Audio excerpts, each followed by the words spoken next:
The Shelters of Stone by Jean M. Auel. Book 5, Earth's Children. Dedication.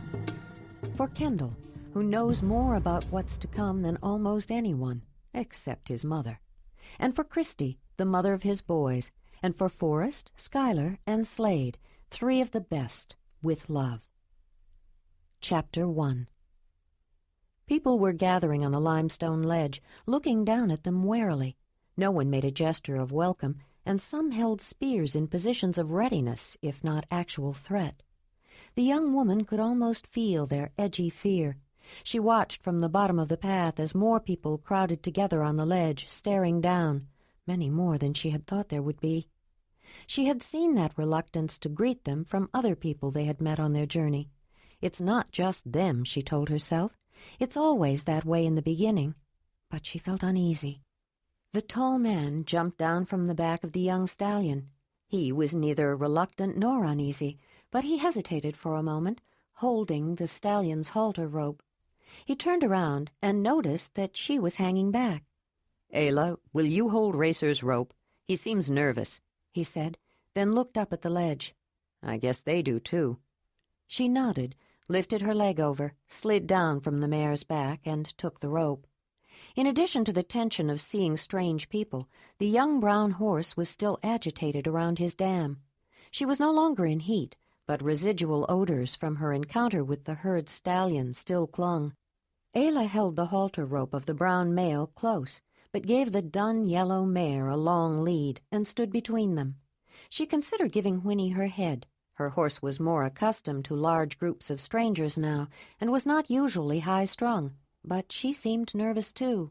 That throng of people would make anyone nervous. When the wolf appeared, Ayla heard sounds of agitation and alarm from the ledge in front of the cave, if it could be called a cave. She'd never seen one quite like it.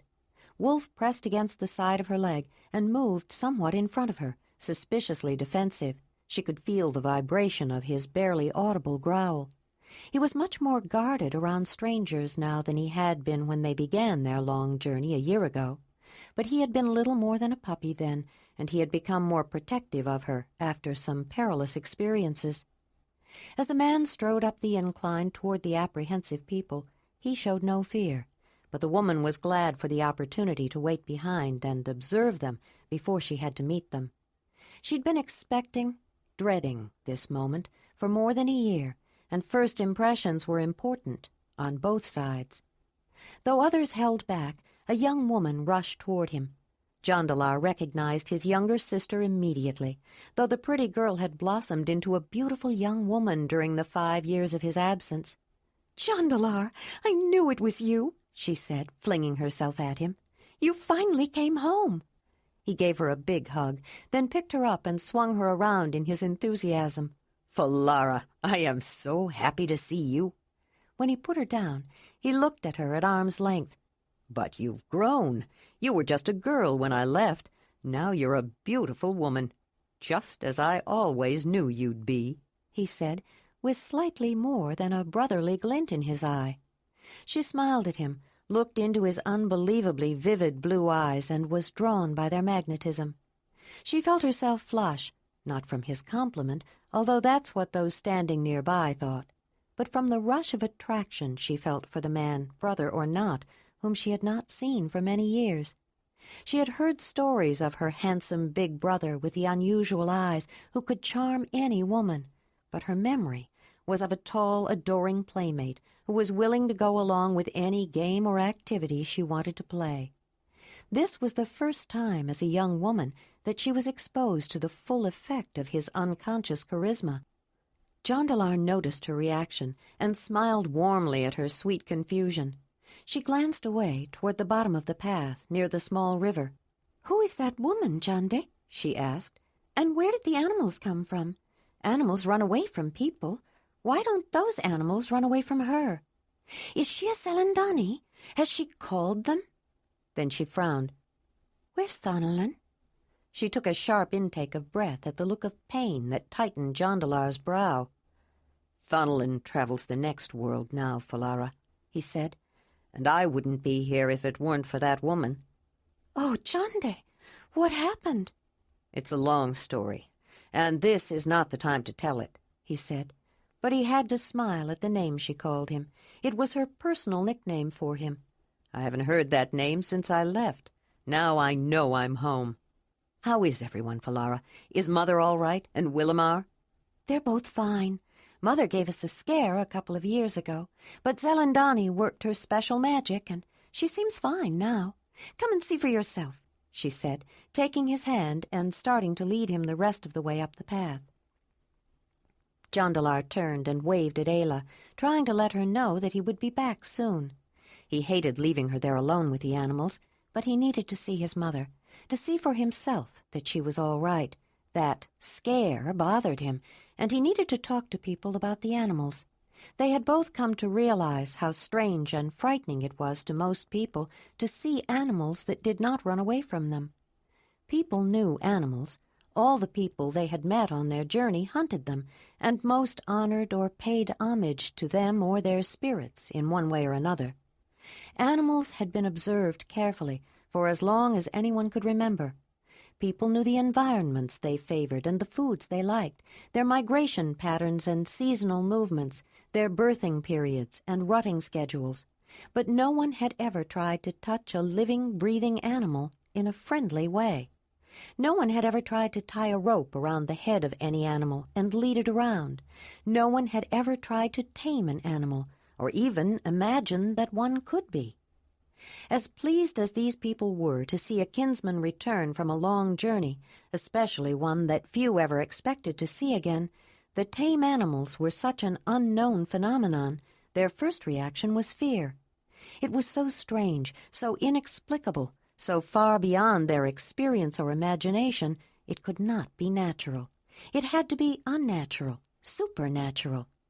The only thing that kept many of them from running and hiding or attempting to kill the fearsome animals was that Jondalar, whom they knew, had arrived with them, and he was striding up the path from Wood River with his sister, looking perfectly normal under the bright light of the sun. Falara had shown some courage rushing forward the way she had, but she was young and had the fearlessness of youth, and she was so pleased to see her brother, who had always been a special favorite, she couldn't wait. Jondalar would never do anything to harm her, and he didn't fear the animals. Ayla watched from the foot of the path while people surrounded him, welcoming him with smiles, hugs, kisses, pats, handshakes, using both hands, and many words. She noticed a hugely fat woman, a brown-haired man whom Jondalar hugged, and an older woman that he greeted warmly and then kept his arm around. Probably his mother, she thought, and wondered what the woman would think of her. These people were his family, his kin, his friends, people he had grown up with. She was a stranger, a disturbing stranger who brought animals, and who knew what other threatening foreign ways and outrageous ideas. Would they accept her? What if they didn't? She couldn't go back.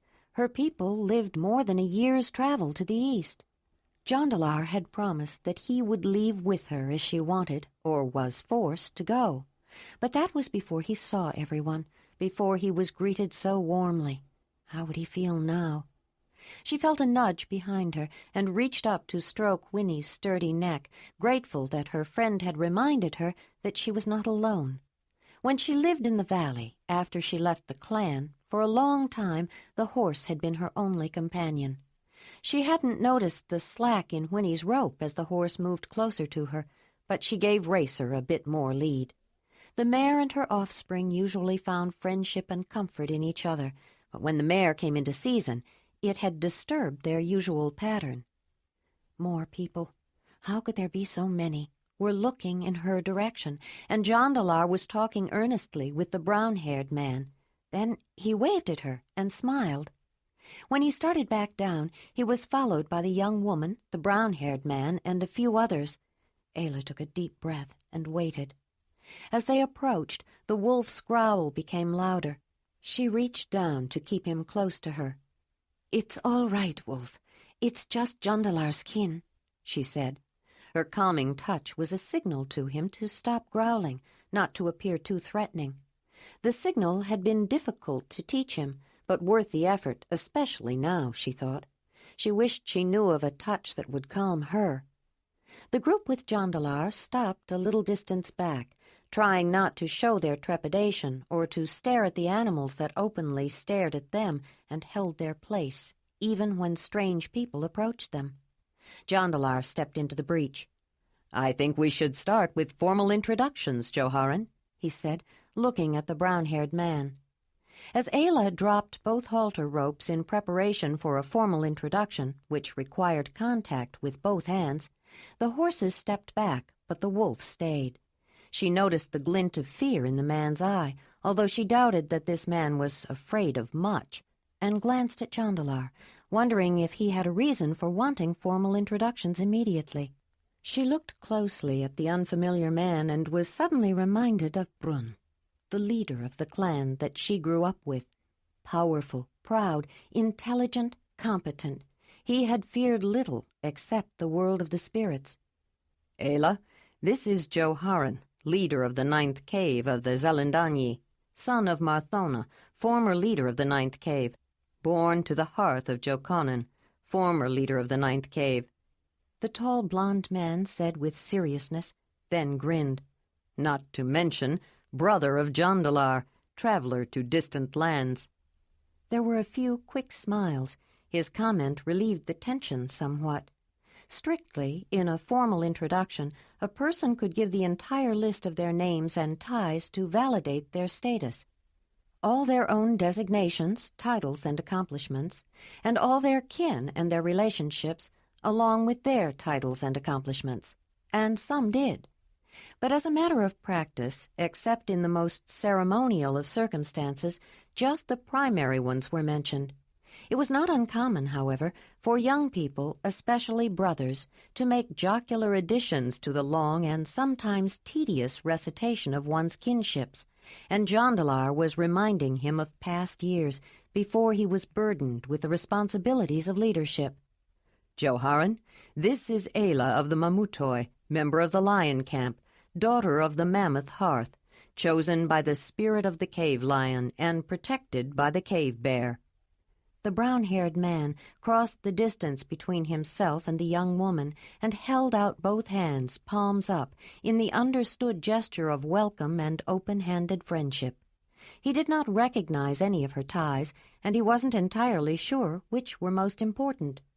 "In the name of Dani, the great Earth Mother, I welcome you, Ayla of the Mamutoi, daughter of the Mammoth Hearth," he said. Ayla took both his hands. "In the name of Mut, great mother of all, I greet you, Joharan, leader of the 9th Cave of the Zelandonii." Then she smiled. "And brother of the traveler Jondalar." Joharan noticed first that she spoke his language well, but with an unusual accent. Then he became conscious of her strange clothing and her foreign look. But when she smiled, he smiled back, partly because she had showed her understanding of Jondalar's remark and let Joharan know that his brother was important to her, but mostly because he could not resist her smile. Ayla was an attractive woman by anyone's standards. She was tall, had a firm, well-shaped body, long, dark blonde hair that tended to wave, clear blue-gray eyes, and fine features, though of a slightly different character from those of Zelandonii women. But when she smiled, it was as if the sun had cast a special beam on her that lit each feature from within. She seemed to glow with such stunning beauty, Joharan caught his breath. Jondalar had always said her smile was remarkable, and he grinned, seeing that his brother was not immune to it. Then Joharan noticed the stallion prance nervously toward Jondalar, and he eyed the wolf. "Jondalar tells me we need to make some, accommodation for these animals, somewhere nearby, I presume."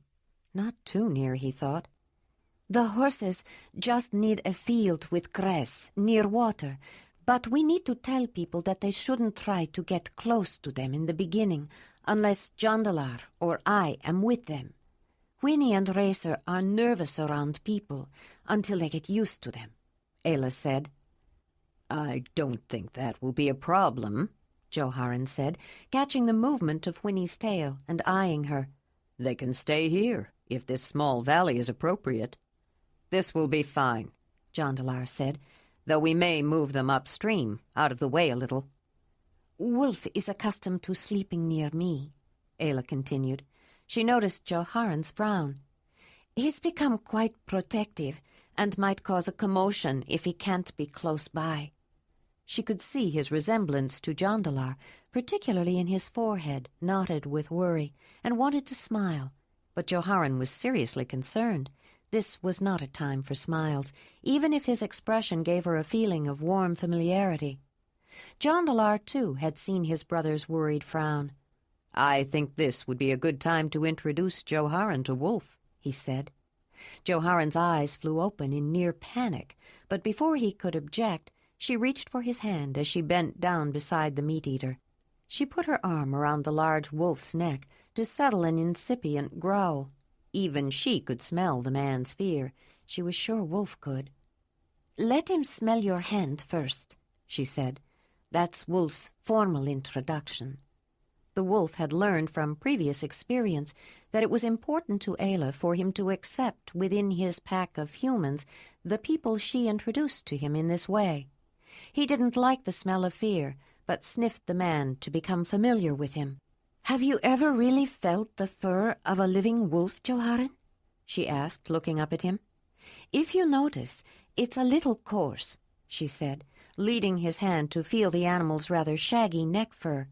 "He's still shedding and itchy, and he loves to be scratched behind the ears," she continued, showing him how. Joharan felt the fur, but was more aware of the warmth, and suddenly realized this was a living wolf, and he didn't seem to mind being touched. Ayla observed that his hand was not as stiff, and that he actually attempted to rub the place she indicated. "Let him smell your hand again." When Joharan brought his hand around toward the wolf's nose, he widened his eyes again with surprise.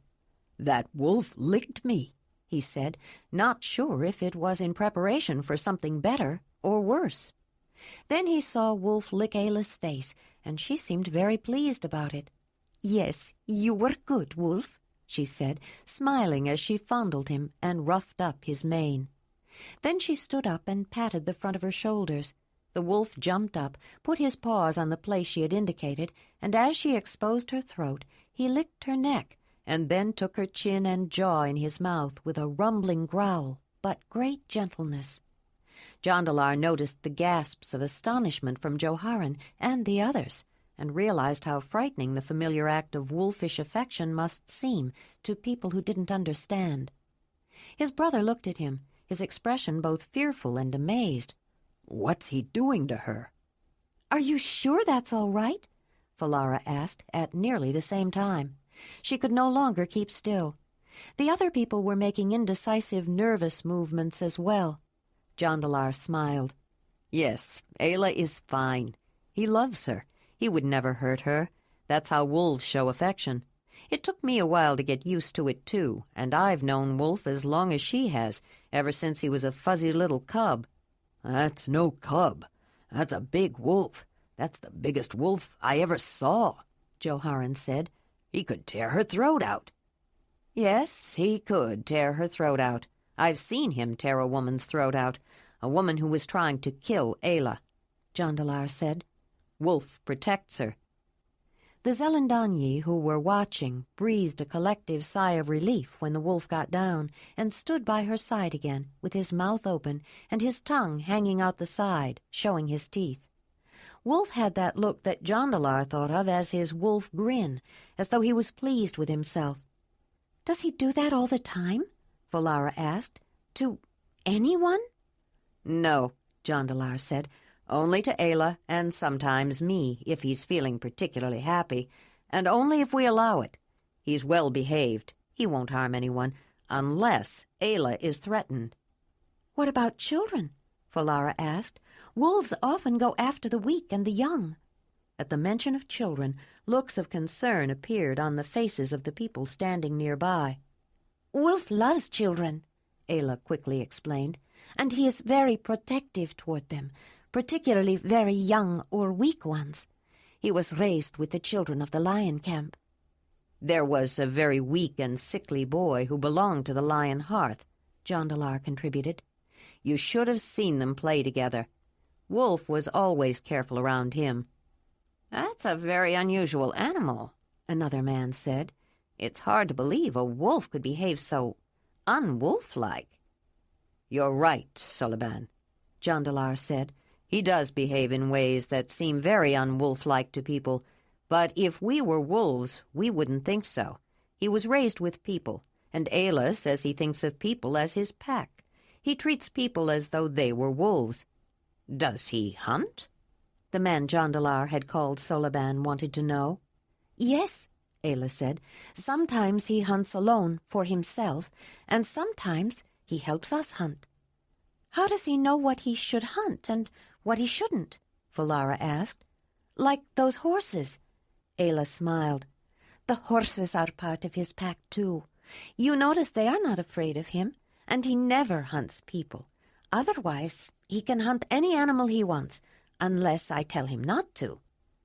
"And if you say no, he doesn't?" another man asked. "That's right, Rushamar," Jondalar affirmed. The man shook his head in wonder. It was hard to believe anyone could have such control over a powerful hunting animal. "Well, Joharen," Jondalar said, "do you think it's safe enough to bring Ayla and Wolf up?" The man thought for a moment, then nodded. "However, if there is any trouble—" "There won't be, Joharen," Jondalar stated, then turned to Ayla. "My mother has invited us to stay with her. Volara still lives with her, but she has her own room, and so does Marthona and Willamar. He's gone on a trading mission now. She's offered her central living space to us. Of course, we could stay with Zelandonii at the visitor's hearth, if you'd rather." "I would be pleased to stay with your mother, Jondalar," Ayla said. "Good. Mother also suggested that we wait with most formal introductions until we get settled in. It isn't as though I need to be introduced, and there's no point in repeating everything to each one when we can do it all at once." "We're already planning a welcoming feast for tonight," Volara said, "and probably another one later for all the nearby caves. I appreciate your mother's thoughtfulness, Jondalar. It would be easier to meet everyone at once, but you might introduce me to this young woman," Ayla said. Volara smiled. "Of course, I was planning to," Jondalar said. "Ayla, this is my sister Volara, blessed of Dani, of the 9th cave of the Zelandonii, daughter of Marthona, former leader of the 9th cave, born to the hearth of Willamar, traveler and trade master, sister of Joharen, leader of the 9th cave, sister of Jondalar." "She knows about you, Jondalar, and I've already heard her names and ties," Volara said, impatient with the formalities, then held out both hands toward Ayla. "In the name of Dani, the great Earth Mother, I welcome you, Ayla of the Mamutoi, friend of horses and wolves."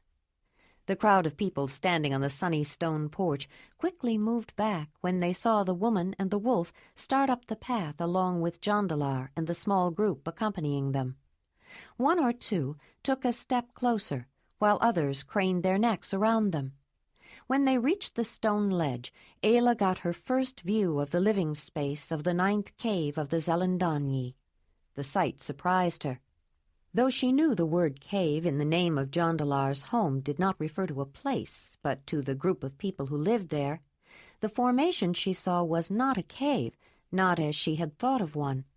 A cave was a dark chamber, or series of them, within a rock face or cliff, or underground, with an opening to the outside. The living space of these people was the area beneath a huge overhanging shelf jutting out of the limestone cliff, an abri that provided protection from rain or snow, but was open to daylight. The high cliffs of the region were once the floor beneath the surface of an ancient sea. As the calcareous shells of crustaceans who lived in the sea were discarded, they built up on the floor, and eventually became calcium carbonate, limestone. During certain periods of time, for a variety of reasons, some of the deposited shells created thick layers of limestone that were harder than others.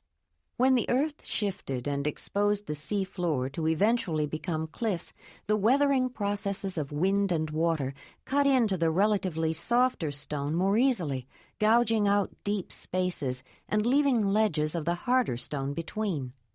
Although the cliffs were also riddled with caves, which was common for limestone, these unusual shelf-like formations created shelters of stone that made exceptionally good living sites and had been used as such for a great many thousands of years. Jondalar led Ayla toward the older woman she had seen from the foot of the path. The woman was tall and dignified in her bearing as she waited patiently for them. Her hair, more gray than light brown, was pulled back from her face into one long braid which was coiled at the back of her head. Her clear, direct, appraising eyes were also gray. When they reached her, Jondalar began the formal introduction. Ayla, this is Marthona, former leader of the 9th cave of the Zelandonii, daughter of Jamara, born to the hearth of Rabanar, mated to Willamar, trade master of the 9th cave, mother of Joharan, leader of the 9th cave, mother of Folara, blessed of Dani, mother of... He started to say Thonolin, hesitated, then quickly filled in Jondalar, returned traveler. Then he turned to his mother. Marthona, this is Ayla of the lion camp of the Mamutoi, daughter of the mammoth hearth, chosen by the spirit of the cave lion, protected by the spirit of the cave bear. Marthona held out her 2 hands. In the name of Dani, the great Earth Mother, I welcome you, Ayla of the Mamutoi. In the name of Mut, great Mother of all, I greet you, Marthona of the 9th cave of the Zelandonii and Mother of Jondalar, Ayla said as they joined hands. Marthona heard Ayla's words, wondered at her strange speech mannerism, noted how well she spoke in spite of it, and thought it was either a minor speech defect or the accent of a completely unfamiliar language from a very distant place. She smiled. You have come a long way, Ayla, left all you knew and loved behind. If you had not, I don't think I would have Jondalar back home. I am grateful to you for that. I hope you will soon feel at home here, and I will do all I can to help you. Ayla knew Jondalar's mother was sincere. Her directness and honesty were genuine. She was glad to have her son back. Ayla was relieved and touched by Marthona's welcome. I have looked forward to meeting you since Jondalar first spoke of you, but I have been a little afraid, too, she replied with a similar directness and honesty. I don't blame you. I would have found it very difficult in your place. Come, let me show you where you can put your things. You must be tired and would like to rest before the welcoming celebration tonight, Marthona said, starting to lead them toward the area under the overhang. Suddenly Wolf started whining, yelped a little puppy bark, and stretched his front paws out with his back end and tail up in a playful posture. Jondalar was startled. What is he doing? Ayla looked at Wolf, rather surprised as well. The animal repeated his gestures, and suddenly she smiled. I think he's trying to get Marthona's attention, she said. He thinks she didn't notice him, and I think he wants to be introduced. And I want to meet him, too, Marthona said. You don't fear him, Ayla said, and he knows it. I watched. I didn't see anything to fear, she said, extending her hand toward the wolf. He sniffed her hand, licked it, and whined again. I think Wolf wants you to touch him. He does love attention from people he likes, Ayla said. You do like that, don't you? The older woman said as she stroked him. Wolf, is that what you called him? Yes. It's just the Mamutoi word for wolf. It seemed like the right name for him, Ayla explained. But I've never seen him take to anyone so fast, Jondalar said, looking at his mother with awe. Nor have I, Ayla said, watching Marthona with the wolf. Maybe he's just happy to meet someone who's not afraid of him. As they walked into the shade of the overhanging stone, Ayla felt an immediate cooling of temperature. For a heartbeat, she shivered with a chill of fear and glanced up at the huge shelf of stone jutting out of the cliff wall, wondering if it could collapse. But when her eyes grew accustomed to the dimmer light, she was astonished by more than the physical formation of Jondalar's home. The space under the rock shelter was huge, much larger than she had imagined. She had seen similar overhangs in the cliffs along this river on their way here, some obviously inhabited, though none seemed quite as sizable as this one. Everyone in the entire region knew of the immense rock shelter and the great number of people it housed. The 9th cave was the largest of all the communities that called themselves Zelandonii. Clustered together at the eastern end of the protected space, along the back wall and free-standing in the middle, were individual structures, many quite large, made partly of stone and partly of wooden frames covered with hides.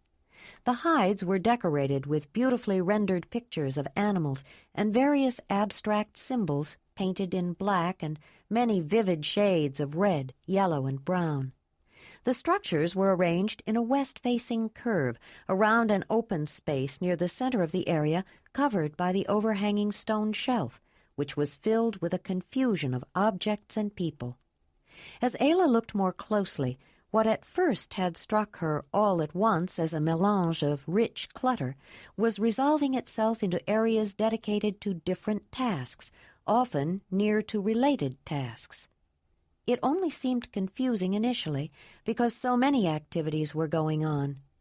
She saw hides being cured in frames and long shafts of spears, apparently in the process of being straightened, leaning against a crosspiece supported by 2 posts. Baskets in different stages of completion were stacked in another place, and thongs were drying stretched between pairs of bone posts. Long skeins of cordage hung from pegs pounded into crossbeams above unfinished nets stretched across a frame, and loosely woven netting in bundles on the ground. Skins, some dyed various colors, including many shades of red, were cut into pieces, and nearby partially assembled articles of clothing were hanging. She recognized most of the crafts, but near the clothing was an activity that was entirely unfamiliar. A frame held many strands of thin cord vertically, with a design partially formed from the material woven horizontally across them. She wanted to go over and look closer, and promised herself she would later.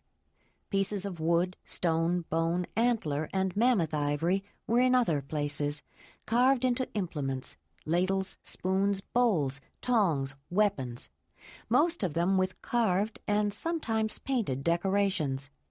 There were also small sculptures and carvings that were not implements or tools.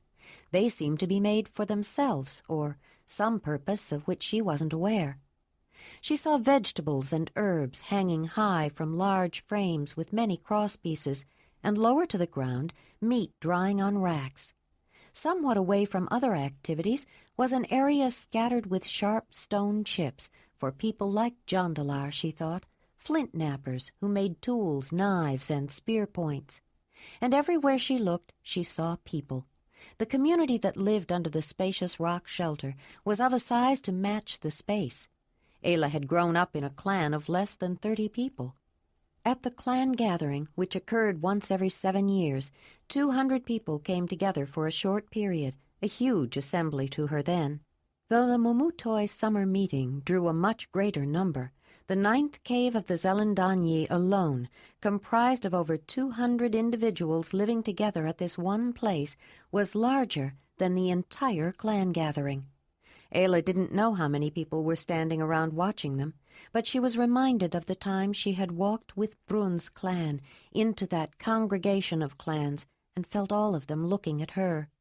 They had tried to be unobtrusive, but the people who were staring as Marthona led Jondalar, Ayla, and a wolf to her living place weren't even polite about it. They didn't try to look down or glance away. She wondered if she would ever get used to living with so many people living close by all the time. She wondered if she wanted to.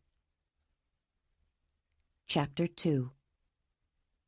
The huge woman glanced up at the movement of the leather drape stretched across the entrance, then quickly looked down as the young blonde stranger emerged from Marthona's dwelling.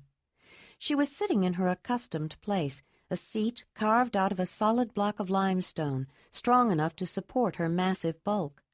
The leather-padded stone seat had been made especially for her and was located exactly where she wanted it, toward the back of the large open area under the enormous overhanging cliff that protected the settlement, but within sight of almost the entire communal living space.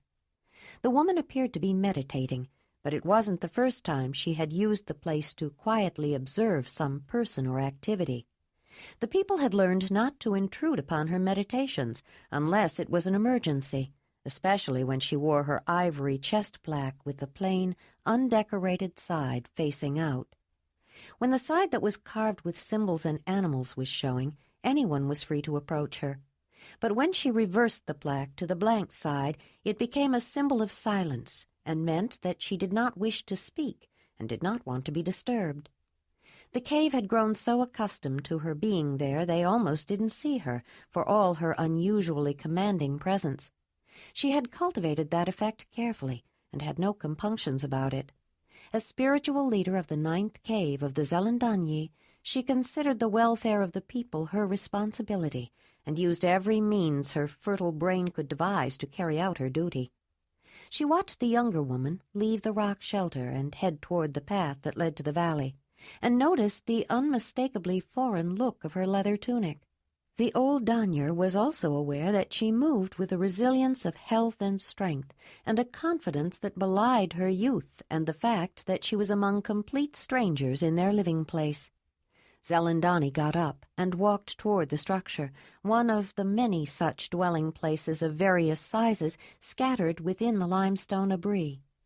At the entrance to the dwelling that divided the private living space from the open public area, she tapped on the stiff rawhide panel next to the draped closed entry and heard the padded strides of soft leather footwear approaching.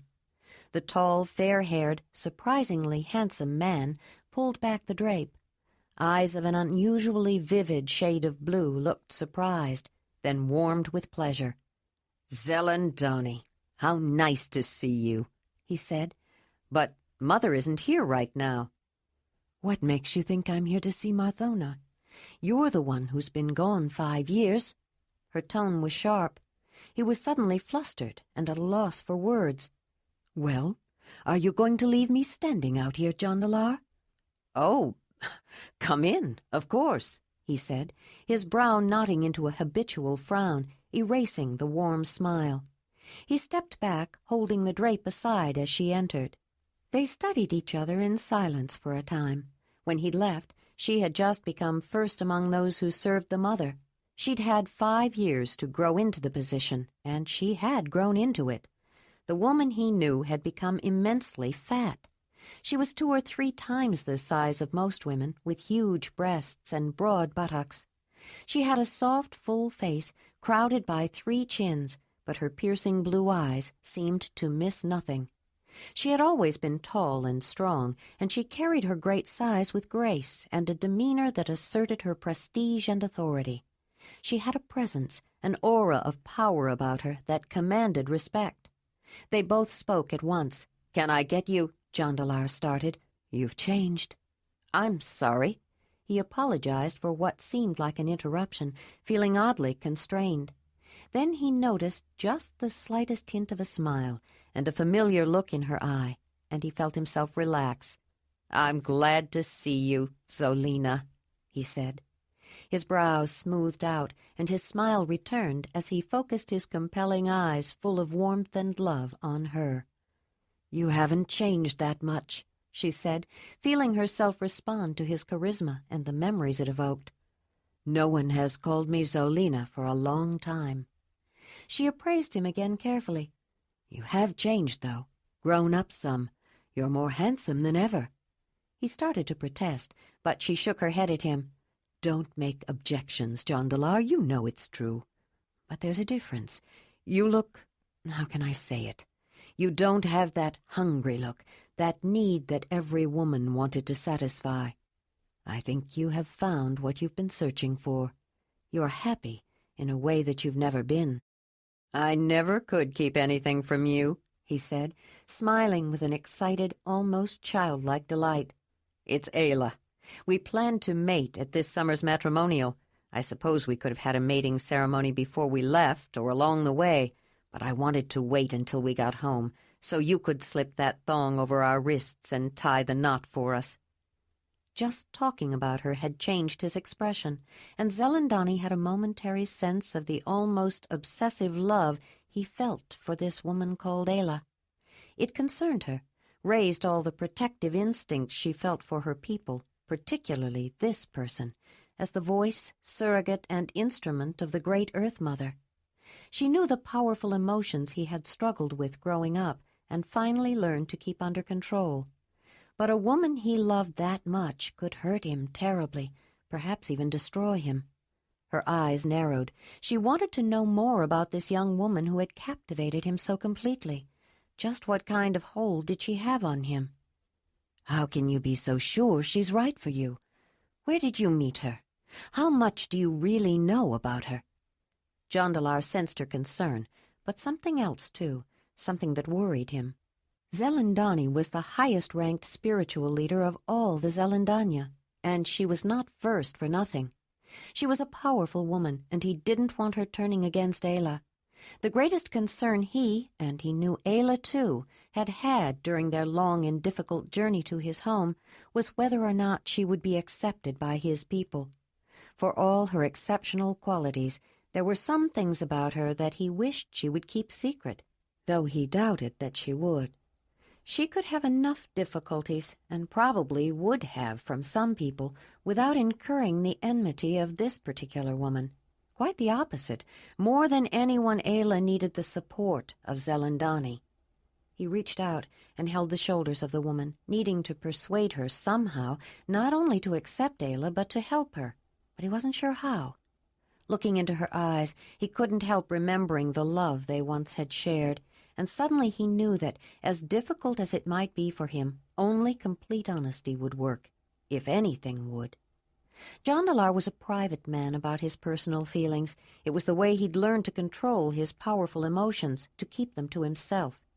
It was not easy for him to talk about them to anyone, not even someone who knew him as well as she did. "Zelandonii." His voice softened. "Zolina, you know it was you that spoiled me for other women.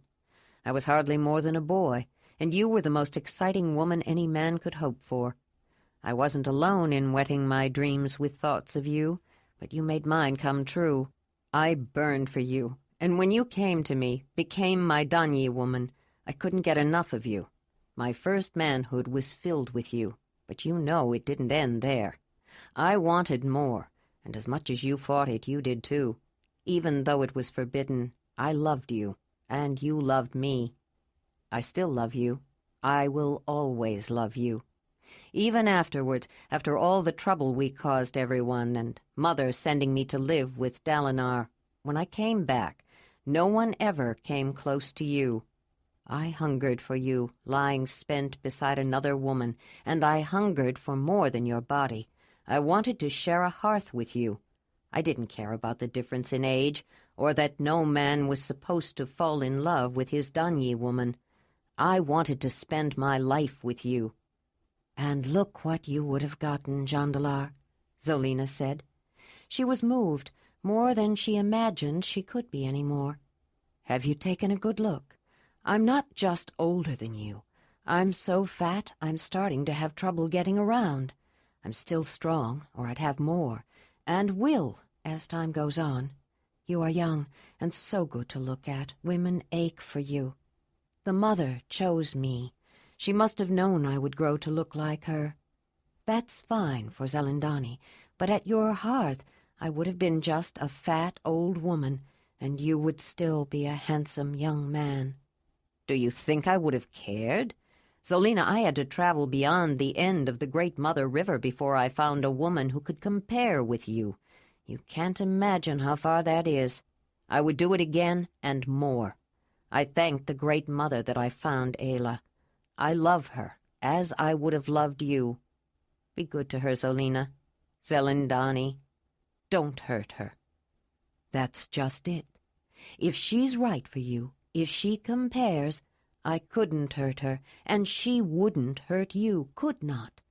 That's what I need to know, Jondalar." They both looked up as the drape over the entrance was moved aside. Ayla came into the dwelling carrying traveling packs and saw Jondalar holding the shoulders of an enormously fat woman. He pulled his hands away, looking disconcerted, almost ashamed, as though he was doing something wrong. What was it about the way Jondalar was looking at the woman, about the way his hands had held her shoulders? And the woman, in spite of her size, there was a seductive quality to the way she held her body. But another characteristic quickly asserted itself.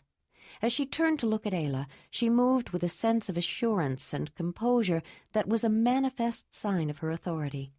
Observing small details of expression and posture for meaning was second nature to the young woman. The clan, the people who raised her, did not speak primarily with words. They communicated with signs, gestures, and nuances of facial expression and stance. When she lived with the Mamutoi, her ability to interpret body language had evolved and expanded to include understanding the unconscious signals and gestures of those who used spoken language. Suddenly, Ayla knew who the woman was and realized something important had transpired between the man and the woman that involved her. She sensed she was facing a critical test, but she didn't hesitate. "She's the one, isn't she, Jondalar?" Ayla said, approaching them. "I'm the one what?" Zelandonii said, glaring at the stranger. Ayla stared back at the woman without flinching. "You're the one I must thank," she said. "Until I met Jondalar, I didn't understand about the mother's gifts, especially her gift of pleasure. I had only known pain and anger, but he was patient and gentle, and I learned to know the joy. He told me about the woman who taught him. I thank you, Zelandonii, for teaching Jondalar so he could give me her gift. But I am grateful to you for something much more important and more difficult for you. Thank you for giving him up so he could find me." Zelandonii was surprised, though she showed little sign of it. Ayla's words were not at all what she expected to hear. Their eyes locked as the woman studied Ayla, searching for a sense of her depth, a perception of her feelings, an insight to the truth. The older woman's comprehension of unconscious signals and body language was not dissimilar to Ayla's, though more intuitive. Her ability had developed through subliminal observation and instinctive analysis, not the expanded application of a language learned as a child, but was no less astute. Zelandonii didn't know how she knew, she just knew. It took a moment before she became aware of something curious. Though the young woman seemed to be entirely fluent in Zelandonii, her command of the language was so good she used it like one born to it. There could be no doubt she was a foreigner. The one who served was not unfamiliar with visitors who spoke with the accent of another language, but Ayla's speech had a strangely exotic quality, unlike anything she'd ever heard. Her voice was not unpleasant, somewhat low-pitched, but a little throaty, and she had trouble with certain sounds. She recalled Jondalar's remark about how far he had gone on his journey, and a thought crossed Zelandonii's mind in the few heartbeats that the two women stood confronting each other. This woman had been willing to travel a great distance to come home with him. Only then did she notice that the young woman's face had a distinctly foreign look, and tried to identify the difference. Ayla was attractive, but one expected that of any woman Jondalar would bring home. Her face was somewhat broader and shorter than that of Zelandonii women, but nicely proportioned, with a well-defined jaw. She was a shade taller than the older woman, and her rather dark blonde hair was enhanced with sun-lightened streaks. Her clear gray-blue eyes held secrets, a strong will, but no hint of malice. Zelandonii nodded and turned to Jondalar. "She'll do." He let out a breath, then looked from one to the other. "How did you know this was Zelandonii, Ayla? You haven't been introduced yet, have you?" "It was not hard. You still love her, and she loves you." But how?" he sputtered. "Don't you know? I've seen that look in your eyes. Don't you think I understand how a woman who loves you feels inside?" Ayla said. "Some people would be jealous if they saw someone they loved looking at someone else with love," he said. Zelandonii suspected that the some people he was thinking of was himself. "Don't you think she can see a handsome young man and a fat old woman, Jondalar? It's what anyone would see. Your love for me is no threat to her. If your memory still blinds you, I am grateful enough." She turned to Ayla. "I wasn't sure about you. If I had felt you weren't right for him, it would not matter how far you have traveled. You would never mate him." "Nothing you could do would stop it," Ayla said. "See," Zelandonii said, turning to look at Jondalar. "I told you if she was right for you, I couldn't hurt her." "Did you think Morona was right for me, Zelandonii?" Jondalar said with a touch of irritation, beginning to feel as though between them he had no right to make up his own mind. "You never objected when I was promised to her."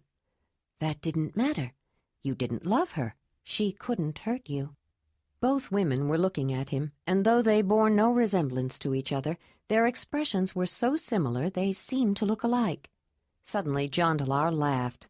"Well, I'm glad to know the two loves of my life are going to be friends," he said. Zelandonii raised an eyebrow and gave him a stern look.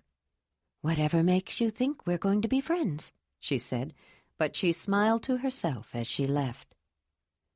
Jondalar felt a strange set of mixed emotions as he watched Zelandonii leave, but he was pleased that the powerful woman appeared willing to accept Ayla. His sister had been friendly toward her too, and his mother. All the women that he really cared about seemed ready to welcome her, at least for now, he thought. His mother had even told her she would do whatever she could to make Ayla feel at home. The leather drape across the entrance moved, and Jondalar felt a tingle of surprise when he saw his mother, since he had just been thinking about her.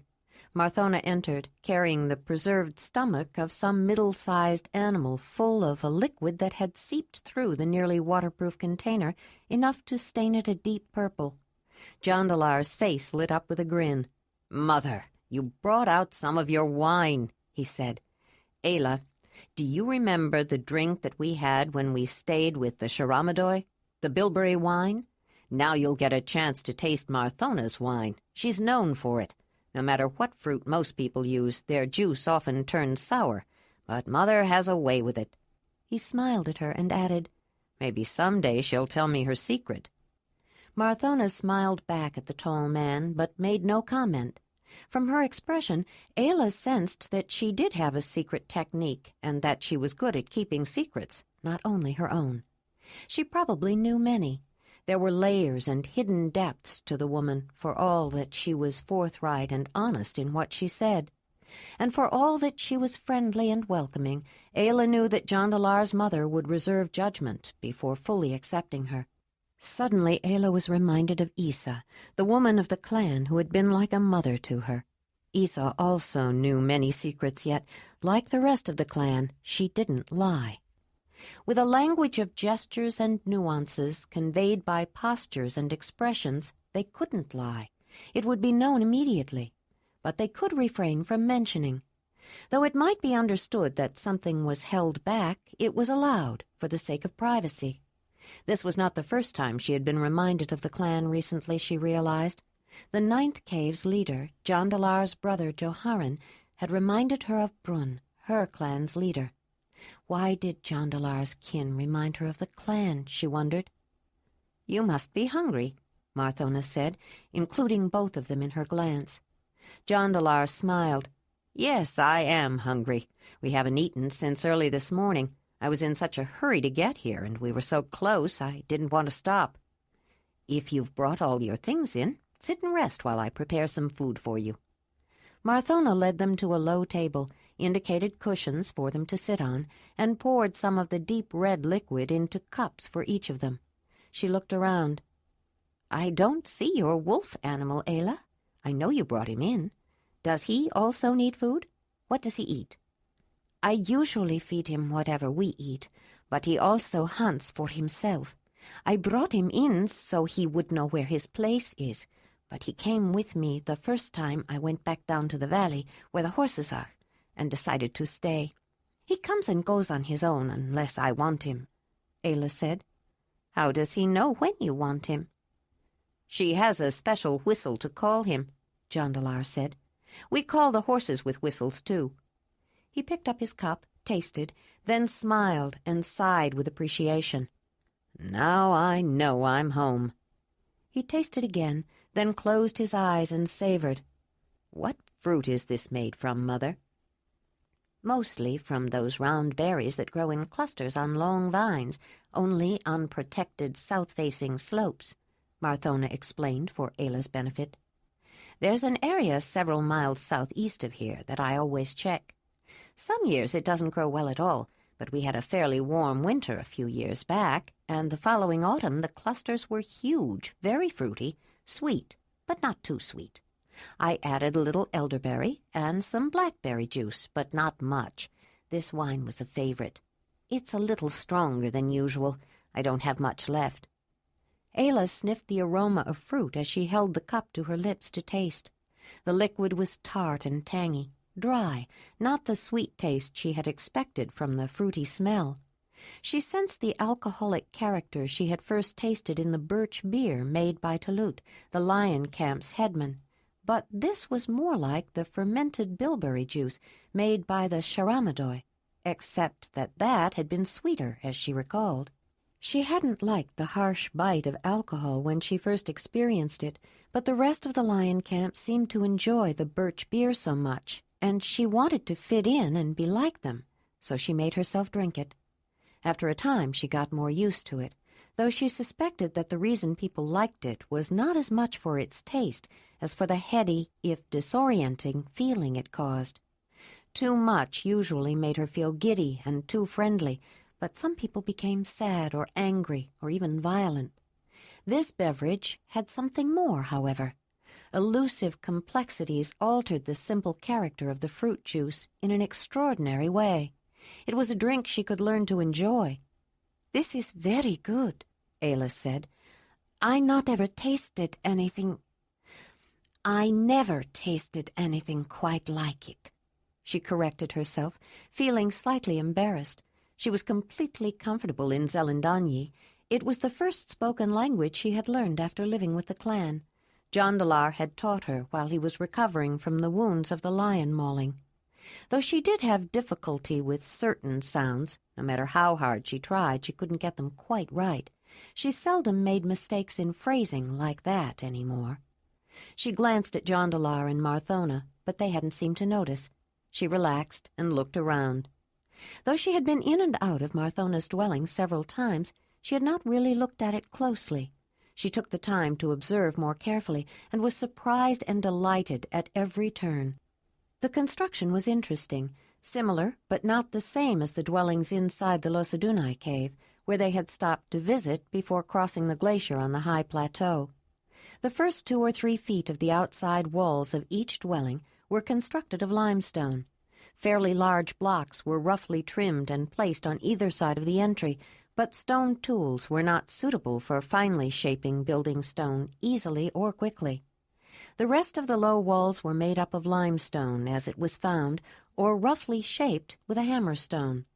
Various pieces, generally close to the same size, perhaps 2 or 3 inches wide, not quite as deep, and 3 or 4 times longer than they were wide, but some larger and some smaller pieces, were ingeniously fitted together so that they interlocked into a tight, compressive structure. The roughly lozenge-shaped pieces were selected and graded for size, then arranged side by side lengthwise so that the width of the walls was equivalent to the length of the stones. The thick walls were constructed in layers so that each stone was placed in the dip where the 2 stones under it came together. Occasionally, smaller stones were used to fill in gaps, especially around the larger blocks near the entry. As they were layered up, they were corbelled inward slightly, cantilevered in such a way that each successive layer overhung the layer below by a little. Careful selection and placement were done so that any irregularities in the stone contributed to the runoff of moisture on the outside, whether it was rainwater blown in, accumulated condensation, or ice melt. No mortar or mud was needed to plug holes or add support. The rough limestone offered purchase enough to prevent sliding or slipping, and the mass of stones was held by its own weight and could even take the thrust of a beam of juniper or pine inserted into the walls to support other building elements or shelving structures. The stones were so cunningly fitted together that no chink of light showed through, and no errant blasts of winter wind could find an opening. The effect was also quite attractive, with a pleasing texture, especially seen from outside. Inside, the stone windbreak wall was all but hidden by a second wall made of panels of rawhide, untreated leather that dried stiff and hard, attached to wooden posts sunk into the dirt floor. The panels began at ground level, but extended above the stone walls vertically to a height of 8 or 9 feet. Ayla recalled that the upper panels were lavishly decorated on the outside. Many of the panels were also painted with animals and enigmatic marks on the inside, but the colors seemed less bright because it was darker inside. Because Marthona's structure was built against the slightly sloping back of the cliff underneath the overhanging shelf, one wall of the dwelling was solid limestone. Ayla looked up. There was no ceiling except the underside of the stone ledge some distance above. With the exception of occasional downdrafts, smoke from fires rose over the wall panels and drifted out along the lofty stone, leaving the air essentially clear. The cliff overhang protected them from inclement weather, and with warm clothing the dwellings could be quite comfortable even when it was cold.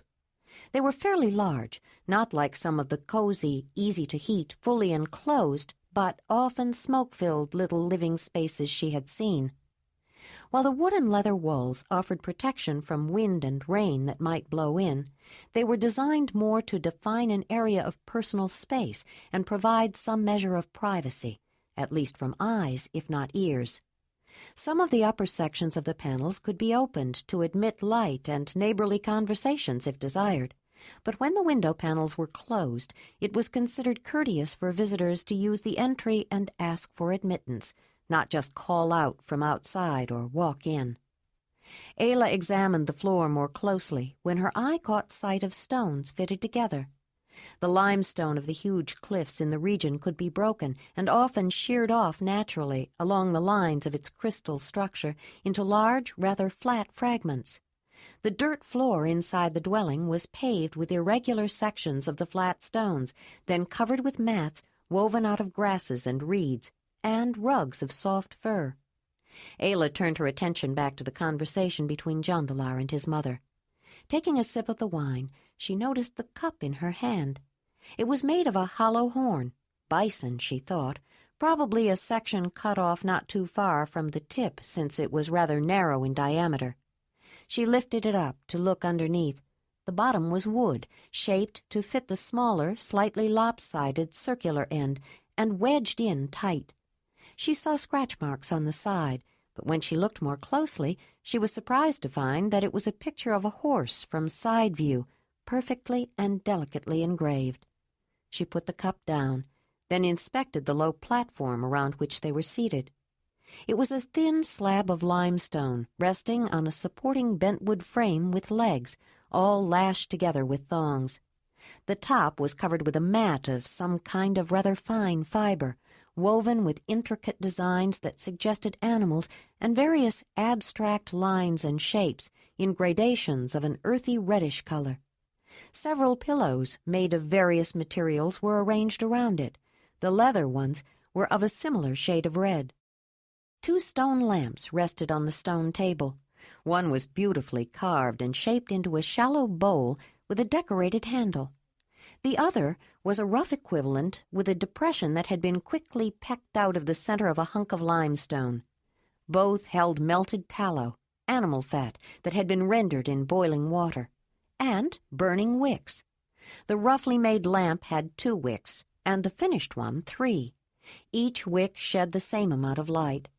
Ayla had the feeling that the rougher one had been made recently for quick additional lighting in the dimly lit dwelling space at the back of the abri, and would see only temporary use. The interior space, divided into 4 areas by movable partitions, was orderly and uncluttered, and lighted by several more stone lamps. The dividing screens, most colored or decorated in some way, also had wood frames, some with opaque panels, usually the stiff rawhide of uncured leather. But a few were translucent, probably made of some large animal's intestines that had been cut open and dried flat, Ayla thought. At the left end of the back stone wall, adjacent to an exterior panel, was an especially beautiful screen that appeared to be made of the shadow skin, the parchment-like material that could be removed in large sections from the inner side of animal hides if it was left to dry without scraping. A horse and some enigmatic designs, which included lines, dots, and squares, had been drawn on it in black and shades of yellow and red. Ayla recalled that the mammut of the lion camp had used a similar screen during ceremonies, although the animals and markings on his were painted only in black. His had come from the shadow skin of a white mammoth and was his most sacred possession. On the floor in front of the screen was a grayish fur that Ayla was sure came from the hide of a horse in thick winter coat. The glow of a small fire, which seemed to come from a niche in the wall behind it, lighted the horse screen, emphasizing its decorations. Shelves, made of thinner segments of limestone than the paving and spaced at various intervals, lined the stone wall to the right of the screen and held an array of objects and implements. Vague shapes could be seen on the floor in a storage area below the lowest shelf, where the slope of the wall was deepest. Ayla recognized the functional use of many of the things, but some had been carved and colored with such skill they were objects of beauty as well. To the right of the shelves, a leather-paneled screen jutting out from the stone wall marked the corner of the room and the beginning of another room. The screens only suggested a division between the rooms, and through an opening Ayla could see a raised platform piled high with soft furs. Someone's sleeping space, she thought. Another sleeping space was loosely defined by screens, dividing it from the room they occupied and from the first sleeping room. The draped entrance was part of the wall of wood-framed hide panels opposite the stone wall, and on the side across from the sleeping spaces was a fourth room where Marthona was preparing food. Along the entry wall near the cooking room, freestanding wooden shelves held artfully arranged baskets and bowls, beautifully decorated with carved, woven, or painted geometric designs and realistic depictions of animals. Larger containers were on the floor next to the wall, some with lids, while others openly revealed their contents: vegetables, fruits, grains, dried meats. There were 4 sides to the roughly rectangular dwelling, though the outside walls were not perfectly straight, nor the spaces entirely symmetrical. They curved somewhat unevenly, tending to follow the contours of the space under the overhanging shelf, and made allowances for other dwellings. "You've changed things around, Mother," Jondalar said. "It seems roomier than I remember." "It is roomier, Jondalar. There's only 3 of us here now. Folara sleeps in there," Marthona said, indicating the second sleeping space. "Willamar and I sleep in the other room." She motioned toward the room against the stone wall. "You and Ayla may use the main room. We can move the table closer to the wall to make room for a bed platform if you like." To Ayla, the place seemed quite roomy. The dwelling was much larger than the individual living spaces of each hearth, each family, in the semi-subterranean longhouse of the lion camp, although not as big as her small cave in the valley where she had lived alone. But unlike this living area, the Mamutoi Lodge was not a natural formation. The people of the lion camp had made it themselves. Her attention was drawn to the nearby partition that separated the cooking space from the main room. It bent in the middle, and she realized it was 2 translucent screens connected in an unusual way. The wooden poles that made up the inside of the frame and legs of both panels were inserted in circles of transversely cut hollow bison horn. The rings formed a kind of hinge near the bottom and top that allowed the double screen to fold back. She wondered if other screens were made the same way. She looked into the cooking space, curious about the facilities. Marthona was kneeling on a mat beside a hearth circled with stones of similar size. The paving stones around it were swept clean. Behind the woman, in a darker corner lit by a single stone lamp, were more shelves that held cups, bowls, platters, and implements. She noticed dried herbs and vegetables hanging, and then saw the end of a frame with cross pieces to which they were tied. On a work platform beside the hearth were bowls, baskets, and a large bone platter with pieces of fresh red meat cut into chunks. Ayla wondered if she should offer to help, but she didn't know where anything was kept or what Marthona was making. It was less than helpful to get in someone's way. Better to wait, she thought. She watched Marthona skewer the meat on 4 pointed sticks and place them over hot coals between 2 upright stones, notched to hold several skewers at once. Then, with a ladle carved out of an ibex horn, the woman scooped liquid out of a tightly woven basket into wooden bowls. With a pair of springy tongs made of wood bent all the way around, she fished a couple of smooth stones out of the cooking basket and added another hot one from the fire, then brought the 2 bowls to Ayla and Jondalar. Ayla noticed the round globes of small onions and some other root vegetables in the rich broth, and realized how hungry she was. But she waited and watched to see what Jondalar did. He took out his eating knife, a small, pointed flint blade inserted into an antler handle, and speared a small root vegetable. He put it in his mouth and chewed a moment, then took a drink of the broth from the bowl. Ayla took out her eating knife and did the same. The soup had a delicious and flavorful meaty broth, but there was no meat in it, only vegetables, an unusual combination of herbs, to her taste, and something else, but she didn't know what. It surprised her because she could almost always distinguish the ingredients in food. The meat, browned over the fire on skewers, was soon brought to them. It also had an unusual and delicious flavor. She wanted to ask, but held her tongue. "Aren't you eating, Mother? This is good," Jondalar said, spearing another piece of vegetable. "Folara and I ate earlier. I made a lot because I keep expecting Willamar." "Now I'm glad I did," she smiled. "I only had to heat the soup for you and cook the aurochs meat. I had it soaking in wine." That was the taste, Ayla thought, as she took another sip of the red liquid. It was in the soup, too. "When is Willamar coming back?" Jondalar asked. "I'm looking forward to seeing him." "Soon," Marthona said. "He went on a trading mission west to the Great Waters to get salt and whatever else he could trade for. But he knows when we plan to leave for the summer meeting. He'll certainly be back before then, unless something delays him. But I expect him any time now." Laduni of the Losadunii told me they trade with a cave that digs salt from a mountain. They call it Salt Mountain," Jondalar said. "A mountain of salt? I never knew there was salt in mountains, Jondalar. I think you're going to have stories to tell for a long time, and no one will know what is storytelling and what is true," Marthona said. Jondalar grinned, but Ayla had the distinct feeling that his mother doubted what she had been told, without actually saying so. "I didn't see it myself, but I rather think this story is true," he said. "They did have salt, and they lived quite far from salt water. If they had to trade or travel a great distance for it, I don't think they would have been so liberal with it." Jondalar's grin grew wider, as though he'd thought of something funny. "Speaking of traveling great distances, I have a message for you, Mother, from someone we met on our journey, someone you know." "From Dalinar or Jerica?" she asked. "We have a message from them, too. They're coming to the summer meeting. Dalinar is going to try to persuade some young Zelandonii to go back with them.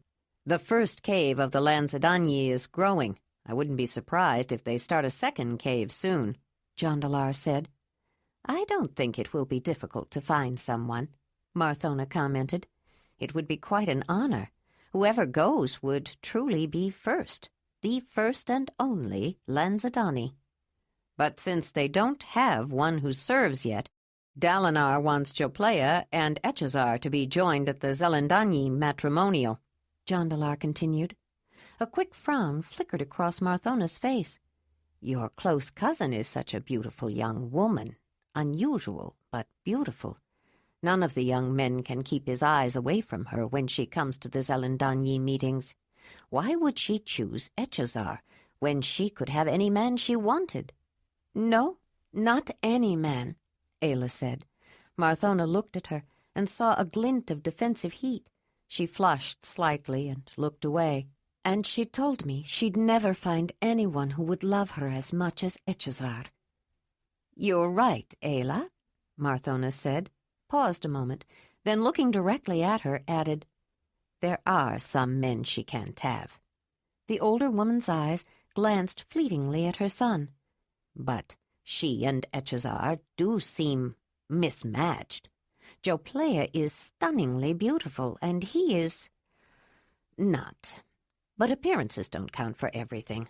Sometimes they don't count for much at all, and Echezar does seem to be a kind and caring man." Though she hadn't really said it, Ayla knew Marthona had quickly understood the reason Joplea had made the choice she did. Jondalar's close cousin, the daughter of Dalinar's mate, loved a man she could never have. No one else mattered, so she chose the one that she knew truly loved her. And Ayla understood that Marthona's objection was minor, prompted by a personal sense of aesthetics, not some outraged sense of propriety as she had feared. Jondalar's mother loved beautiful things, and it seemed appropriate for a beautiful woman to join with a man who matched her. But she understood that beauty of character was more important. Jondalar didn't seem to notice the slight tension between the two women. He was too delighted with himself for remembering the words he was asked to pass on to his mother from someone he had never heard her mention. "The message I have for you is not from the Zelandonii. We stayed with some people on our journey, stayed longer than we planned, though I hadn't planned to stay at all, but that's another story. When we left, their one who serves said, 'When you see Marthona, tell her Bodoa sends her love.'" Jondalar had hoped to get a reaction from his self-possessed and dignified mother by mentioning a name from her past that she had probably forgotten. He meant it as playful banter in their friendly game of words and implied meanings, saying without saying, but he didn't expect the reaction he got. Marthona's eyes opened wide and her face blanched. "Bodoa? Oh, great mother! Bodoa?" She put her hand on her chest and seemed to have trouble catching her breath. "Mother, are you all right?" Jondalar said, jumping up and hovering over her. "I'm sorry, I didn't mean to shock you like that. Should I get Zelandonii?" No, I'm fine," Marthona said, taking a deep breath. "But I was surprised. I didn't think I'd ever hear that name again. I didn't even know she was still alive. Did you come to know her well?" "She said she was almost a co-mate with you and Jokonan, but I thought she was probably overstating, perhaps not remembering accurately," Jondalar said. "How come you never mentioned her?" Ayla gave him a quizzical look. She didn't know he hadn't quite believed the Sarmuna. "It was too painful, Jondalar. Bodoa was like a sister. I would have been happy to co-mate with her, but our Zelandonii talked against it. He said they had promised her uncle that she'd return after her training. You said she is one who serves? Perhaps it was for the best, but she was so angry when she left. I pleaded with her to wait for the season to change before trying to cross the glacier, but she wouldn't listen. I'm happy to know she survived the crossing, and glad to know she sends her love. Do you think she really meant it?" "Yes, I'm sure she did, Mother. But she wouldn't have had to go back to her home," Jondalar said. "Her uncle had already left this world, and her mother as well. She did become Sarmuna, but her anger caused her to misuse her calling. She helped an evil woman to become leader, though she didn't know how evil Ataroa would become. Sarmuna is making up for it now. I think she has found affirmation of her calling in helping her cave overcome the bad years, though she may have to become their leader until someone can grow into it, like you did, Mother. Bodoa was remarkable. She even discovered a way to turn mud into stone." "Mud into stone? Jondalar, you do sound like a traveling storyteller," Marthona said. "How can I know what to believe if you're going to tell such incredible tales?" "Believe me, I'm telling the truth," Jondalar said with perfect seriousness and no subtle word games. "I have not become a traveling storyteller who goes from cave to cave embellishing legends and histories to make them exciting. but I have made a long journey and seen many things." He glanced at Ayla. "If you had not seen it, would you have believed people could ride on the backs of horses or make friends with a wolf? I have more things to tell you that you will find hard to believe, and some things to show you that will make you doubt your own eyes." "All right, Jondalar. You have convinced me. I will not question you again, even if I do find what you say hard to believe," she said, and then smiled, with a mischievous charm that Ayla had not seen before. For a moment the woman looked years younger, and Ayla understood where Jondalar got his smile. Marthona picked up her cup of wine and sipped it slowly, encouraging them to finish eating. When they were done, she took the bowls and skewers away, gave them a soft, damp, absorbent skin to wipe their personal eating knives before they put them away, and poured them more wine. "You've been gone a long time, Jondalar," she said to her son. Ayla had the feeling she was choosing her words carefully.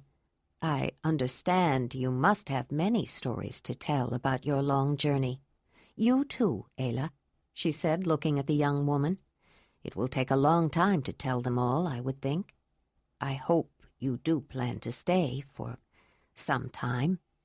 She looked significantly at Jondalar. "You may stay here as long as you like, though it may feel crowded after a while. Perhaps you will be wanting a place of your own, nearby, sometime." Jondalar grinned. "Yes, Mother, we will. Don't worry, I'm not leaving again. This is home. I'm planning to stay. We both are, unless someone objects." "Is that the story you want to hear?" "Ayla and I are not mated yet, but we will be. I already told Zelandonii. She was here just before you came in with the wine.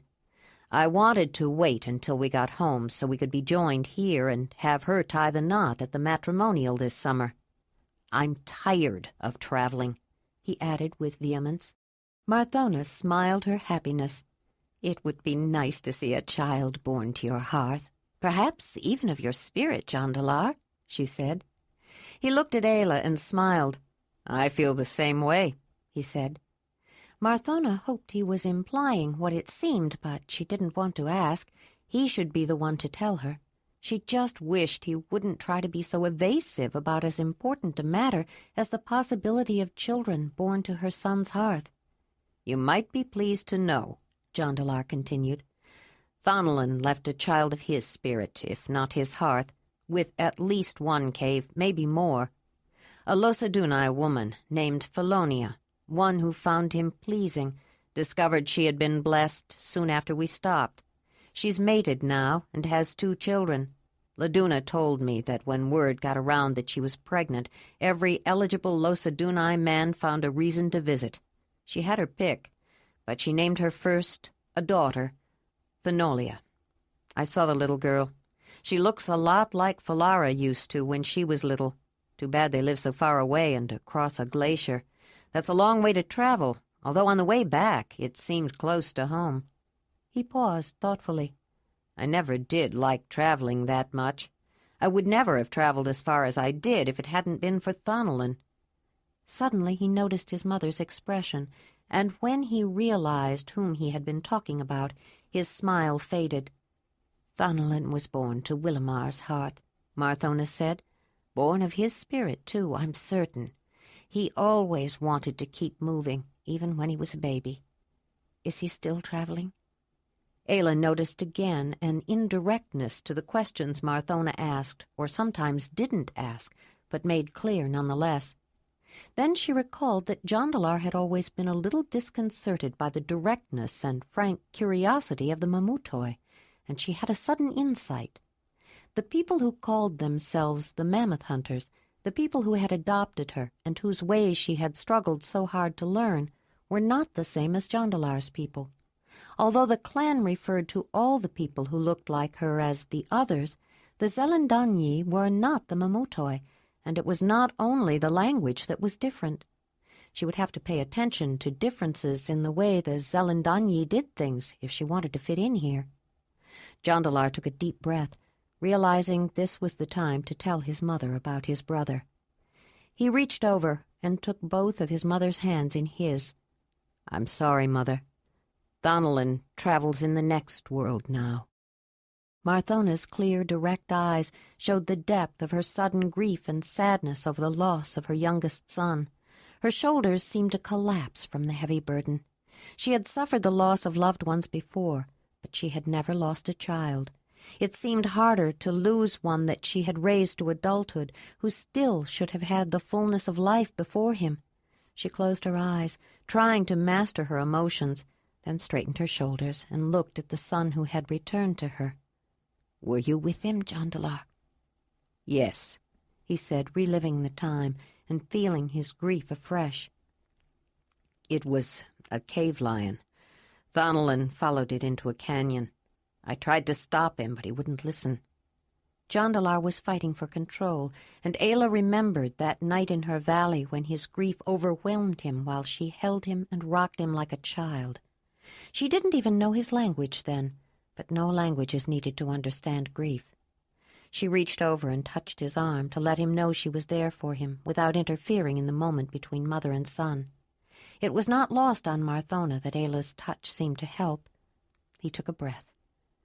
"I have something for you, Mother," he said, getting up and going to his traveling pack. He took out a wrapped packet, then, thinking about it, took out another. "Thonolin found a woman and fell in love. Her people called themselves Sharamadoi. They lived near the end of the Great Mother River, where the river was so big you understand why she was named for the Great Mother. The Sharamadoi were really two people.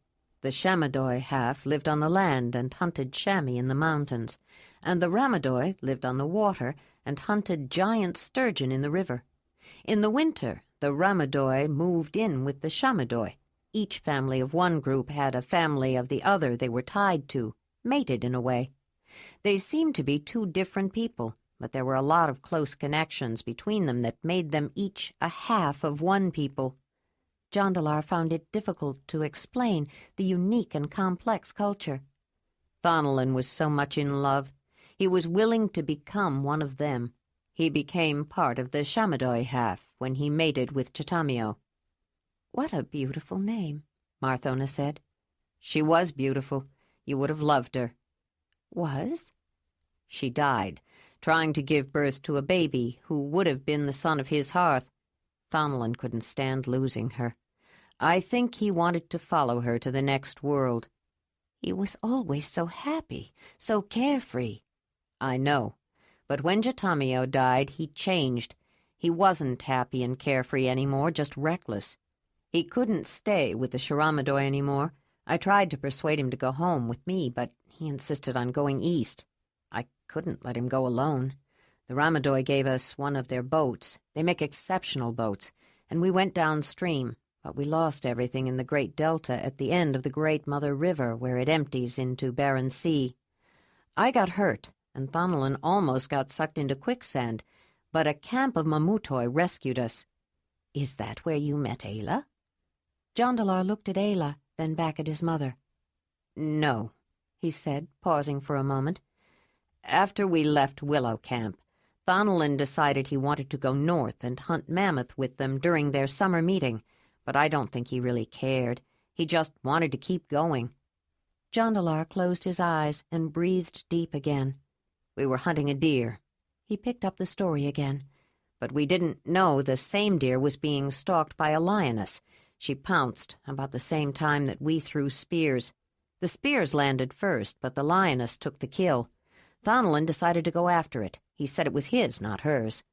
I told him not to argue with a lioness, let her have it, but he insisted on following her back to her den. We waited a while, and when the lioness left, Thonolin decided to go into the canyon and take a piece of the meat. The lioness had a mate, and he wasn't going to let go of that kill. The lion killed him, and mauled me pretty bad, too." Marthona frowned in concern. "You were mauled by a lion?" "If it hadn't been for Ayla, I'd be dead," Jondalar said. "She saved my life. She got me away from that lion and treated my wounds, too. She's a healer." Marthona looked at Ayla, then back at Jondalar with surprise. "She got you away from a lion?" "Winnie helped me, and I couldn't have done it if it was just any lion," Ayla tried to explain. Jondalar understood his mother's confusion, and he knew the explanation wasn't going to make it any easier to believe. "You've seen how Wolf and the horses mind her." "You're not telling me." "You tell her, Ayla," Jondalar said. "The lion was one I found when he was a cub," Ayla began. "He'd been trampled by deer, and his mother had left him for dead. He almost was. I was the one who had chased those deer, trying to get one to fall into my pit trap. I did get one, and on the way back to the valley, I found the cub and took him back too. Winnie wasn't too happy about it. The lion scent scared her. But I got both the deer and the lion cub back to my cave. I treated him, and he recovered, but he couldn't take care of himself alone, so I had to be his mother. Winnie learned to take care of him too." Ayla smiled, remembering. It was so funny to watch them together when he was little. Marthona looked at the young woman and gained a new understanding. "Is that how you do it?" she said. "The wolf and the horses too?" Now it was Ayla's turn to stare in surprise. No one had ever made the connection so quickly before. She was so pleased that Marthona was able to understand, she beamed. "Yes, of course. That's what I've tried to tell everyone. If you find an animal very young and feed him and raise him as though he was your own child, he becomes attached to you, and you to him. The lion that killed Donalyn and mauled Jondalar was the lion I raised. He was like a son to me." "But by then he was a full-grown lion, wasn't he? Living with a mate? How could you get him away from Jondalar?" Marthona asked. She was incredulous. "We hunted together. When he was little, I shared my kills with him, and when he got bigger, I made him share his with me. He always did what I asked. I was his mother. Lions are used to minding their mothers," Ayla said. "I don't understand it either," Jondalar said, seeing his mother's expression. "That lion was the biggest lion I've ever seen, but Ayla stopped him in his tracks, just short of attacking me a second time. I saw her ride on his back more than once. The whole Mamutoi summer meeting saw her ride that lion. I've seen it, and I still have trouble believing it." "I am only sorry that I wasn't able to save Donalyn," Ayla said. "I heard a man scream, but by the time I got there, Donalyn was already dead." Ayla's words reminded Marthona of her grief, and they were all wrapped in their own feelings for a while. But Marthona wanted to know more, wanted to understand. "I'm glad to know he found someone to love," she said. Jondalar picked up the first package he had taken from his traveling pack. "On the day that Donalyn and Chatamio were mated, he told me you knew he would never return, but he made me promise him that someday I would. And he told me when I did, to bring you something beautiful, the way Willamar always does. When Ayla and I stopped to visit the Sharamadoi on our way back, Roshario gave this to me for you." Roshario was the woman who raised Chatamio after her mother died. "She said it was Chatamio's favorite," Jondalar said, giving the package to his mother. Jondalar cut the cord that tied the leather-wrapped package. At first, Marthona thought the gift was the soft chamois skin itself, it was so beautiful. But when she opened it, she caught her breath at the sight of a beautiful necklace. It was made of chamois teeth, the perfect white canines of young animals, pierced through the root, graduated in size and symmetrically matched. Each one separated by graduated segments of the backbones of small sturgeons, with a shimmering, iridescent mother-of-pearl pendant that resembled a boat hanging from the middle. It represents the people that Donalyn chose to join, the Sharamadoi, both sides of them. The chamois of the land for the Shamadoi, and the sturgeon of the river for the Ramadoi, and the shell boat for both of them.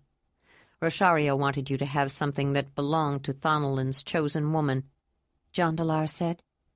Tears traced their way down Marthona's face as she looked at the beautiful gift. "Jondalar, what made him think I knew he wasn't coming back?" she asked. "He said you told him good journey when he left, not until you return," he said. A new freshet of tears welled up and overflowed. He was right. I didn't think he'd be back. As much as I denied it to myself, I was sure when he left that I would never see him again. And when I learned that you had gone with him, I thought I had lost 2 sons. Jondalar, I wish Thonolin had come home with you. But I'm so happy that at least you are back, she said, reaching for him.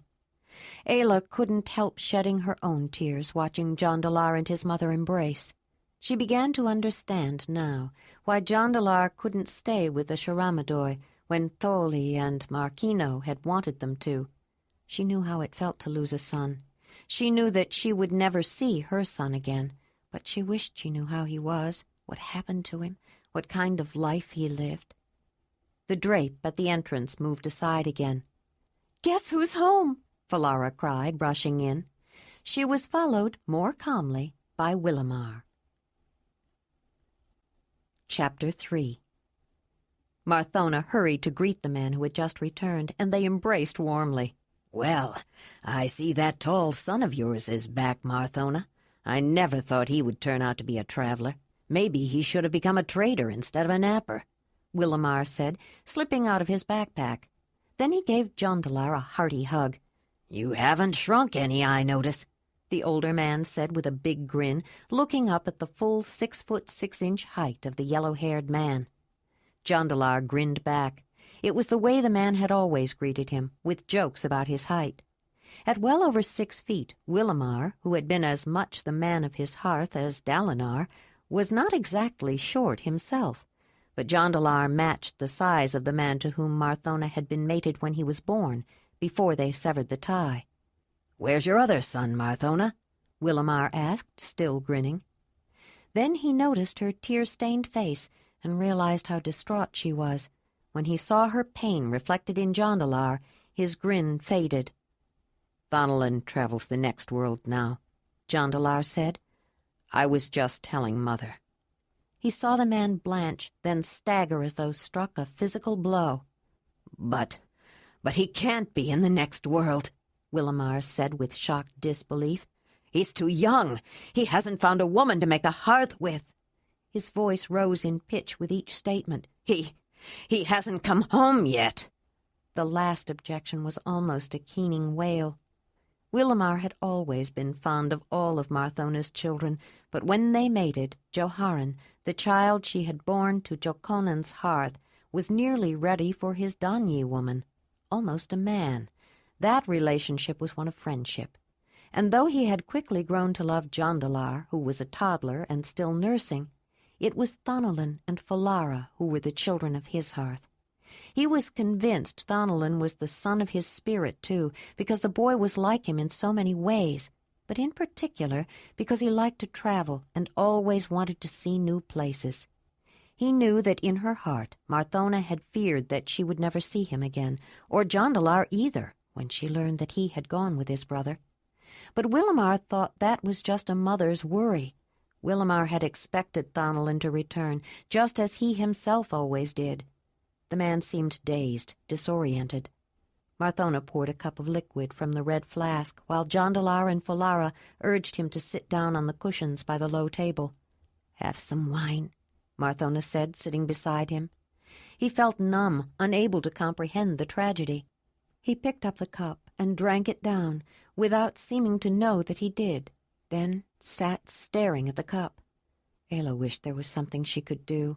She thought of getting her medicine bag and making a soothing and relaxing drink for him, but he didn't know her, and she knew he was getting the best kind of care he could at this time, the attention and concern of people who loved him. She thought about how she would feel if she suddenly found out Durk was dead. It was one thing to know she would never see her son again, but she could still imagine him growing up, with Uba to love and take care of him. "Thonolin did find a woman to love," Marthona said, trying to comfort him. Seeing her man's heartache and need had pulled her out of her own distress to help him. "Jondalar brought me something that belonged to her." She picked up the necklace to show him. He seemed to be staring into space, unaware of anything around him. Then he gave a shudder and closed his eyes. After a time he turned to look at Marthona, seeming to remember that she had spoken to him, though he could not recall what she said. "This belonged to Thanalin's mate," she said, holding it out to him. "Jondalar said it represents her people. They lived near a big river, the Great Mother River." "He did get that far, then," Willamar said, his voice hollow with anguish. "Even farther," Jondalar said. "We reached the end of the Great Mother River, went all the way to Barren Sea and beyond. Thonalin wanted to go north from there and hunt mammoth with the Mamutoi." Willamar looked up at him, his expression pained and puzzled, as though he wasn't quite understanding what was said. "And I have something of his," Jondalar said, trying to think of a way to help the man. Jondalar picked up the other wrapped package from the table. "Markino gave it to me. Markino was his crossmate, part of his Ramudoi family." Jondalar opened the leather-wrapped package and showed Willamar and Marthona an implement made out of an antler of a red deer, a variety of elk, with the tines above the first fork detached. A hole about 1.5 inches in diameter had been made in the wide space just below the first fork. The tool was Thanalin's shaft straightener. Thanalin's craft had been the knowledge of how to apply stress to wood, usually heated with hot stones or steam. The tool was used to gain better control and leverage when exerting pressure to straighten bends or kinks out of the shafts, so the spears he made would fly true. It was particularly useful near the end of a long branch where a hand grip was not possible. When the end was inserted through the hole, additional leverage was gained, making it possible to straighten the tips. Though it was called a straightener, the tool could be used to bend wood around, to make a snowshoe or tongs, or any other object that required bent wood. They were different aspects of the same skill. The sturdy, foot-long handle of the tool was carved with symbols and with the animals and plants of spring.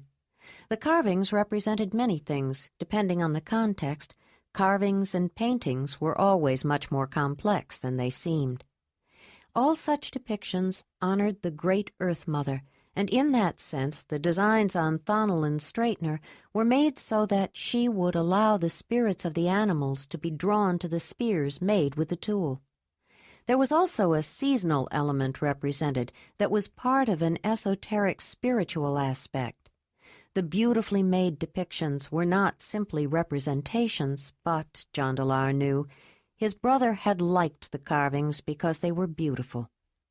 Willamar seemed to focus on the pierced antler tool. Then he reached for it. "This was Thanalin's," he said. "Yes," Marthona said. "Do you remember when Thonalin bent the wood to make the support for this table with that tool?" She touched the low stone slab platform in front of her. "Thonalin was good at his craft," Willamar said, his voice still strange, distant. "Yes, he was," Jondalar said. "I think part of the reason he felt so comfortable with the Sharamadoi was that they did things with wood that he never imagined could be done. They bent wood to make boats. They would shape and hollow out a log to make a canoe, a kind of boat, then bend the sides to widen it. They could make it bigger by adding strakes, long planks, along the sides, bending them to follow the shape of the boat and fastening them together. The Ramudoi were very skilled at handling boats in the water, but both the Shamadoi and Ramudoi worked together to make them. I considered staying with them. They're wonderful people. When Ayla and I stopped to visit with them on the way back, they wanted both of us to stay. If I had, I think I would have chosen the Ramudoi half. And there was a youngster there who was really interested in learning flint knapping." Jondalar knew he was babbling, but he was at a loss for what to do or say, and was trying to fill the emptiness. He had never seen Willamar so shaken. There was a tapping at the entrance, but without waiting for an invitation, Zelandonii pushed the drape aside and came in. Falara followed her, and Ayla realized the young woman had slipped out and summoned the woman. She nodded approval to herself. It was the right thing to do. Jondalar's sister was a wise young woman. It had worried Falara to see Willamar so upset. She had no idea what to do except to get help. and Zelandonii was the danyar, the giver of Dani's gifts, the one who acted as the intermediary for the great Earth Mother to her children, the dispenser of assistance and medication, the one you went to for help. Falara had told the powerful woman the essence of the problem. Zelandonii glanced around and took in the situation quickly. She turned and spoke quietly to the young woman, who immediately headed for the cooking area and started blowing on the coals in the fireplace to get them started again. But the fire was dead. Marthona had spread the embers to cook the meat evenly and hadn't gotten back to rekindle and bank the fire to keep it alive. Here was something Ayla could do to help. She left the scene of grief and quickly went to her pack near the entrance.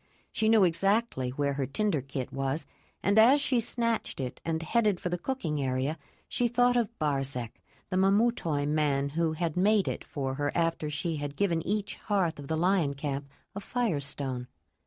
"Let me help you make a fire," she said. Falara smiled. She knew how to make a fire, but it was upsetting to see the man of her hearth so distressed, and she was pleased to have someone there with her. Willamar had always been so strong, so steady, so self-possessed. "If you get some kindling, I'll start it," Ayla said. "The fire-starting sticks are over here," Falara said, turning toward the back shelf. "That's all right. I don't need them," Ayla said, opening her tinder kit. It had several compartments and small pouches. She opened one and poured out crushed, dried horse dung. From another, she pulled out fluffy fireweed fibers and arranged them on top of the dung.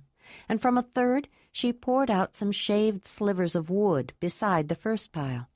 Falara watched. During the long journey, Ayla obviously had learned to have fire-making materials easily at hand, but the younger woman looked puzzled when Ayla next took out a couple of stones. Leaning close to the tinder, the woman her brother had brought home with him struck the two stones together, blew at the tinder, and it burst into flame. It was uncanny. "How did you do that?" Falara asked, completely astonished. "I'll show you later," Ayla said. "Right now, let's keep this fire going so we can get some water boiling for Zelandonii." Falara felt a rush of something like fear. "How did you know what I was going to do?" Ayla glanced at her, then looked again. Falara's face showed her consternation. With one brother's return after a long absence, bringing tame animals and an unknown woman with him, then learning of the death of the other brother, and seeing Willamar's unexpected and disturbing reaction, it had been a tense, exciting, and anxious day. After the stranger appeared to create fire by magic, and then seemed to know something that no one had told her, Falara began to wonder if all the speculation and gossip about Jondalar's woman having supernatural powers could be true. Ayla could see she was overwrought, and was fairly sure she knew why. "I met Zelandonii. I know she's your healer. That's why you went to get her, isn't it?" Ayla asked. "Yes, she's the danyar," the young woman said. "Healers usually like to make a tea or a drink to help calm someone who is upset. I assumed that she asked you to boil water for her to make it with," Ayla carefully explained. Falara visibly relaxed. It was perfectly reasonable. "And I promise I'll show you how to make fire like that. Anyone can do it, with the right stones." "Anyone?" "Yes, even you," Ayla said, smiling.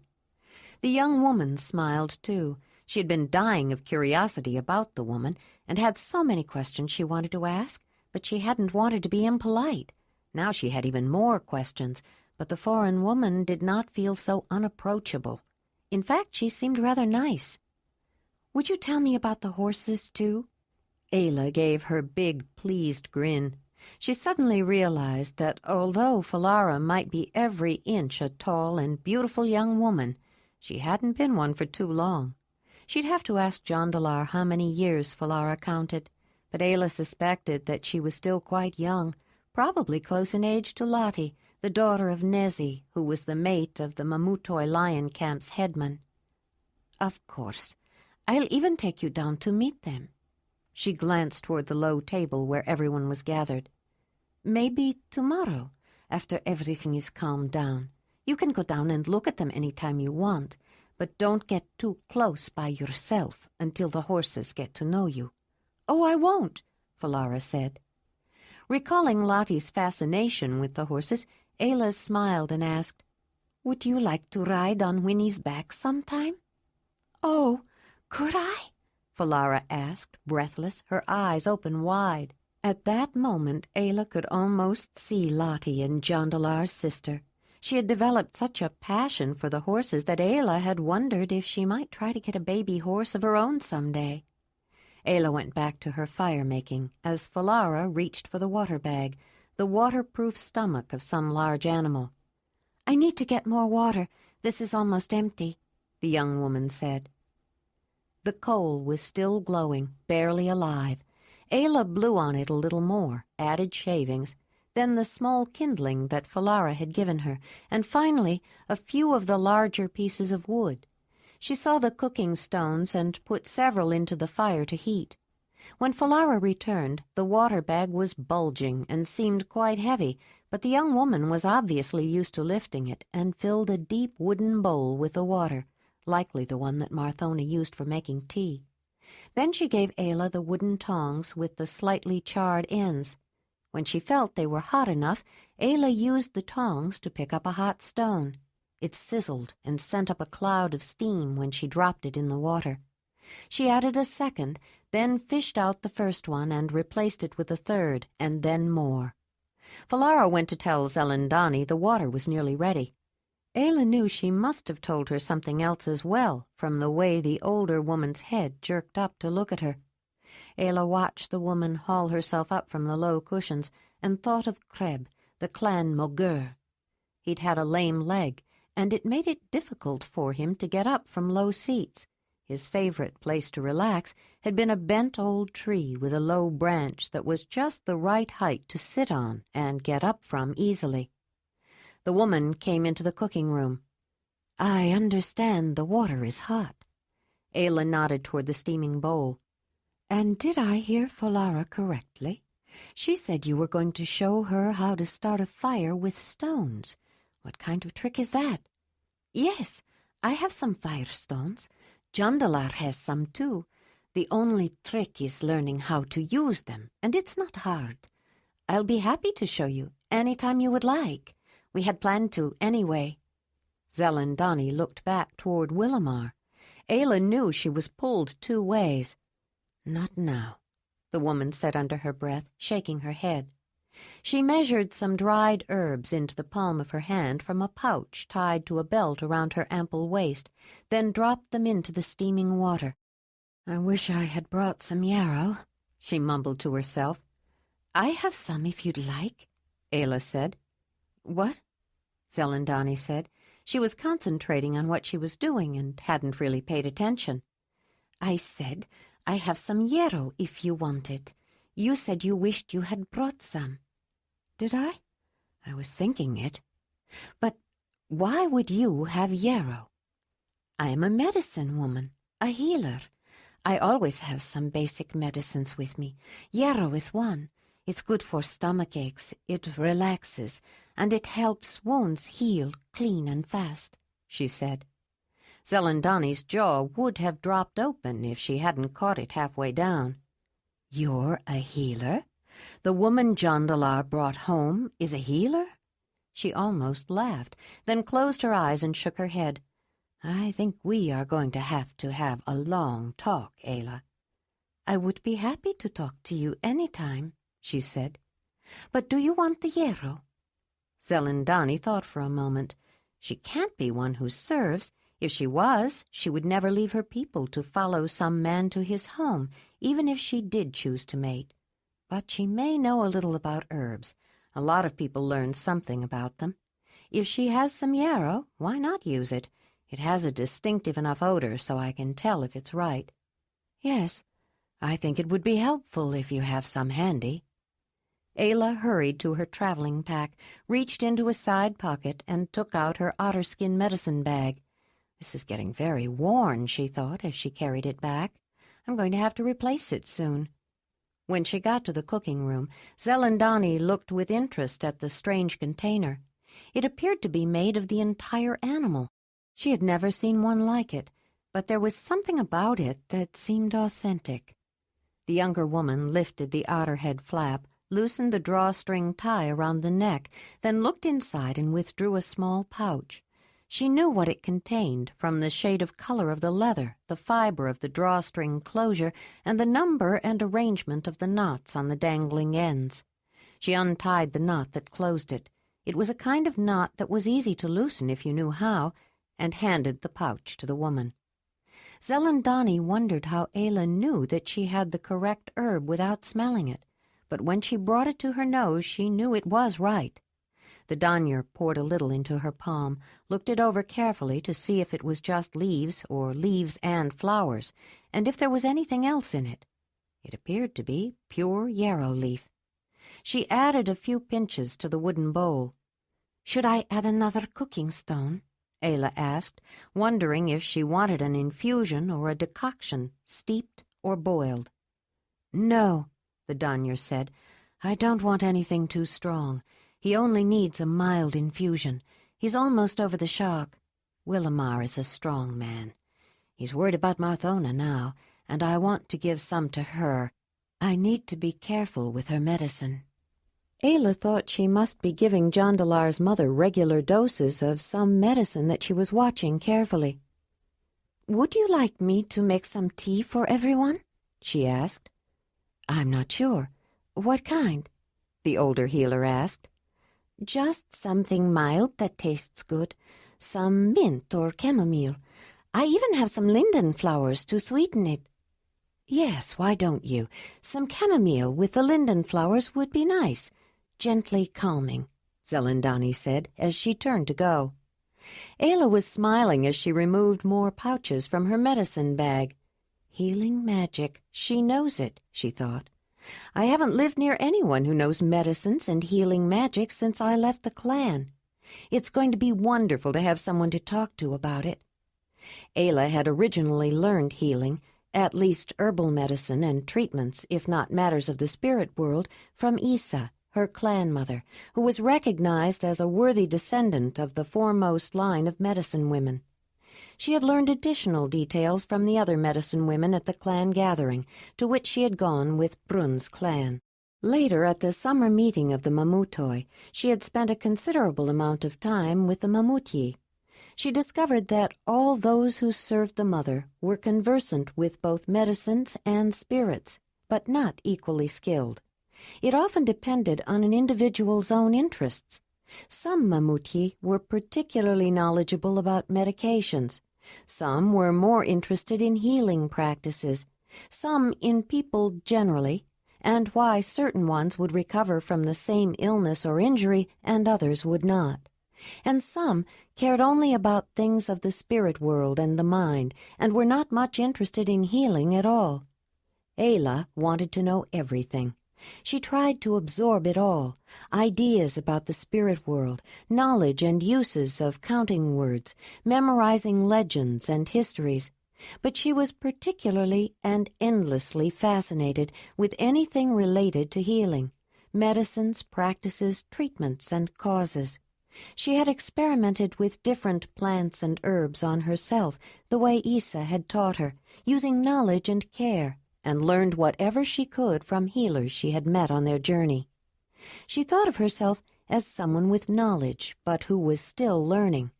She didn't fully realize how much she knew or how highly skilled she was. But the one thing she had missed more than anything since leaving the clan was having someone with whom to discuss it all, a colleague. Falara helped her make the tea and showed her where things were. They both carried steaming cups out for everyone.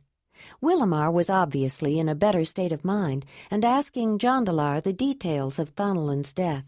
He had just begun to retell the circumstances of the cave lion attack when they all looked up at the tapping sound from the entrance. "Come in," Marthona called.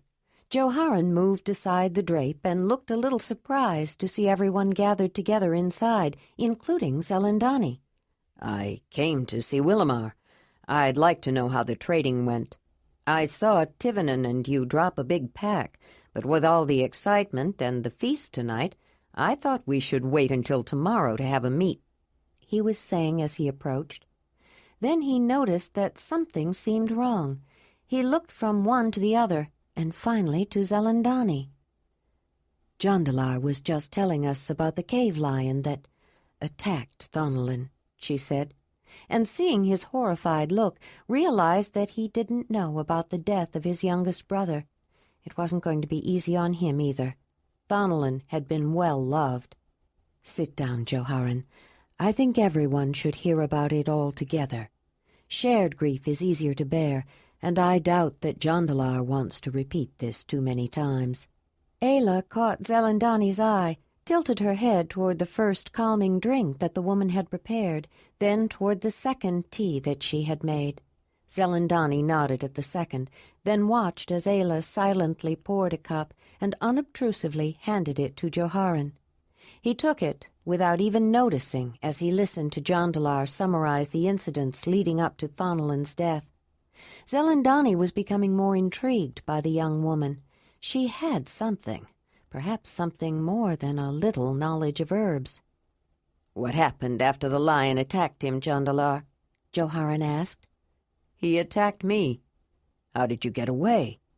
"That's Ayla's story to tell," Jondalar said.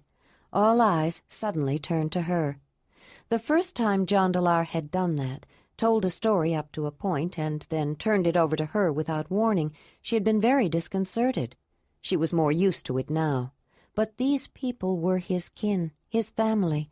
She was going to have to talk about the death of one of their own, a man she never knew, who obviously had been very dear to them. She felt her nervousness in the pit of her stomach. "I was riding on Winnie's back," she began. "Her belly was full with racer, but she needed exercise, so I rode her a little every day. We usually went east because it was easier, but I was tired of going the same way all the time. So, for a change, I thought I'd go west. We went to the far end of the valley where the cliff wall began to level out. We crossed the little river, and I almost changed my mind about going in that direction. Winnie was pulling the pole drag, and it was a steep slope, but she's sure-footed and climbed up without too much trouble." "What's a pole drag?" Falara asked. "It's just two poles attached at one end to Winnie's back, with the other ends dragging the ground, and a sturdy carrier between the poles behind her. That's how Winnie helped me carry things back to my cave, like the animals I hunted," Ayla said, trying to explain the travois she devised. "Why didn't you just get some people to help you?" Falara wanted to know. "There were no people to help me. I lived alone in the valley," Ayla said. The assembled group looked at each other in surprise, but before someone else could ask another question, Zelandonii interjected. "I'm sure we could all ask many questions of Ayla, but we can do that later. Why don't we let her finish telling us about Thonolin and Jondalar now?" There were nods of agreement as they all turned their attention back to the stranger. "As we were going past the canyon, I heard the roar of a lion and then a scream, the scream of a man in pain," Ayla continued. They were hanging on her every word, and Falara couldn't be quiet. "What did you do?" "I didn't know what to do at first, but I had to go find out who had screamed. I had to try to help if I could. Winnie took me to the canyon. I got down behind a rock and slowly tried to look in. Then I saw the lion and heard him. It was Baby. I wasn't afraid anymore and went in. I knew he wouldn't hurt us," she said. This time it was Zelandonii who couldn't keep still. "You recognized a lion's roar? Went right into the canyon of a roaring lion?" "It wasn't just any lion. It was Baby, my lion, the one I raised," Ayla said, trying to make an important distinction. She glanced at Jondalar, and he was grinning, in spite of the seriousness of the event she was relating. He couldn't help it. "They already told me about this lion," Marthona said. "Apparently Ayla has a way with other animals, not just horses and wolves. Jondalar says he saw her ride the back of this lion, just like the horses. He claims others have seen it too. Please continue, Ayla." Zelandonii thought she'd have to look into this connection with animals. She had seen the horses by the river and knew Ayla had a wolf with her, but she'd been seeing to a sick child in one of the other dwellings when Marthona led them to her place. They weren't in evidence at the moment, and she had put them out of her mind for the time being. "When I got to the back end of the canyon," Ayla continued, "I saw Baby up on a ledge with 2 men. I thought both of them were dead, but when I climbed up and looked, I realized only one was dead. The other was still alive, but without help he wouldn't be for very long. I managed to get Jondalar down off the ledge and tied him to the pole drag." "What about the lion?" Joharan asked. "Cave lions don't usually let anything come between them and something they've killed." "No, they don't. But this was Baby. I told him to go away." Ayla saw his look of stunned disbelief. "Just like I used to when we hunted together. I don't think he was hungry anyway. His lioness had just brought him a deer, and he didn't hunt people. I raised him. I was his mother. People were his family, his pride. I think the only reason he attacked the 2 men was that they had encroached on his den, his territory. But I didn't want to leave the other man there. The lioness wouldn't think people were family. There wasn't room for him on the pole drag, and no time for a burial. I was afraid Jondalar would die too if I didn't get him back to my cave. I noticed a steep scree slope at the back of the ledge with a rock holding it back. I dragged the body there and used my spear. I used big, thick clan spears then to pry the rock out of the way so the gravel would cover him. I hated to leave him like that, without even a message to the spirit world. I'm not a Mogur, but I used Kreb's ritual and asked the spirit of the great cave bear to help guide him to the land of the spirits. Then Winnie and I brought Jondalar home." There were so many questions Zelandonii wanted to ask. Who or what was a Kreb, which was what the name Kreb sounded like to her? And why the spirit of a cave bear instead of the great Earth Mother? She hadn't understood half of what Ayla said and found the other half hard to believe. "Well, it's a good thing Jondalar wasn't hurt as bad as you thought," the older healer said. Ayla shook her head. What did she mean? Jondalar was nearly dead. She still wasn't sure how she saved him. Jondalar could guess what Ayla was thinking from her expression. It was obvious Zelandonii had made some assumptions that needed to be corrected. He stood up. "I think you need to know how badly I was mauled," he said, lifting his tunic and untying the waist thong of his summer leggings. Although men seldom went entirely naked, even on the hottest days of summer, and neither did women, showing one's bare body was not a concern. People often saw each other when they went swimming or took sweat baths. It wasn't his exposed manhood that people stared at when Jondalar bared himself. It was the massive scarring on his upper thigh and groin. The wounds had healed well. There was evidence that Ayla had actually sewn pieces of his skin together in places, Zelandonii noted. She had made 7 individual stitches in his leg, 4 knots along the deepest wound, and 3 more to hold torn muscles in place. No one had ever taught her. It was the only way she could think of to keep the gaping gashes closed. Jondalar had given no hint that he had sustained such a serious injury. There was no limping or favoring of that leg, and except for the scars themselves, the muscle tissue underneath appeared fairly normal. There were other scars and marks on his body, around his right shoulder and chest, from the scratches and gashes made by the lion, and another apparently unrelated scar on his rib. It was evident that his long journey had not left him unscathed. They all understood now how severely Jondalar had been hurt, and why he had to be tended to immediately. But only Zelandonii had any idea how close to death he had been. She flushed to think how seriously she had underrated Ayla's ability as a healer, and was embarrassed to think of her rather off-hand remark. "I am sorry, Ayla.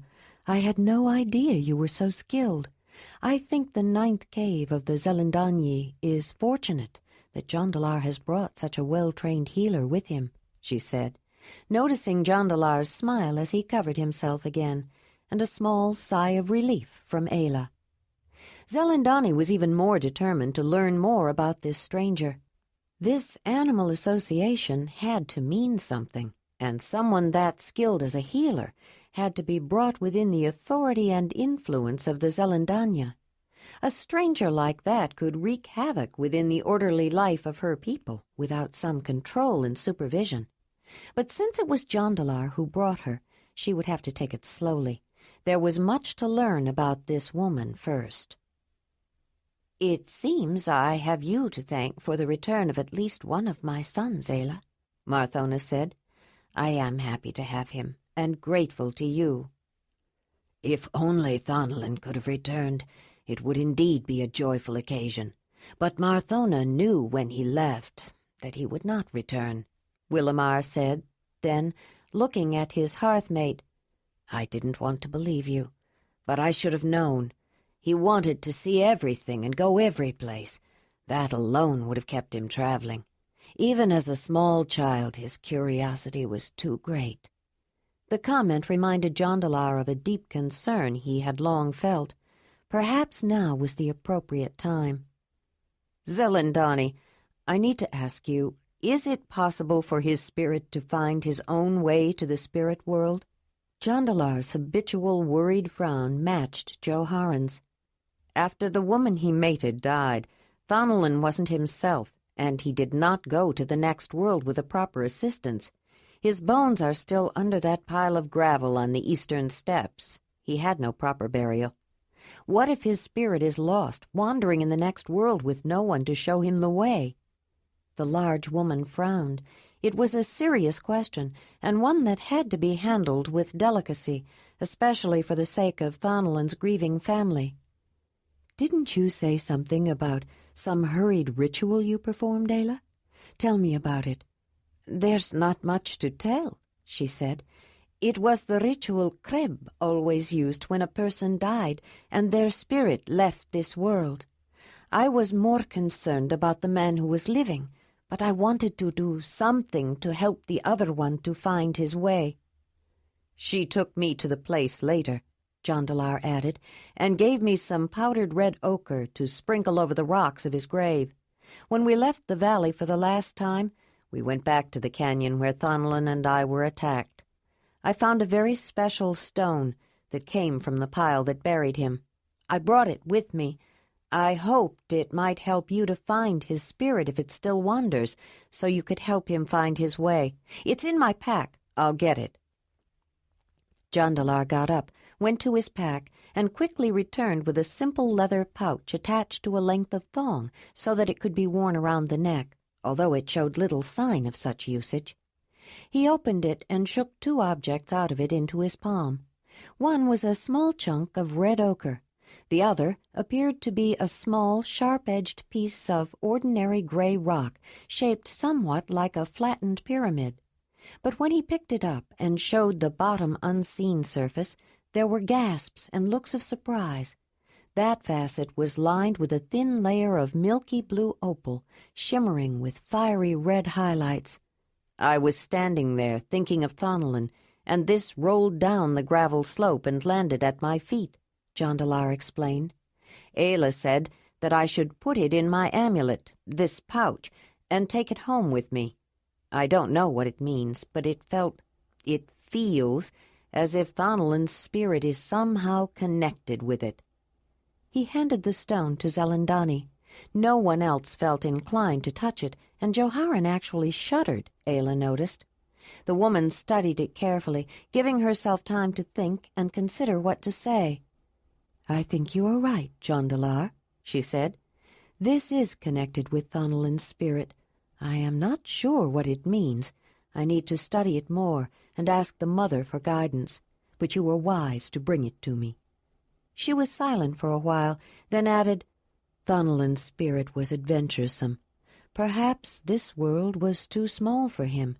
He may still be traveling in the next world, not because he's lost, but because he may not be ready to find his place there yet. How far east were you when his life on this world ended? Beyond the inland sea at the end of the great river, the one that begins on the other side of the Highland Glacier. The one they call the Great Mother River? Yes. Zelandonii was silent again. Finally she spoke. It may be, Jondalar, that Thanalin's quest could only be satisfied in the next world, in the land of the spirits. Perhaps Donnie felt it was time to call him and let you return home. What Ayla did may have been enough, but I don't quite understand what she did or why she did it. I need to ask some questions. She looked at the tall, handsome man she had once loved, still loved in her own way, and the young woman sitting beside him, who had managed to astonish her more than once in the short time since she arrived. First, who is this grub you speak of, and why did you appeal to the spirit of a cave-bear, and not the Great Earth Mother? She could see where Zelandonii's questions were leading, and because they were direct questions, she almost felt compelled to answer. She had learned what a lie was, and that some people could say a thing that wasn't true, but she could not. The most she could do was refrain from mentioning, and that was particularly difficult when she was asked a direct question. Ayla looked down and stared at her hands. There were black smudges on them from making the fire. She had been sure that eventually it would all come out, but she had hoped to spend some time with Jondalar's people first, to get to know some of them. But perhaps it was just as well. If she was going to have to leave, it would be better to do it before she grew to like them. But what about Jondalar? She loved him. What if she had to leave without him? His child was inside her, not just the child of his hearth, or even the child of his spirit, his child. It didn't matter what anyone else believed. She was convinced. She knew it was his child as much as hers. He had started it growing inside her when they shared pleasures, the gift of pleasure given to her children by the Great Earth Mother. She had been afraid to look at him, avoiding it for fear of what she might see. Suddenly, she looked up, directly at him. She had to know. Chapter 4. Jondalar smiled and nodded his head imperceptibly. Then he reached for her hand, gave it a little squeeze, and held it. Ayla could hardly believe it. It was all right. He understood, and he was telling her it was all right. She could say whatever she wanted about the clan. He would stay with her. He loved her. She smiled back, her big, wonderful smile, full of love. Jondalar, too, had seen where Zelandonii's questions were leading, and much to his own surprise, he didn't care. At one time he had been so concerned about what his family and his people would think of this woman, and what they might think of him for bringing her home with him, he almost gave her up, almost lost her. Now it didn't matter. As much as he cared about them, as glad as he was to see them, if his own family wouldn't accept her along with him, then he'd leave. It was Ayla he loved. Together they had much to offer. Several caves had already asked them to stay and live with them, including Dalinar's Zelandonii. He was sure they could find a home, somewhere. The Danyar knew something had passed between Ayla and Jondalar, some kind of approval or affirmation. It made her curious, but she had learned that observation and patience often satisfied her curiosity better than questions. Ayla turned to look at Zelandonii to answer. Kreb was Mogur of Brun's clan, the one who knew the spirit world, but he was more than just Mogur. He was like you, Zelandonii. He was, first, the Mogur of the whole clan, but to me, Kreb was man of my hearth, though I wasn't born there, and the woman he lived with, Isa, was his sibling, not his mate. Kreb never had mate. Who or what is the clan? Zelandonii asked. She noticed that Ayla's accent got thicker when she spoke of them. The clan is... I was adopted by the clan. They are the ones who took me in when I was alone. Kreb and Isa took care of me, raised me. Isa was mother, only mother I remember. And she was medicine woman, healer. Isa was first too, in a way. She was most respected of all medicine women, as her mother and her grandmother had been, all the way back in unbroken line to beginning of clan. "Is that where you learned your healing skills?" Zelandonii asked, leaning forward on the cushions. Yes, Isa taught me, even though I wasn't her true daughter, and didn't have her memories like Uba did. Uba was my sister, not a true sibling, but still my sister. "What happened to your real mother, your family, the people you were born to?" Zelandonii wanted to know. Everyone was curious, fascinated, but they let her ask the questions. Ayla sat back and looked up, as though trying to find an answer. Then she looked at the large woman who was regarding her so intently. I don't know. I don't remember. I was young. Isa guessed that I could count 5 years, although they didn't have counting words like Zelandonii. The clan named the years beginning as babies. The first was the birthing year, then the nursing year, the weaning year, and so on. I put it into counting words, she tried to explain. Then she stopped. She couldn't explain everything, tell her whole life with the clan. It would be better to just answer the questions. "You don't remember anything about your own people?" Zelandonii pressed. I only know what Isa told me. An earthquake had destroyed their cave, and Brun's clan was looking for a new one when she found me beside a river, unconscious. They had been without a home for some time, but Brun allowed her to take me with them. She said I must have been attacked by a cave lion because there were 4 claw marks on my leg with the wide spacing of a cave lion, and they were running, poisoned, corrupted. Ayla tried to find the right words. "Yes, I understand," the Danyer said. "Festered, suppurant, perhaps to the stage of morbid corruption. Cat claws tend to do that." I still have the scars. That's how Kreb knew the cave lion was my totem, even though it's usually a man's totem. I still dream sometimes of being in a small dark place and seeing a big cat claw coming. "That's a powerful dream. Do you have any other dreams? About that time in your life, I mean?" One that's more frightening, but hard to explain. I never quite remember it. It's more a feeling of an earthquake. The young woman shuddered. I hate earthquakes. Zelandonii nodded knowingly. "Any others?" No. Yes, but only once, when Jondalar was still recovering and was teaching me to speak. Zelandonii thought that was a peculiar way to phrase it, and glanced at Marthona to see if she had noted the odd expression. I understood some, Ayla said. I had learnt many words, but I was having trouble putting all together. Then I dreamed of my mother, my real mother. I saw her face and she spoke to me. The learning was easier after that. "Ah, that's a very important dream," the one who served commented. "It's always important when the mother comes to you in your dreams, whatever form she takes, but particularly when she takes the form of your own mother, speaking to you from the next world."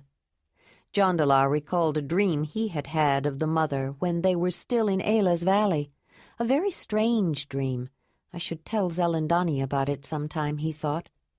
"So, if you dreamed of the mother, why didn't you appeal to her to help Thonelin find his way in the next world? I don't understand why you called upon the spirit of a cave bear and not the Great Earth Mother." I didn't know about the Great Earth Mother until Jondalar told me, after I learned your language. "You didn't know about Dani? About the Great Earth Mother?" Volara asked with amazement. None of the Zelandonii had ever heard of anyone who did not recognize the Great Mother in some name or form. They were all mystified. "The clan honors Ursus, the great cave bear," she said. "That's why I called on Ursus, to help guide the spirit of the dead man." I didn't know his name then, even though he wasn't clan. I did ask the spirit of the cave lion to help too, since he was my totem. Well, if you didn't know her, then you did what you could under the circumstances. I'm sure it helped, Zelandonii said, but she was more concerned than she showed. How could any of her children not know the mother? I have a totem too, Willamar said. Mine is the golden eagle. He sat up a little straighter. My mother told me that when I was an infant, an eagle picked me up and tried to carry me away, but she grabbed me and held on. I still show the scars. The Zelandonii told her that the golden eagle spirit recognized me as one of his own kind. Not many people have personal totems, not among the Zelandonii. But if you have one, it is thought to be lucky. Well, you were lucky enough to get away, Joharen said. I guess I was lucky enough to get away from the cave lion that marked me, Ayla said, and so was Jondalar. I think his totem is the cave lion too. What do you think, Zelandonii? Ayla had been telling Jondalar that the cave lion's spirit had chosen him ever since she could talk to him, but he had always avoided any comment about it. It seemed that individual totems weren't as important to his people as they were to the clan, but it was important to her. She didn't want to take any chances. The clan believed that a man's totem had to be stronger than a woman's totem for her to have children. That was why her strong male totem had upset Issa so. In spite of her powerful totem, Ayla did have a son. But there had been difficulties beginning in pregnancy, during his birth, and many believed afterward. They were sure he was unlucky. That his mother had no mate, no man to raise him properly, confirmed it. The difficulties and misfortune were blamed on the fact that she was a woman with a male totem. Now that she was pregnant again, she wanted no problems for this child that Jondalar had started, not for her or the baby. Though she had learned a great deal about the mother, she had not forgotten clan teachings, and if Jondalar's totem was a cave lion like hers, then she was sure it would be strong enough for her to have a healthy baby who would have a normal life. Something in Ayla's tone of voice caught Zelandonii's attention. She looked closely at the young woman. She wants Jondalar to have a cave lion totem, the woman realized. It is very important to her, this totem. Totem spirits must have greater significance to these clan people who raised her. It probably is true that the cave lion is his totem now, and it won't hurt him if people think he's lucky. He probably is to have gotten back at all. I believe you're right, Ayla, the Danyar said. Jondalar can claim the cave lion as his totem, and claim the luck. He was very lucky you were there when he needed you. I told you, Jondalar, Ayla said, looking relieved. Why does she, or this clan, put so much importance on the spirit of the cave lion, or the cave bear? Zelandonii wondered. All the spirits are important, those of animals, even those of plants or insects, everything. But it is the Great Mother who gave birth to them all. Who are these people, this clan? You did say you lived alone in a valley, didn't you? Where was this clan that raised you, Ayla? The Danyar asked. Yes, I'd like to know, too. Didn't Jondalar introduce you as Ayla of the Mamutoi? Joharen said. You said you didn't know the mother, but you greeted us with a welcome from the Great Mother of all, which is one of the names we give Dani, Folara added. Ayla looked from one to the other, then at Jondalar, feeling a touch of panic.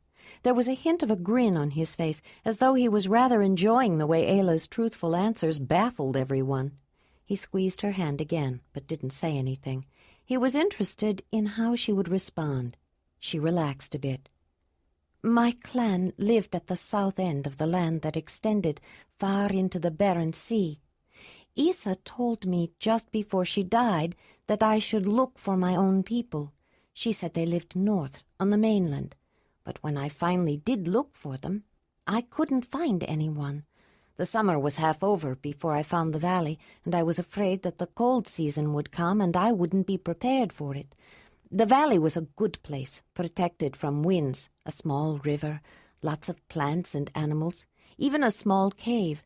I decided to stay for the winter and ended up staying for 3 years with only Winnie and Baby for company. Maybe I was waiting for Jondalar, she said, smiling at the man. I found him in late spring. It was near the end of summer before Jondalar was well enough to travel. We decided to make a small trek, explore the region. We made camp each night in a different place, going farther from the valley than I had gone before. Then we met Talut, the headman of the lion camp, and he invited us to visit. We stayed with them until the beginning of the next summer, and while I was there, they adopted me. They wanted Jondalar to stay too and become one of them, but even then he was planning to return. "Well, I'm glad he did," Marthona said. "It seems you are very lucky to have people so willing to adopt you," Zelandonii said. Zelandonii couldn't help but wonder at the strange story Ayla was telling. She wasn't alone in her reservations. It all seemed rather far-fetched, and she still had more questions than answers. At first, I'm sure it was Nezi's idea. She was Talut's mate. I think she convinced him because I helped Rydek when he had a bad problem. Rydek was weak in... Ayla didn't know the correct words and was frustrated. Jondalar had never taught them to her. He could have given her precise words for various kinds of flint, and specific words for the processes of shaping it into tools and weapons. But medicinal and healing terminology was not a part of his normal vocabulary. She turned to him and spoke to him in Mamutoi. "What is your word for foxglove? That plant I always collected for Rydek." He told her, but even before Ayla could repeat it and attempt to explain, Zelandonii was sure she understood what had happened. As soon as she heard Jondalar say the word, she knew not only the plant, but its uses. She had a good idea that the person Ayla was talking about had an internal weakness with the organ that pumped blood, the heart, that could be helped by the proper extraction of elements from foxglove.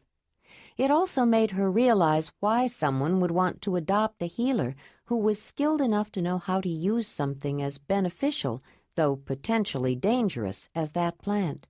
And if that someone was in a position of authority, as a headman's mate would be, she could understand how Ayla might be adopted so quickly. After listening to Ayla tell essentially what she had guessed, she made another assumption. "This person, Rydek, was a child?" she asked, to confirm her final speculation. "Yes," Ayla replied, feeling a moment of sadness. Zelandonii felt she understood about Ayla and the Mamutoi, but the clan still left her perplexed. She decided to try a different approach. "I know you are very skilled in the healing ways, Ayla, but often those who become knowledgeable have a mark of some kind, so people will recognize them, like this one," she said, touching a tattoo on her forehead above her left temple. "I see no mark on you." Ayla looked closely at the tattoo.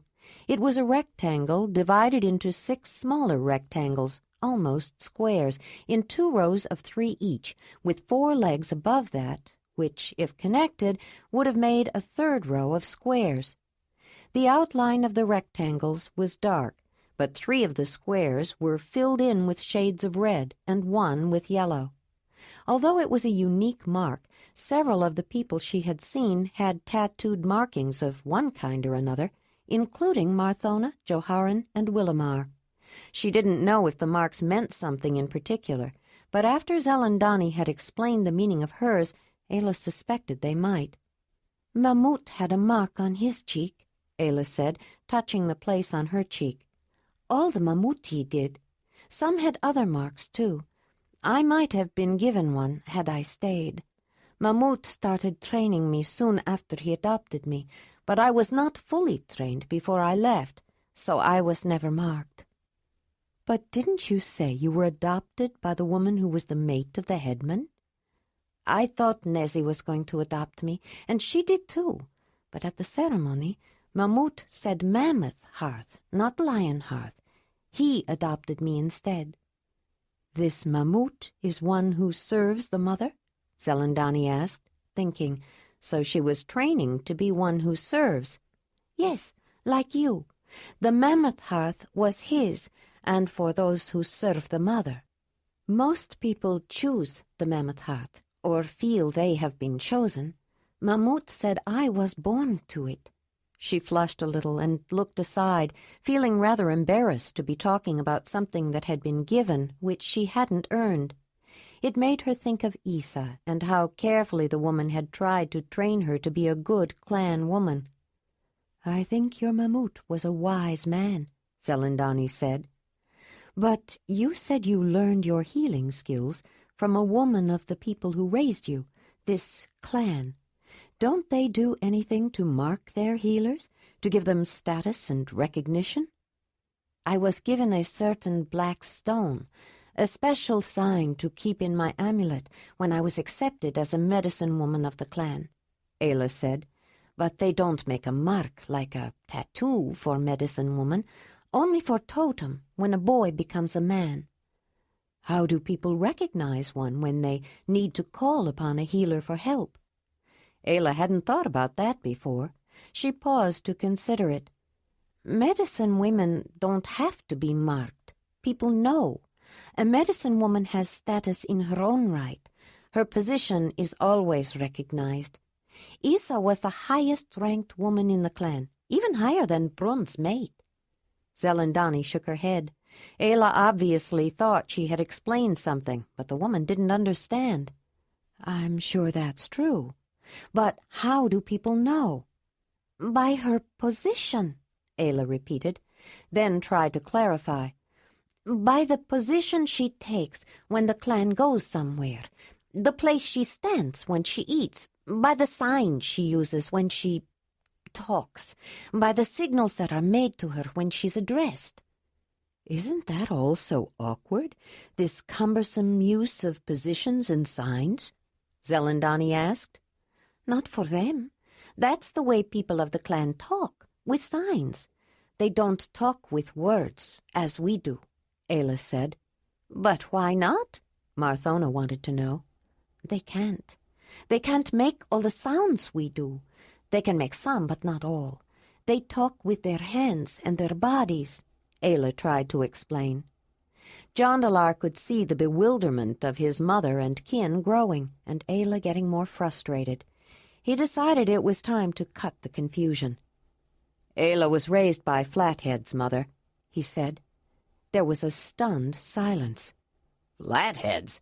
Flatheads are animals," Joharan said. "No, they're not," Jondalar said. "Of course they are," Falara said. "They can't talk." "They can talk. They just don't talk the way you do," Jondalar said. "I can even talk their language a little, but of course Ayla is much better. When she said I taught her to speak, she meant it." He glanced at Zelandonii. He'd noted her earlier expression. She forgot how to speak whatever language she knew when she was a child. She could only speak the clan way. "The clan are Flatheads. Flatheads call themselves the clan." "How could they call themselves anything if they talk with their hands?" Falara asked. "They do have some words," Ayla repeated. "They just can't say everything. They don't even hear all the sounds we make. They could understand if they started young, but they're not used to hearing them." She thought about Rydag. He could understand everything that was said, even if he couldn't say it. "Well, I didn't know they called themselves by any name," Marthona said. Then she thought of something else. "How did you and Ayla communicate, Jondalar?" "We didn't at first," he said. "In the beginning, of course, we didn't need to. Ayla knew what to do. I was hurt, and she took care of me." "Are you telling me, Jondalar, that she learned from Flatheads how to heal that cave lion mauling?" Zelandonii said. Ayla answered instead. "I told you, Isa came from the most respected line of medicine women in the clan. She taught me." "I find all this about intelligent Flatheads very difficult to believe," Zelandonii said. "I don't," Willamar said. Everybody turned to look at the trade master. I don't think they're animals at all. I haven't for a long time. I've seen too many in my travels. Why haven't you said something before? Joharen asked. It never came up, Willamar said. No one ever asked, and I never thought about it that much. What changed your mind about them, Willamar? Zelandonii asked.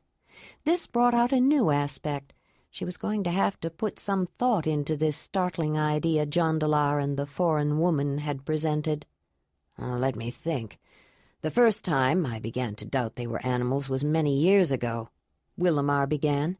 I was south and west of here, traveling alone. The weather had changed quickly, a sudden cold snap, and I was in a hurry to get home. I kept going until it was almost dark, and camped beside a small stream. I planned to cross in the morning. When I woke up, I discovered I had stopped right across from a party of flatheads. I was actually afraid of them, you know what you hear. So I watched them closely, to be prepared in case they decided to come after me.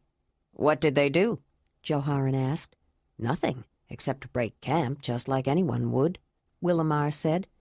They knew I was there, of course, but I was alone, so I couldn't give them much trouble, and they didn't seem in a big hurry. They boiled some water and made something hot to drink, rolled up their tents, different from ours, lower to the ground and harder to see. But they packed them on their backs and left at a fast jog. Could you tell if any were women? Ayla asked. It was pretty cold. They were all covered. They do wear clothes. You don't notice it in summer because they don't wear much, and you seldom see them in winter. We don't tend to travel much then, or very far, and they probably don't either. You're right. They don't like to go too far from home when it's cold or snowy, Ayla commented. Most had beards. I'm not sure if they all did, Willamar said. Young men don't have beards. Did you notice if any of them carried a basket on her back? I don't think so, he said. Clan women don't hunt, but if the men go on a long trek, women often go along to dry the meat and carry it back, so it was probably a short-range hunting party, just men, Ayla said. Did you do that? Falara asked. Go along on long hunting trips? Yes, I even went along once when they hunted a mammoth, Ayla said, but not to hunt. Jondalar noticed that everyone seemed more curious than closed-minded. Though he was sure many people would be more intolerant, at least his kin seemed interested in learning about Flatheads, the clan. Joharen, Jondalar said. I'm glad this came up now, because I was planning to talk to you anyway. There's something you need to know. We met a clan couple on our way here, just before we started over that plateau glacier to the east. They told us that several clans are planning to get together to talk about us and the problems they've been having with us. They call us the others. I'm having trouble believing they can call us anything, the man said, much less have meetings to talk about us. Well, believe it, because if you don't, we could be in some trouble. Several voices spoke at once. What do you mean? What kind of trouble? I know of one situation in the Zelandonii region. A gang of young ruffians from several caves started baiting flatheads, clan men. I understand they started out several years ago by picking on just one, like running a rhino down. But clan men are nothing to fool with. They're smart and they're strong. A couple of those young men found that out when one or two got caught, so they started picking on the women. Clan women don't fight, usually, so it wasn't as much fun, no challenge. To make it more interesting, they started forcing clan women to... Well, I wouldn't call it pleasures. What? Joharen said. You heard me right, Jondalar affirmed. Great Mother, Zelandonii blurted. That's terrible, Marthona said at the same time. How awful, Falara cried, wrinkling her nose with disgust. Despicable, Willamar spat. They think so too, Jondalar said. They're not going to put up with it much longer, and once they realize they can do something about it, they're not going to put up with much from us at all. Aren't there rumors that these caves used to belong to them? What if they want them back? "Those are rumors, Jondalar. There's nothing in the histories or the elder legends to confirm it," Zelandonii said. "Only bears are mentioned." Ayla didn't say anything, but she thought the rumors might be true.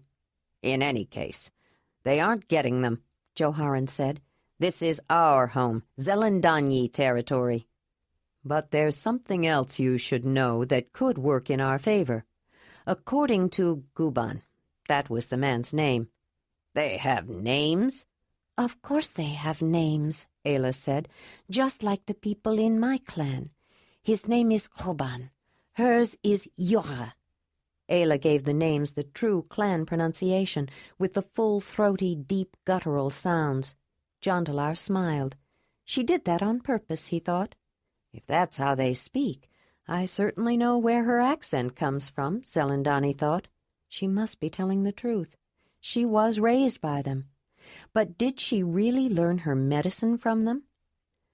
What I was trying to say, Joharen, is that Huban, his pronunciation was much easier to understand, told me that some people, I don't know which caves, have approached some clans with the idea of establishing trading relations. "Trading? With flatheads?" Joharen said. "Why not?" Willamar said. "I think it could be interesting. Depends what they have to trade, of course." "Sounds like the trade master talking," Jondalar said. "Speaking of trading, what are the Losadunai doing about those young men?" Willamar wanted to know. "We trade with them. I'd hate to have some trading party come down off the other side of that glacier and walk into a party of flatheads with revenge on their minds. When I first heard about it 5 years ago, they weren't doing much," Jondalar said, trying to avoid making reference to Thonolin. "They knew it was going on. Some of the men were still calling it high spirits, but Laduni became really upset just talking about it. Then it got worse. We stopped to visit the Losadunai on our way back. The clan men had started going out with their women when they were gathering food, guarding them, and those high-spirited young men weren't going to provoke the clan men by going after the women then, so they went after a young woman of Laduni's cave, all of them, forced a young woman before first rites." "Oh, no! How could they, Jonde?" Falara said, bursting into tears. "Great Mother's Underground," Joharen thundered. "That's just where they should be sent," Willamar said. "They are abominations. I can't even imagine a strong enough punishment," Zelandonii fumed. Marthona, unable to say anything, had her hand on her chest and looked appalled. Ayla had felt deeply for the young woman who had been assaulted and had tried to ease her anguish. But she couldn't help but notice how much more strongly Jondalar's kin had reacted to the news of a young woman of the others being attacked by the gang than they had when they learned of the attacks on clan women. When it was clan women, they were offended, but when it was one of their own, they were outraged. That, more than anything that had been said or done, made her understand the extent of the chasm that separated the two peoples. Then she wondered what their reactions would have been, inconceivable as the idea was to her, if it had been a gang of clan men, flatheads, that had committed such an abominable act on Zelandonii women. "You can be sure the Losadunai are doing something about those young men now," Jondalar said. "The young woman's mother was crying for blood retribution against the cave of the leader of those degenerate men." "Ah, that's bad news. What a difficult situation for the leaders," Marthona said. "It's her right," Falara proclaimed. "Yes, of course, it's her right," Marthona said. "But then some kin or another, or the whole cave, will resist, and that could lead to fighting, maybe someone getting killed. And then someone wants revenge for that. Who knows where it would end up? What are they going to do, Jondalar?" Several cave leaders sent runners with messages, and many of them got together and talked. They've agreed to send out trackers, find the young men, separate them to break up the gang, and then each cave is going to deal with their own member individually. They will be severely punished, I imagine, but they'll be given a chance to make restitution, Jondalar explained.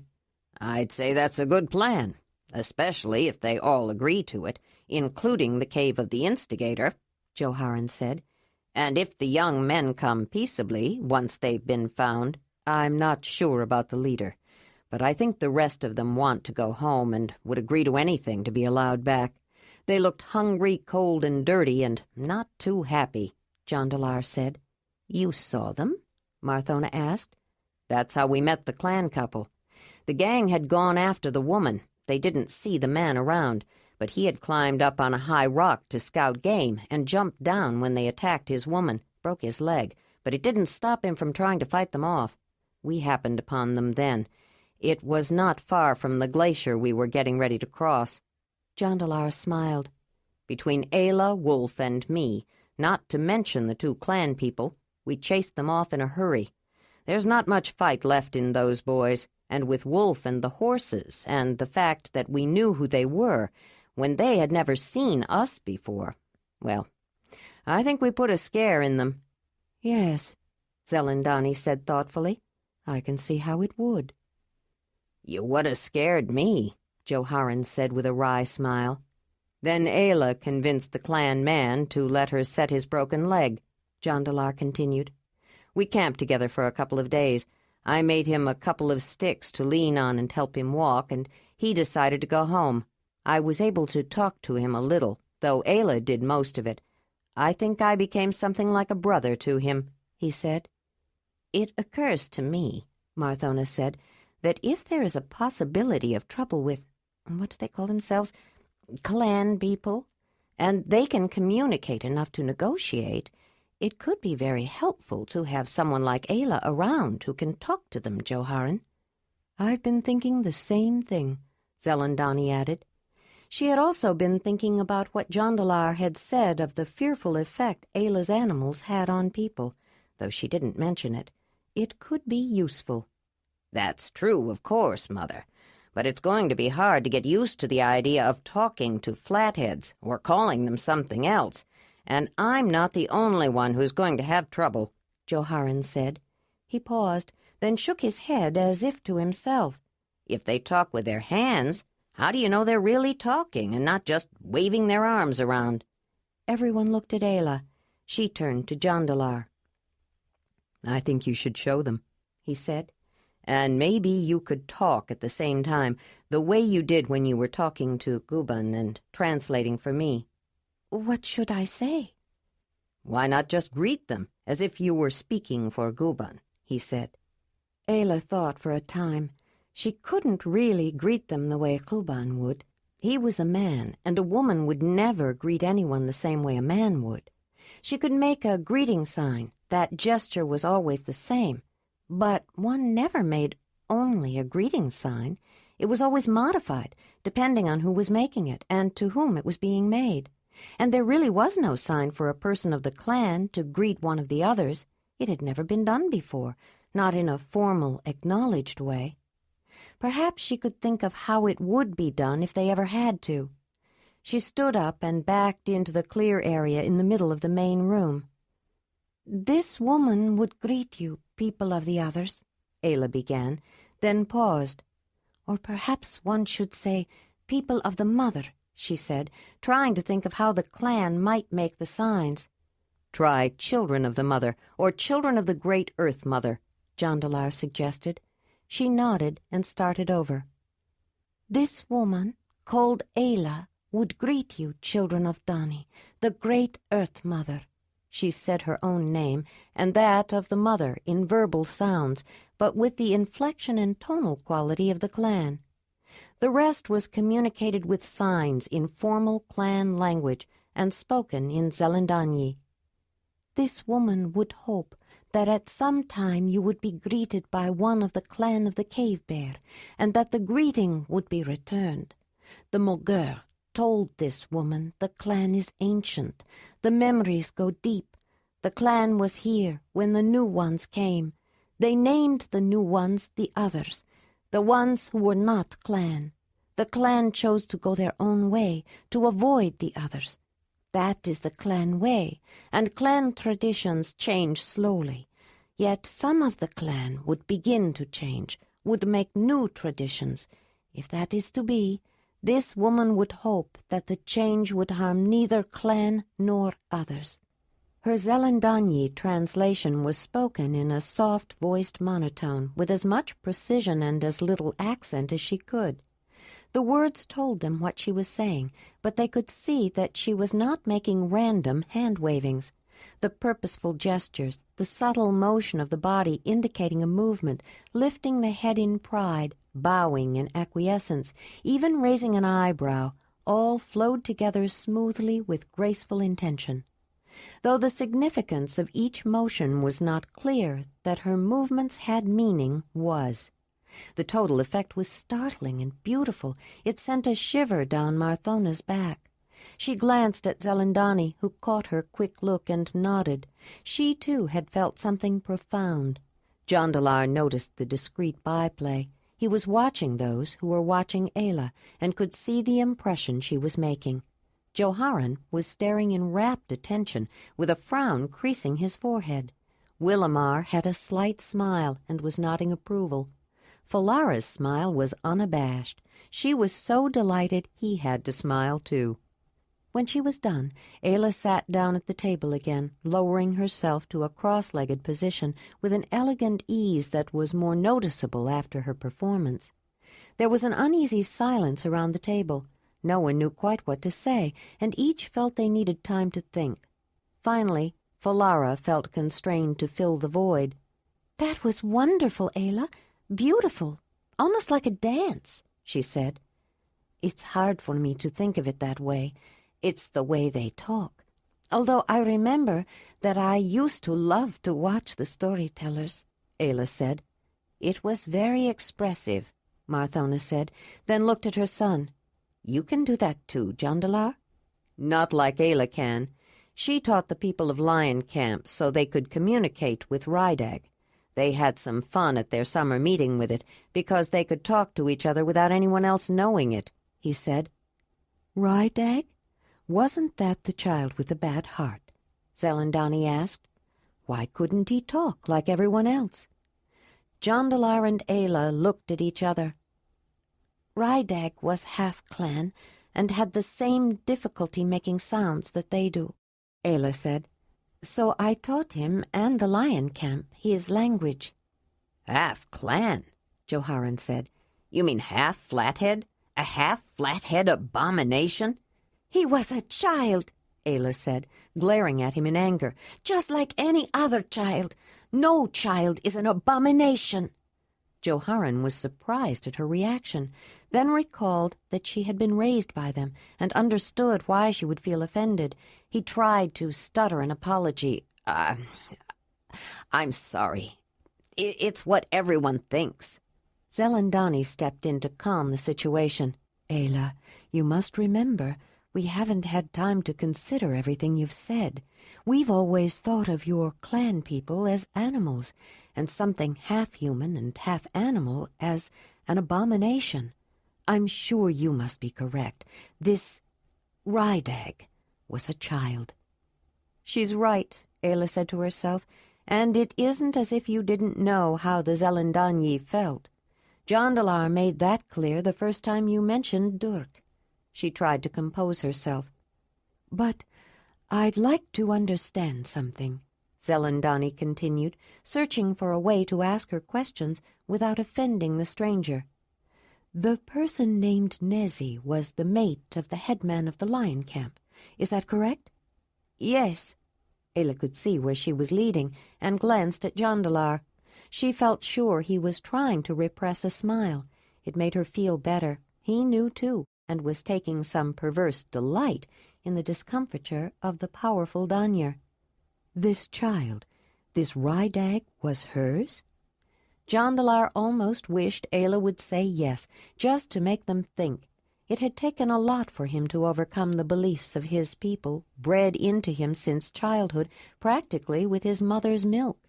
If they thought a woman who had given birth to an abomination could become the mate of a headman, it might shake that belief a bit, and the more he thought about it, the more he was convinced that for their own good, for their own safety, his people had to change, had to accept the fact that the clan were people too. She nursed him, Ayla explained, along with her own daughter. He was the son of a clan woman who was alone and died shortly after his birth. Nezi adopted him, just as Isa adopted me when I had no one to take care of me.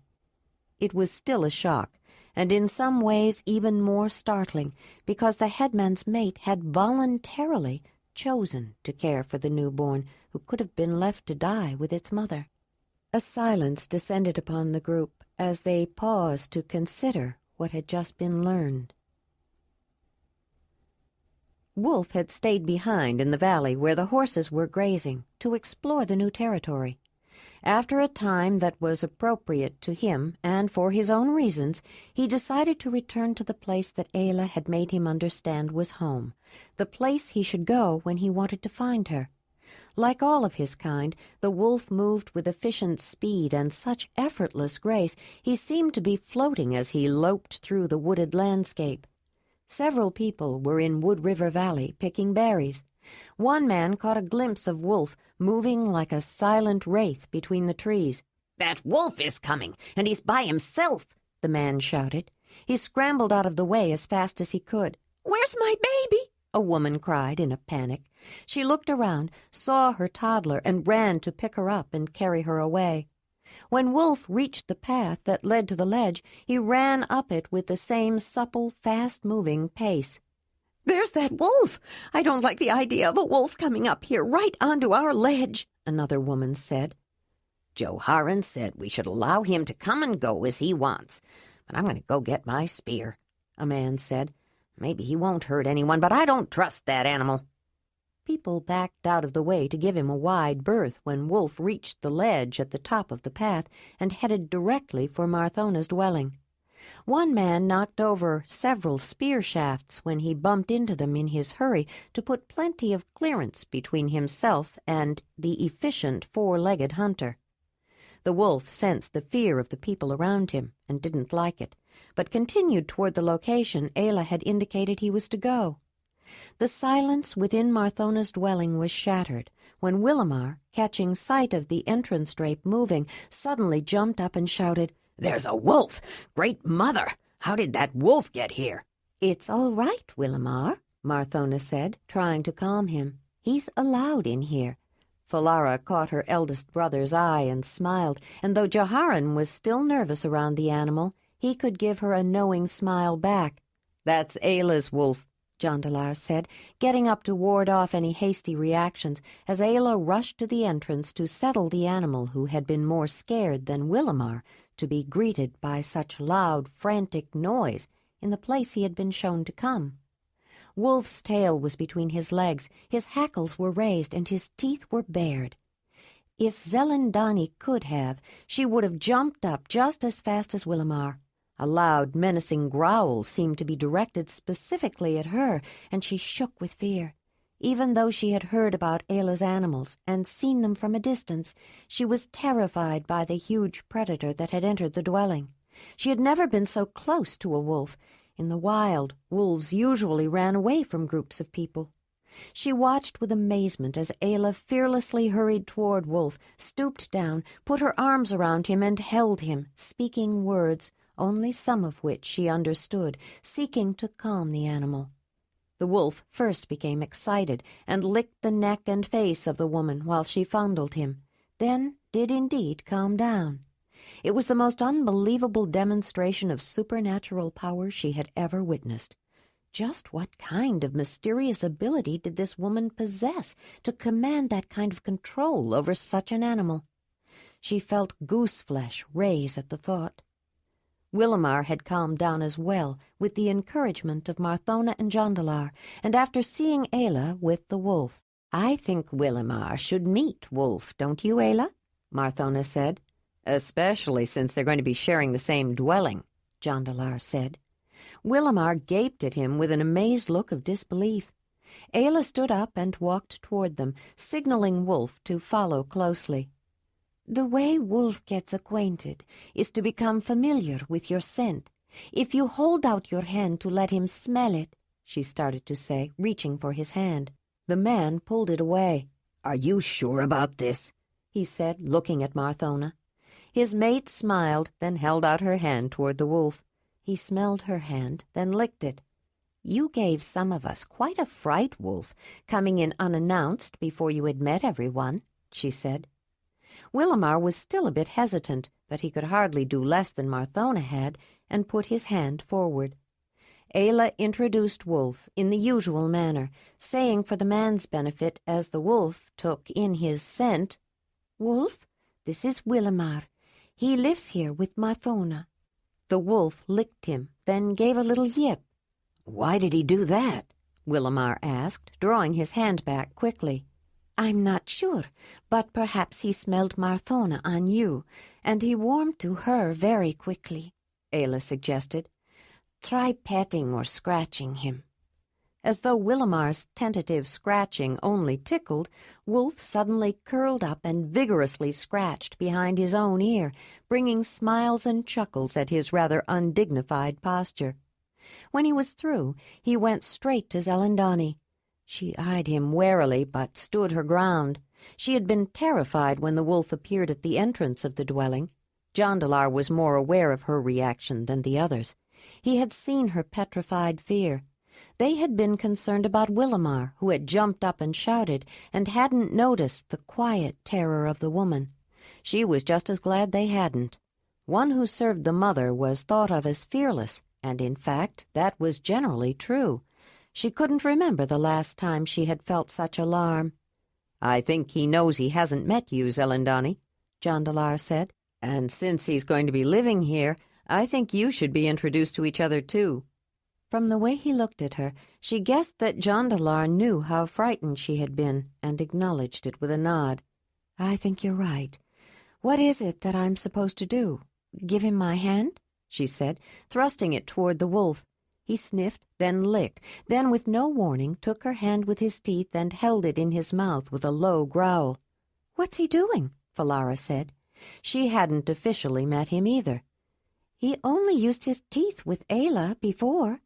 "I'm not sure," Jondalar said with a note of concern. Zelandonii looked sternly at Wolf, and he let go. "Did he hurt you?" Falara asked. "Why did he do that?" "No, of course he didn't hurt me. He did it to let me know that I have nothing to fear from him," Zelandonii said, making no attempt to scratch him. "We understand each other." Then she contemplated Ayla, who returned her gaze. "And we have a lot to learn about each other." "Yes, we do. I'm looking forward to it," she replied. "And Wolf still needs to meet Falara," Jondalar said. "Come here, Wolf. Come and meet my little sister." Responding to the playfulness in his voice, Wolf bounded toward him. "This is Falara, Wolf," he said. The young woman quickly discovered how much fun it was to pet and scratch and handle the wolf. "Now it's my turn," Ayla said. "I would like to be introduced to Willamar," she said, then turning to the Danyer, "and Zelandonii, although I already feel that I know you both." Marthona stepped forward. "Of course, I had forgotten that you haven't formally met them. Ayla, this is Willamar, renowned traveler and trade-master of the 9th cave of the Zelandonii, mated to Marthona, man of the hearth to Falara, blessed of Dani." Then she looked at the man. "Willamar, please welcome Ayla of the Lion Camp of the Mamutoi, daughter of the Mammoth Hearth, chosen by the spirit of the cave lion, protected by the cave bear." She smiled at the animal. "And friend of wolf and 2 horses," she added. After the incidents and stories that Ayla had just told, Jondalar's kin understood the meanings of her names and ties more, and felt they knew her better. It made her seem less of a stranger. Willamar and Ayla grasped both hands and greeted each other in the name of the mother with the phrases of the formal introduction, except that Willamar referred to her as Mother rather than friend of Wolf. Ayla had noticed that people seldom repeated introductions exactly, often adding their own variation. "I look forward to meeting the horses, and I think I'm going to add chosen by the Golden Eagle to my names. After all, it is my totem," he said with a warm smile, and squeezed her hands before he let go. She smiled back, a big, dazzling smile. I am happy to see Jondalar after all this time, he thought, and how wonderful for Marthona that he brought a woman back to mate. It means he plans to stay, and such a beautiful woman. If they are of his spirit, imagine what her children will look like. Jondalar decided that he should be the one to formally introduce Ayla and Zelandonii. Ayla, this is Zelandonii, first among those who serve the great Earth Mother, the voice of Dani, surrogate of she who blesses, the Danyer, giver of help and healing, instrument of the original ancestor, spiritual leader of the 9th cave of the Zelandonii, and friend of Jondalar, once known as Zolina. He said the last with a smile. It was not one of her usual titles. Zelandonii, this is Ayla of the Mamutoi, he began, and at the end added, soon to be mated to Jondalar, I hope. It's a good thing he said I hope, Zelandonii said to herself as she stepped forward with both hands extended. This mating hasn't been approved yet. As the voice of Dani, great Earth Mother, I welcome you, Ayla of the Mamutoi, daughter of the Mammoth Hearth, she said, taking both of Ayla's hands in hers and naming what to her were the most important titles. In the name of Mut, mother of all, who is also Dani, I greet you, Zelandonii, first among those who serve the great Earth Mother, Ayla said. As the two women faced each other, Jondalar fervently hoped that they would become good friends. He would never want either as an enemy. And now I must go. I hadn't planned to stay so long, Zelandonii said. I have to go too, Joharan said, leaning over to brush his mother's cheek with his, then getting up. There's a lot to do before the feast tonight. And, Willamar, tomorrow I want to hear how the trading went. After Zelandonii and Joharan left, Marthona asked Ayla if she wanted to rest before the celebration. I feel so dirty and hot from traveling. There's nothing I'd like better right now than to go for a swim, to cool off and wash. Does soaproot grow nearby? It does, Marthona said. Jondalar, behind the big rock upstream along the river, a short distance from Wood River Valley. You know where that is, don't you? Yes, I know. Wood River Valley is where the horses are, Ayla. I'll show you the place. A swim does sound good. Jondalar put an arm around Marthona. And it's good to be home, Mother. I really don't think I want to travel again for a long time. Chapter 5. I want to get my comb, and I think I still have some dried ceanothus flowers left to wash my hair, Ayla said, opening her traveling packs. And the chamois skin from Rosario to dry off with, she added, pulling it out. Wolf was bounding toward the entry and back to them again, as though urging them to hurry. I think Wolf knows we're going swimming, Jondalar said. I sometimes think that animal can understand language, even if he can't speak it. I'll take my change of clothes so I have something clean to put on. And why don't we spread out the sleeping furs before we go? Ayla said, putting down her towel and other things and pulling loose the ties of another bundle. They quickly made a sleeping place and set out the few other possessions they had with them. Then Ayla shook out the tunic and short pants she had been keeping aside. She examined the outfit closely. It was made of soft, supple buckskin, cut in a simple Mamutoi style, but was undecorated, and though clean, it was stained. Even with washing, it was difficult to get stains out of the velvety textured nap of the leather, but it was the only thing she had to wear to the feast. Traveling limited the amount one could take, even with horses to help with transport, and she had wanted to bring other things that were more important to her than changes of clothing. Ayla noticed that Marthona was watching her and said, "This is all I have to wear tonight. I hope it will be all right. I couldn't bring much with me.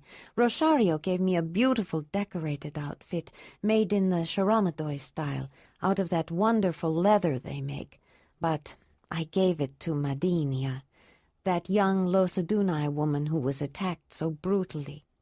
"That was kind of you," the woman said. "I had to lighten my load anyway, and Medenia seemed so pleased. But now I wish I had one like it. It would be nice to dress for the feast tonight in something a little less worn. Once we get settled, I'll have to make some clothes." She smiled at the woman and looked around. "It's still hard to believe we're finally here." "It's hard for me to believe, too," Marthona said. Then, after a pause, "I would like to help you make some clothes if you wouldn't object." "No, I wouldn't object at all. I'd appreciate it." Ayla smiled. "Everything you have here is so beautiful, Marthona, and I don't know what is appropriate for Zelandonii women to wear." "Can I help too?" Falara added. "Mother's ideas about clothes are not always what younger women like." "I'd love to have help from both of you, but this will have to do for now," Ayla said, holding up her worn outfit. "It will certainly be fine for tonight," Marthona said. Then she nodded to herself as though making a decision. "I have something I would like to give you, Ayla. It's in my sleeping room." Ayla followed Marthona into her room. "I have been saving this for you for a long time," the woman said as she opened a covered wooden box. "But you just met me," Ayla exclaimed. "For the woman Jondalar would someday choose for a mate. It belonged to Dalinar's mother." She held out a necklace. Ayla caught her breath with surprise and with some hesitation took the proffered necklace. She examined it cautiously. It was made of matched shells, perfect deer teeth, and finely carved heads of female deer made from ivory. A lustrous yellowish-orange pendant hung at the center. "It is beautiful," Ayla breathed. She felt particularly drawn to the pendant, and she looked at it carefully. It was shiny, polished from being worn and handled. "This is amber, isn't it?" "Yes. That stone has been in the family for many generations. Dalinar's mother made it into this necklace. She gave it to me when Jondalar was born, and told me to give it to the woman he chose." "Amber is not cold like other stones," Ayla said, holding the pendant in her hand. "It feels warm, as though it has a living spirit." "How interesting that you should say that. Dalinar's mother always said this piece had life," Marthona said. "Try it on. See how it looks on you." Marthona guided Ayla toward the limestone wall of her sleeping room. A hole had been dug out of it, and wedged into the hole was the round end that grew out of the horn core of a megaceros, then extended and flattened out into the typical palmate antler. The tines of the projecting antler had been broken off, leaving a slightly uneven shelf with a concave scalloped edge. Resting on top and leaning against the somewhat forward-sloping wall, but nearly perpendicular to the floor, was a small plank of wood with a very smooth surface. As Ayla approached, she noticed that it reflected with surprising clarity the wooden and wickerware containers across the room and the flame burning in a stone oil lamp near them. Then she stopped in amazement. "I can see myself," Ayla said. She reached out to touch the surface. The wood had been rubbed smooth with sandstone, dyed a deep black with oxides of manganese, and polished with fat to a high sheen. "Haven't you ever seen a reflector?" Falara asked. She was standing just inside the room, near the panel at the entrance, dying of curiosity to see the gift her mother was giving to Ayla. "Not like this. I've looked in a still pool of water on a sunny day," Ayla said, "but this is right here, in your sleeping room." "Don't the Mamutoi have reflectors to see how they look when they dress for some important occasion?" Falara asked. "How do they know if everything is right?" Ayla frowned in thought for a moment. "They look at each other. Nezi always made sure Talut had everything on right before ceremonies, and when Diji, she was my friend, arranged my hair, everyone made nice comments," Ayla explained. "Well, let's see how the necklace looks on you, Ayla," Marthona said, putting it around her neck and holding the back closed. Ayla admired the necklace, noting how well it lay on her chest, and then she found herself studying the reflection of her face. She seldom saw herself, and her own features were more unfamiliar than those of the people around her whom she had met only recently. Though the reflecting surface was reasonably good, the lighting inside the room was dim, and her image was somewhat dark. She appeared rather drab, colorless, and flat-faced to herself. Ayla had grown up among the clan, thinking of herself as big and ugly because, although she was thinner-boned than the women of the clan, she was taller than the men, and she looked different, both in their eyes and her own. She was more accustomed to judging beauty in terms of the stronger features of the clan, with their long, broad faces and sloped-back foreheads, heavy overhanging brow ridges, sharp, prominent noses, and large, richly colored brown eyes. Her own blue-gray eyes seemed faded in comparison.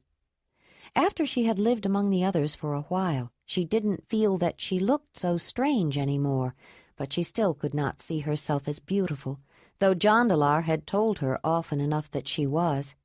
She knew what was considered attractive to the clan. Ayla didn't quite know how to define beauty in terms of the others. To her, Jondalar, with his masculine and therefore stronger features and vivid blue eyes, was far more beautiful than she. "I think it suits her," Willamar said. He had strolled over to add his opinion.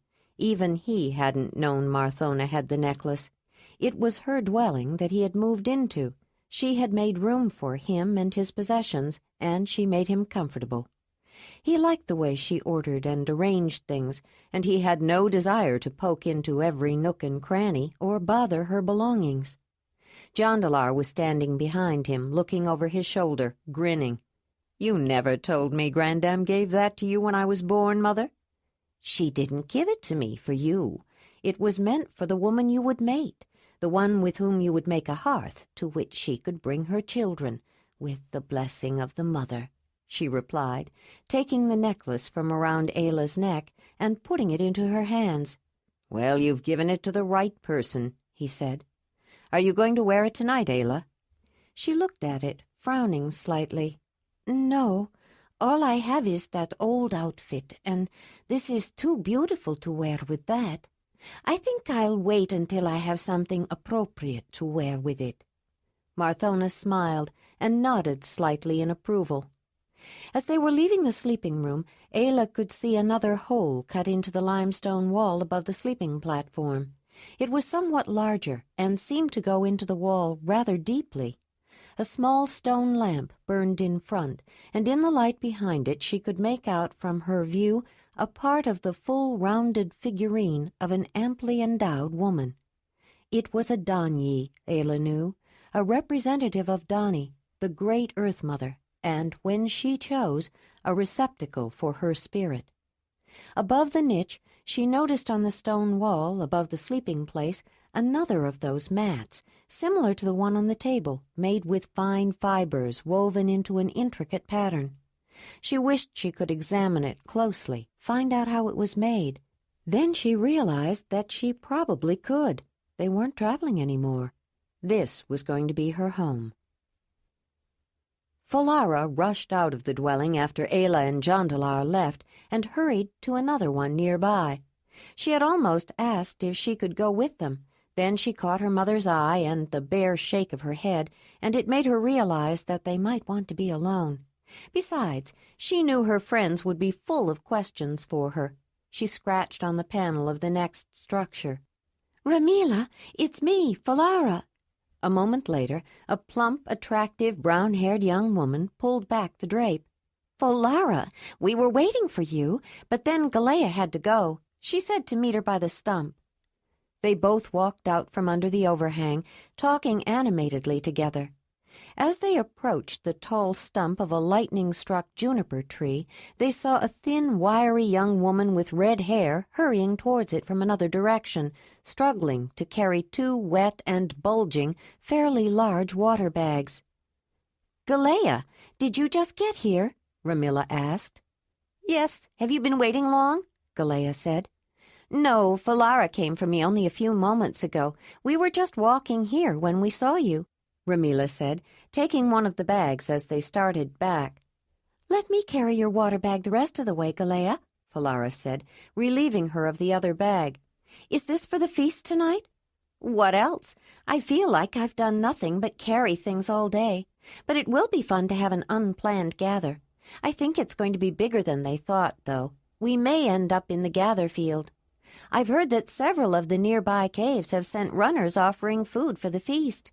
You know that means most of their cave want to come," Galea said. Then, stopping and turning to look at Falara, she said, "Well, aren't you going to tell us about her?" "I don't know much yet. We're just starting to get acquainted. She is going to live with us. She and Jondalar are promised. They're going to tie the knot at the summer matrimonial. She's kind of like a Zelandonii. Not exactly. She doesn't have a mark or anything, but she knows spirits, and she's a healer. She saved Jondalar's life. Thonolin was already traveling the next world when she found them. They had been attacked by a cave lion. You won't believe the stories they have to tell."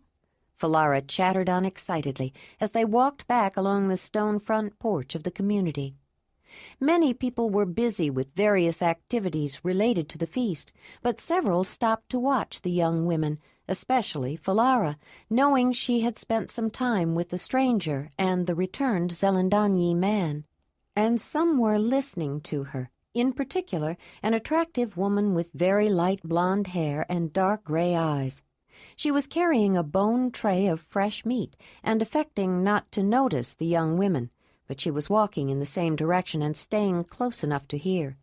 She had originally intended to go another way entirely until she heard Falara talking.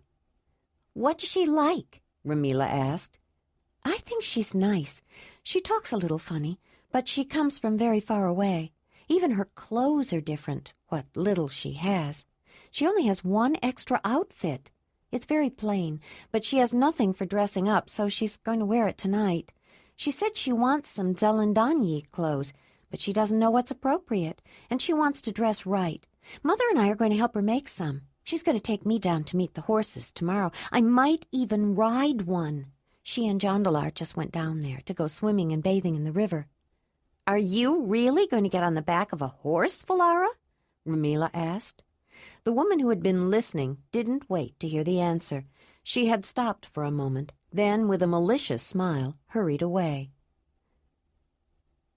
Wolf ran ahead, stopping now and then to make sure the woman and man were still following him. The sloping path down from the northeast end of the front terrace led to a meadow on the right bank of a small river that was nearing its confluence with the main stream. The level grassy lea was surrounded by open mixed woodland that grew more dense farther upstream. When they reached the meadow, Whinny whickered a greeting, and some people who were watching from a distance shook their heads in amazement when the wolf ran straight to the mare and they touched noses. Then the canine struck a playful pose with his tail and back end up and his front end down and yipped a puppy bark at the young stallion. Racer lifted his head in a neigh and pawed the ground, returning the playful gesture. The horses seemed particularly happy to see them. The mare approached and put her head across Ayla's shoulder, while the woman hugged the sturdy neck. They leaned against each other in a familiar posture of comfort and reassurance. Jondalar patted and stroked the young stallion, rubbing and scratching the itchy places Racer presented. The dark brown horse took a few paces forward, then nuzzled Ayla, wanting contact with her too. Then they all crowded close together, including the wolf, welcoming each other's familiar presence in this place of so many strangers. "I feel like going for a ride," Ayla said. She looked up at the position of the sun in the afternoon sky. "We have time for a short one, don't we?" "We should have. No one will gather for the feast until it's almost dark." Jondalar smiled. "Let's go. We can swim afterward," he said. "I feel as though someone is watching me all the time." "Someone is," Ayla said. "I know it's just natural curiosity, but it would be nice to get away for a while." Several more people had gathered to watch from some distance. They saw the woman leap with ease onto the back of the dun-yellow mare, and the tall man seemed to do little more than step up to mount the brown stallion. They left at a fast pace, the wolf following along with ease.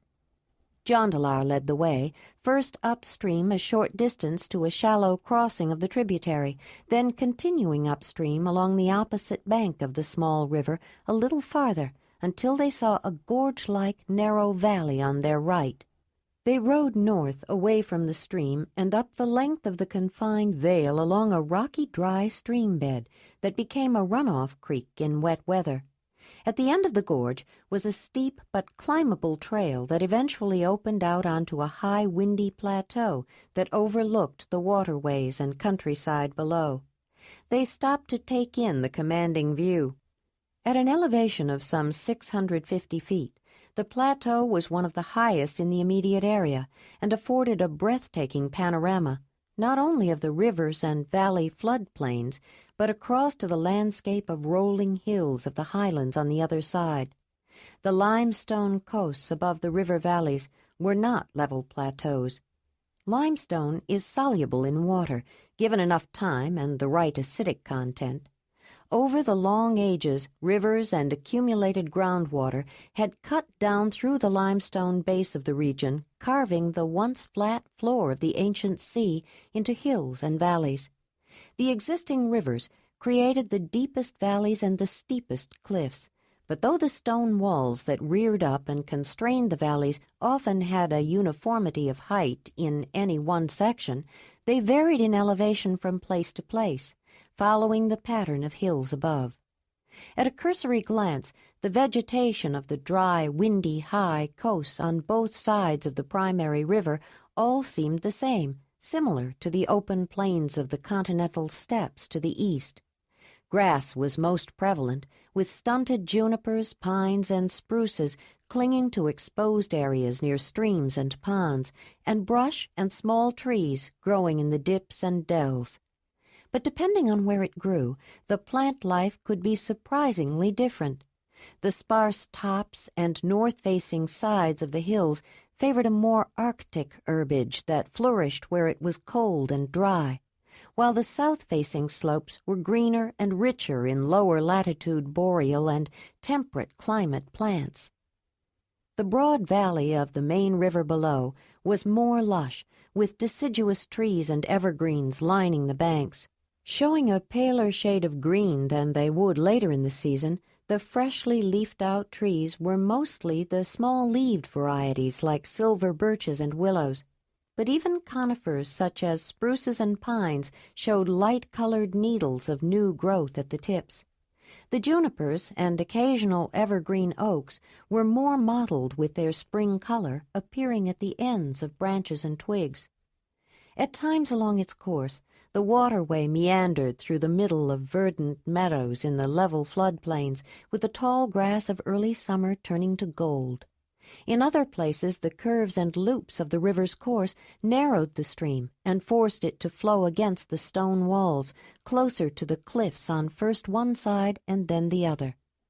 In places where the conditions were just right, the floodplains of some rivers, especially tributaries, supported small mixed forests. In protected areas, especially on south-facing slopes away from the wind, chestnut, walnut, hazelnut, and apple trees grew, many stunted and non-bearing in some years, but providing a welcome bounty in others. Along with the trees were a variety of fruit-bearing vines, bushes, and plants, including strawberries, raspberries, and currants, with some grapes, gooseberries, and blackberries, a few raspberry-like yellow cloudberries, and several varieties of round blueberries. At even higher elevations, fragile tundra vegetation prevailed, especially the high massif to the north, which was cloaked with glacial ice, though it brandished several active volcanoes. Ayla and Jondalar had found hot springs in the region when they traveled through it several days before they arrived.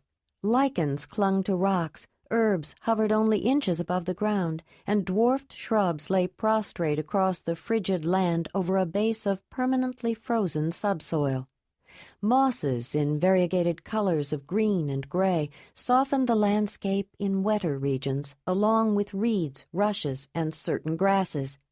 The diversity of vegetation throughout the region made for a richness of variety and choice, and encouraged a like richness of animal life. They continued along a trail that turned northeast across the elevated field to the edge of a steep cliff that overlooked the river, which was now flowing almost precisely from north to south as it washed against the wall of limestone below. On relatively level ground, the path crossed over a small stream, then took a northwestern turn. The creek continued to the edge and dropped down the face of the scarp. They drew to a halt when the trail began a gradual descent down the other side and turned back. On the way back, they urged the horses to a gallop and raced across the high open field until the animals slowed of their own accord. When they came to the small stream again, they stopped to let the horses water, along with Wolf, and got down to get a drink themselves.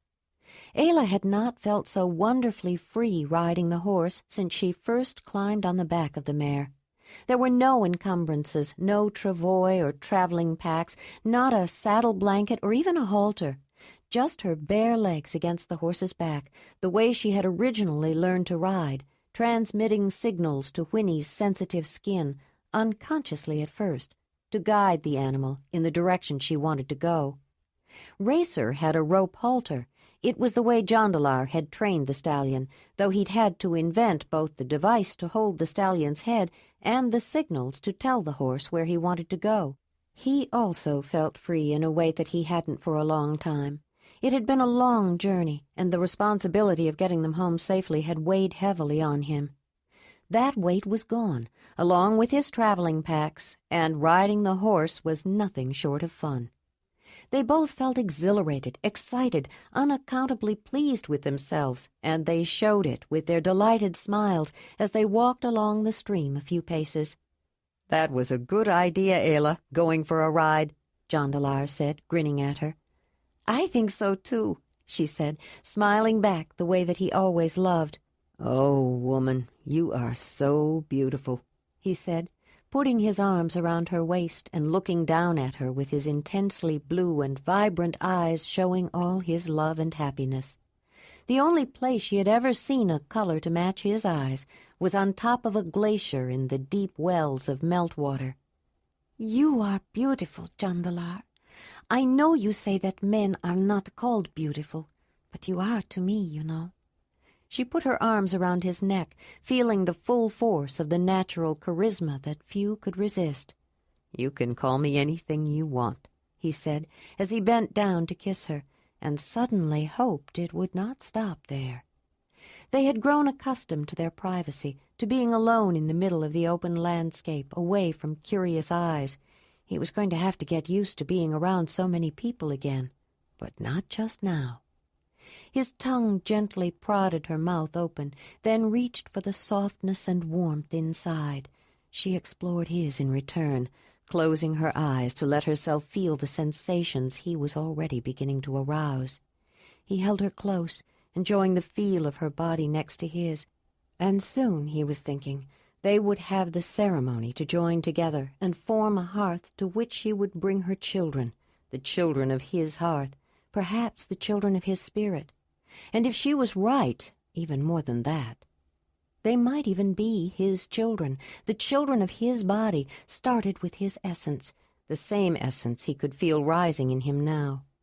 He pulled back and looked at her, then with more urgency kissed her neck, tasted the salt on her skin, and reached for her breast. It was fuller. He could feel the difference already. Soon it would be full of milk. He untied the belt around her waist, reached inside to hold the firm round weight, and felt the hard erect nipple in his palm. He lifted her top, and she helped him pull it off, and then she stepped out of her short pants.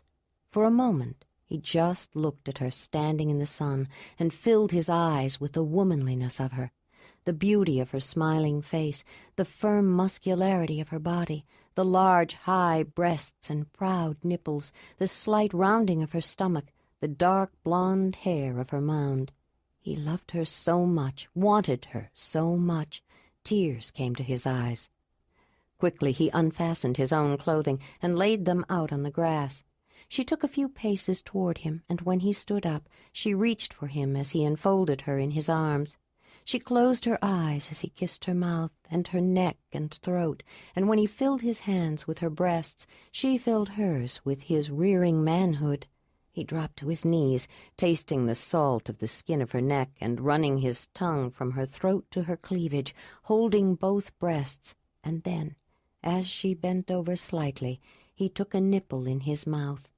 She held her breath, feeling the jolt of excitement reach all the way to her place of pleasures inside, and another when he changed to the other nipple and suckled hard, while he massaged the first with his knowing fingers. Then he pressed her breasts together to get both in his mouth at once. She moaned and gave herself up to the sensations. He traced each hard, eager nipple again and dropped lower to her navel, then to her mound, flicked his warm tongue into her slit, and tickled the small knob within. Fierce sensations raced through her as she arched toward him, and a cry escaped her lips. With his arms wrapped around her rounded bottom, he pulled her toward him, pushing his tongue in and out of her slit, over her hard nodule.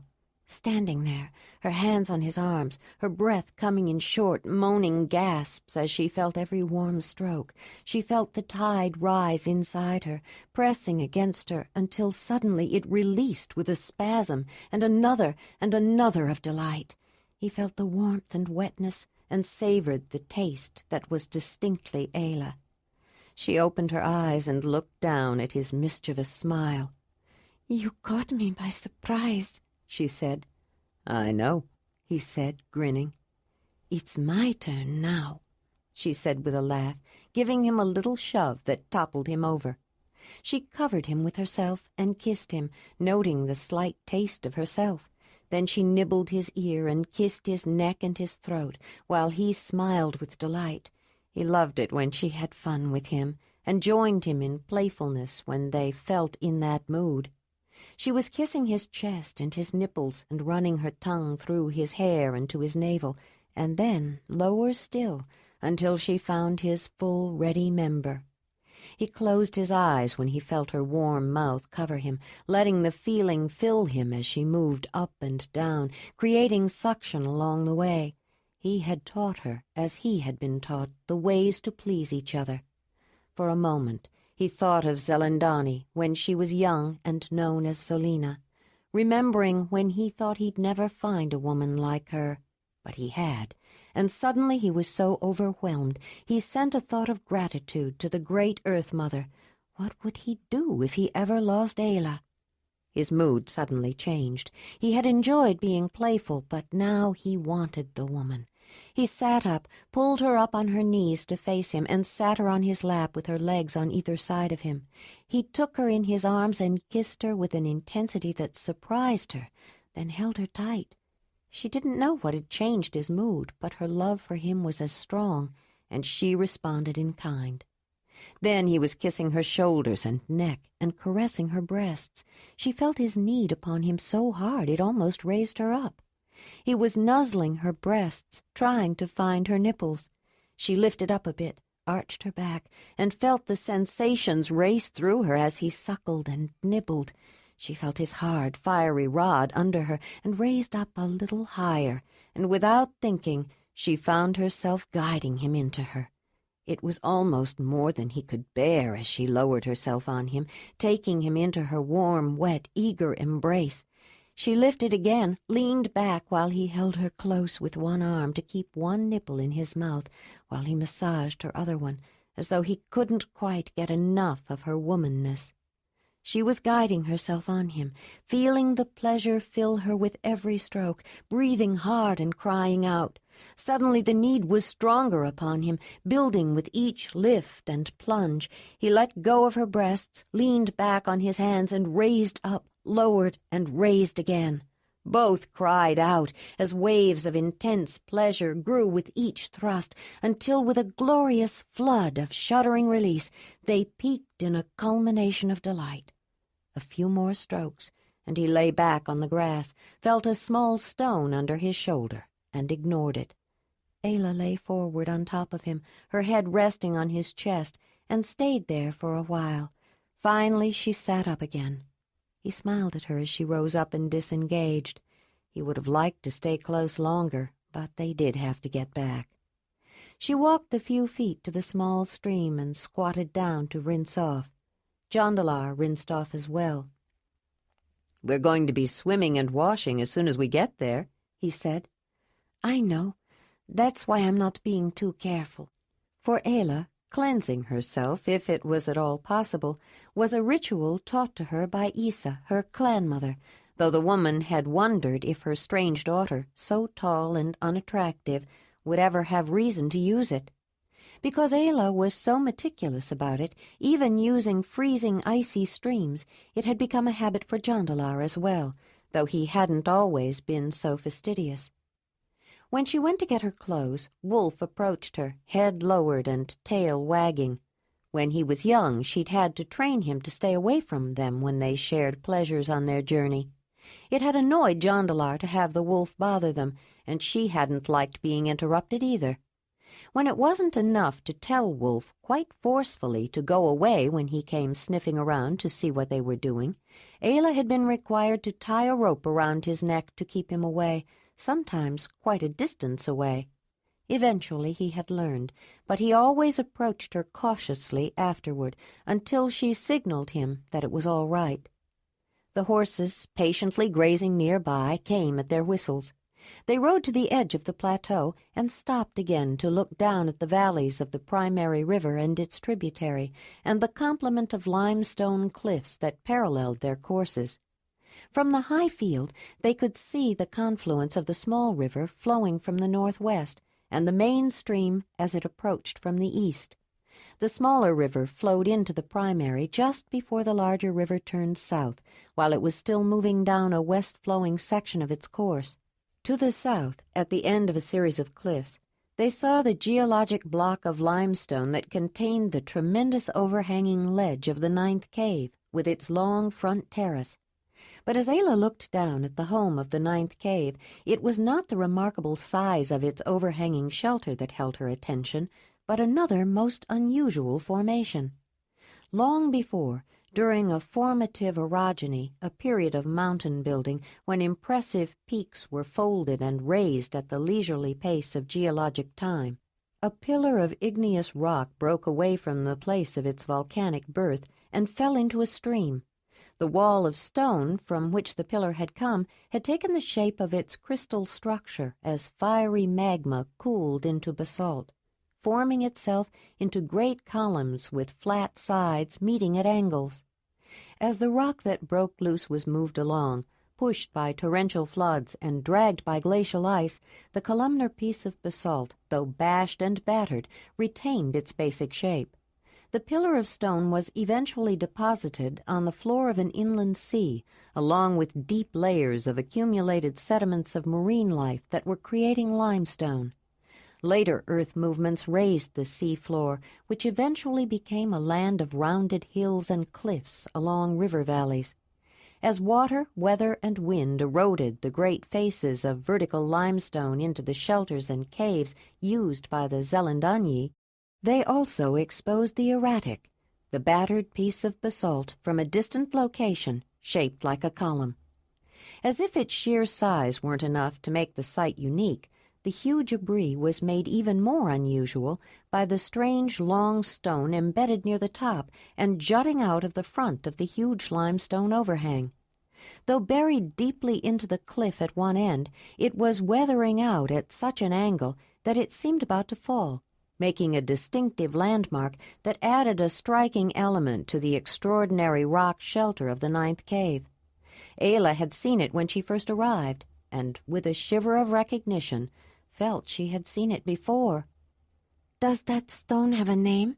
she asked, pointing to it. "It's called the Falling Stone," Jondalar said. "That's a good name for it," she said. "And didn't your mother mention names for those rivers?" "The main river doesn't really have a name," Jondalar said. "Everyone just calls it the river. Most people think of it as the most important river in the region, even though it's not the biggest." It flows into a much larger one south of here. In fact, we call that one Big River. But many of the Zelandonii caves live near this one, and everyone knows it's the one that's meant when someone says the river. The little tributary down there is called Wood River," Jondalar continued. "Many trees grow near it, and there is more wood in that valley than in most. It's not used by hunters much." Ayla nodded in tacit understanding. The valley of the feeder stream, flanked on the right by limestone cliffs and on the left by steep hills, was not like most of the open grassy valleys of the main river and its other nearby tributaries. It was dense with trees and vegetation, especially upstream. Unlike more open areas, woodlands were not prized by hunters because hunting was more difficult. Animals were harder to see with trees and brush to hide behind and use for camouflage, and those that migrated in large herds tended to prefer valleys with sizable fields of grass. On the other hand, the valley did provide wood for constructions and implements and for fire. Fruits and nuts were also collected, and several other plants that were gathered for food and other uses, along with smaller animals that fell to snares and traps. In a land of relatively few trees, no one disdained the value of Wood River Valley's contributions. At the northeastern edge of the Ninth Cave's terrace below, which also offered a view of the two river valleys, Ayla saw the obvious remains of a good-sized fire. She hadn't noticed it when she was there. She had been more concerned with following the trail down to the horses' meadow in Wood River Valley. "Why is there such a large hearth at the edge of the terrace, Jondalar? It can't be for warmth. Is it used for cooking?" "That's a signal fire," he said, then continued when he noticed her puzzled expression. "A big bale fire can be seen for quite a distance from that spot. We send messages to other caves with the fires, and they pass the messages on with their signal fires." "What kind of messages?" "Oh, many kinds. They're used a lot when herds are moving, letting hunters know what's been seen. They're sometimes used to announce events or gathers, or some other kind of meeting." "But how does someone know what the fire means?" "It's usually arranged in advance, especially when it's the season for certain herds to move and a hunt is planned. And there are certain fire signals that mean someone needs help. Any time that people see a fire burning there, they know to take notice. If they don't know what it means, they'll send a runner to find out." "That's a very clever idea," she said, then added a thought. "It's something like the clan signs and signals, isn't it? Communicating without words." "I never thought of it that way, but I suppose you're right," he said. Jondalar went back a different way from the one they had come. He headed toward the river valley along a switchback trail that traversed a zigzag down the steeper incline near the top, then turned right through grass and brush on the more gradual slope. It came out along the edge of the flat lowlands of the right bank of the river and cut directly across Wood River Valley to the horses' meadow. On the way back, Ayla felt relaxed, but she didn't have the exhilarating sense of freedom that she'd had on the ride out. Though she liked everyone she had met so far, there was still the big feast, and she was not anticipating meeting the rest of the Ninth Cave of the Zelandonii tonight. She wasn't used to so many people all at once. They left Winnie and Racer in the grassy lee and found the place where the soap plant grew, but Jondalar had to point it out. It was one Ayla was not familiar with. She studied it carefully, noted similarities and differences, and made sure she would know it in the future, then got her pouch of dried ceanothus flowers. Wolf jumped into the river with them, but didn't stay in long after they stopped paying attention to him. After a long swim to soak away the dust and grime of traveling, they crushed the root of the plant and some water in a depression of a flat rock with a rounded stone to release the saponin-rich foam. They rubbed it on themselves and, laughing, on each other, then dove under to rinse off. She gave some ceanothus to Jondalar, then applied some directly to her wet hair. The plant was not as soapy, foaming up only a little, but it smelled sweet and fresh. By the time she rinsed again, the young woman was ready to get out. After drying with the soft skins, they spread them out and sat on them, sunning themselves.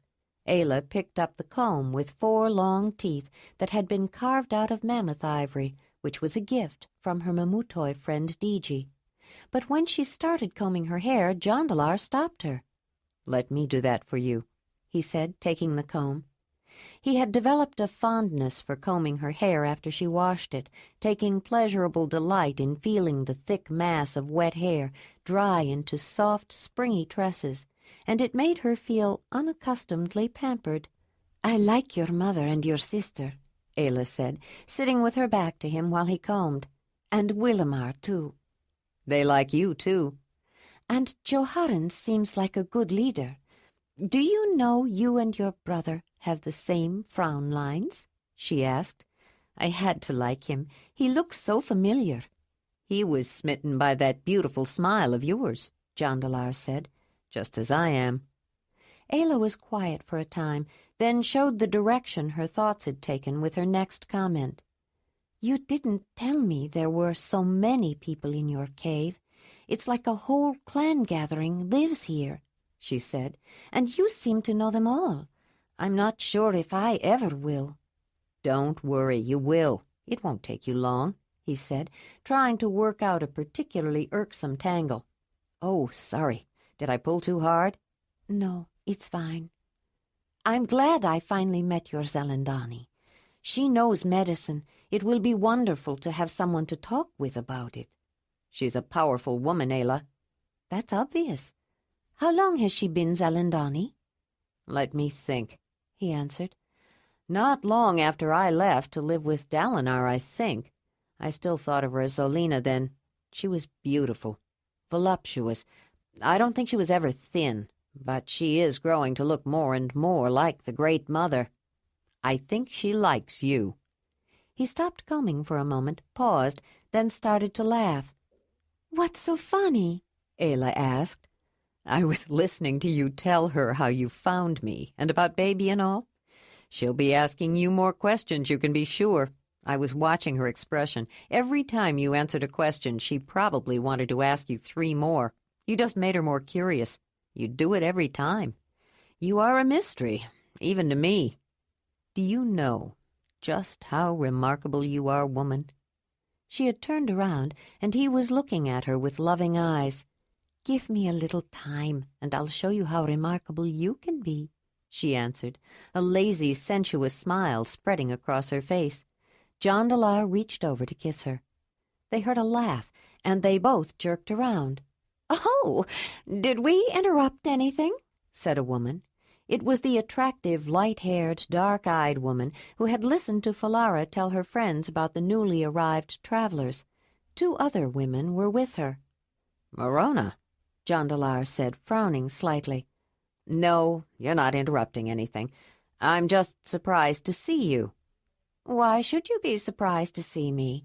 Did you think I had left on an unexpected journey?" Morona said.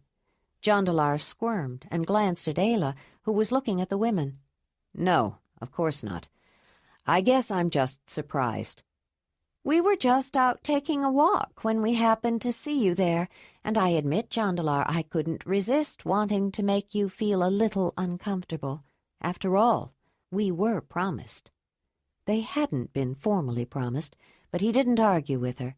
He knew he had certainly given her the impression that they were. "I didn't know that you would still be living here. I thought you might have mated someone from another cave," Jondalar said. "I did," she said. "It didn't last, so I came back." She had been eyeing his hard, tanned, naked body in a way that was familiar to him. "You haven't changed much in 5 years, Jondalar, except for a few nasty scars." She turned her gaze to Ayla. "But we really didn't come here to talk to you. We came to meet your friend," Morona said. "She'll be formally introduced to everyone tonight," he said, feeling protective of Ayla. "That's what we heard, but we don't need a formal introduction. We just wanted to greet her and make her welcome." He could hardly refuse to introduce them. "Ayla of the Lion Camp of the Mamutoi. This is Morona of the 9th Cave of the Zelandonii, and her friends." He looked more closely. "Portula? Of the fifth cave, is it you? Jondalar asked. The woman smiled and blushed with pleasure to be remembered. Morona frowned at her. Yes, I'm Portula, but I'm third cave now. She certainly remembered him. He had been chosen for her first rites. But he recalled that she had been one of those young women who had followed him around afterwards, trying to get him alone, even though they were forbidden to associate for at least a year after first rites. Her persistence had spoiled somewhat his memory of a ceremony that usually left him with a warm glow of fondness for the young woman involved. "I don't think I know your other friend, Morona," Jondalar said. She seemed to be a little younger than the other two. I'm Loreva, Portula's sister, the young woman said. We all became acquainted when I was mated to a man from the fifth cave, Morona said. They came to visit me. She turned to Ayla. Greetings, Ayla of the Mamutoi. Ayla stood up to return the greetings. Although it normally wouldn't have bothered her, she found herself feeling slightly disconcerted to be greeting unfamiliar women with no clothes on, and wrapped her drying skin around her, tucking it in at the waist, and put her amulet back around her neck. Greetings, Morona of the ninth cave of the Zelandonii, Ayla said, her slightly rolled R's and peculiar throaty accent marking her immediately as a stranger. Greetings, Portula of the fifth cave, and greetings to her sister Loreva, she continued. The younger woman tittered at Ayla's funny way of talking, and then tried to hide it, and Jondalar thought he noticed a trace of a smirk on Morona's face, his brow wrinkled in a frown. I wanted to do more than greet you, Ayla, Morona said. I don't know if Jondalar ever mentioned it, but as you know by now, we were promised before he decided to leave on this great journey he suddenly had to make. As I'm sure you must know, I wasn't very pleased about it. Jondalar was trying to think of something to say to ward off what he felt sure was coming, Morona letting Ayla know that she was very unhappy by giving her an earful of his faults. But she surprised him. But that was in the past, Morona said. To be honest, I haven't thought about him in years until you arrived today. Other people may not have forgotten, however, and some of them like to talk. I wanted to give them something else to talk about, to show them that I can greet you appropriately. She motioned toward her friends to include them. We were going to go to my room to get ready for your welcome feast tonight, and we thought you might like to join us, Ayla. My cousin Wailopa is there already. You remember Wailopa, don't you, Jondalar? I thought it would give you a chance to get acquainted with some women before all the formal meetings tonight. Ayla noticed some tension, particularly between Jondalar and Morona, but under the circumstances that wouldn't be unusual. Jondalar had mentioned Morona, and that they had been almost promised before he left, and Ayla could imagine how she would feel in the woman's place. But Morona had been straightforward about it, and Ayla did want to get to know some of the women better. She missed women friends. She had known so few women her own age when she was growing up. Uba, Isa's true daughter, had been like a sister to her, but Uba was much younger, and while Ayla had grown to care for all the women of Brun's clan, there were differences. No matter how hard she tried to be a good clan woman, some things she could not change. It wasn't until she went to live with the Mamutoi and met Diji that she came to appreciate the fun of having someone her own age to talk to. She missed Diji, and Toli of the Sharamadoi, too, who had quickly become a friend that Ayla would always remember. Thank you, Morona. I would like to join you. This is all I have to wear, she said, quickly putting on her simple travel-stained outfit. But Marthona and Folara are going to help me make some clothes. I'd like to see what you wear. Perhaps we can give you a few things as a welcoming gift, Morona said. Would you take this drying skin back with you, Jondalar? Ayla said. Of course, he said. He held her close for a heartbeat and brushed her cheek with his. Then she left with the three women. As Jondalar watched them go, his troubled frown deepened. Though he hadn't formally asked Morona to be his mate, He had led her to believe they would be joined at the matrimonial of the upcoming summer meeting before he left, and she had been making plans. Instead, he left with his brother on a journey and just hadn't shown up. It must have been difficult for her. It wasn't that he had loved her. There was no doubt she was beautiful. Most men considered her to be the most beautiful and desirable woman at the summer meetings. And though he didn't entirely agree, she certainly had her ways when it came to sharing Donnie's gift of pleasure. She just wasn't the one he desired most.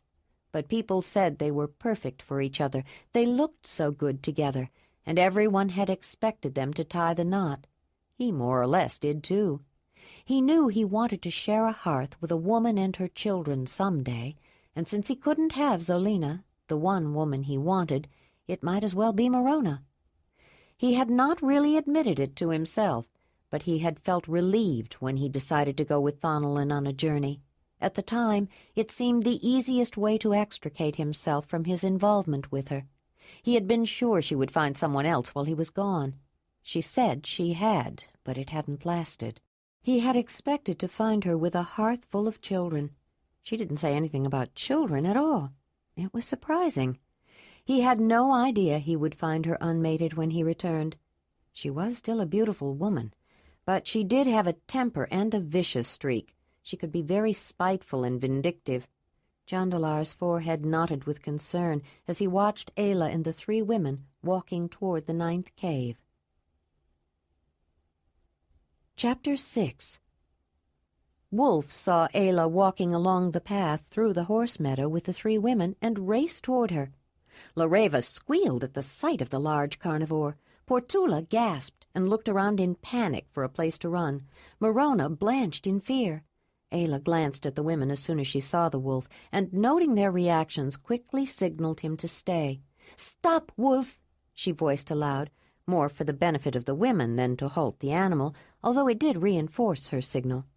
Wolf stopped in his tracks and watched Ayla, alert for a sign that he could approach her. "Would you like to meet Wolf?" she said. Then, seeing that the women still showed fear, she added, "He won't hurt you." "Why would I want to meet an animal?" Morona said. The tone of her voice made Ayla look more closely at the light-haired woman. She noted fear, but surprisingly an inflection of disgust and even anger. Ayla could understand the fear, but the rest of Morona's reaction seemed inappropriate. It was certainly not the response she was used to seeing the animal evoke. The other two women looked at Morona, then seemed to follow her lead, showing no indication that they wanted to get close to the wolf. Wolf's stance had become more wary, Ayla saw. He must sense something too, she thought.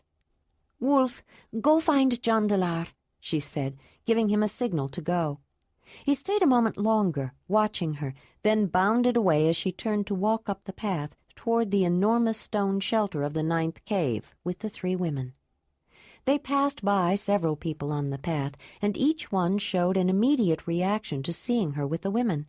Some cast speculative glances or bemused smiles. Some seemed surprised, even startled. Only young children seemed to pay no attention to them. Ayla could not help but notice, and it put her a bit on edge. She studied Morona and the other women, though not obviously, using the techniques of women of the clan. No one could be more inconspicuous than clan women.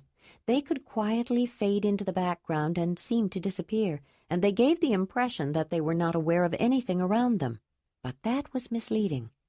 From the time they were very young, girls were taught never to stare or even look directly at a man, to be unobtrusive, and yet they were expected to know when one needed or wanted her attention.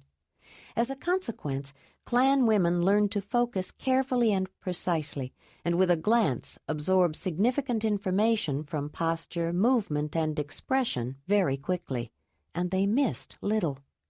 Ayla was as adept as any of them, though she wasn't as aware of this legacy of her years with the clan as she was of her ability to read body language. Her observations of the women put her on guard and made her think again about Morona's motives, but she didn't want to make any assumptions. Once they were under the stone ledge, they headed in a different direction from the one she had gone before, and entered a large dwelling more toward the middle of the space. Morona led them in, and they were greeted by another woman who seemed to be waiting for them. "Ayla, this is my cousin Wailopa," Morona said, on their way through the main room and into a side sleeping room. "Wailopa, this is Ayla." "Greetings," Wailopa said. After the rather formal introductions Ayla had had to all of Jondalar's close kin, this offhand presentation to Morona's cousin, with no welcome, though it was her first time in this dwelling, struck Ayla as odd. It was not consistent with the behavior she had already come to expect from the Zelandonii. "Greetings, Wailopa," Ayla said. "This dwelling, is it yours?" Wailopa was surprised at Ayla's unusual enunciation, and was so unused to hearing any language other than her own, she had some trouble understanding the stranger. "No," Morona interjected. "This is the home of my brother and his mate and their 3 children. Wailopa and I live here with them. We share this room." Ayla glanced quickly around at the space set off by panels, similar to the way Marthona's dwelling was divided. "We were going to fix our hair and faces for the celebration tonight," Portula said. She glanced at Morona with an ingratiating smile, which became a smirk when she looked back at Ayla. "We thought you might like to get ready with us." "Thank you for asking me. I would like to see what you do," Ayla said. "I don't know Zelandonii ways. My friend Diji used to fix my hair sometimes, but she is Mamutoi and lives very far away. I know I will never see her again, and I miss her. It's nice to have women friends." Portula was surprised and touched by the newcomer's honest and friendly response. Her smirk warmed to a real smile. "Since it's a feast to welcome you," Morona said, "we thought we'd give you something to wear, too. I asked my cousin to gather some clothes for you to try on, Ayla." Morona looked at clothing that had been placed around. "You found a good selection, Wailopa?" Lareva giggled. Portula looked away. Ayla noticed several outfits spread out on the bed and floor, primarily leggings and long-sleeved shirts or tunics. Then she looked at the clothing the 4 women were wearing. Wailopa, who seemed older than Morona, was wearing an outfit similar to the ones laid out, worn quite loose, Ayla noticed. Lareva, who was rather young, had on a short, sleeveless leather tunic, belted around the hips, cut somewhat differently from the one spread out. Portula, who was fairly plump, wore a full skirt made of some kind of fibrous material, and a loose-fitting top with a long fringe that hung over the skirt. Morona, who was thin but shapely, had on a very short sleeveless top, open in front, profusely decorated with beads and feathers, with a reddish fringe around the bottom that stopped just below her waist, and a loincloth skirt, similar to the kind Ayla had worn on hot days on her journey. Jondalar had shown her how to take a rectangular strip of soft leather, pull it up between her legs, and tie it on with a thong around her waist. Letting the long ends hang down both front and back, and pulling them together at the sides, made the loincloth resemble a short skirt. Morona's, she noticed, was fringed on both front and back ends. She had left an open space on both sides, showing a long, bare, shapely leg, and tied the thong low, barely over her hips, causing the fringe in front and back to sway when she walked.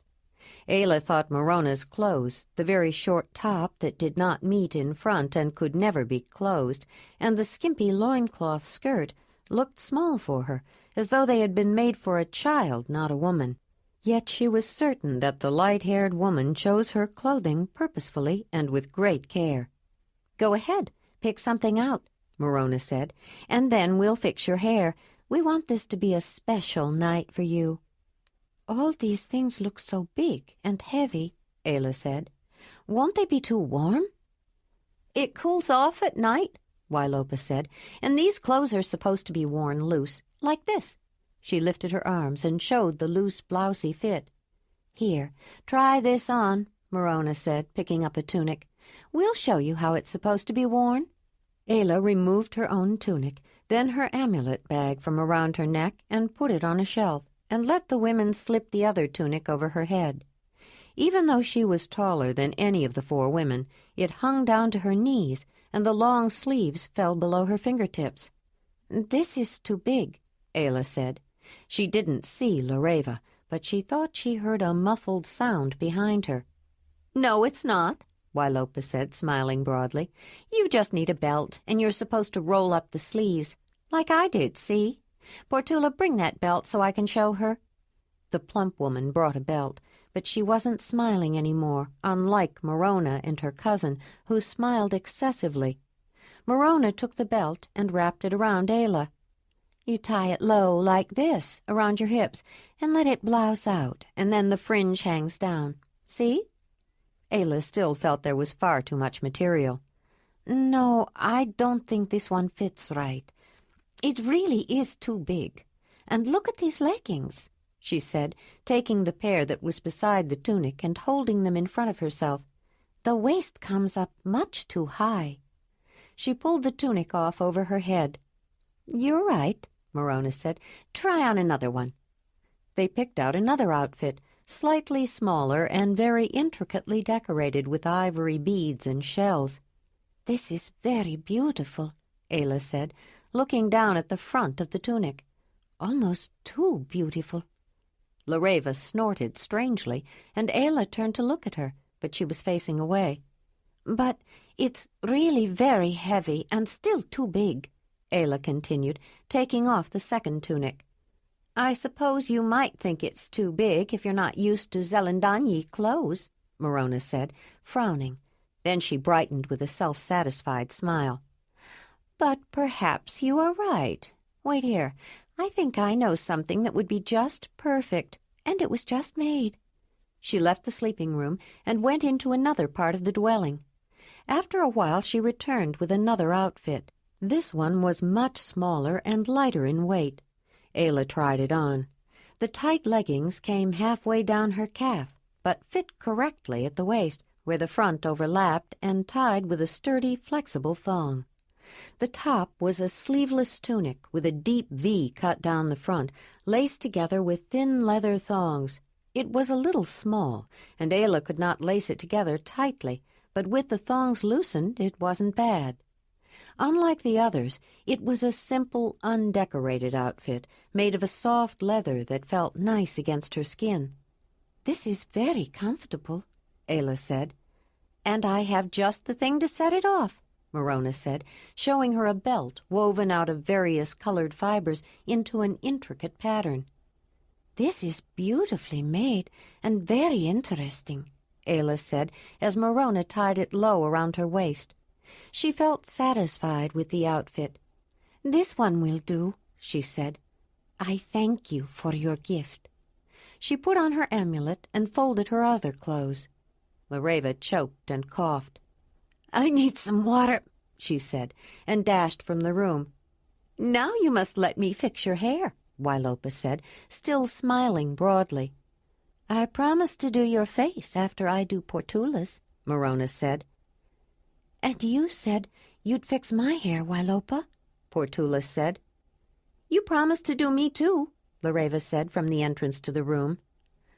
"If you are over your coughing spell," Morona said, giving the young woman a hard look. While Wailopa combed and fussed with her hair, Ayla watched with interest as Morona decorated the faces of the other two women. She used solidified fats, mixed with finely powdered red and yellow ochres, to add color to mouths, cheeks, and forehead, and mixed with black charcoal to emphasize the eyes. Then she used more intense shades of the same colors to add carefully drawn designs of dots, curved lines, and various other shapes to their faces in a way that reminded Ayla of the tattoos she had seen on some people. "Let me do your face now, Ayla," Morona said. "I think Wailopa is done with your hair." "Oh, yes," Wailopa said. "I'm finished. Let Morona do your face."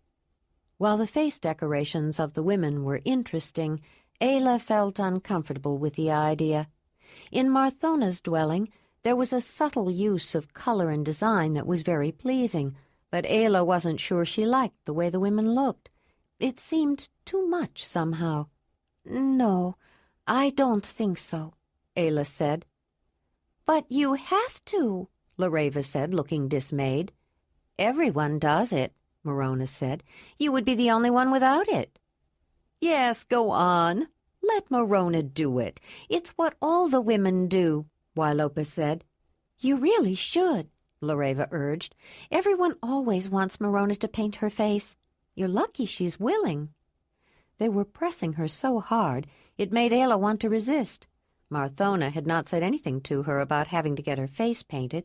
She wanted to take the time to find her way and not be pushed into customs she was not familiar with. No, not this time. Perhaps later, Ayla said. Oh, go ahead and do it. Don't spoil everything, Lareva said. No, I don't want to have my face painted, Ayla said, with such firm resolve they finally stopped pressing her. She watched them dress each other's hair in intricate plaits and coils, placing decorated combs and pins attractively. Finally, they added facial ornaments. Ayla hadn't really noticed the holes at strategic locations in their faces until they put earrings into their earlobes and plug-like ornaments into their noses, cheeks, and under the lower lips. But she saw that some of the painted decorations now accentuated the ornaments that had been added. "Don't you have any piercings?" Lareva asked. "You'll just have to get some. Too bad we can't do them now." Ayla wasn't sure if she wanted to be pierced, except perhaps in the earlobes, so she could wear the earrings she had brought with her all the way from the summer meeting of the mammoth hunters. She watched the women add beads and pendants around their necks and bracelets on their arms. She noticed that the women glanced from time to time at something behind a dividing panel. Finally, a little bored with all the combing and decorating, she got up and wandered over to see what they were looking at. She heard Lareva gasp when she saw the piece of blackened, shiny wood similar to the reflector in Marthona's dwelling, and looked at herself. Ayla was not happy with the reflection she saw. Her hair had been dressed into braids and coils, but they seemed to be in odd, unattractive placements, not in the pleasing, symmetrical order of the other women. She saw Wailopa and Morona looking at each other, then look away. When she tried to catch the eye of one of the women, they avoided her. Something strange was going on, and she didn't think she liked it. She certainly did not like what had been done to her hair. "I think I'll wear my hair loose," Ayla said, as she began to take out the combs, pins, and bindings. "Jondalar likes it that way." When she had removed all the paraphernalia, she picked up the comb and pulled it through her long, thick, dark blonde hair, springy with a fresh, washed, natural wave. She adjusted her amulet around her neck. She never liked to be without it, though she often wore it under her clothes. Then looked at herself in the reflector. Maybe someday she'd learn to fix her own hair, but for now she liked it much better the way it fell naturally. She glanced at Wailopa and wondered why the woman hadn't seen how peculiar her hair had looked. Ayla noticed her leather amulet bag in the reflector and tried to see it the way someone else might. It was lumpy with the objects it contained, and the color was much darker from sweat and wear than it had been. The small decorated bag had originally been intended as a sewing kit. Now only dark quill shafts remained of what had once been white feathers decorating the rounded bottom edge. But the ivory beaded design was still intact and added an interesting look with the simple leather tunic. She decided to let it show. She remembered that it was her friend Diji who had persuaded her to use it as her amulet when she saw the plain and grimy pouch Ayla had worn before. Now this one was old and worn. She thought she ought to make a new one soon to replace it, but she would not throw this one away. It held too many memories. She could hear activity outside and was getting very tired of watching the women adding insignificant little finishing touches to each other's face or hair that had no visible effect that she could discern. Finally, there was a scratch on the rawhide panel beside the opening of the living structure. "Everyone's waiting for Ayla," a voice called. It sounded like Folara. "Tell them she'll be out soon," Morona answered. "Are you sure you won't let me paint your face a little, Ayla? After all, it is a celebration for you." "No, I really don't want to." "Well, since they're waiting for you, maybe you should go ahead. We'll be along in a while," Morona said. "We still have to change." "I think I will," Ayla said, glad to have an excuse to leave. They had been inside for a long time, it seemed to her. "Thank you for your gifts," she remembered to say. "This is really a very comfortable outfit." She picked up her worn tunic and short pants and went out. She saw no one under the overhanging shelter, for Lara had gone ahead without waiting for her. Ayla quickly veered toward Marthona's dwelling and left her old clothing inside the entrance. Then she walked rapidly toward the crowd of people she saw outside, beyond the shadow of the high stone shelf that protected the structures nestled beneath it. As she came out into the light of the late afternoon sun, a few people nearby noticed her and stopped talking to gape. Then a few more noticed her and stared, jostling their neighbors to look too. Ayla slowed down and then stopped, looking back at the people who were looking at her. Soon all the talking stopped. Suddenly into the stillness someone let out a stifled guffaw. Then another person laughed and another. Soon everyone was laughing. Why were they laughing? Were they laughing at her? Was something wrong? Her face reddened with embarrassment. Had she committed some terrible blunder? She looked around, wanting to run away but not knowing which way to turn. She saw Jondalar striding toward her, his face an angry scowl. Marthona was hurrying towards her, too, from another direction. "Jondalar," Ayla called out as he approached. "why is everyone laughing at me? What's wrong? What have I done?" She was speaking in Mamutoi and didn't realize it. "You're wearing a boy's winter underwear. Your belt is one that is worn by a young man during his puberty initiation, to let people know he is ready for his Danyi woman," Jondalar said in the same language she had spoken. He was furious that Ayla had been made the butt of such a cruel joke on her first day with his people. "Where did you get those clothes?" Marthona asked as she approached.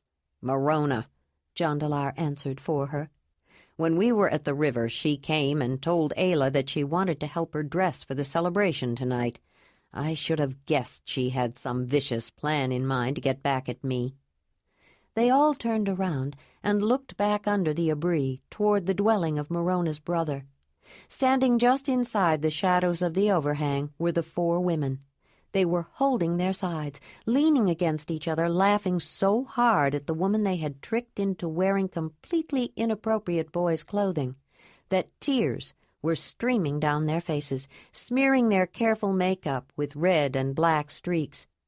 Ayla realized they were taking great pleasure in her discomfort and embarrassment. As she watched the women, she felt a flush of anger rise within her. This was the gift they wanted to give her? To welcome her? They wanted people to laugh at her like this? She understood then that everything they had laid out for her was inappropriate for a woman. It was obvious to her now that it all had been men's clothing. But it wasn't only the clothes, she realized. Was that why they had made her hair look so peculiar? So people would laugh at her? And had they planned to paint her face to make her look laughable too? Ayla had always rejoiced in laughter. When she lived with the clan, she was the only one who laughed with pleasure until her son was born. When people of the clan made a grimace that resembled a smile, it was not a sign of happiness. It was an expression of nervousness or fearfulness, or it signaled a threat of possible aggression. Her son was the only baby who smiled and laughed as she did, and though it made them uneasy, she had loved Dirk's happy giggles. When she had lived in the valley, she had laughed with delight at the antics of Winnie and Baby when they were young. Jondalar's ready smile and rare, uninhibited laughter had made her know she had met her own kind in him, had made her love him more. And it had been Tulut's welcoming smile and hearty bellow that encouraged her to visit the lion camp the first time they met. She had met many people in their travels and had laughed with them many times, but she had never been laughed at before. She had never learned that laughter could be used to hurt. This was the first time laughter had caused her pain and not joy. Marthona, too, was not happy with the nasty trick that had been played on the visitor, the guest of the 9th cave of the Zelandonii, whom her son had brought home to mate with him and become one of them. "Come with me, Ayla," Marthona said. "Let me get you something more appropriate. I'm sure we can find something of mine that you can wear." "Or something of mine," Falara said. She had seen the whole incident and had come to help. Ayla started to go with them, then stopped. "No," she said. Those women had given her the wrong clothes as gifts of welcome because they wanted to make her look outlandish, different, to show she didn't belong. Well, she had thanked them for their gifts, and she was going to wear them. It was not the first time she had been the object of stares. She had always been the odd one, the ugly one, the strange one among the people of the clan. They had never laughed at her.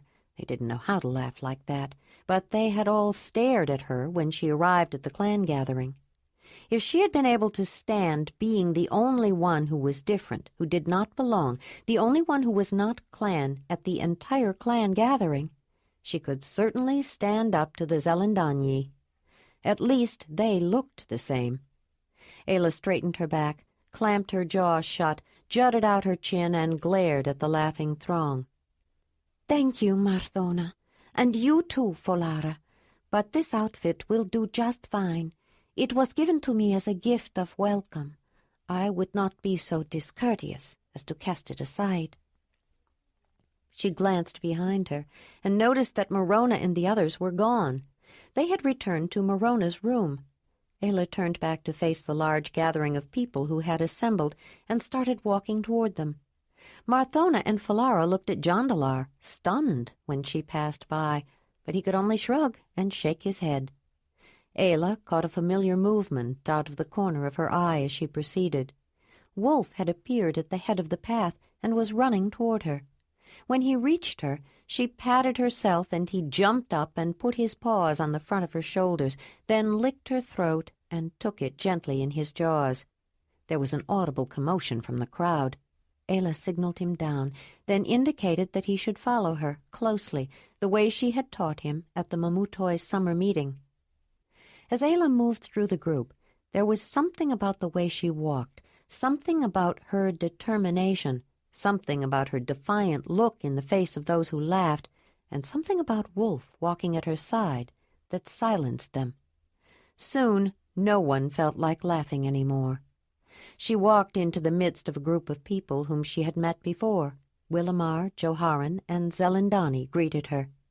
She turned around to find Jondalar right behind her, followed by Marthona and Falara. "I have not yet met some of the people here. Would you introduce me, Jondalar?" Ayla said. Joharan stepped forward instead. "Ayla of the Mamutoi, member of the Lion Camp, daughter of the Mammoth Hearth, chosen by the spirit of the Cave Lion and protected by the spirit of the Cave Bear, and friend of horses and a wolf, this is my mate, Proliva of the 9th cave of the Zelandonii, daughter of—" Willamar grinned as formal introductions were made to close kin and friends, but his expression was in no way derisive. Marthona, more and more amazed, observed with greater interest the young woman her son had brought home with him. She caught Zelandonii's eye, and a knowing glance passed between them. They would discuss this later. Many people looked at her more than once, especially men, who began to notice how well the garments and belt fit the person wearing them, in spite of what they meant to them. She had been traveling for the past year, walking or riding a horse, and her muscles were firm. The close-fitting boy's winter undergarment emphasized her lean, muscular, well-formed body. Since she hadn't been able to lace the thongs together in front across her firm but rather ample breasts, the opening exposed her cleavage, somehow more enticing than the more familiar naked breasts they often saw. The legging showed off her long, shapely legs and rounded buttocks, and the cinched belt, in spite of what its design symbolized, accented her waist, only slightly thickened with the early stages of pregnancy. On Ayla, the outfit took on new meaning. Although many women did wear facial ornaments and paint, her lack of them only served to highlight her natural beauty. her long hair tumbling loosely in the disarray of natural waves and ringlets that caught the last rays of the setting sun, was an appealing and sensuous contrast to the well-groomed coiffures of the other women. She seemed young, and reminded adult men of their own youth and their first awakening to the great Earth Mother's gift of pleasure. It made them wish they were young again, and that Ayla was their Dunyi woman. The outlandishness of Ayla's clothing was quickly forgotten, accepted as somehow appropriate for the beautiful stranger with the low-pitched voice and exotic accent. It was certainly no more strange than her control over horses and Wolf. Jondalar noticed people watching Ayla and heard her name mentioned in the undercurrent of conversation. He overheard a man say, "That's a remarkably beautiful woman Jondalar has brought home with him." "You'd expect him to bring a beautiful woman," a woman's voice replied. "But she has courage, too, and a strong will. I'd like to get to know her better." The comments made Jondalar look at Ayla again, and suddenly he saw the way she looked, not the incongruity of the costume. Few women could claim such an exceptional shape, especially women of her age who usually had had a child or two to slacken youthful muscle tone. Few would choose to wear such a close-fitting outfit, even if it had been appropriate. Most would prefer looser, more concealing, and for them, more comfortable clothes. And he did love her hair worn loose like that. She's a beautiful woman, he thought, and courageous. He relaxed and smiled, remembering their afternoon ride and the stop on the high field, thinking how lucky he was. Morona and her 3 confederates had returned, still laughing, to her room to repair the damage to their face paint. They had planned to make their appearance later, dressed in their best and most suitable clothing, expecting to make a grand entrance. Morona had exchanged the loincloth skirt for a long, graceful one of very soft, pliable leather, with a long, fringed overskirt, which she wrapped around her waist and hips and tied, but she wore the same decorated short top. Portula had been wearing her favorite skirt and top.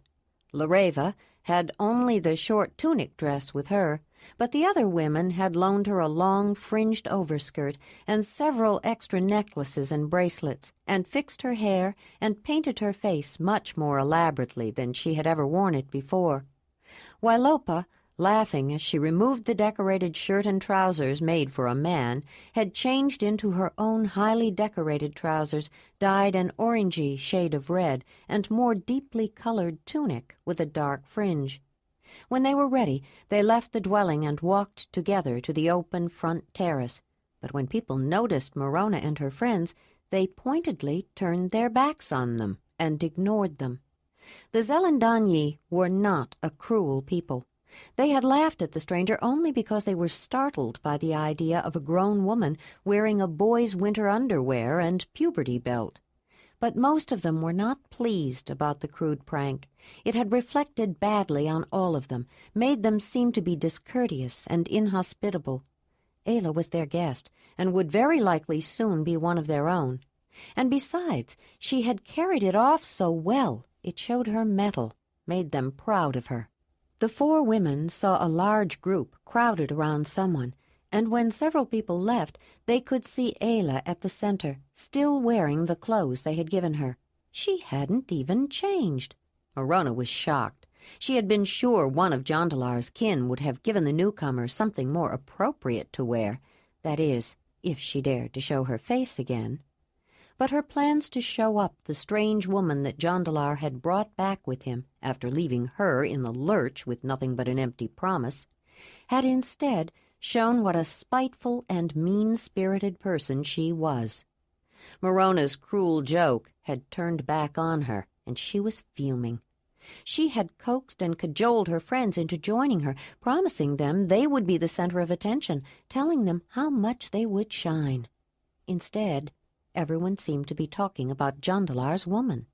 Even her strange accent, at which Lareva had nearly laughed out loud, and Wailopa had had difficulty understanding, was called exotic and charming. Ayla was the one getting all the attention, and Morona's 3 friends were sorry they had allowed themselves to be persuaded. Portula in particular had been reluctant. She had agreed only because Morona had promised to paint her face, and Morona was known for her intricate facial designs. Ayla had not seemed so bad. She was friendly, and now she definitely was making friends with everyone else. Why hadn't they seen how the boy's outfit showed off the newcomer's beauty when she put it on? But the women had seen what they expected to see, the symbolism, not the reality. None of them could have imagined wearing such garments in public, but they didn't matter to Ayla. She had no emotional or cultural sensitivity toward them or what they represented. If she thought about them at all, it was only to notice how comfortable they were. Once the shock of the laughter had subsided, she forgot about it, and because she did, everyone else did too. A large block of limestone with a fairly flat top surface occupied a space on the terrace in front of the great debris. It had broken off the end of the overhanging shelf so long before, no one remembered a time when it wasn't there. It was often used when someone wanted to get the attention of people who had gathered in the area, because when a person stood on it, it raised them a few feet above the level of the crowd. As Joharan jumped up onto the speaking stone, an expectant hush began to descend on the gathering. He held his hand out to Ayla to help her up, then to Jondalar to invite him to stand beside her. Wolf jumped up without an invitation and stood between the woman and man of the only pack he had ever known. Standing together on the rock elevated above the others, the tall, handsome man, the beautiful, exotic woman, and the huge, magnificent wolf made a stunning scene. Marthona and Zelandonii, who were standing side by side, looked at the trio and then at each other for a moment, each filled with her own thoughts that would have been hard to put into words. Joharan stood, waiting until the crowd noticed them and quieted. Looking out at the people, he was sure the entire 9th cave was looking back at him. Not a single person seemed to be missing. Then he recognized several people from nearby caves, and then several more. He realized the gathering was much larger than he had anticipated. Most of the 3rd cave were on the left, and the 14th cave were beside them. Toward the back on the right were many people from the 11th. There were even a few from the 2nd cave, and some from their kin across the valley that separated them, the 7th cave. Interspersed among the others, he noted a few people from the 29th, and even a couple from the 5th. Every cave in the neighboring vicinity was represented, and some had come quite a distance. Word has spread fast, he thought. Runners must have gone out. We might not need to have a second gathering for the larger community. Everyone seems to be here. I should have realized they would be. And all the caves upriver along the way must have seen them, too. After all, Jondalar and Ayla traveled south sitting on the backs of horses. There may be a lot more people at the summer meeting this year. Maybe we should plan a big hunt before we leave to help with provisions. When he had everyone's attention, he waited a beat more while he collected his thoughts. Finally, he began. As leader of the 9th cave of the Zelandonii, I, Joharan, wish to speak. The last few voices stilled. I see that we have many visitors tonight, and in the name of Dani, the great Earth Mother, I am pleased to welcome all of you to this gathering to celebrate the return of my brother Jondalar from his long journey. We are grateful that the Mother watched over his steps as he walked in strange lands, and thankful that she guided his wandering feet back home again. Voices of concurrence called out. Joharan paused, and Ayla noticed his brow furrow in that same familiar way that Jondalar's so often did. She felt the same warm glow of affection for him that she had the first time she noticed that likeness. As most of you may know already, Joharan continued, the brother who started out with Jondalar will not return. Thonelin walks the next world now. The Mother called a favorite back to her. He looked down at his feet for a moment. There was that reference again, Ayla thought. It was not necessarily considered lucky to have too many talents, too many gifts, to be loved so much that one was considered favored of the mother. She sometimes missed her favorites and called them back to her early, when they were still young. But Jondalar did not return alone, Joharan continued. Then he smiled at Ayla. I don't think many people would be surprised to learn that my brother met a woman on his journey. There was a titter of laughter and many knowing smiles from the crowd. But I must admit that I didn't expect even Jondalar to find someone quite so remarkable. Ayla felt her face redden when Joharan's words became clear. This time her embarrassment was not because of ridiculing laughter, but the result of his praise. Proper introductions to each individual here could take days, especially if everyone decided to include all their names and ties. Joharan smiled again, and many people responded with nods and knowing looks. And our guest would never remember everyone, so we decided to introduce our visitor to all of you, and let each of you introduce yourselves as you have the opportunity. Joharan turned and smiled at the woman standing on the raised stone with him. But then he looked at the tall blond man, and his expression became more serious. Jondalar of the 9th cave of the Zelandonii, master flint knapper, son of Marthona, former leader of the 9th cave, born to the hearth of Dalinar, leader and founder of the Zelandonii, brother of Joharan, leader of the 9th cave, has returned after 5 years from a long and difficult journey. He has brought with him a woman from a land so distant it took a full year just to make the journey back. The leader of the 9th cave took both of Ayla's hands in his. In the name of Dani, the great Earth Mother, I present to all the Zelandonii Ayla of the Mamutoi, member of the Lion Camp, daughter of the Mammoth Hearth, chosen by the spirit of the cave lion and protected by the spirit of the cave bear. Then he smiled. And, as we have seen, friend of horses and this wolf. Jondalar was convinced the wolf smiled as though he knew he had been introduced.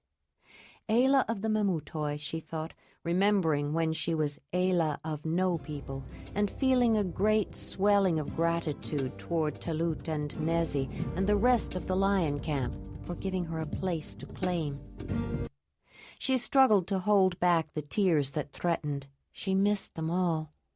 Joharan dropped one of Ayla's hands, but holding up the other, faced out toward the assembled caves. Please welcome this woman who traveled so far with Jondalar.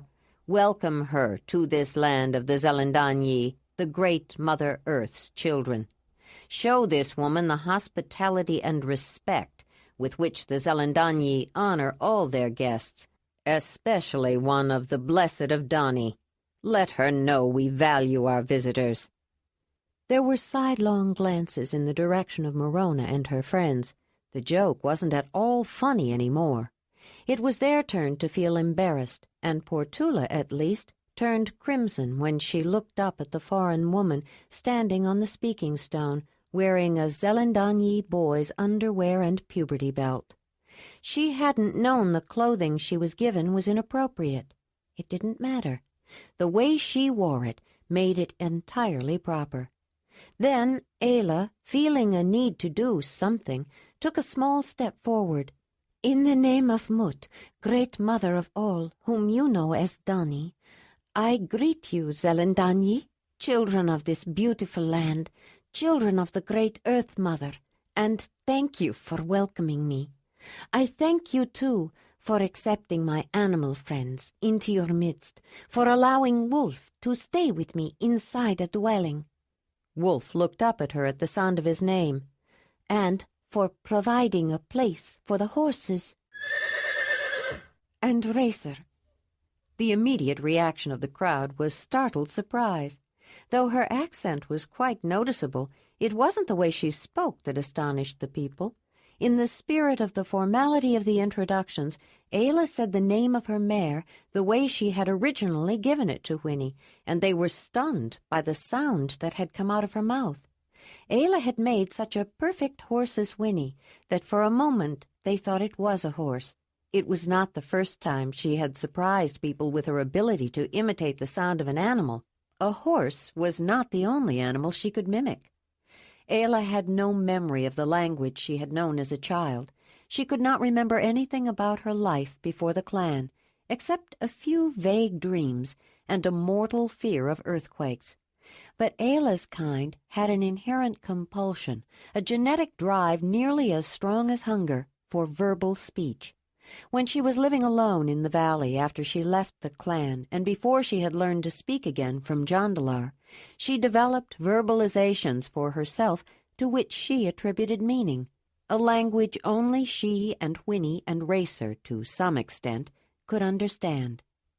Ayla had a natural aptitude for reproducing sounds, but having no verbal language and living alone, hearing only the sounds made by animals, she began to mimic them. The personal language she devised was a combination of the baby sounds her son had begun to make before she was forced to leave him, the few words spoken by the clan, and onomatopoeic mimicking of the sounds made by animals, including bird whistles. Time and practice had made her so proficient at imitating their sounds, even the animals could not tell the difference. Many people could imitate animals. It was a useful hunting strategy if the mimic was good enough, but she was so good it was uncanny. That was what caused the moment of consternation. But the people who were used to a certain element of banter from speakers when the occasion wasn't entirely serious became convinced she had made the sound as a gesture of humor. The initial shock gave way to smiles and chuckles as they relaxed. Ayla, who had been a bit apprehensive at their first reaction, noticed the easing of tension and relaxed in turn. When they smiled at her, she could not help but smile back, one of her glorious, beautiful smiles that seemed to make her glow. "Jondalar, with a filly like that, how are you going to keep the young stallions away?" a voice called out. It was the first open acknowledgment of her beauty and appeal. The yellow-haired man smiled. "I'll have to take her out riding often and keep her busy," he said. "You know that I learned how to ride while I was gone, don't you?" "Jondalar, you knew how to ride before you left." There was a burst of laughter. This time, Ayla realized, the laughter was meant in fun. Joharan spoke up when it settled down. "I have only one more thing to say," he said. "I want to invite all the Zelandonii who have come from neighboring caves to join the 9th cave in the feast we have prepared to welcome Jondalar and Ayla home." Chapter 7. Marvelous aromas had been emanating from community cooking areas at the unoccupied far southwestern end of the Abri all day, stimulating everyone's appetite, and a number of people had been busy with last-minute preparations before Joharan began to speak. After the introductions, as the throng pressed toward the far end, Jondalar and Ayla were urged ahead, although the crowd was careful to allow space around the wolf, who followed a step behind the woman. The food was attractively arranged on platters and in bowls of shaped bone, woven grass and fiber, and carved wood, and displayed on long, low tables made of blocks and slabs of limestone. Bent wood tongs, carved horn spoons, and large flint knives were conveniently nearby, ready to be used as serving implements. Most people brought their own eating dishes, though there were extras for those who needed them. Ayla stopped to admire the display for a moment. There were whole roasted haunches of young reindeer, plump grouse, platters of trout and pike, and even more prized during the early summer season, servings of still scarce vegetables, young roots, fresh greens, new shoots, and tightly coiled young ferns. Edible sweet milkweed flowers added a pleasing decoration to many of the dishes. There were also nuts and dried fruits from the previous autumn's harvest, and containers of rich broth with chunks of reconstituted dried aurochs meat, roots, and mushrooms. The thought struck Ayla that if they still had such prized food left after living through the rigors of the long winter, it spoke well indeed for their ability to organize the collection, preservation, storage, and distribution of adequate provisions to maintain the several caves of Zelandonii throughout the cold season. The 200 or so people of the 9th cave alone would have been too large a community for a less productive region to sustain year-round. But the exceptionally rich environment, as well as the large number of unusually convenient and serviceable natural shelters, encouraged the growing population of several caves.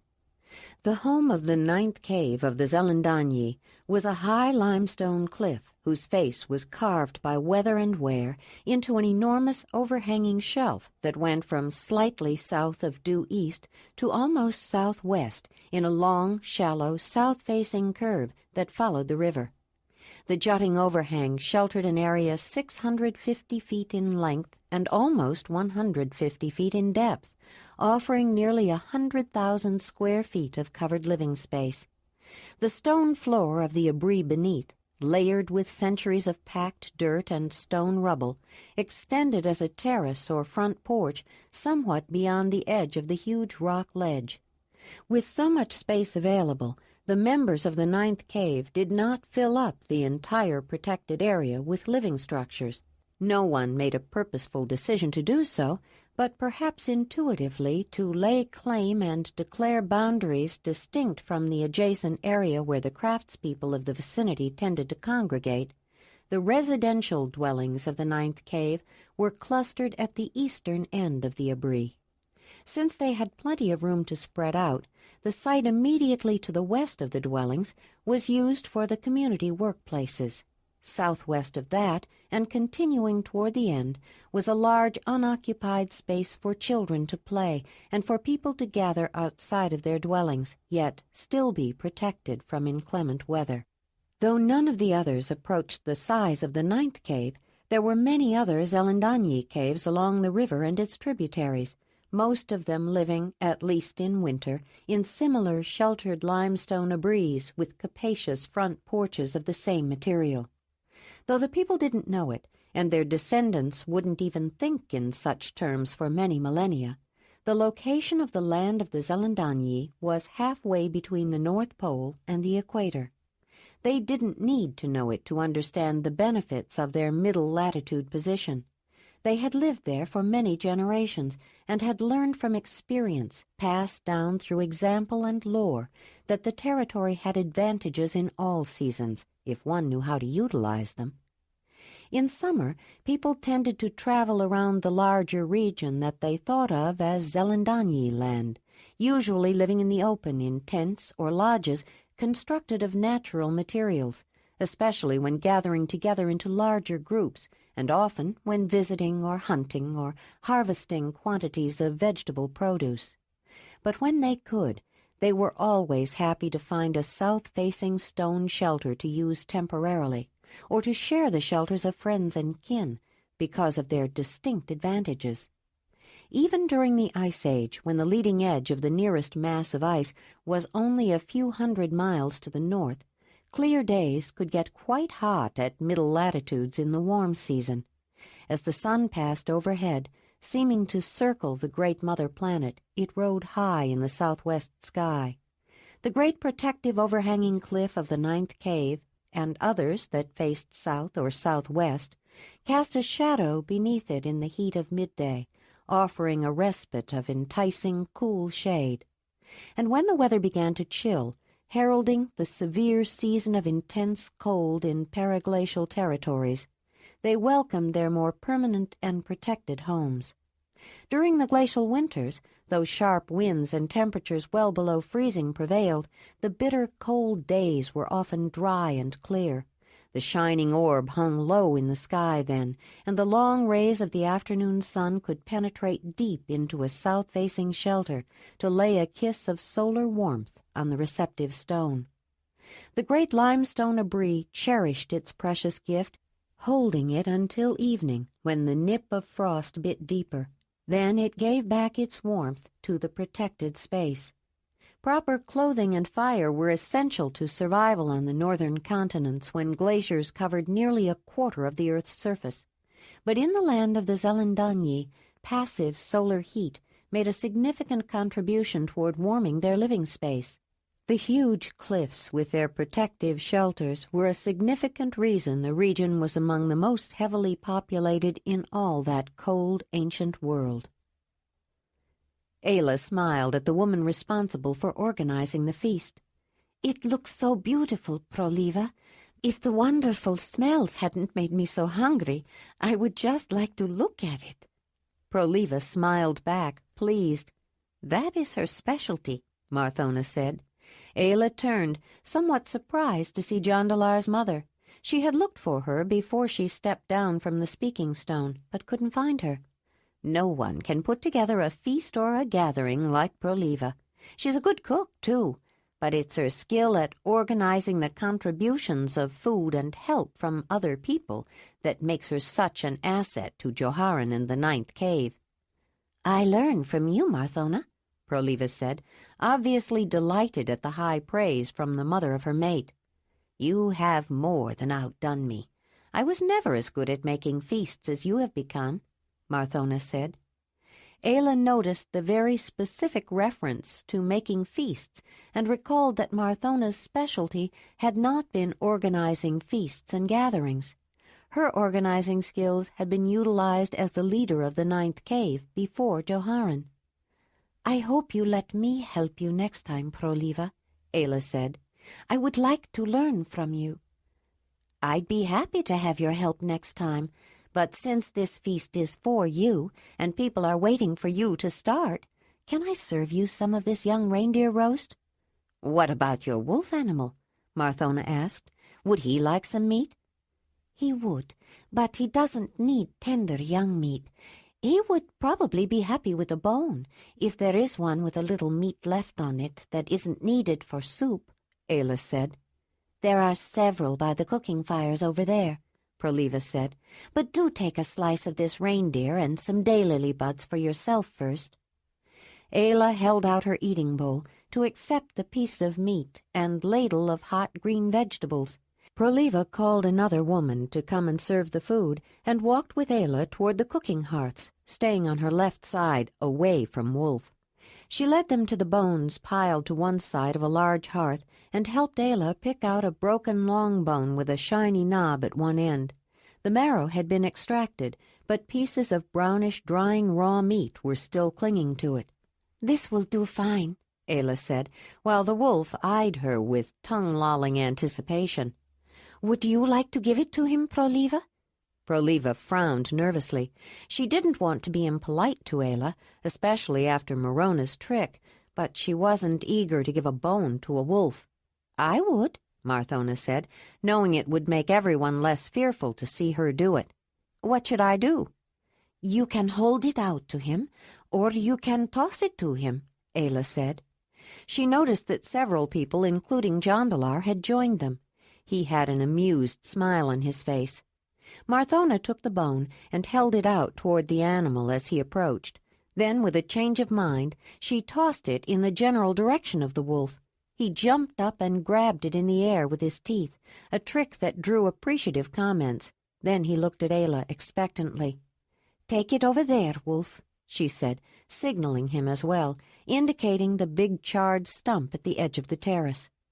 The wolf carried the bone like a prized possession, settled himself near the stump, and began to gnaw on it. When they went back to the serving tables, everyone wanted to give Ayla and Jondalar samples of special treats, which she noticed had a different variety of tastes from the ones she had known in her childhood. One thing she had learned on her travels, however, was that whatever foods the people of a region liked best, while they might be unusual, they generally tasted good. A man, somewhat older than Jondalar, approached the group that surrounded Ayla. Though Ayla thought he appeared rather slovenly, his unwashed blonde hair was dark with grease and his clothing was grimy and needed repair. Many people smiled at him, particularly the young men. He carried a container, similar to a water bag, over his shoulder. It had been made from the nearly waterproof stomach of an animal and was full of liquid which distended its shape. By the size of it, Ayla guessed the container had probably come from the stomach of a horse. It did not appear to have the distinctive contours of a water bag made from a ruminant with a multiple-chambered stomach. And by the smell, she knew it did not contain water. Rather, the odor reminded her of talut's bauza, the fermented drink that the headman of the lion camp made out of birch sap and other ingredients, which he liked to keep secret, but usually included grains of some kind. A young man who had been hovering near Ayla looked up and smiled broadly. "Laramar," he said, "have you brought some of your Barma?" Jondalar was glad to see him distracted. He didn't know him, but had learned the man's name was Cherazal. He was a new member of the Ninth Cave who had come from a rather distant group of Zelandonii, and quite young. He probably hadn't even met his first Danyi woman when I left, Jondalar thought, but he had been fluttering around Ayla like a gnat. "Yes, I thought I would make a contribution to the welcome feast for this young woman," Laramar said, smiling at Ayla. His smile seemed insincere, which aroused her clan sensitivity.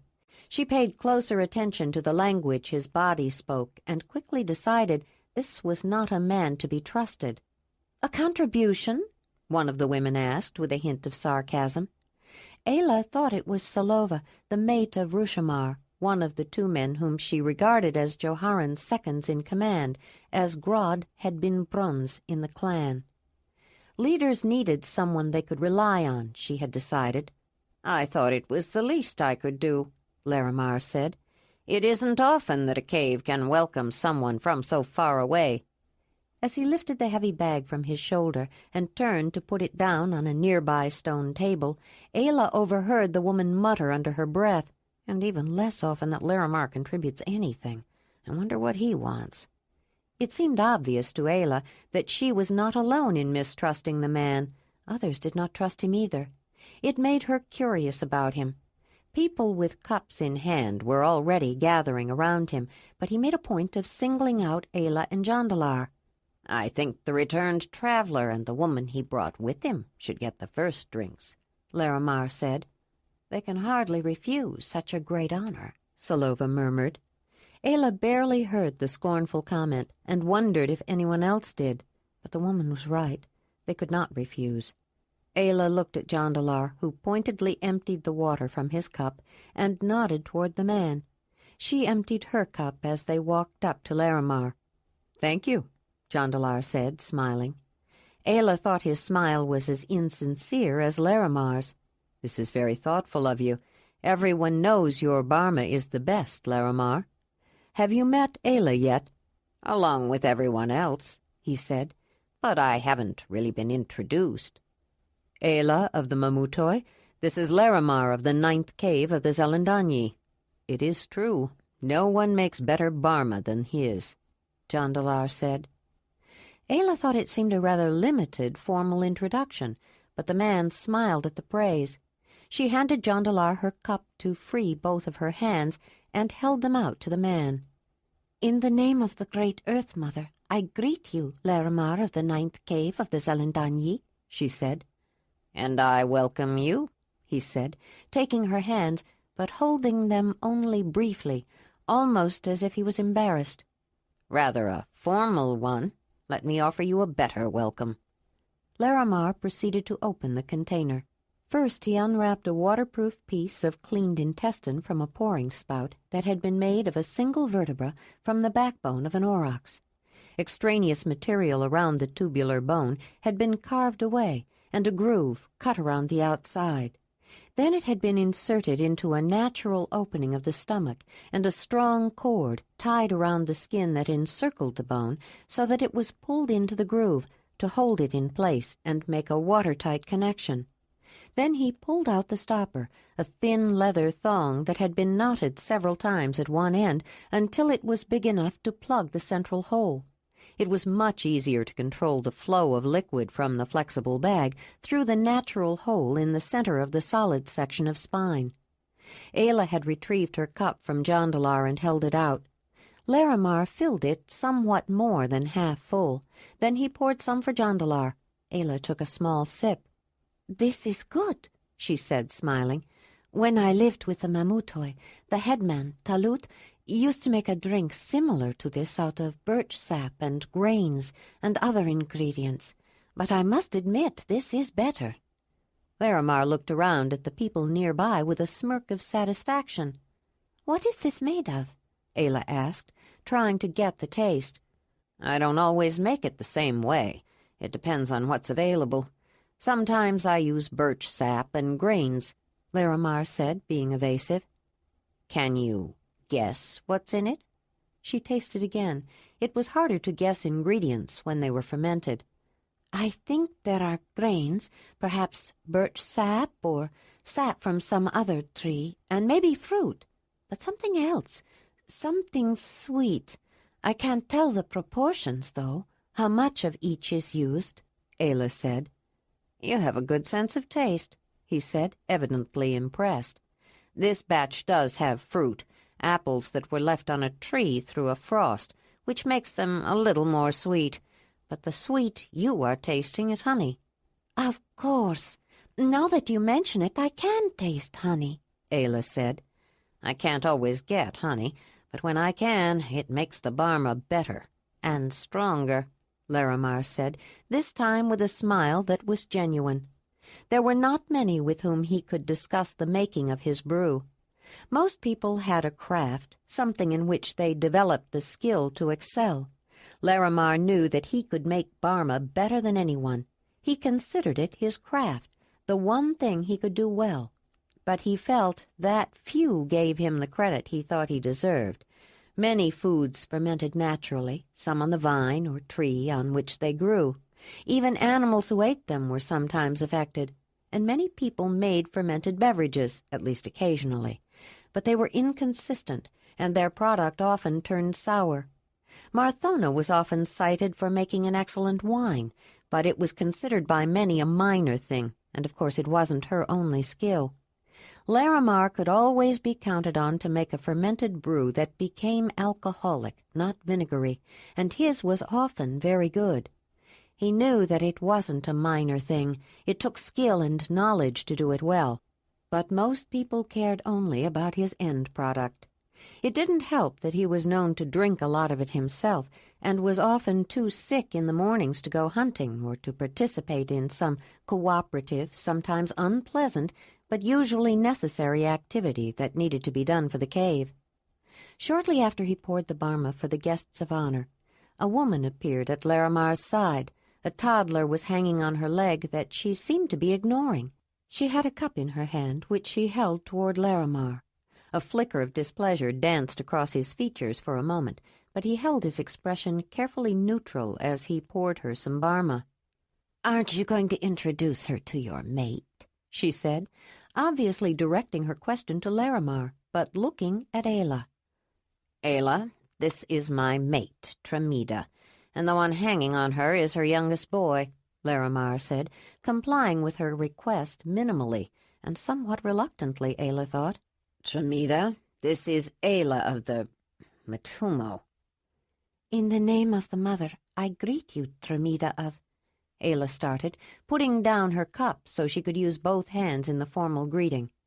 "I welcome you, Ayla," Tremida said, then took a drink, not bothering with trying to free her hands for greetings. 2 more children had crowded around her. The clothing on all the children was so ragged, stained, and dirty, it was hard to see the minor differences that Ayla had observed between young Zelandonii girls and boys, and Tremida herself looked little better. Her hair was uncombed, her clothes stained and dirty. Ayla suspected that Tremida indulged too heavily in her mate's brew. The eldest of the children, a boy, Ayla thought, was looking at her with an unpleasant expression. "Why does she talk so funny?" he said, looking up at his mother. "And why is she wearing boys' underwear?" "I don't know. Why don't you ask her?" Tremida said, drinking the last of the liquid in her cup. Ayla glanced at Larimar and noticed that he was fuming with anger. He looked ready to hit the youngster. Before he could, Ayla spoke to the boy. The reason I have a different way of speaking is that I come from far away and grew up with people who don't talk the same way as the Zelandonii. Jondalar taught me to speak your language after I was already grown. As for these clothes, they were given to me as a gift earlier today."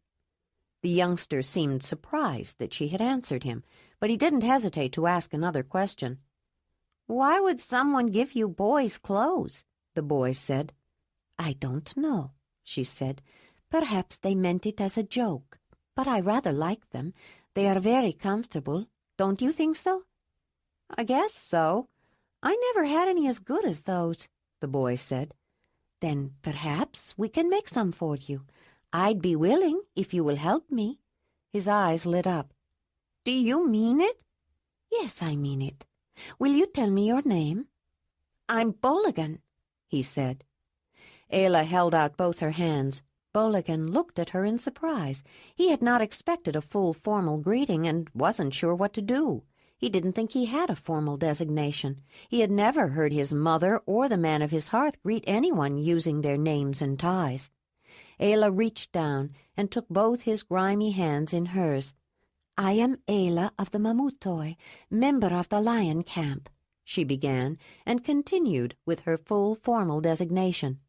When he didn't respond with his, she did it for him. "In the name of Mut, the great Earth Mother, also known as Dani, I greet you, Boligan of the 9th cave of the Zelandonii, son of Tremida, blessed of Dani, mated to Laramar, maker of the most excellent Barma." The way she said it made it sound as if he really did have names and ties to be proud of like everyone else. He looked up at his mother and her mate. Laramar was not angry anymore. They were smiling and seemed rather pleased at the way she had named them. Ayla noticed Marthona and Silova had joined them. "I would like some of that most excellent Barma," Silova said. Laramar seemed more than pleased to oblige. "And me too," Cherizal said, getting his request in first as other people started crowding around Laramar, holding out their cups. Ayla noticed that Tremida got another cup full too, before she moved off, followed by the children. Boligan looked at her as they were moving away. She smiled at him, and was pleased to see him smile back. "I think you've made a friend of that young man," Marthona said. "A rather rowdy young man," Silova added. "Are you really going to make him some winter underwear?" "Why not? I would like to learn how this is made," Ayla said, indicating the clothing she had on. "I may have a son someday, and I might like to make another outfit for myself." "Make one for yourself? You mean you're going to wear that?" Silova said. "With a few variations, like a slightly better fitting top. Have you ever tried one on? It's very comfortable. And besides, it was given to me as a gift of welcome. I'm going to show how much I appreciate it," Ayla said, a touch of her anger and pride showing. Silova's eyes opened wide as she looked at the stranger Jondalar had brought home, suddenly conscious of her unusual enunciation again. This woman is not someone to anger, she thought. Marona may have tried to embarrass Ayla, but Ayla has turned it back on her. Marona will be the one who ends up being humiliated. She'll cringe every time she sees her wearing that outfit. I don't think I would want Ayla mad at me.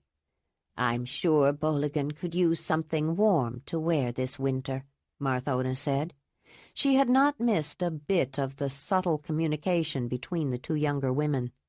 It's probably just as well for Ayla to begin establishing her place right away, she thought. People need to know she cannot be taken advantage of easily. After all, she will be mating a man who was born and raised among the people who are the responsible leaders of the Zelandonii. "He could use something to wear any time," Silova said. "Has he ever had anything decent? The only reason those children have anything at all is that people take pity on them and give them their cast-offs. As much as he drinks, have you noticed that Laramar always manages to have enough Barma to trade for whatever he wants, especially to make more Barma, but not enough to feed his mate and her brood? And he's never around when something needs to be done, like spreading rock powder on the trenches or even to go hunting. And Tremida doesn't help," Silova continued. They are too much alike. She's always too sick to help with food gathering or community projects, though it doesn't seem to bother her to ask for a share of someone else's efforts to feed her poor, hungry children. And who can refuse? They are indeed poorly dressed, seldom clean, and often hungry.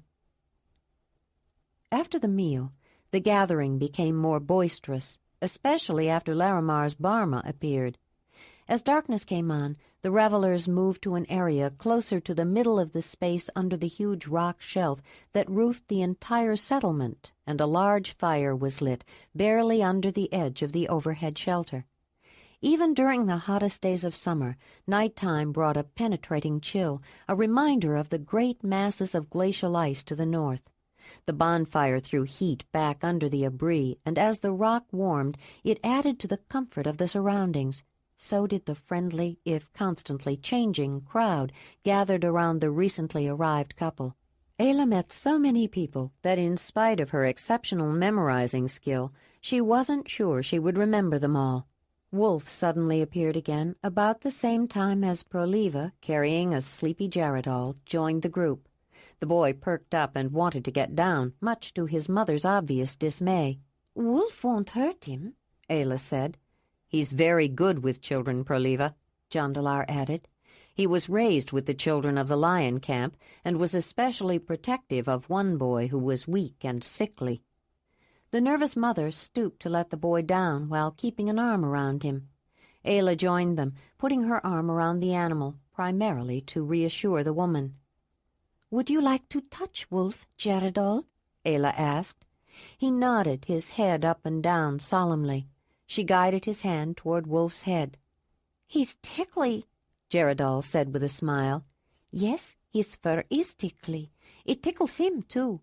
He's shedding. That means some of his hair is coming out," Ayla said. "Does it hurt?" Jaredal asked. "No, it just tickles. That's why he especially likes to be scratched now." "Why is his hair coming out?" "Because it's getting warmer. In winter, when it's cold, he grows a lot of hair to keep warm. But it's too hot in summer," Ayla explained. "Why doesn't he put a coat on when it's cold?" Jaredal pressed. The answer came from another source. "It's hard for wolves to make coats, so the mother makes one for them every winter," Zelandonii said. She had joined the group shortly after Proliva. In summer, when it gets warm, the mother takes their coats off. When Wolf sheds his fur, it's Donnie's way of taking off his coat, Jaredal." Ayla was surprised at the gentleness in the woman's voice as she talked to the small boy, and the look of tenderness in her eyes. It made her wonder if Zelandonii had ever wanted children. With her knowledge of medicine, Ayla was sure the Danyar would know how to dislodge a pregnancy, but it was more difficult to know how to start one or to prevent a miscarriage. I wonder how she thinks new life starts, Ayla thought, or if she knows how to prevent it. When Proliva picked up the boy to take him to their dwelling, Wolf started to follow. Ayla called him back. "I think you should go to Marthona's dwelling, Wolf," she said, giving him a go-home signal. His home was any place that Ayla had laid her furs. As the chill darkness overwhelmed the region beyond the palliative of firelight, many people left the main celebration area. Some, especially families with young children, retired to personal dwellings. Others, mostly young couples, but older people as well, and occasionally more than two, were in the shadows around the edges of the fire, involved with each other in more private ways, sometimes talking, sometimes embracing. It was not uncommon to share partners at such events, and as long as all the parties were agreeable, no ill will resulted. The occasion reminded Ayla of a celebration to honor the mother, and if it honored her to share her gift of pleasure, she seemed to be well honored that evening. The Zelandonii were not so different from the Mamutoi, Ayla thought, or the Sharamadoi, or the Losadunai, and even the language was the same as the Lanzadonii. Several men tried to entice the beautiful stranger into sharing the Great Mother's pleasurable gift. Ayla enjoyed the attention, but she made it plain that she had no desire for anyone except Jondalar. He had mixed feelings about all the interest she was getting. He was pleased that she was so well received by his people and proud that so many men admired the woman he had brought home, but he wished that they would not be so openly eager to take her to their furs, especially that stranger called Cherazal, and he was glad that she showed no inclination for anyone else. Jealousy was not well tolerated by the Zelandonii. It could lead to discord and strife, even fighting, and as a community, they valued harmony and cooperation above all else. In a land that was little more than a frozen waste for a large part of the year, willing mutual assistance was essential for survival. Most of their customs and practices were aimed at maintaining goodwill and discouraging anything, such as jealousy, that might jeopardize their amicable relations. Jondalar knew he would have trouble hiding his jealousy if Ayla chose someone else. He did not want to share her with anyone. Perhaps after they had been mated for many years and the comfort of habit occasionally gave way to the excitement of someone new, it would be different, but not yet, and in his heart he doubted if he could ever willingly share her. Some people had started singing and dancing, and Ayla was trying to move in their direction, but everyone around her crowded in close, wanting to talk. One man in particular, who had been hovering around the edge of the group most of the evening, now seemed determined to speak to her. Ayla thought she had noticed someone unusual earlier, but when she tried to focus on him, someone else would ask her a question or make a comment that distracted her. She looked up as a man handed her another cup of the barma. Though the drink reminded her of Tulut's bauza, this was stronger. She was feeling a bit giddy and decided it was time to stop. She was familiar with the effects such fermented drinks could have on her, and she did not want to get too friendly the first time she met Jondalar's people. She smiled at the man who had given her the cup in anticipation of politely refusing him, but the shock of seeing him froze the smile on her face for a moment. It quickly became an expression of genuine warmth and friendliness. "I am Brokaval," he said. He seemed hesitant and shy. "I'm a cousin of Jondalar." His voice was quite low-pitched, but rich and resonant, very pleasing. "Greetings. I am called Ayla of the Mamutoi," she said, intrigued by more than his voice or demeanor. He did not quite resemble the rest of the Zelandonii she had met. Rather than the usual blue or gray eyes, his large eyes were quite dark. Ayla thought they might be brown, but it was hard to be sure in firelight. More startling than his eyes, however, was his general appearance. He had a look that was familiar to her. His features had the cast of the clan.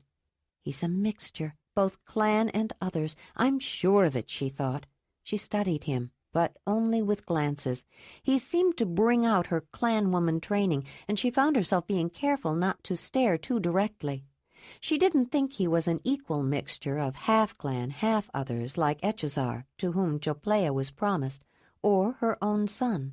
The look of the others was stronger in this man. His forehead was essentially high and straight, sloping back only a little, and when he turned she could see that while his head was long, the back of it was round and lacked the protruding bony occipital bun. But his brow ridges, which overhung his large, deep-set eyes, were his most distinctive feature, not quite as imposing as men of the clan, but definitely prominent. His nose was quite big, too, and though more finely modeled than clan men, it had the same general shape. She thought he probably had a receding chin. His dark brown beard made it hard to tell, but the beard itself made the man seem similar to the men she had known as a child. The first time Jondalar had shaved, which he usually did in summer, it had been a shock to her, and it had made him appear very young, pre-adolescent. She had never seen a grown man without a beard before that. This man was somewhat shorter than average, slightly shorter than her, though he was powerfully built, burly with heavy muscles and a deep-barreled chest. Brokaval had all the masculine qualities of the men she had grown up with, and she thought he was quite handsome in a comfortable way. She even felt a slight tingle of attraction. She was also feeling tipsy, definitely no more cups of barma for her.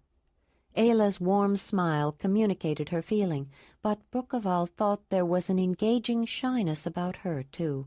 in the way she glanced aside and looked down. He was not used to women reacting to him with such warmth, especially beautiful women who were with his tall, charismatic cousin. "I thought you might want a cup of Larimar's Barma," Brucaval said. "There have been so many people around you, all wanting to talk, but no one seemed to think you might be thirsty." "Thank you. I actually am thirsty, but I don't dare have any more of that," she said, indicating the cup. "I've already had so much I'm dizzy." Then she smiled, one of her full, glowing, irresistible smiles. Brucaval was so entranced he forgot to breathe for a moment. He'd been wanting to meet her all evening, but had been afraid to approach her. He had been casually spurned by beautiful women before. With her golden hair gleaming in the firelight, her firm and remarkably shapely body shown off becomingly by the soft, clinging leather, and the slightly foreign features giving her an exotic appeal, he thought she was the most extraordinarily beautiful woman he had ever seen. "Can I get you something else to drink?" Brucaval finally asked, smiling with a boyish eagerness to please. He hadn't expected her to be so open and friendly to him. "Go away, Brucaval. I was here first," said Charazal, not entirely in fun. He had seen the way she smiled at Brucaval, and he had been trying all evening to entice Ayla away, or at least extract a promise that she would meet him some other time.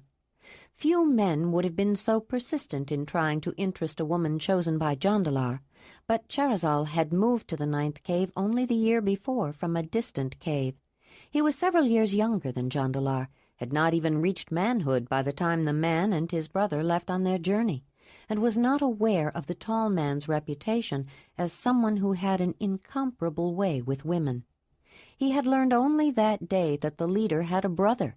He had, however, heard rumors and gossip about Brucaval.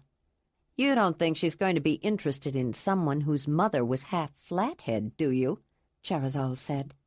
There was a gasp from the crowd and a sudden silence. No one had openly made such a reference to Brucaval in years. His face distorted with a venomous look of pure hatred as he glared at the young man in a barely controlled rage. Ayla was stunned to see the transformation. She had seen that kind of rage from a man of the clan once before, and it frightened her. But this was not the first time someone had poked fun at Brucaval like that. He had felt especially sensitive to Ayla's predicament when she was laughed at for wearing the clothes Morona and her friends had given to her. Brucaval had been the butt of cruel jokes, too. He had wanted to run to her, protect her, as Jondalar did, and when he saw the way she stood up to their laughter, tears had come to his eyes. As he'd watched her walk so proudly and face them all down, he had lost his heart to her. Later, though he ached to talk to her, he suffered agonies of indecision and hesitated to introduce himself. Women didn't always respond favorably to him, and he would rather have admired her from a distance than see her look at him with the disdain some beautiful women did. But after watching her for some time, he finally decided to take a chance. And then she had been so nice to him. She had seemed to welcome his presence. Her smile had been so warm and receptive, it made her even more beautiful. In the silence after Charazal's remark, Brucaval watched Jondalar move up behind Ayla, hovering protectively. He envied Jondalar. He had always envied Jondalar, who was even taller than most. Though Jondalar had never taken part in the sport of name-calling, and had in fact defended him more than once, Brucaval felt that Jondalar pitied him, and that was worse. Now Jondalar had come home with this beautiful woman that everyone admired. Why were some people so favored? But his glare at Charazal had upset Ayla more than he could know. She hadn't seen an expression like that since she left Brun's clan. It reminded her of Braud, the son of Brun's mate, who had often looked at her like that. Though Brucaval was not angry at her, she shuddered at the memory and wanted to get away. She turned to Jondalar. "Let's go. I'm tired," she said under her breath in Mamutoi, and realized that she really was, exhausted in fact. They had just completed a long, hard journey, and so much had happened, it was hard to believe they had arrived only that day. There had been the anxiety of meeting Jondalar's family, and the sadness of telling them about Thonalan's death, the unpleasantness of Morona's joke, as well as the excitement of meeting all the people of this large cave, and now Brucaval. It was too much. Jondalar could see that the incident between Brucaval and Cherazal had distressed her, and he had some idea why. "It has been a long day," he said. "I think it's time for us to go." Brucaval seemed upset that they were leaving so soon after he had finally gotten up courage to talk to her. He smiled hesitantly. "Do you have to go?" he asked. "It's late. Many people have already gone to bed, and I am tired," she said, smiling back at him. Without that malevolent expression, she could smile at him, but it lacked the earlier warmth. They said good night to the people nearby, but when she looked back, she noticed Brucaval glaring again at Cherazal. As she and Jondalar walked back toward the dwellings and Marthona's place, Ayla asked, "Did you see the way your cousin was looking at Cherazal? It was filled with hate." "I can't say I blame him for being upset at Cherazal," he said. Jondalar had not exactly warmed to the man either. "You know, it's a terrible insult to call someone a flathead, and even worse to say someone's mother is one. Brucaval has been teased before, especially when he was young. Children can be cruel." Jondalar went on to explain that when Brucaval was a child, whenever someone had wanted to tease him, they called him Flathead.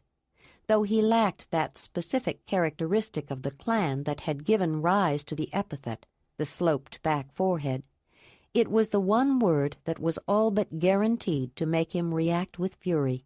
And to the young orphan who had hardly known her, it was worse to refer to his mother in a way that meant the most despicable kind of abomination imaginable, half animal, half human. Because of his predictable emotional response with the casual cruelty of children, those who were bigger or older often teased him by calling him Flathead or son of an abomination when he was young. But as he grew older, what he lacked in stature he made up for in strength. After a few battles with boys who, though taller than he, were no match for his phenomenal muscular power, especially coupled with untempered rage, they stopped the hated taunts, at least to his face. "I don't know why it should bother people so much, but it's probably true," Ayla said. "I think he is part clan. He reminds me of Echozar, but Brucaval has less clan. You can see it is not as strong, except for that look. That reminded me of the way Braud looked at me." "I'm not so sure he's a mixture. Maybe some ancestor came from a distant place, and it's only chance that he bears some superficial resemblance to clan people," Jondalar said. "He's your cousin. What do you know about him?" "I don't really know much for sure, but I can tell you what I've heard," Jondalar said. "Some of the older people say that when Brucaval's grandmother was barely a young woman, she somehow got separated from her people while traveling to a summer meeting that was quite far away. She was supposed to have her first rites at that meeting. By the time she was found, it was the end of summer. They say she was irrational, hardly even coherent. She claimed she had been attacked by animals. They say she was never quite right again, but she didn't live long. Not long after she returned, it was discovered she had been blessed by the mother, even though she had never had first rites. She died shortly after giving birth to Brucaval's mother, or perhaps as the result of it." "Where do they think she was?" "No one knows." Ayla frowned in thought. "She must have found food and shelter while she was gone," she said. "I don't think she was starving," he said. "The animals that attacked her, did she say what kind they were?" "Not that I've heard." "Did she have any scratch or bite marks or other injuries?" Ayla continued. "I don't know." Ayla stopped as they were approaching the area of the dwellings and looked at the tall man in the dim light of the crescent moon and the distant fire. "Don't the Zelandonii call the clan animals? Did his grandmother ever say anything about the ones you call flatheads? They do say she hated flatheads and would run away screaming at the sight of one, Jondalar said. What about Brukaval's mother? Did you know her? What did she look like? I don't recall much. I was pretty young, Jondalar said. She was short. I remember that she had big, beautiful eyes, dark like Brukaval's, brownish but not really dark brown, more hazel. People used to say her eyes were her best feature. Brownish, like Huban's eyes? Ayla asked. Now that you mention it, I guess they were. Are you sure Brukaval's mother didn't have the look of the clan, like Echazar and Raidach? I don't think she was considered very pretty, but I don't recall her having brow ridges like Yorga. She never did mate. I guess men weren't too interested in her. How did she get pregnant? She could see Jondalar's smile even in the dark. You are convinced that it takes a man, aren't you? Everyone just said the mother blessed her, but Zelandonii once told me that she was one of those rare women who was blessed immediately after first rites. People always think that's too young, but it happens. Ayla was nodding in agreement. What happened to her? I don't know. Zelandonii said she was never very healthy. I think she died when Brukaval was quite young. He was raised by Morona's mother. She was a cousin of Brukaval's mother, but I don't think she cared much for him. It was more an obligation. Marthona used to watch him sometimes. I remember playing with him when we were little. Some of the older boys picked on him even then. He's always hated it when someone called him a flathead. No wonder he was so furious at Charazal. At least now I understand. But that look... Ayla shuddered again. He looked just like Broud. As long as I can remember, Broud hated me. I don't know why. He just hated me, and nothing I ever did could change it. For a while I tried, but I will tell you, Jondalar, I would never want Brukaval to hate me. Wolf looked up in greeting when they entered Marthona's dwelling. He had found Ayla's sleeping furs and curled up near them when she told him to go home. Ayla smiled when she saw his eyes glowing in the light of the one lamp Marthona had left burning. He licked her face and throat in eager welcome when she sat down. Then he welcomed Jondalar. He's not used to so many people, Ayla said. When he went back to Ayla, she held his head between her hands and looked into his shining eyes. What's the matter, Wolf? A lot of strangers to get used to? I know how you feel. They won't be strangers for long, Ayla, Jondalar said. Everyone already loves you. Except Morona and her friends, Ayla said, sitting up and loosening the ties of the soft leather top that was meant to be winter underwear for boys. He was still disturbed over the way Morona had treated her, and so was she, it seemed. He wished that she hadn't had to be put through such an ordeal, especially her first day here. He wanted her to be happy with his people. She would soon be one of them. But he was proud of the way she had handled it. You were wonderful.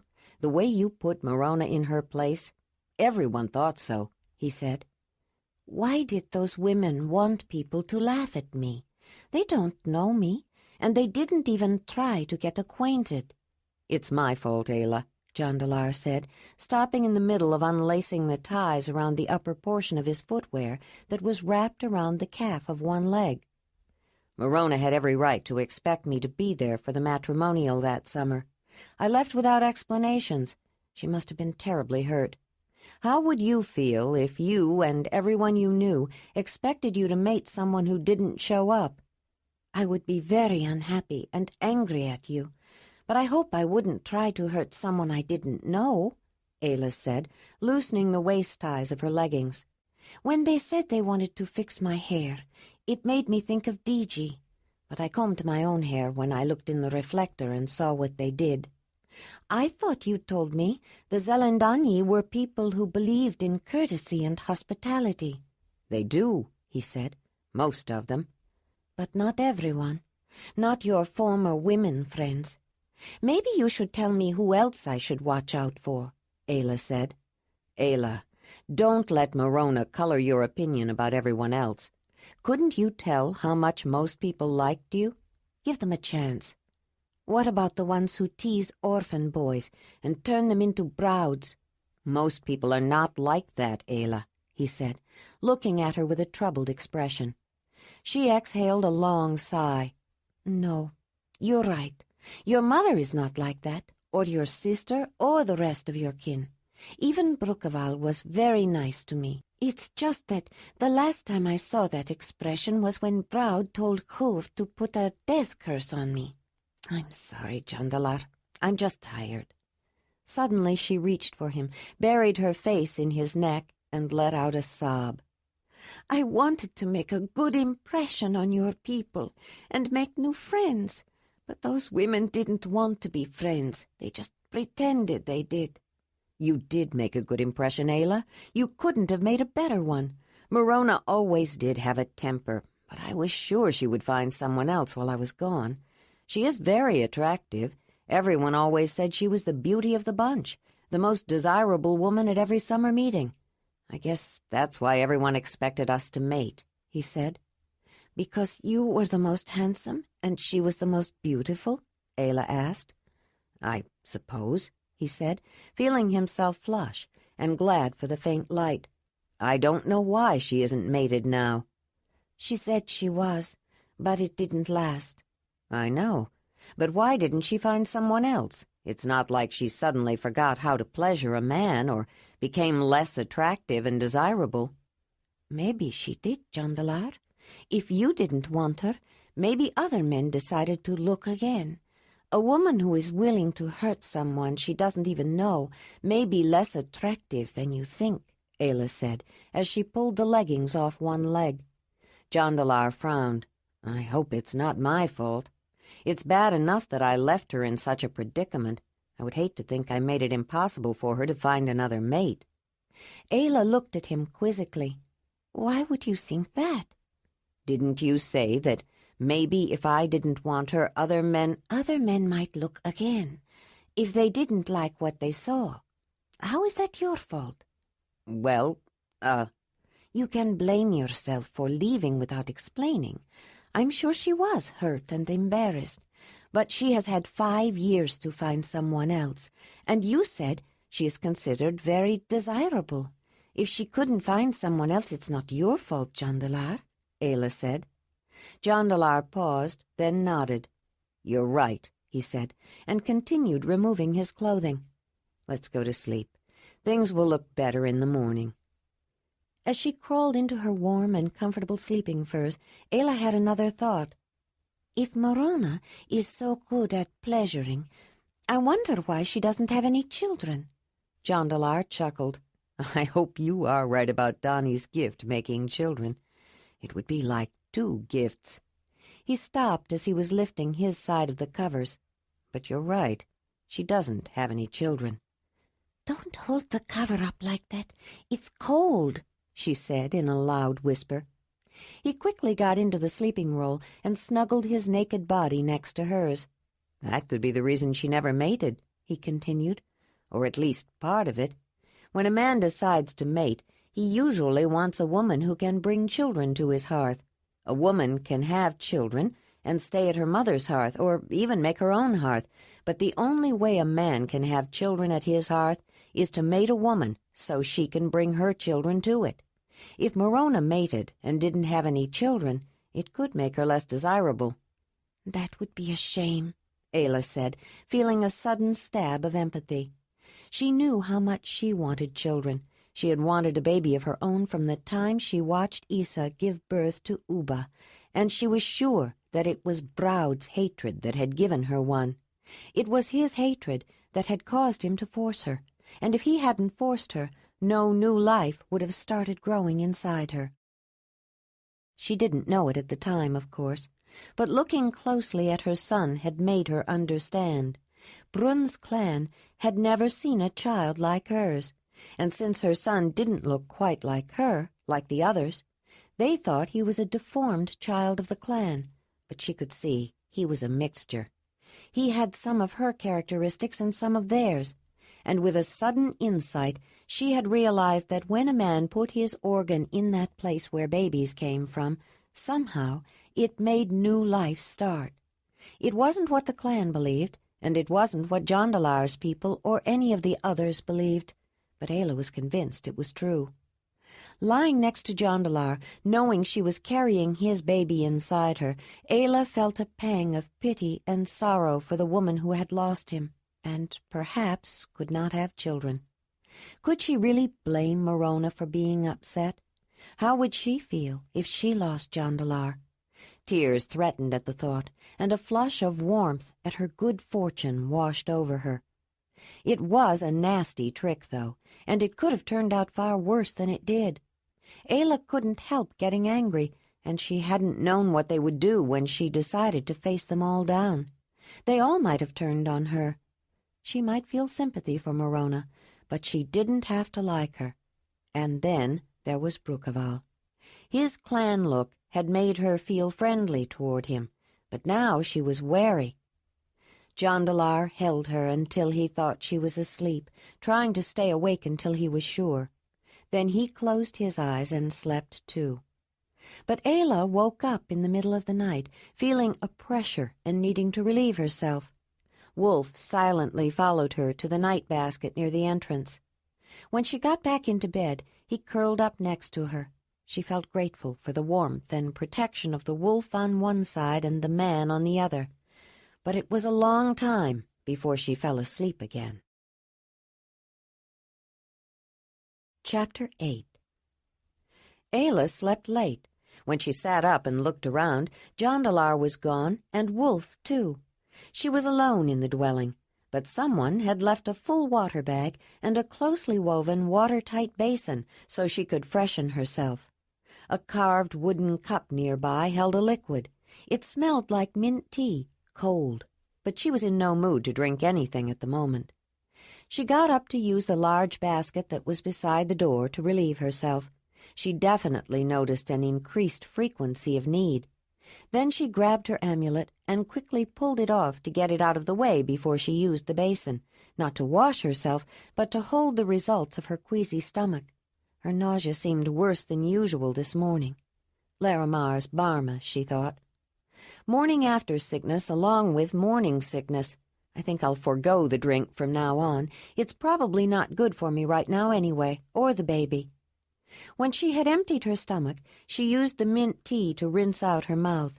She noticed that someone had placed the bundle of clean but stained clothes she had originally planned to wear the night before near her sleeping furs.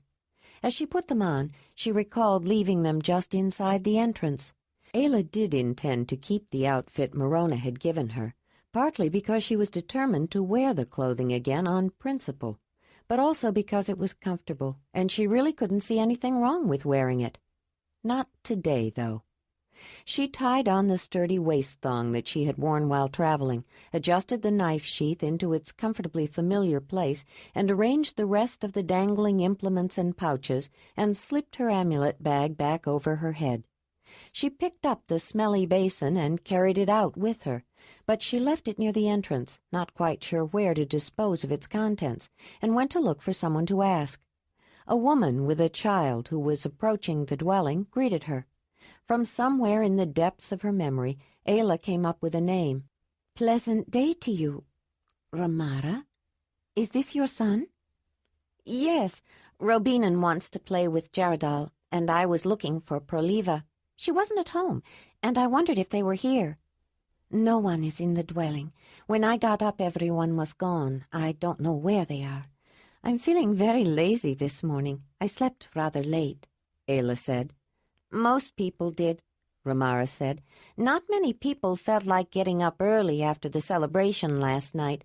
Laramar makes a potent drink. It's what he's known for. The only thing he's known for."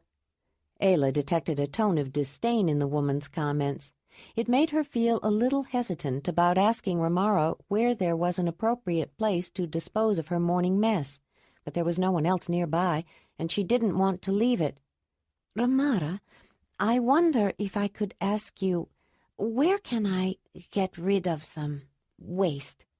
The woman looked puzzled for a moment, then glanced in the direction that Ayla had inadvertently looked, and smiled. "You want the toilet trenches, I think."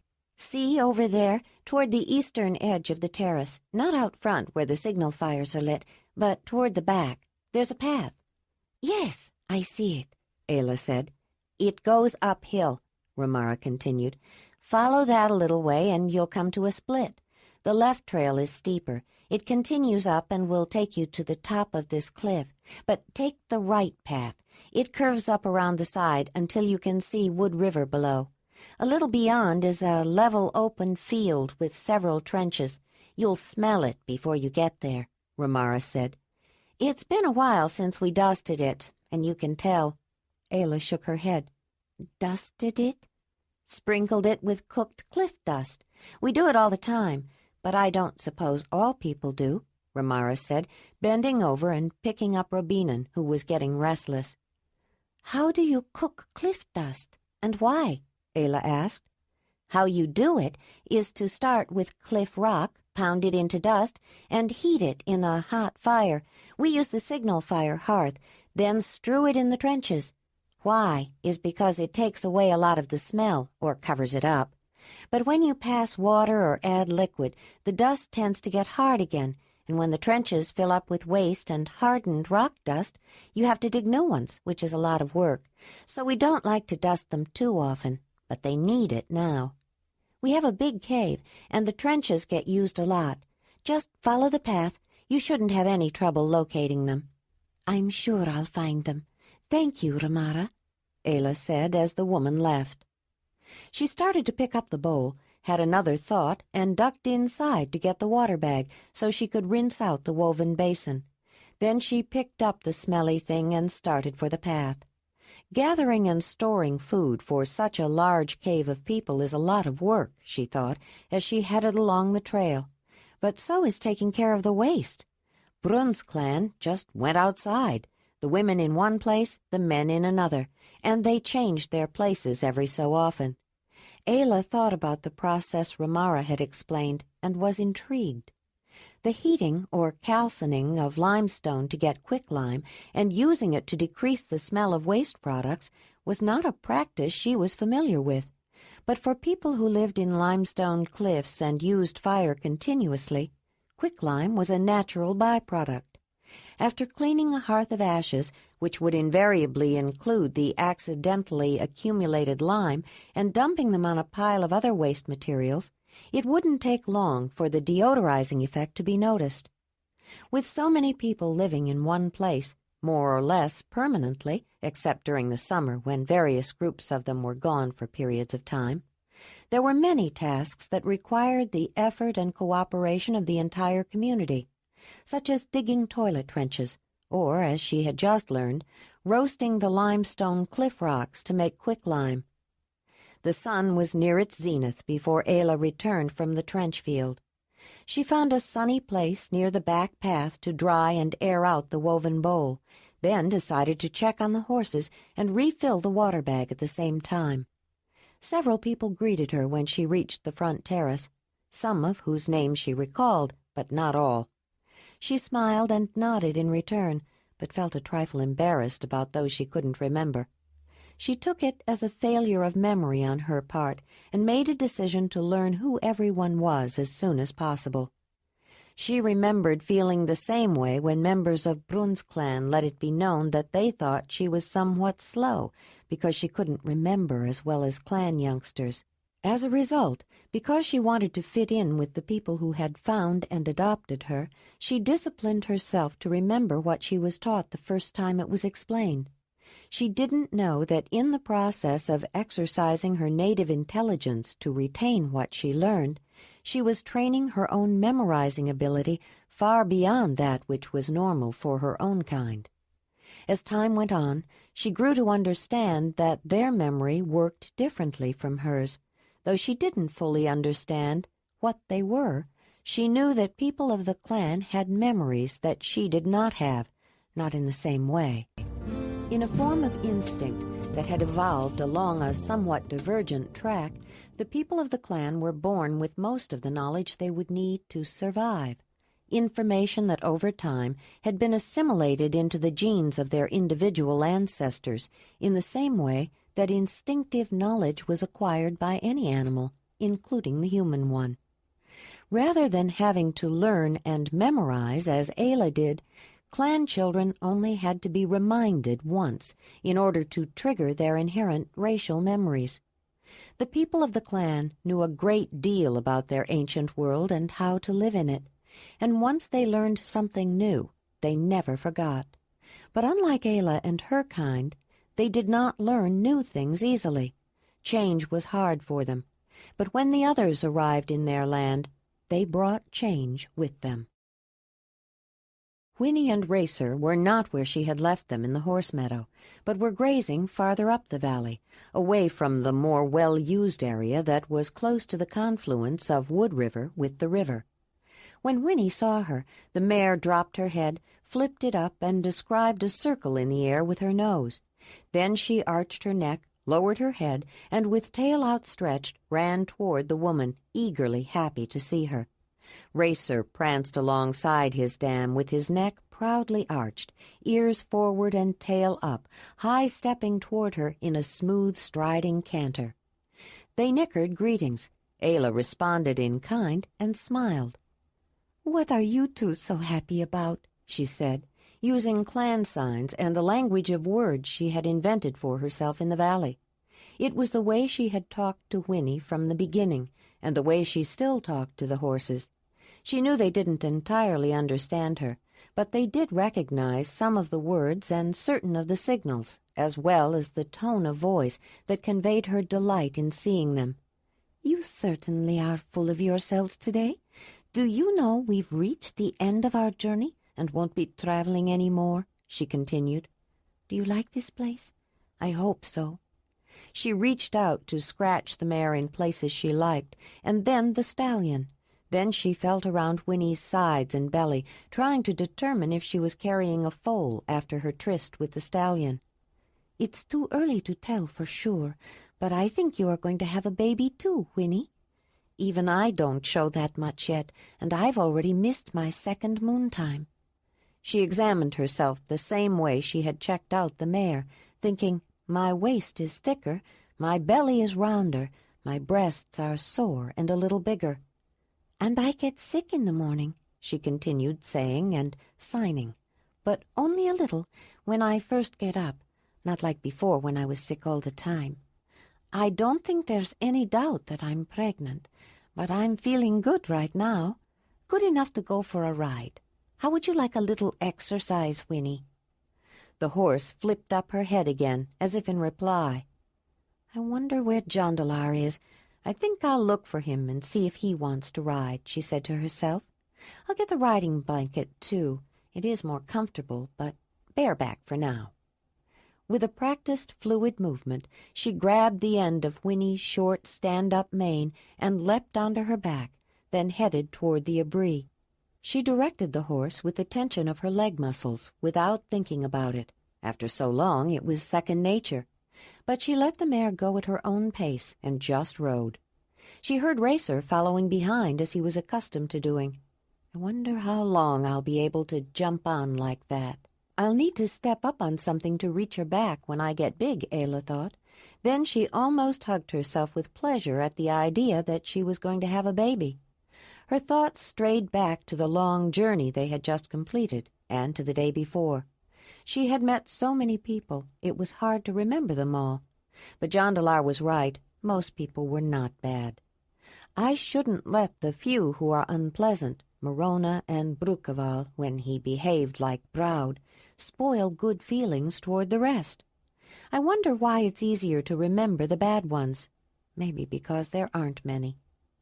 The day was warm. The hot sun warmed even the steady wind.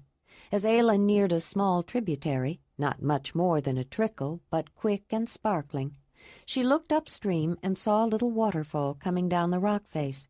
She felt thirsty, and remembering that she had wanted to fill the water bag, turned toward the water glinting down the side of the cliff. She got off her horse, and they all took a drink from the pool at the bottom of the falls, Ayla from cupped hands. Then she filled a water bag with the cold, fresh liquid. She sat there a while, feeling refreshed and still a bit indolent, picking up small pebbles and idly tossing them into the water. Her eyes scanned the unfamiliar terrain, unconsciously noting details. She picked up another stone, rolled it in her hand, feeling the texture, looking at it but not seeing it, then tossed it. It took a while for the character of the stone to penetrate her consciousness. Then she scrambled around to find it again, and when she picked it up, or one like it, she looked at it more carefully. It was a small grayish-gold nodule, with the sharp angles and flat sides of its inherent crystal structure. Suddenly she reached for the flint knife she carried in the sheath on her belt and struck the stone with the back of it. Sparks flew. She struck it again. "This is a firestone!" she shouted aloud. She hadn't seen any since she left her valley. She looked closely at the stones and pebbles on the ground in and near the stream bed, and spied another piece of iron pyrite, and then another. She picked up several as her excitement grew. She sat back on her heels, looking at her small pile of similar stones. There are firestones here. Now we won't have to be so careful with the ones we have. We can get more, she thought. She could hardly wait to show Jondalar. She gathered them up, and a few more that she noticed, then whistled for Winnie, who had strayed off toward a patch of succulent green. But just before she made ready to mount, she saw Jondalar striding in their direction, Wolf at his side. "Jondalar!" she called out, running towards him. "Look what I found!" she said, holding out several of the pieces of iron pyrite as she ran. "Firestones! There are firestones around here. They're all over this stream." He hurried toward her, beaming a great smile, as much in response to her exuberant delight as for the remarkable find. "I didn't know they were so close, but then I never paid much attention to this kind of stone. I was always looking for flint. Show me where you found them." She took him to the little pool at the foot of the waterfall, and then trained her eyes on the rocks of the stream bed and along the sides of the diminutive waterway. "Look," she said triumphantly, "there's another one," pointing at a stone on the bank. Jondalar knelt down and picked it up. "You're right. This will make a difference, Ayla. It could mean firestones for everybody. If they're here, there may be other places nearby that have them too. No one even knows about them yet. I haven't had a chance to tell anyone." "Folara knows, and Zelandonii," Ayla said. "How do they know?"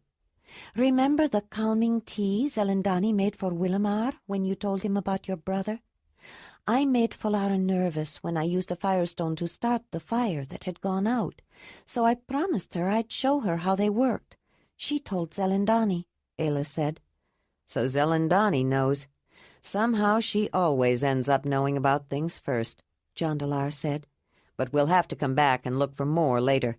Right now, some people want to talk to you." "About the clan?" she guessed.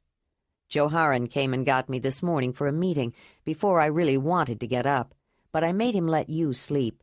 I've been talking about our meeting with Guban and Yorga. They're very interested, but it's hard for them to believe the clan are people and not animals. Zelandonii has been analyzing some of the elder legends more closely. She's the one who knows about the history of the Zelandonii, trying to see if there are any hints about Flatheads, the clan, living around here before the Zelandonii. When Ramara said you were up, Joharan wanted me to get you," Jondalar said. "He's not the only one with a lot of questions." Jondalar had brought Racer's rope halter with him, but the frisky young stallion balked a bit, still feeling playful. With some patience and scratching of itchy places, the horse finally acquiesced. The man mounted, and they started back through the open woodlands of the small valley. Jondalar pulled up to ride beside Ayla, and after some hesitation remarked, "Ramara said when she talked to you this morning that she thought you were sick. Perhaps not used to Larimar's Barma. How are you feeling?" "It's going to be hard to keep secrets around here," Ayla thought. "I'm fine, Jondalar," she said. "He does make a strong brew. You weren't feeling too well last night." "I was tired last night," Ayla said, "and this morning. It was just a little sickness, because I'm going to have a baby."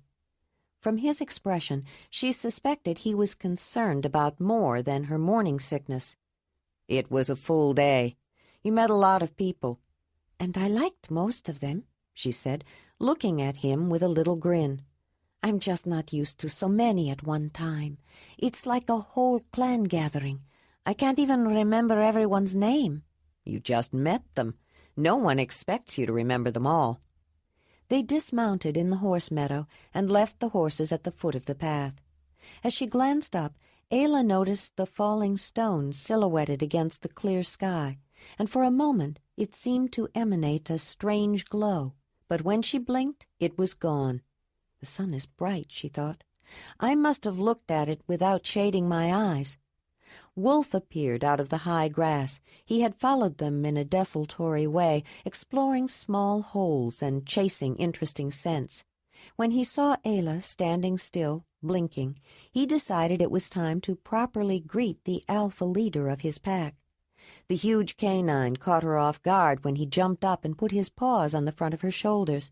She staggered a bit, but caught herself and braced to hold his weight as he licked her jaw and held it in his teeth.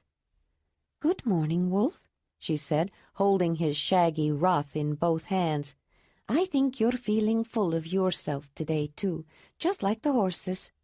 He dropped down and followed her up the path, ignoring the gawks of those who had not seen that particular display of affection before, and the smirks of those who had and were enjoying the reaction. Ayla signaled him to stay with her. She thought about stopping at Marthona's dwelling to leave the full water bag, but Jondalar continued beyond the dwelling area, and she walked with him. They passed by the work area toward the southwest end of the overhang. Ahead, Ayla saw several people standing and sitting near the remains of the previous night's bonfire. "There you are," Joharan said, getting up from a small block of limestone and coming toward them. As they got closer, Ayla noticed a small fire burning at the edge of the large blackened ring. Nearby was a deep basket which was filled with steaming liquid upon which floated bits of leaves and other vegetal material. It was coated with something dark, and her nose detected the scent of pine pitch which had been used to keep it watertight. Proliva ladled some into a cup. "Have some hot tea, Ayla," she said, extending the cup to her. "Thank you," Ayla said, taking the cup. She took a drink. It was a nice blend of herbs with just a hint of pine. She drank more, then realized that she would have preferred something solid. The liquid was making her stomach queasy again, and her head was aching. She noticed an unoccupied stone block and sat down, hoping her stomach would settle. Wolf lay down at her feet. She held the cup in her hand without drinking and wished she had brewed some of the special morning-after drink she had developed for Talut, the Mamutoi headman of the lion camp. Zelandonii looked at Ayla closely and thought she detected some familiar signs.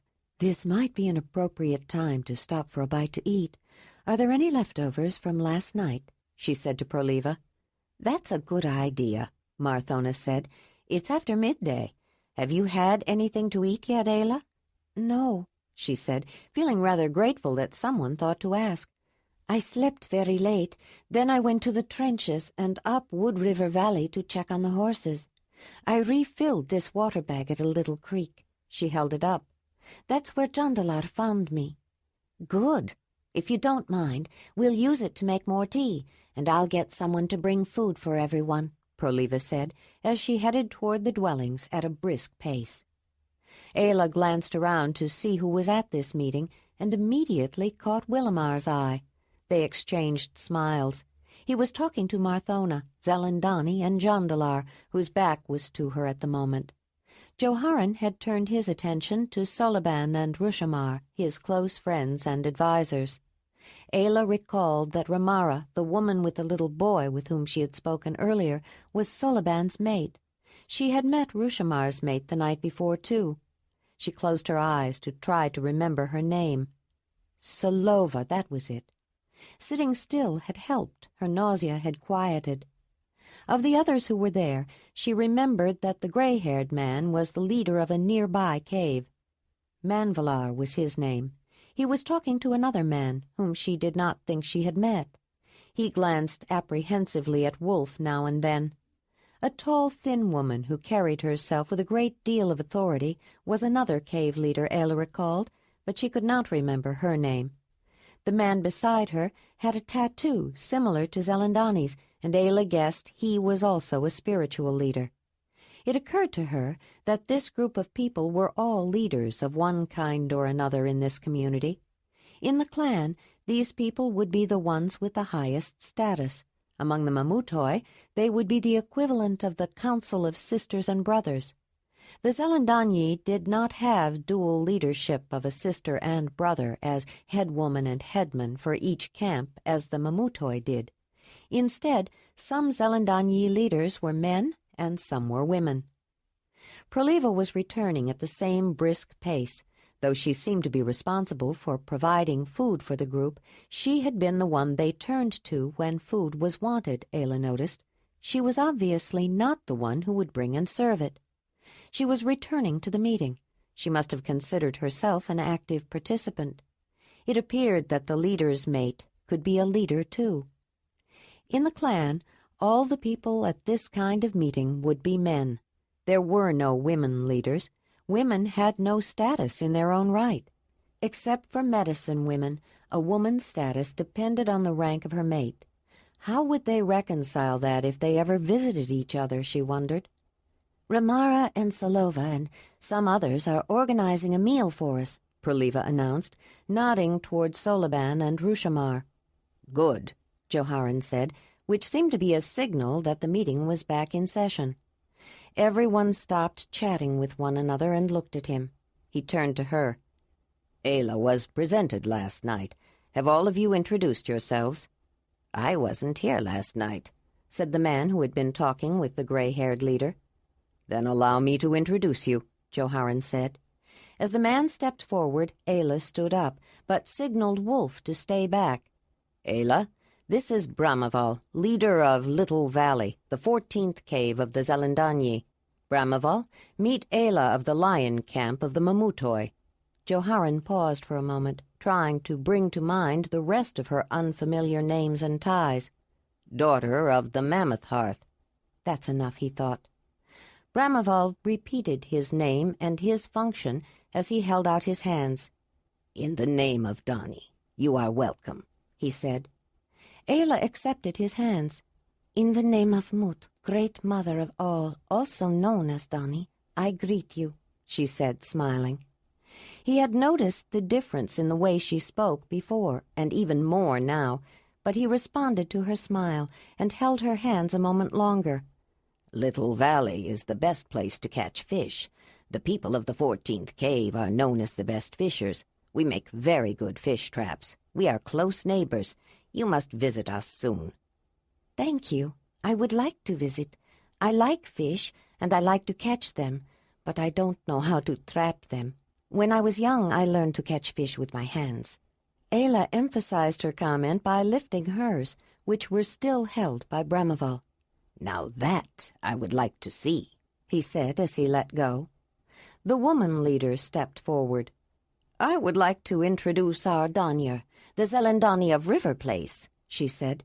He was not here last night either. She glanced at Brahmaval, raised her eyebrows, and added, The 11th cave is known for making the rafts that are used to travel up and down the river. It's much easier to transport heavy loads on a raft than on the backs of people. If you're interested, you're welcome to come and visit. I would be most interested to learn about the way you make your floating river craft, Ayla said, trying to remember if they had been introduced and what her name was. The Mamutoi make a kind of floating bowl out of thick hides fastened to a wooden frame and use them to carry people and their things across rivers. On our way here, Jondalar and I made one to cross a large river, but the river was rough and the small round boat was so light it was hard to control.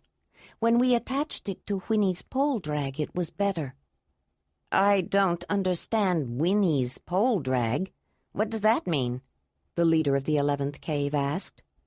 Winnie is the name of one of the horses, Courageous, Jondalar said, getting up and coming forward. The pole drag was devised by Ayla. She can tell you what it is. Ayla described the conveyance and added, With it, Winnie could help me bring the animals I hunted back to my shelter. I'll show you sometime. When we reach the other side of that river, Jondalar added, We decided to attach the bowl boat to the poles instead of the woven platform, because we could put most of our things in it. That way, when we crossed rivers, the boat would float and nothing got wet, and attached to the poles, it was easier to control. Rafts can be a little hard to control, too, the woman leader said. I think all watercraft must be hard to control. Some are easier than others. On my journey, I stayed for a while with the Sharamidoi. They carve beautiful boats out of large tree trunks. The front and back come to points, and they use oars to steer them where they want to go. It takes practice, but the Ramadoi, the river people half of the Sharamidoi, are very good at it, Jondalar said. What are oars? Oars look something like flattened spoons, and they use them to push the boat through the water. I helped to make one of their boats and learned to use oars. Do you think they would work better than the long poles we use to push the crafts through the water?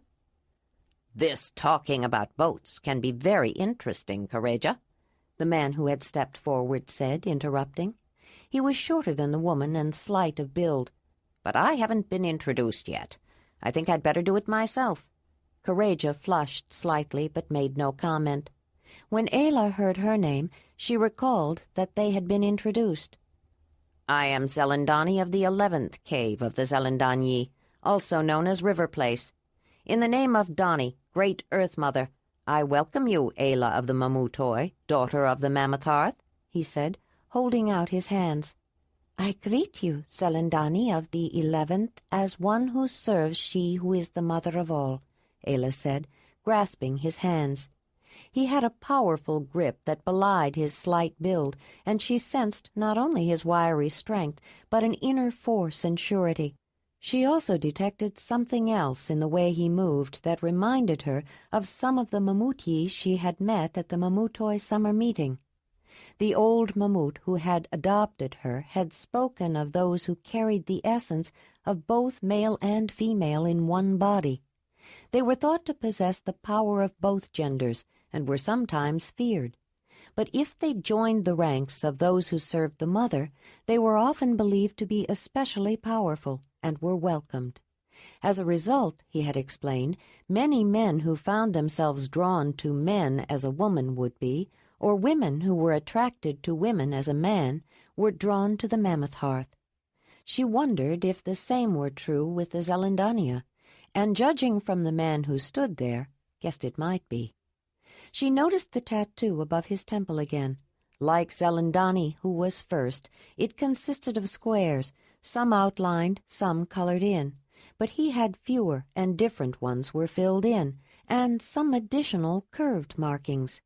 It made her aware that everyone there, except for Jondalar and herself, had some kind of facial tattoo. The least conspicuous was Willimar's.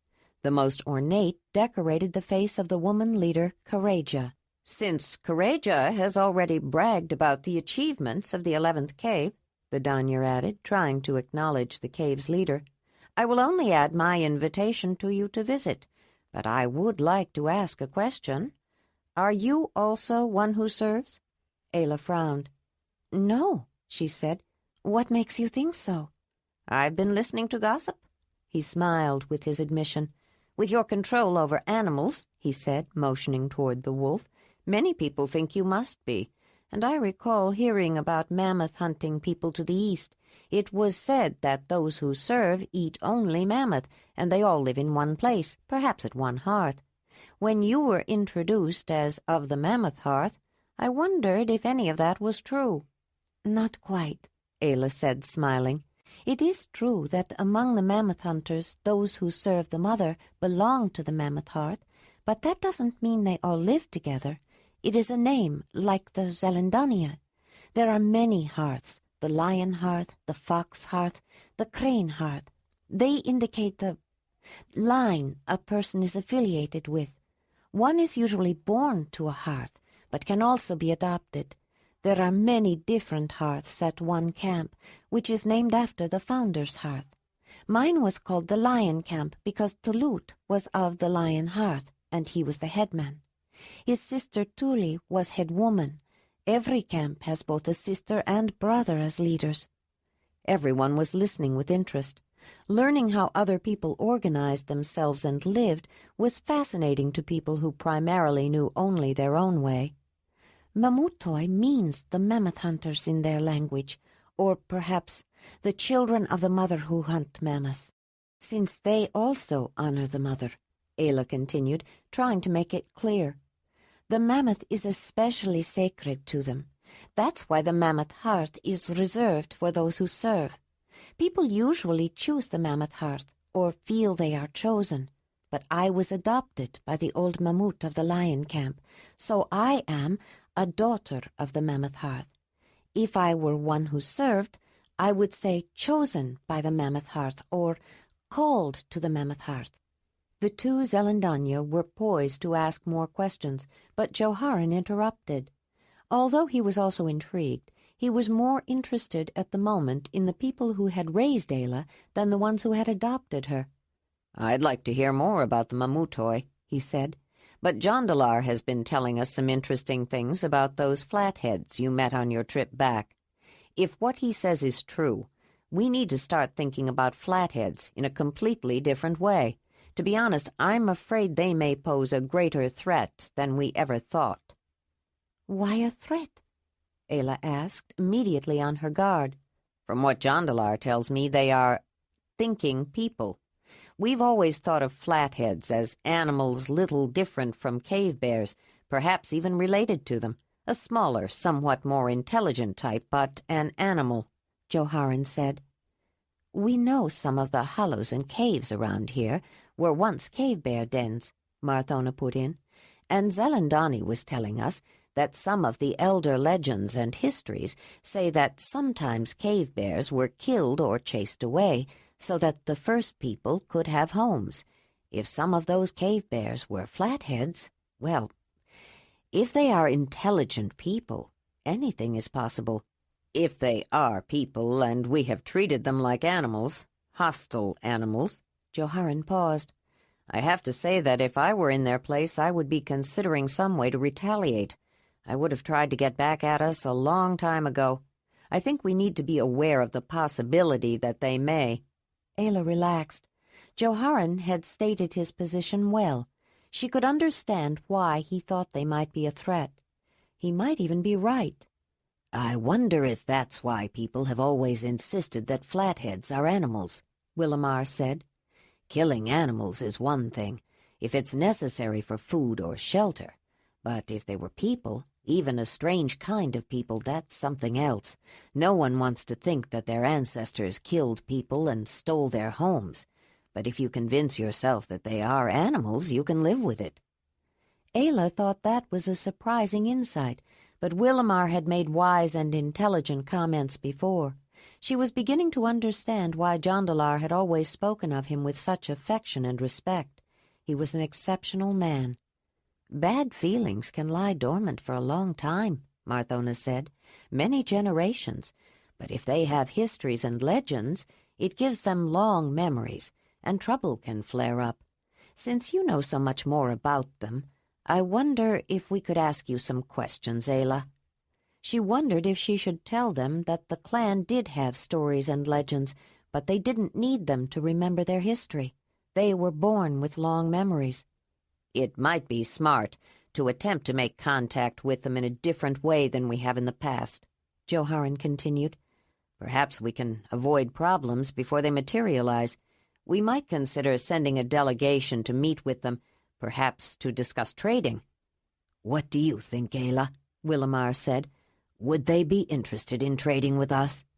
Ayla frowned in thought. I don't know. The clan I knew were aware of people like us. To them, we were the others, but they avoided contact. For the most part, the small clan I grew up with didn't think about the others most of the time.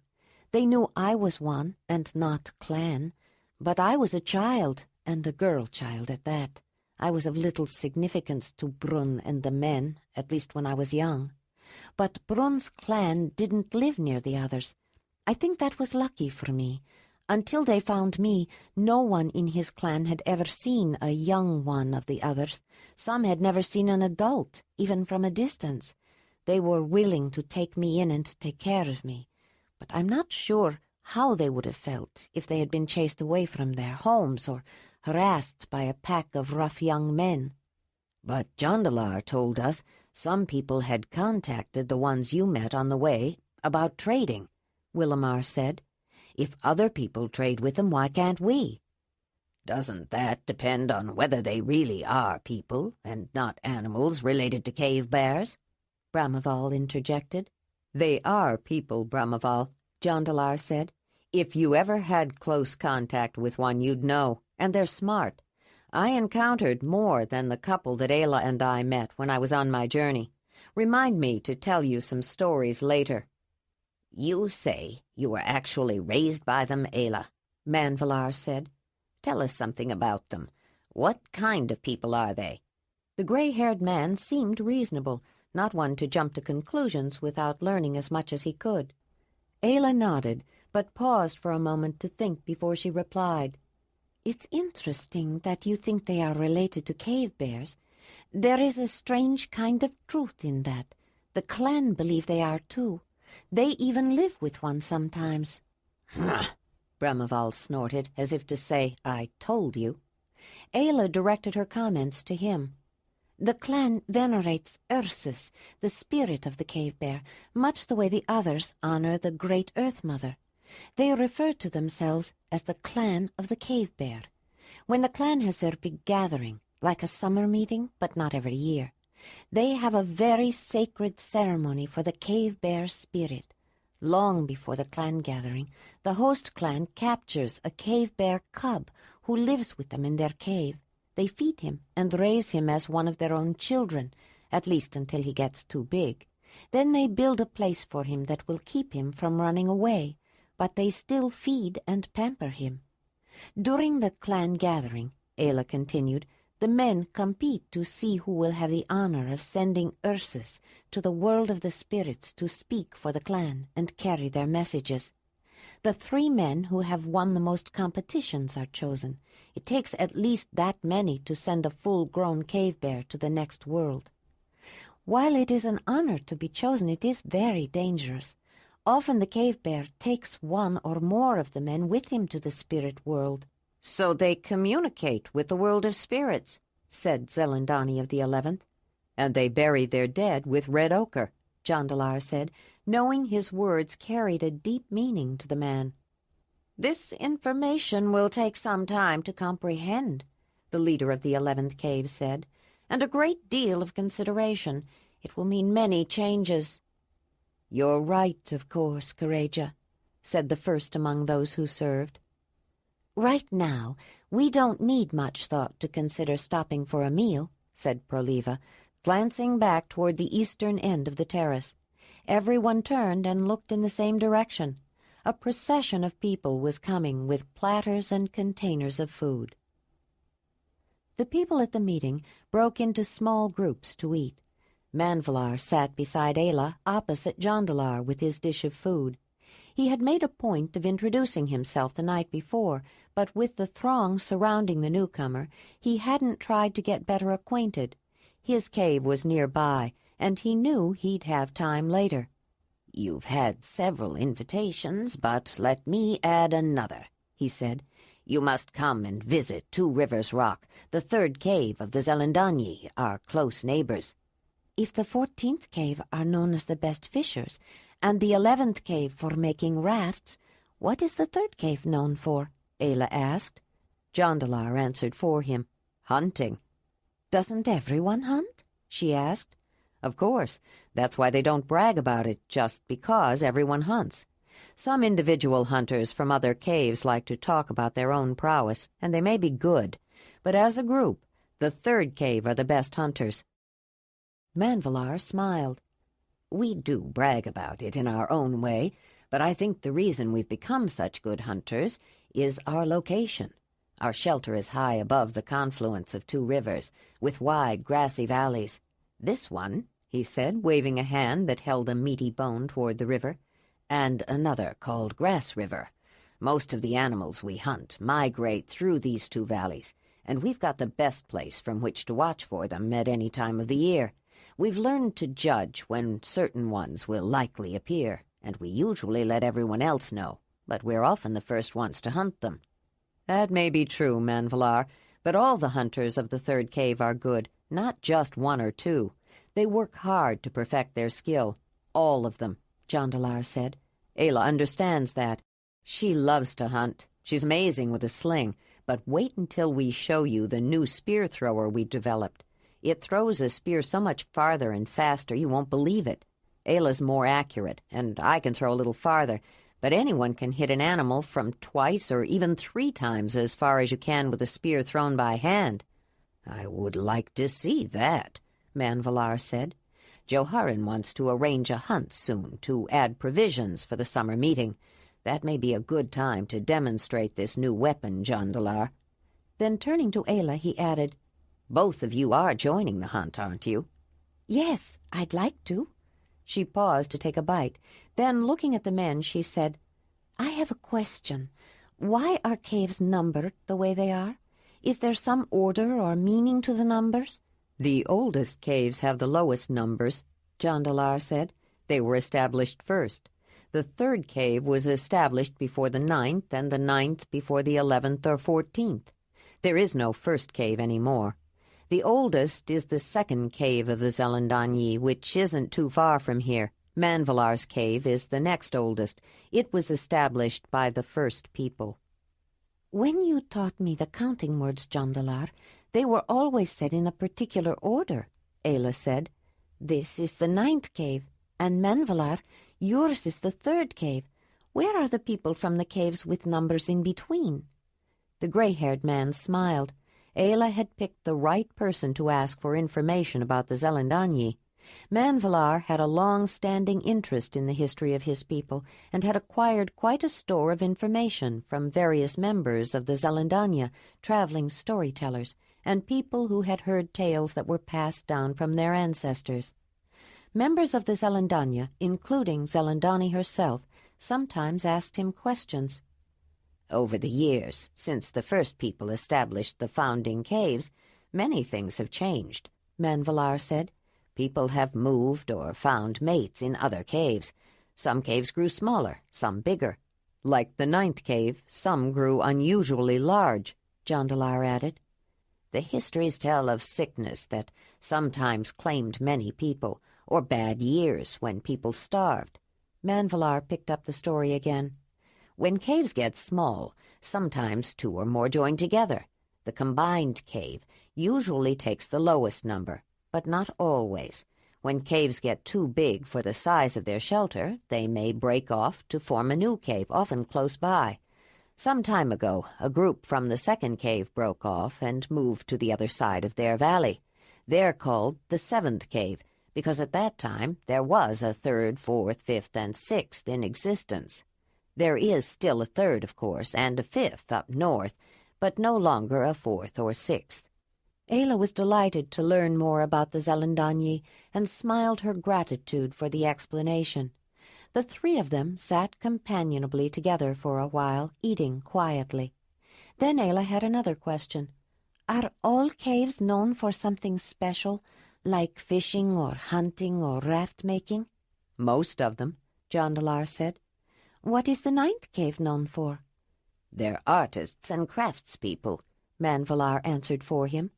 "All caves have skilled artisans, but the 9th cave has the best. That's partly why they are so large.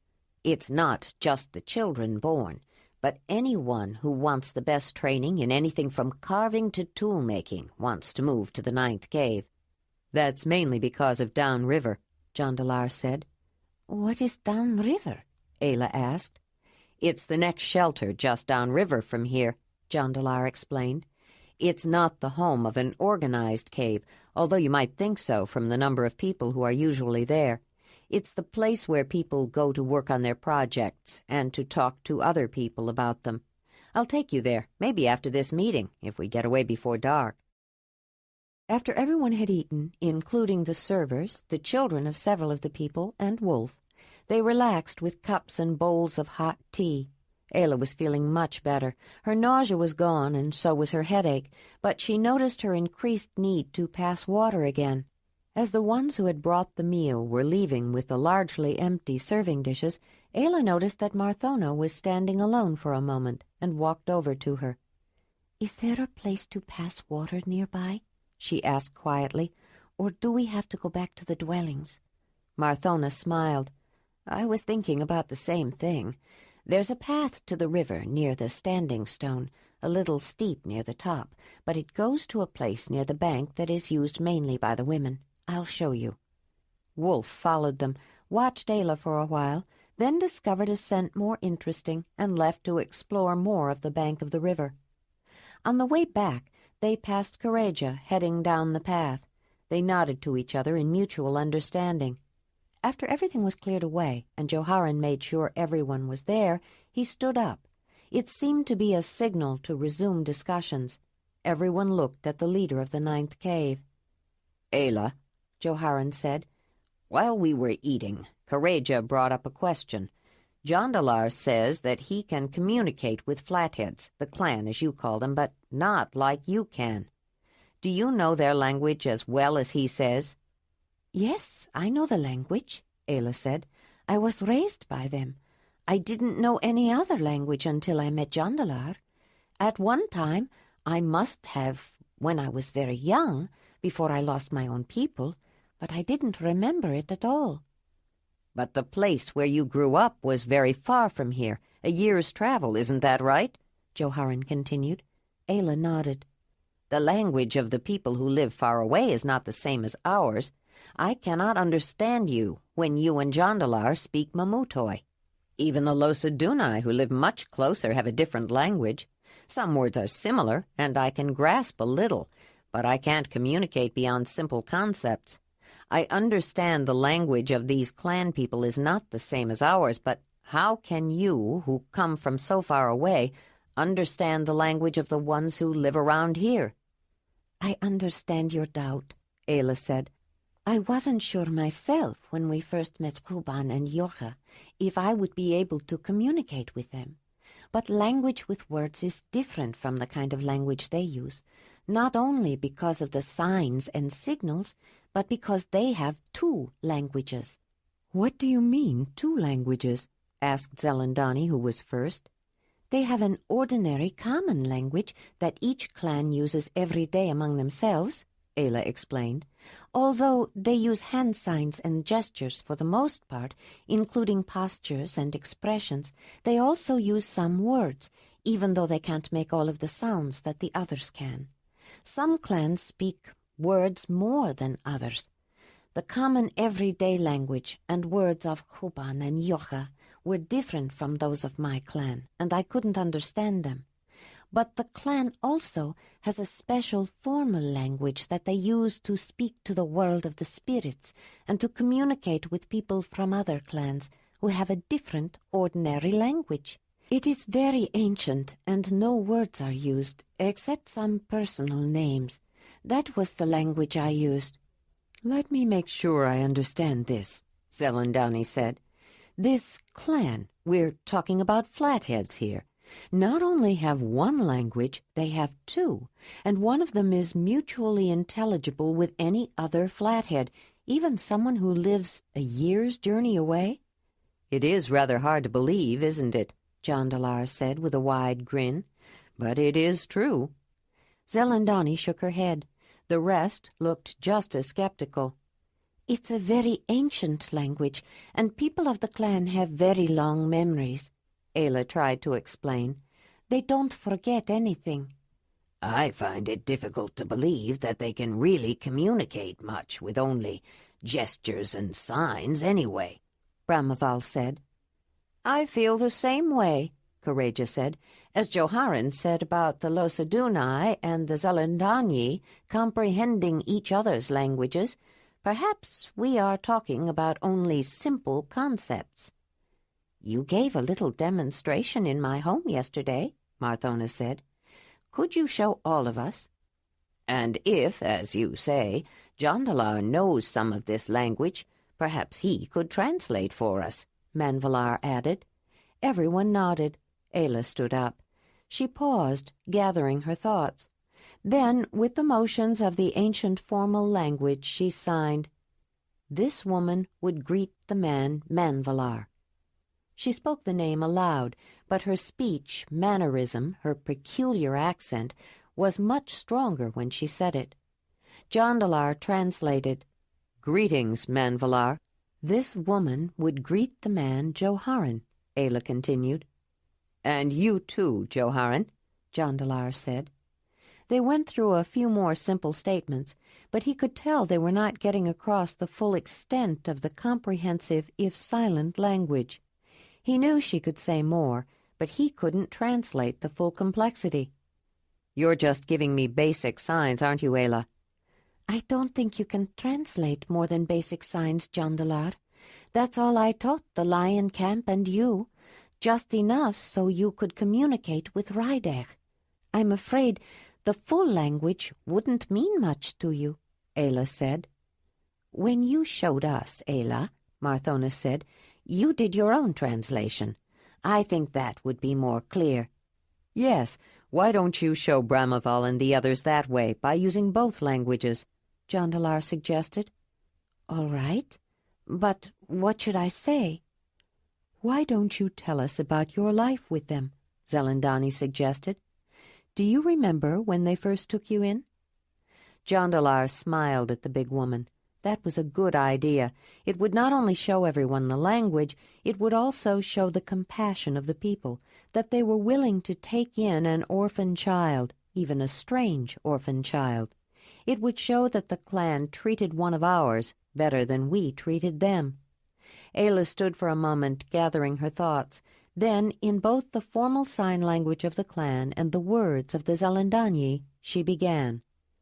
"I don't recall much of the beginning, but Isa often told me how she found me. They were looking for a new cave.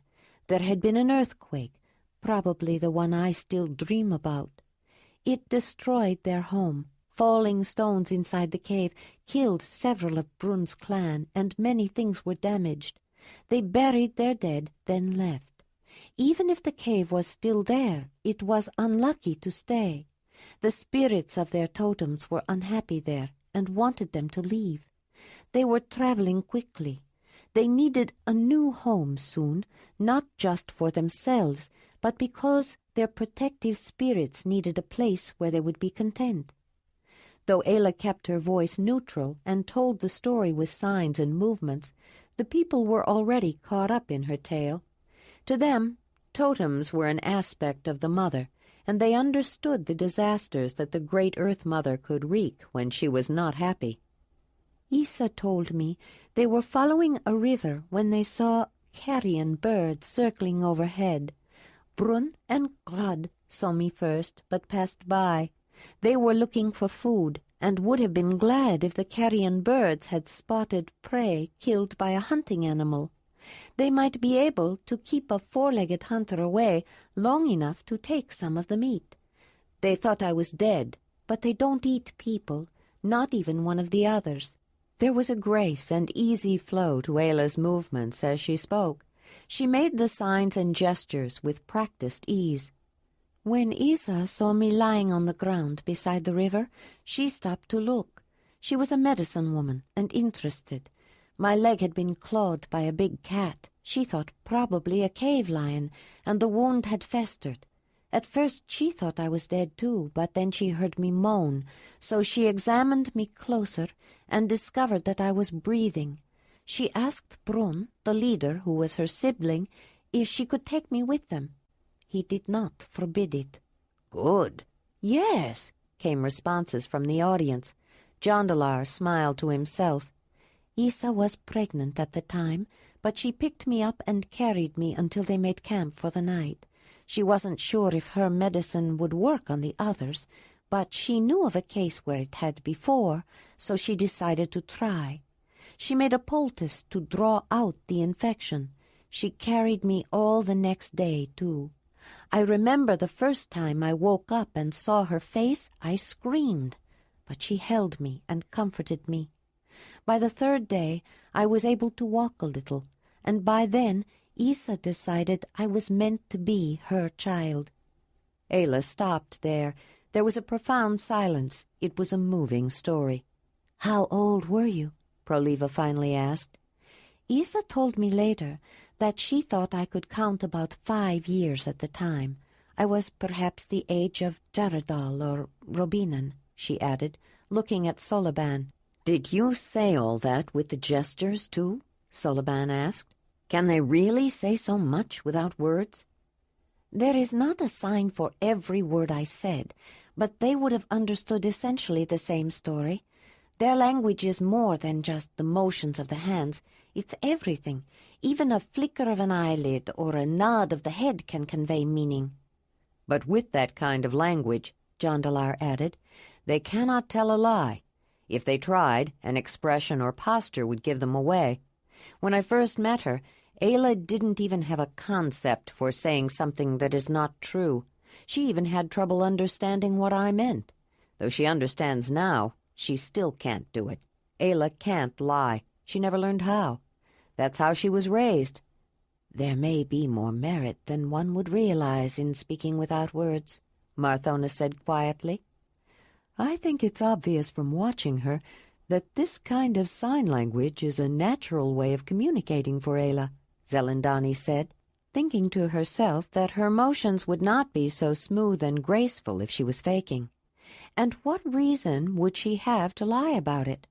Could it be true that she can't tell a lie? She wasn't entirely convinced, but Jondalar's arguments had been persuasive.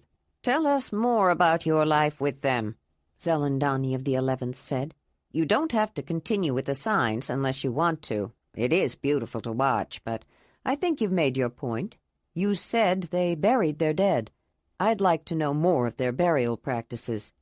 "Yes, they bury their dead. I was there when Isa died." The discussion continued all afternoon. Ayla gave a moving account of the ceremony and ritual of the burial, then told them more about her childhood. People asked many questions, interrupting often to discuss and request more information. Joharan finally noticed it was getting dark. "I think Ayla is tired, and we're all hungry again," he said.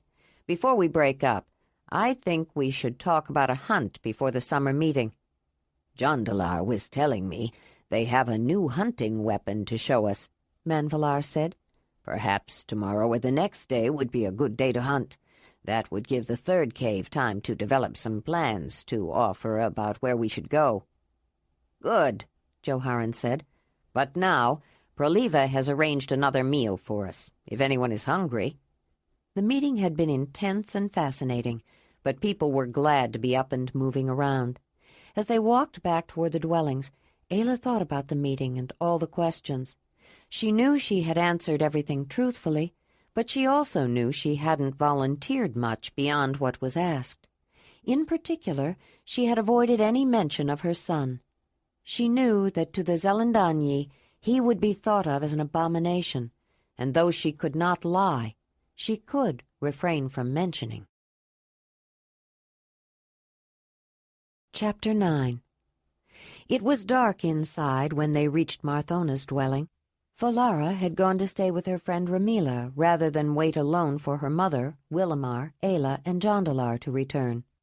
They had seen her during the evening meal, but the discussions had continued on a more informal basis, and the young woman knew they were not likely to return early. Not even a faint glow from dying coals in the fireplace could be seen when they pushed aside the entry drape. "I'll get a lamp or a torch and get a fire start from Joharan's," Willamar said. "I don't see any light there," Marthona said. "He was at the meeting, and so was Proliva. They probably went to get Jaredal." "How about Soliban's?" Willamar said. "I don't see a light there either. Ramara must be gone. Soliban was at the meeting all day, too." "You don't have to bother getting fire," Ayla said. "I have the firestones I found today. I can have one going in a heartbeat." "What are firestones?" Marthona and Willamar said almost in unison. "We'll show you," Jondalar said. Though she couldn't see his face, Ayla knew he was grinning. "I will need tinder," Ayla said. "Something to catch a spark." "There is tinder by the hearth, but I'm not sure I can find the fireplace without stumbling over something," Marthona said. "We can get a fire start from someone." "You'd have to go in and find a lamp or a torch in the dark, wouldn't you?" Jondalar said. "We can borrow a lamp," Marthona said. "I think I can make enough spark lights to find the fireplace," Ayla said, taking out her flint knife and feeling in her pouch for the firestone she had found. She entered the dwelling first, holding the nodule of iron pyrite in front of her in her left hand and her knife in the right. For a moment she felt as though she were entering a deep cave. The darkness was so intense it seemed to push back at her. A quick chill shook her. She struck the firestone with the back of her flint blade. "Oh," Ayla heard Marthona say as a bright spark lit up the charcoal-black interior for an instant and then died. "How did you do that?" Willamar asked. "Can you do it again?" "I did it with my flint knife and the firestone," Ayla said, and struck the two together to show that she could indeed do it again. The long-lived spark allowed her to take a few steps toward the fireplace. She struck it again and moved a little closer to it. When she reached the cooking hearth, she saw that Marthona had found her way there too. "I keep my tinder here on this side," Marthona said. "Where do you want it?" "Near the edge here is fine," Ayla said. She felt Marthona's hand in the dark and the soft, dry bits of some kind of fibrous substance it held. Ayla put the tinder on the ground, bent over close, and struck the firestone again. This time the spark jumped to the small pile of quick-burning material and made a faint red glow. Ayla blew at it gently and was rewarded with a little flame. She piled a bit more tinder on it. Marthona was ready with some small bits of wood, and then bigger kindling, and in what seemed hardly more than a heartbeat, a warm fire lit the inside of the dwelling. "Now I want to see this firestone," Willamar said after lighting a few lamps. Ayla gave him the small nodule of iron pyrite. Willamar studied the grayish gold stone, turning it over to see all sides. "It looks like a stone with an interesting color. How do you make fire with it?" he asked. "Can anyone do it?" "Yes, anyone can," Jondalar said. "I'll show you. Can I have some of that tinder, Mother?" While Marthona got more tinder, Jondalar went to his traveling pack for his fire-making kit and removed the flint striker and firestone. Then he made a small pile of the soft fibers, probably cattail or fireweed fibers mixed with a bit of pitch and crumbled dry rotted wood from a dead tree, he thought. It was the tinder his mother had always preferred. Bending close to the quick-catching tinder, Jondalar struck the flint and iron pyrite together. The spark, not as easy to see next to the burning fire, still landed on the pile of starting material, singed it brown, and sent up a whiff of smoke. Jondalar blew up a small flame and added more fuel. Soon a second fire was burning in the ash-darkened circle surrounded by stones that was the hearth of the dwelling. "Can I try it?" Marthona said. "It does take a little practice to draw off a spark and make it land where you want. But it's not hard to do," Jondalar said, giving her the stone and the striker. "I'd like to try too when you're done," Willamar said. "You don't have to wait," Ayla said. "I'll get the flint striker from my fire-starting kit and show you. I've been using the back of my knife, but I've already chipped it, and I'd rather not break the blade." Their first attempts were tentative and awkward, but with Ayla and Jondalar showing them the technique, both Marthona and Willamar began to get a feel for it. Willamar was the first to get a fire going, but then had trouble doing it a second time. Once Marthona made a fire, she had mastered the technique, but with practice and advice from the two experts mixed with much laughter, it wasn't long before both of them were drawing sparks from the stone and making fires with ease. Falara came home to find all four of them smiling with delight on their knees around the hearth, which held several little fires. Wolf came in with her. He'd grown tired of staying in one place all day with Ayla, and when he found Jaradal with Falara, who encouraged him, he couldn't resist joining them. They were pleased to show off their acquaintance with the curiously friendly predator, and the association made him less threatening to the other people of the cave. After Wolf greeted everyone appropriately and drank some water, he went to the corner near the entrance that he had claimed as his own and curled up to rest after a wonderfully tiring day with Jaredal and some of the other children. "What's going on?"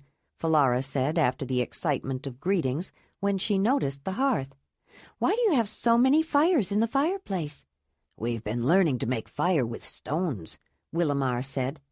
"With Ayla's firestone?" Falara said. "Yes, it's so easy," Marthona said. "I promised to show you, Falara. Would you like to try now?" Ayla said. "Have you really done it, Mother?" Falara asked. "Of course." "And you too, Willamar?" "Yes, it takes some practice, but it's not hard," he said. "Well, I guess I can't be the only one in the family who doesn't know how," Falara said. While Ayla was showing the young woman the finer points of making a fire with stones, with advice from Jondalar and the new expert Willamar, Marthona used the existing fires to heat cooking stones.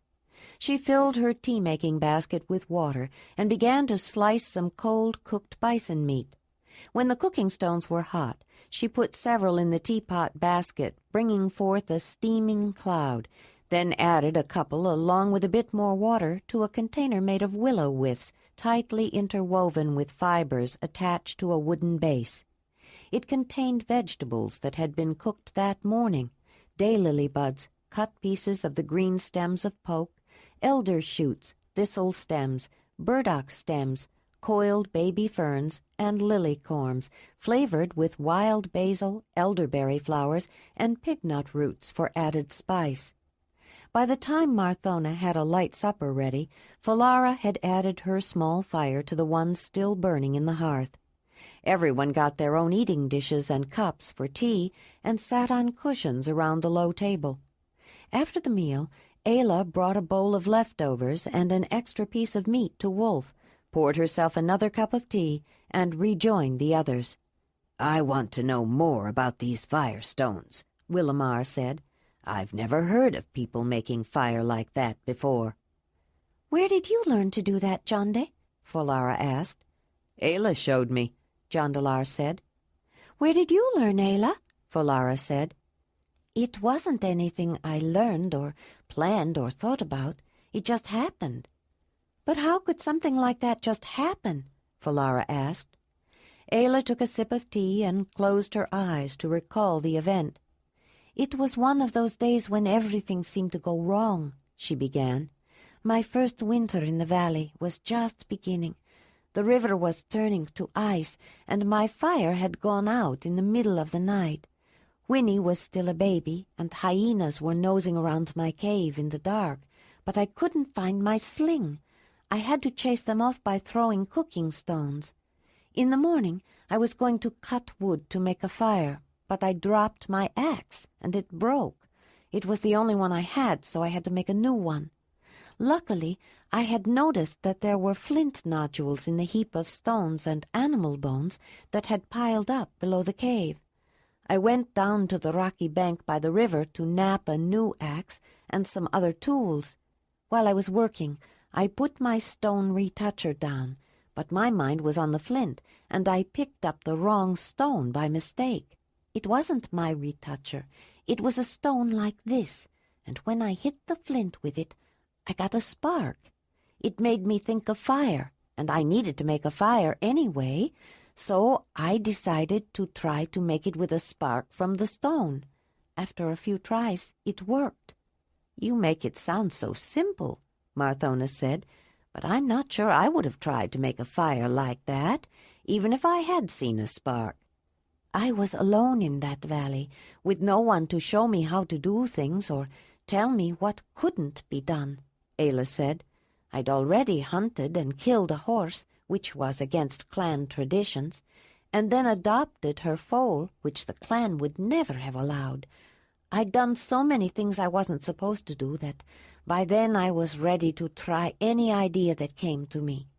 "Do you have many of these firestones?" Willamar asked. "There were a lot of firestones on that rocky beach," Jondalar answered. "Before we left the valley for the last time, we gathered as many as we could find. We gave a few away on our journey, but I tried to save as many as I could for people here. We never found any more of them along the way." "That's too bad," the trade master said. "It would have been nice to share them, perhaps even to trade them." "But we can," Jondalar said. "Ayla found some this morning in Wood River Valley, just before we went to the meeting. It's the first time I've seen any since we left her valley." "You found more here? Where?" Willamar asked.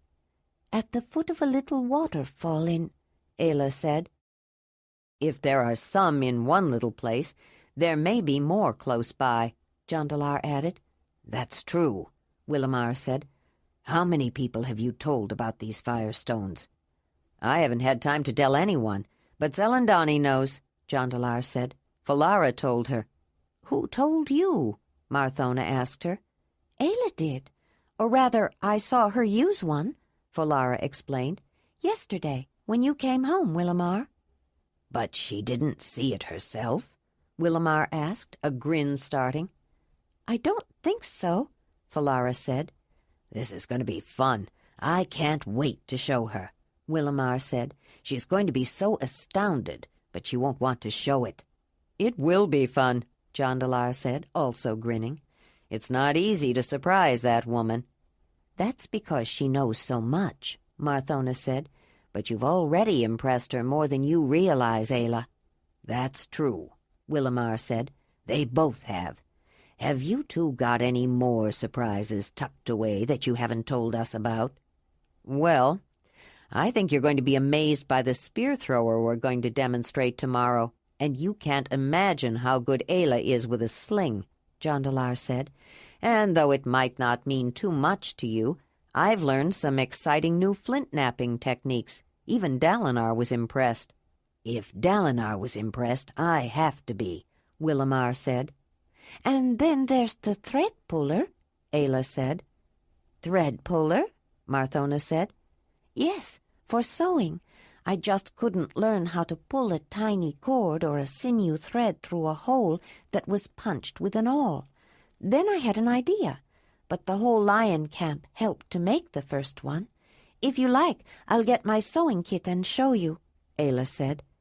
"Do you think it would help someone whose eyes can't see the holes as well as they once could?" Marthona asked.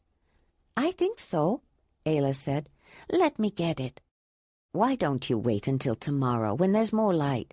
It's not as easy to see in firelight as it is in sunlight," Marthona said. "But I would like to see it." "Well, Jondalar, you have certainly caused some excitement around here," Willamar said. "Just your return would have been enough, but you brought back much more than yourself. I've always said travel opens new possibilities, advances new ideas." "I think you're right, Willamar," Jondalar said. "But I'll tell you truthfully, I'm tired of traveling. I'm going to be content to stay home for a long time." "You're going to the summer meeting, aren't you, Jonde?" Falara asked. "Of course. We're going to be mated there, little sister," Jondalar said, putting his arm around Ayla. "Going to the summer meeting isn't really traveling, especially after the journey we made. Going to the summer meeting is part of being home. Oh, which reminds me, Willamar, since Joharan is planning an extra hunt before we go, do you know where we can get disguises? Ayla wants to hunt too, and we both need them." "I'm sure we can find something. I have an extra set of antlers if we go after red deer. Many people have skins and other things," the trade master said. "What are disguises?" Ayla asked. "We cover ourselves with hides and sometimes wear antlers or horns so we can get closer to a herd. Animals are leery of people, so we try to make them think we're animals," Willamar explained. "Jondalar, maybe we could take the horses, like the time Winnie and I helped the Mamutoi hunt bison," Ayla said, then looked at Willamar. "When we're on horseback, animals don't see us. They see the horses. We get very close, and with the spear throwers, even with just two of us and the wolf, we've been very successful." "Using your animals to help hunt animals? You didn't mention that when I asked if you had any more surprises tucked away. Did you think that wouldn't be amazing?" Willamar said with a smile. I have a feeling even they don't know all the surprises they have in store for us, Marthona commented. Then, after a pause, would anyone like a little more chamomile tea before going to bed?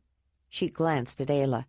I find it very soothing and relaxing, and you were put through quite an interrogation today. These clan people have much more to them than I ever imagined. Folara's ears pricked up at that. Everyone had been talking about the long meeting, and her friends had been after her to give them a hint, assuming she would know. She had told them that she didn't know any more than anyone else, but she managed to imply that she just couldn't say what she knew. At least now she had some idea about the subject of the meeting. She listened closely as the conversation continued. They seem to have many fine qualities, Marthona was saying. They care for their sick, and their leaders seem to have the best interests of his people foremost. The knowledge of their medicine woman must have been quite extensive if Zelandonii's reaction is any indication, and I have a feeling she will want to know more about their spiritual leader. I think she would have liked to ask you many more questions, Ayla, but held back. Joharan was more interested in the people and their way of life. There was a settling in, a moment of silence. Gazing at Marthona's beautiful home in the subdued, mellow light cast by the fire in the hearth and the oil-burning lamps, Ayla noticed more aesthetic details. The dwelling complimented the woman and reminded Ayla of the feeling of elegance with which Rainik had arranged his living space in the Lion Camp longhouse. He was an artist, a fine carver, and he had taken the time to explain to her his feelings and ideas about creating and appreciating beauty, for himself and in homage to the great Earth Mother. She felt that Marthona must have some of the same feeling. Sipping warm tea, Ayla watched Jondalar's family as they relaxed quietly around the low table, and she felt a sense of peace and contentment she hadn't known before. These were people she could understand, people like her, and at that moment it struck her that she truly was one of the others. Then she had a sudden picture of the cave of Brun's clan where she grew up, and the contrast astounded her. Among the Zelandonii, each family had individual dwellings with screens and walls separating the living units. Voices and sounds could be heard from within the dwellings, which by custom were ignored, but each family had visual privacy.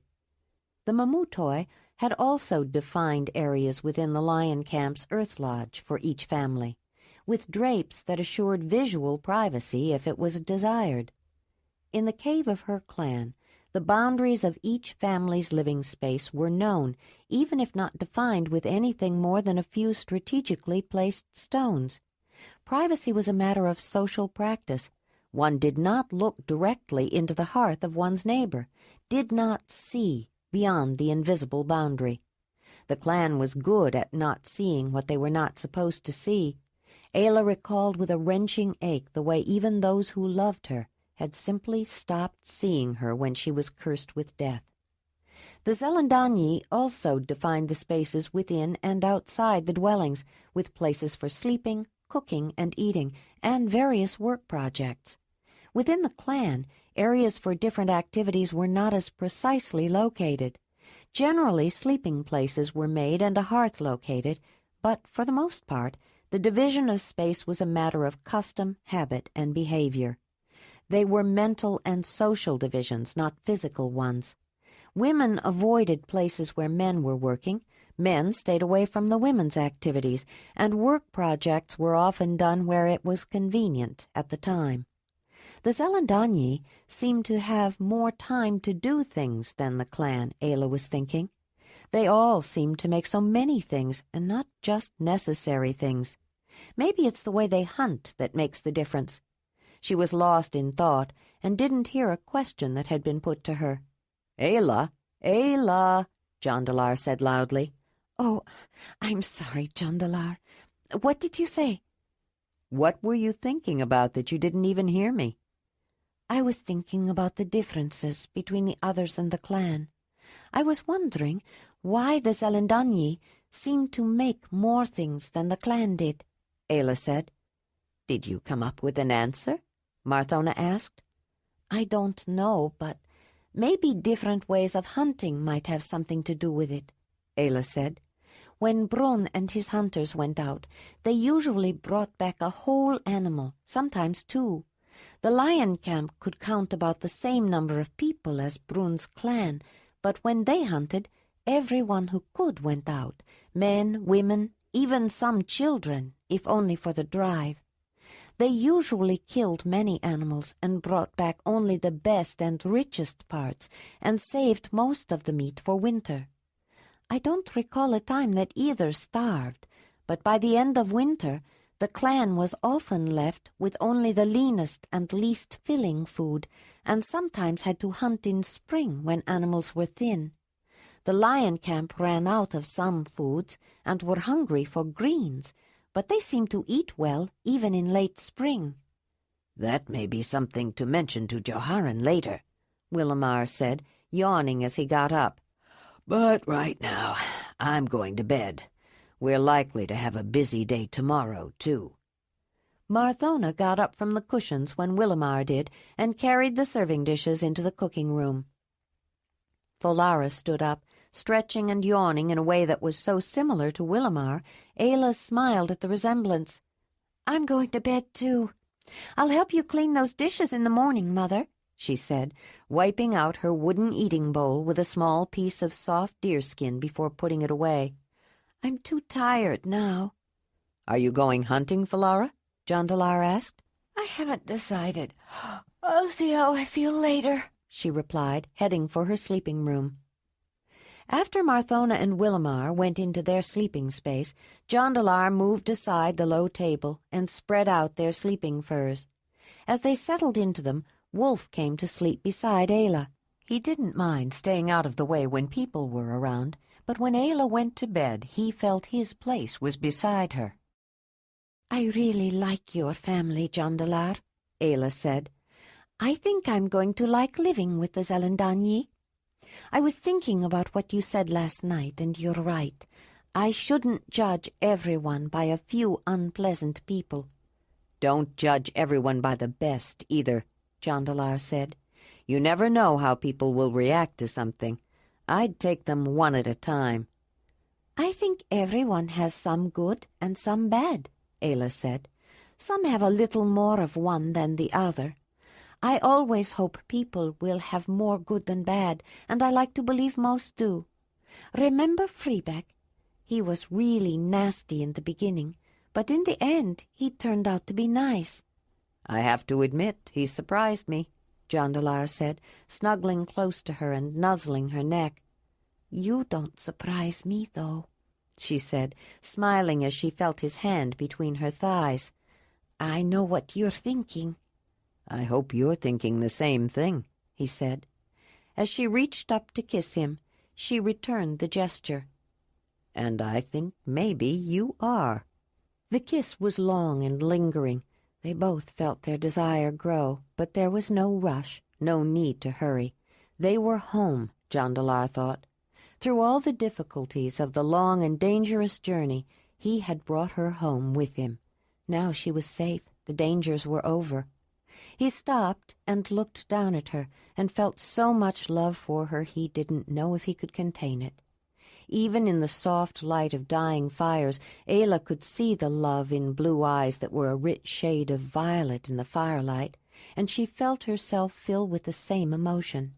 When she was growing up, she never dreamed she would find a man like Jondalar, never dreamed she would be so lucky.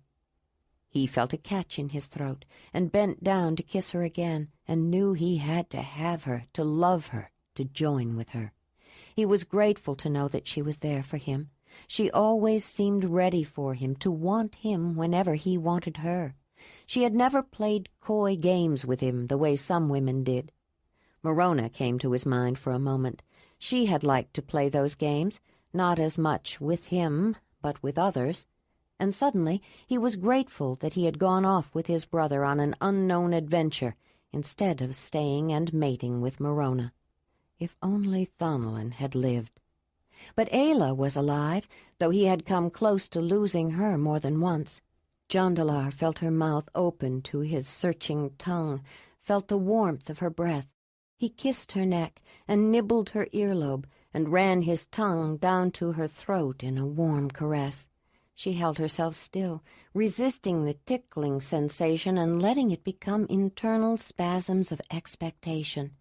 He kissed the hollow of her throat and detoured to one side toward an erect nipple, circling it, nibbling it.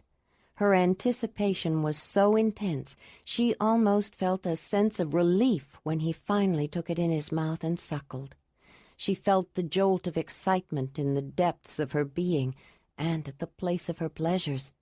When he was ready, he was so ready, but he felt himself fill even more when he heard her soft moan as he suckled and gently bit first one nipple and then the other. The urge suddenly came upon him so strongly he wanted her that instant, but he wanted her to be as ready as he was. He knew how to bring her there.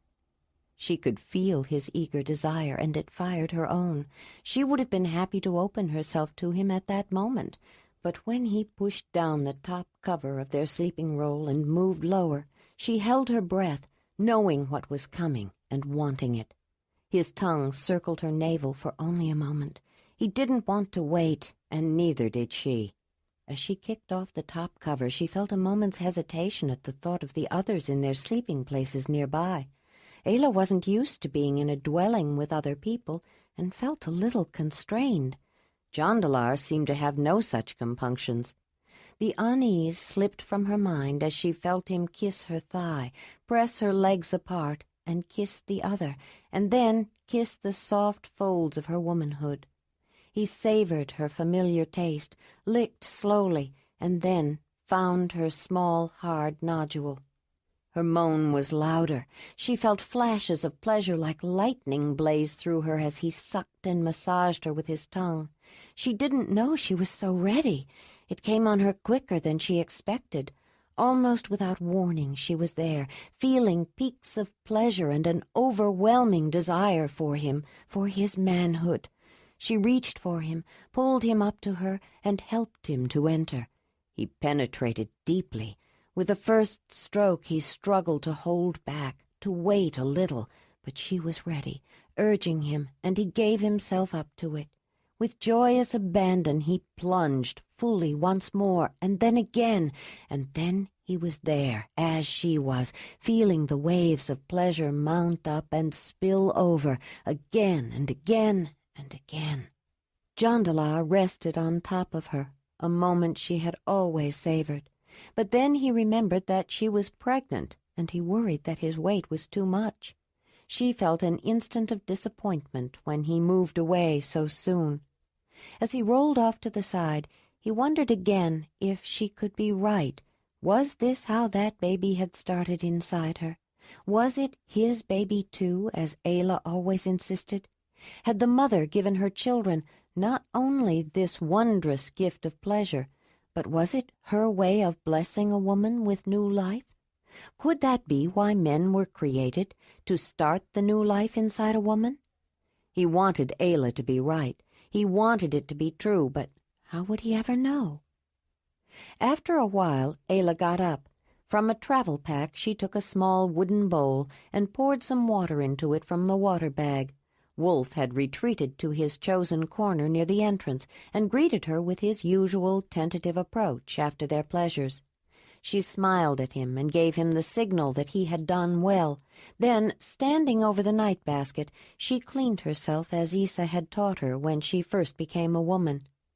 "Isa, I know you doubted that I would have need of the training," she thought, "but you were right to teach me the cleansing rituals then." Jondalar was half asleep when she went back to bed. He'd been too tired to get up, but she'd air out and brush off their sleeping roll to clean it in the morning. Now that they were going to stay in one place for a while, she would even have time to wash their furs, she thought. Nezzy had shown her how to do it, but it took time and care. Ayla rolled over on her side, and Jondalar cuddled up behind her, resting on his side. They were nestled together like two spoons on edge, and he fell asleep holding her. But she was unable to nod off, although she was comfortable and satisfied. She had slept much later than usual that morning, and as she lay awake, she began thinking about the clan and the others again. Recollections of her life with them and her stays with various groups of others kept coming to her mind, and she found herself making comparisons. The same kinds of materials were at hand for both peoples, but the uses to which they had been put were not quite the same. Both hunted animals, both gathered foods that grew, and both used hides, bones, vegetal materials, and stones for cooking, shelter, implements, and weapons. But there were differences. Perhaps the most noticeable was that while Jondalar's people decorated their environment with paintings and carvings of animals and designs, the people of the clan did not. Though she didn't quite know how to explain it even to herself, she did perceive that people of the clan expressed the beginnings of such decoration. Red ochre in a burial, for example, that imparted color to the body. Their interest in unusual objects that they collected to put in their amulets. Totem scars and color markings made on the body for special purposes. But the primeval people of the clan created no legacy of art. Only Ayla's kind of people did, only people like the Mamutoi and the Zelandonii and the rest of the others they had met on their journey. She wondered if the unknown people to whom she had been born decorated the material objects in their world, and she believed they did. It was the ones who came later, the ones who shared that cold, ancient world with the clan for a time, the ones they called the others, who were the first to see an animal in a moving, living, breathing form and reproduce it as a drawing or a carving. It was a profound distinction. The creation of art, the delineation of animals or purposeful markings, was an expression of the ability to make abstractions, the ability to take the essence of a thing and make of it a symbol that stands for the thing itself. The symbol for a thing has another form as well, a sound, a word. A brain that could think in terms of art was a brain capable of developing to its fullest potential another abstraction of great significance, language. And the same brain that was capable of creating a synthesis of the abstraction of art and the abstraction of language would someday form a synergism of both symbols, in effect, a memory of the words, writing. Unlike the day before, Ayla opened her eyes very early the next morning. No red coals glowed in the fireplace, and all the lamps were out, but she could discern the contours of the limestone shelf high overhead, above the dark wall panels of Marthona's dwelling, in the faint reflection of first light, the initial lightening of the sky that heralded the coming of the sun. No one else was stirring when she quietly slipped out of the furs and made her way in the not quite pitch dark to use the night basket. Wolf lifted his head the moment she got up, whined a greeting of happiness, and followed her. She felt a little nauseated, but not quite enough to vomit, and had an urge for something solid to calm her unsettled stomach.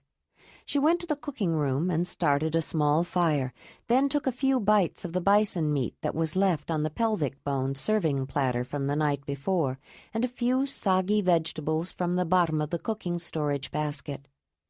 She wasn't sure if she felt better or not, but she decided to see if she could make a stomach-settling tea for herself.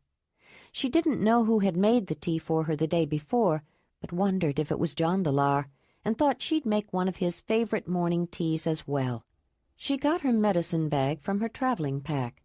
Now that we're finally here, I can replenish my supply of herbs and medicine, she thought, as she looked at each package and thought about its uses. Sweet rush can help an upset stomach, but no, Isa told me it could cause a miscarriage, and I don't want to do that. While she was considering the possible side effects, her mind supplied another bit from her extensive store of medicinal knowledge. Black birch bark can help prevent a miscarriage, but I don't have any. Well, I don't think I'm in danger of losing this one. I had a much harder time with Turk. Ayla remembered when Isa went out to get fresh snake root so she wouldn't lose him. Isa was already sick by then, and she got cold and wet, and it made her worse. I don't think she ever recovered completely, Ayla thought. I miss you, Isa. I wish you were nearby so I could tell you that I did find a man to mate. I wish you had lived to meet him. I think you would have approved. Basil, of course. That can help prevent miscarriage, and it makes a nice drink. She put that package aside. Mint would be good. It settles nausea and helps stomach aches and tastes good. Jondalar likes it too. She kept that pouch out too. And hops. That's good for headaches and cramps. Relaxes, she thought as she put it beside the mint. Not too much, though. Hops can make you drowsy. Milk thistle seeds might be good for me right now, but they need to be steeped a long time, Ayla thought as she continued going through the limited supply of medicinal herbs she had with her. Woodruff, yes, it smells so good, and it calms the stomach, but it's not too strong. And chamomile, I could use that instead of mint. It's good for upset stomachs, too. It might taste better with the other herbs, but mint for Jondalar. Marjoram could be good, too. But no, Isa always used the fresh tops for stomach problems, not dried. What else was it that Isa liked to use fresh? Raspberry leaf. Of course. That's what I need, she thought. It's especially good for morning sickness. I don't have any leaves, but there were raspberries at the feast the other night, so they must grow nearby. It's the right season, too. It's best to pick the leaf when the berries are ripe. I should make sure I get enough for when I go into labor. Isa always used it when a woman was delivering. She told me it relaxed the mother's womb and helped the baby come out more easily. I still have some linden flowers left. That's especially good for a nervous stomach, and the leaves are sweet and make a nice-tasting tea. The Sharemadoi had a wonderful big old linden tree nearby. I wonder if any linden trees grow around here. She saw movement out of the corner of her eye and looked up to see Marthona coming out of her sleeping area. Wolf also looked up, then stood up expectantly. "You're up early this morning, Ayla?" she said in a soft voice, so as not to disturb those who were still sleeping. She reached down to pat the wolf to acknowledge him. "I usually am, if I don't stay up late the night before, feasting and drinking strong beverages," Ayla replied, in an equally quiet tone and with a wry smile. "Yes, Laramar makes a potent drink, but people seem to like it," Marthona said. "I see you have a fire going already. I usually try to bank the fire at night so I have coals to start one in the morning, but with those firestones you showed us, I could get lazy. What are you making?"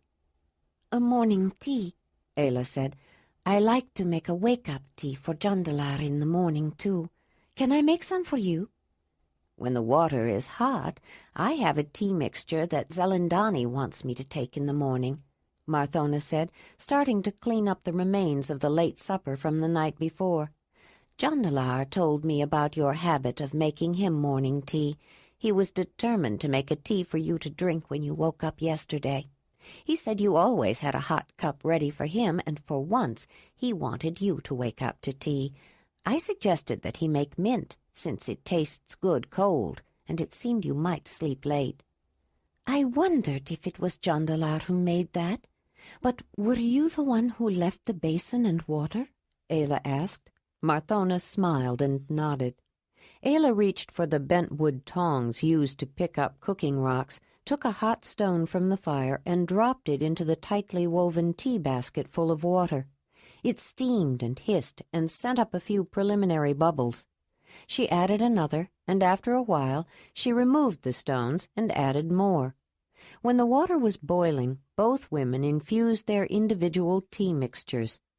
Though the low table had been moved closer to the entry to make room for the extra sleeping furs, there was ample room for the two women to sit companionably around it on cushions, sipping their hot beverages. "I've been wanting a chance to talk to you, Ayla," Marthona murmured softly. "I often wondered if Jondalar would ever find a woman he could love." She almost said again, but caught herself. He always had many friends, was well liked, but he kept his real feelings to himself, and few people knew him well. Thonelin was closer to him than anyone. I always thought he would mate one day, but I didn't know if he would ever allow himself to fall in love. I believe he has." She smiled at Ayla. "It's true that he often keeps his feelings to himself. I almost mated another man before I realized that, even though I loved Jondalar, I thought he had stopped loving me," Ayla said. "I don't think there's any doubt. It's quite obvious that he loves you, and I'm happy he found you." Marthona took a sip of tea. "I was proud of you the other day, Ayla. It took courage to face people the way you did after Morona's trick. You know she and Jondalar had talked of mating, don't you?" "Yes, he told me." "Though I would not have objected, of course. I will admit that I'm glad he didn't choose her. She's an attractive woman, and everyone always thought she was perfect for him. But I didn't," Marthona said. Ayla rather hoped Marthona would tell her why. The woman stopped and took a drink of her tea. "I would like to give you something a little more appropriate to wear than the gift Morona gave you," the older woman said when she finished her drink and put the cup down. "You have already given me something beautiful to wear," Ayla said. "Dalinar's mother's necklace." Marthona smiled as she got up and went quietly into her sleeping room. She returned with a garment draped over her arm. She held it up to show Ayla. It was a long tunic in a pale, soft color, rather like the whitened stems of grass after the long winter, and beautifully decorated with beads and shells, sewings of colored thread, and long fringes, but it was not made of leather. On close inspection, Ayla saw that it was made of thin cords or threads of some fiber, crossed over and under each other, rather like basketry in texture, but very tightly woven. How could anyone weave such fine cords like that? It was similar to the mat on the low table, but even more fine. "I have never seen anything like this," Ayla said. "What kind of material is it? Where does it come from?" "I make it. I weave it on a special frame," Marthona said. "Do you know the plant called flax? A tall, thin plant with blue flowers." "Yes, I'm familiar with a plant like that, and I think Jondalar said it was called flax," Ayla said. "It's good for severe skin problems like boils and open sores and rashes, even inside the mouth." "Have you ever twined it into cordage?" Marthona asked. "I may have. I don't recall. But I can understand how it could be. It does have long fibers."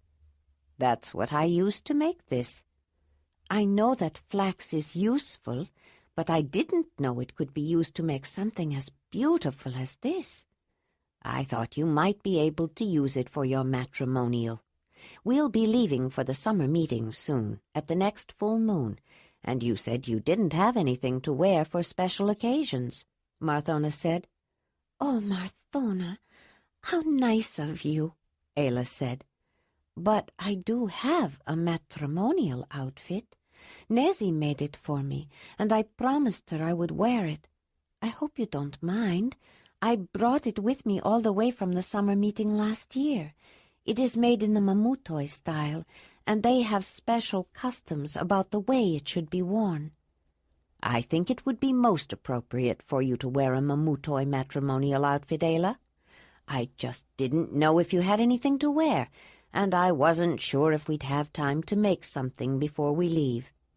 "Please, keep this anyway," Marthona said, smiling as she gave it to her. Ayla thought she seemed relieved. "You may have other occasions when you will want to wear something special." "Thank you. This is so beautiful," Ayla said, holding it up and looking at it again.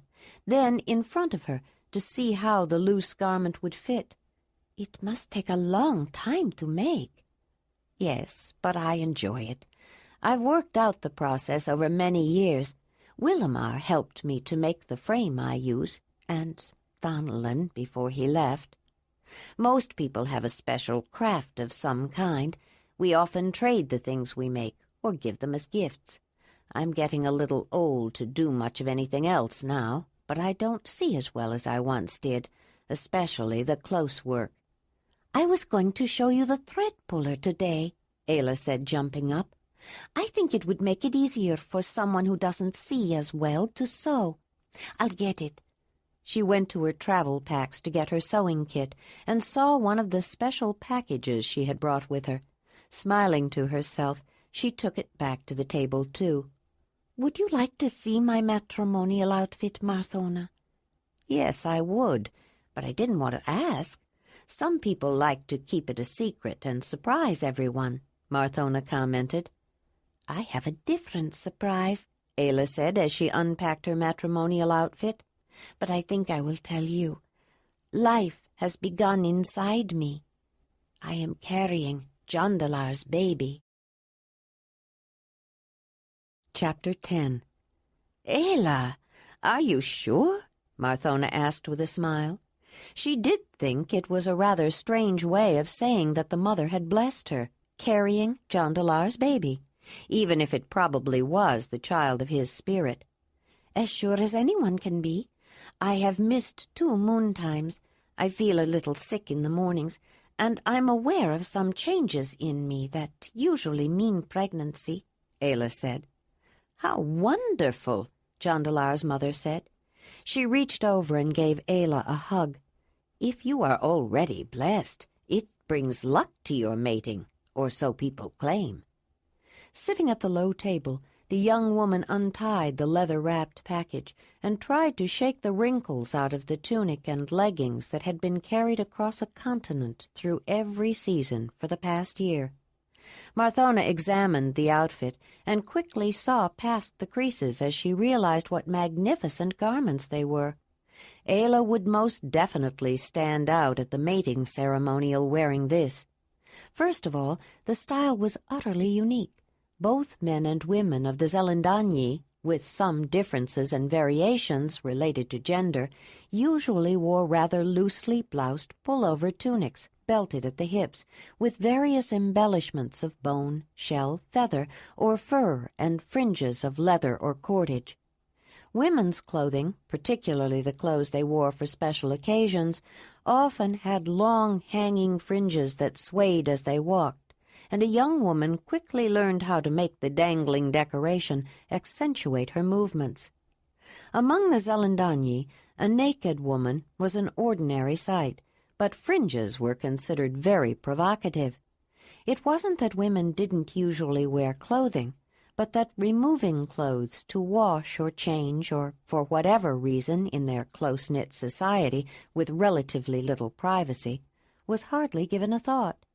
On the other hand, a fringe, especially a red fringe, could give a woman an allure so tantalizing it could drive men to extremes, on rare occasions even violence, because of a particular association. When women took on the role of Donyi women, when they were making themselves available to teach young men about the great Earth Mother's gift of pleasure, they wore a long red fringe dangling around their hips to denote their important ritual status. On hot days of summer, they often wore little more than the fringe. While Donyi women were protected by custom and convention from inappropriate advances, and in any case they tended to stay in certain areas when they wore the red fringe, it was believed dangerous for a woman to wear such a fringe at any other time. Who could tell what it might drive a man to do? Though women often wore fringes of colors other than red, any fringe invariably had some erotic implications. As a result, the word fringe, in subtle innuendo or crude jokes, often carried the double meaning of pubic hair. When a man was so captivated by a woman that he couldn't stay away from her or stop looking at her, it was said that he was snared by her fringe. Zelandonii women wore other decorations or sewed them to their clothing, but they particularly liked to wear fringes that moved sensuously when they walked, whether they decorated a warm winter tunic or a naked body. And though they avoided explicitly red fringes, Many women chose colors that contained a strong hint of red.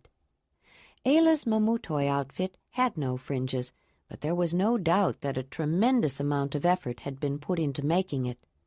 The leather, which was of the finest quality, was a rich, earthy golden yellow hue that almost matched the color of her hair, the result primarily of yellow ochres mixed subtly with reds and other colors. The hide had probably come from deer of some variety, or perhaps Sega antelope, Marthona thought, though it wasn't the usual velvety soft buckskin of a well-scraped hide. Instead, although it was very soft, the leather had a burnished, shiny finish that was somewhat waterproof. But the quality of the basic garments was only the beginning. It was the exquisite decoration that made the outfit so extraordinary. The long leather tunic and the lower part of the leggings were covered with elaborate geometric designs made predominantly of ivory beads, some sections solidly filled in. The designs began with downward-pointing triangles, which developed horizontally into zigzags and vertically into diamonds and chevrons, then evolved into complex geometric figures such as rectangular spirals and concentric rhomboids. The ivory-beaded designs were highlighted and defined by many small amber beads in shades both lighter and darker than the leather, but of the same tone, and with embroideries of red, brown, and black. The tunic, which fell to a downward-pointing triangle at the back, opened down the front with the section below the hips tapering so that when it was brought together, another downward-pointing triangle was created. It was tied closed at the waist with a finger-woven sash in a similar geometric pattern made of red mammoth hair with accents of ivory mouflon wool, brown muskox underdown, and deep reddish-black woolly rhinoceros hair. The outfit was stunning, a magnificent work of art. The workmanship in every detail was excellent. It was evident that someone had secured the finest materials and utilized the most skillful and accomplished artisans to create the finished outfit, and no effort had been spared. The beadwork was a good example. Though Marthona saw them only as a huge number, more than 3,000 ivory beads made from mammoth tusk were sewn onto the garments, and each small bead had been carved, pierced, and polished by hand. Jondalar's mother had never seen anything like it, but she knew immediately that whoever had directed the outfit to be made commanded great respect and held a very high position within the community. It was clear that the time and labor that went into the making of it were incalculable, yet the outfit had been given to Ayla when she left. None of the benefits of the resources and work would stay within the community that made it. Ayla said she had been adopted, but whoever had adopted her obviously possessed tremendous power and prestige, in effect, wealth, and no one understood that better than Marthona. No wonder she wants to wear her own matrimonial outfit, Marthona thought, and she should. It won't hurt Jondalar's prestige either. This young woman is certainly full of surprises. Without question, she is going to be the most talked-about woman at the summer meeting this year. "The outfit is striking, Ayla. Really quite beautiful," Marthona said. "Who made it for you?" "Nezzy did, but she had a lot of help." Ayla was pleased by the older woman's reaction. "Yes, I'm sure she did," Marthona commented. "You've mentioned her before, but I don't recall exactly who she is." "She's the mate of Talut, the headman of the lion camp, the one who was going to adopt me. But then Mahmud did instead. I think it was Mahmud who asked Nezzy to make it." "And Mahmud is one who serves the mother?" "I think he may have been first, like your Zelandonii. Anyway, he was certainly the oldest. I think he was the oldest mamutoi alive. When I left, my friend Diji was expecting, and her brother's woman was almost ready to give birth. Both children would be counted his 5th generation." Marthona gave a knowing nod. She knew that whoever had adopted Ayla had a great deal of influence.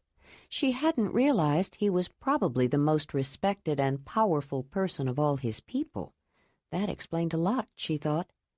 You said there were certain customs associated with wearing this. The Mamutoi do not think it's appropriate to wear a matrimonial outfit before the ceremony. You can show family and close friends, but you're not supposed to wear it in public, Ayla said. Would you like to see how the tunic looks? Jondalar grunted and turned over in his sleep, and Marthona glanced in the direction of their sleeping furs. She lowered her voice even more. So long as Jondalar is still asleep, we do not consider it appropriate for him to see you in your matrimonial clothing until the ceremony.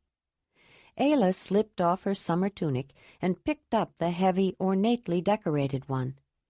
Nezzy told me to wear it closed like this if I just want to show someone, Ayla whispered as she tied it closed with the sash.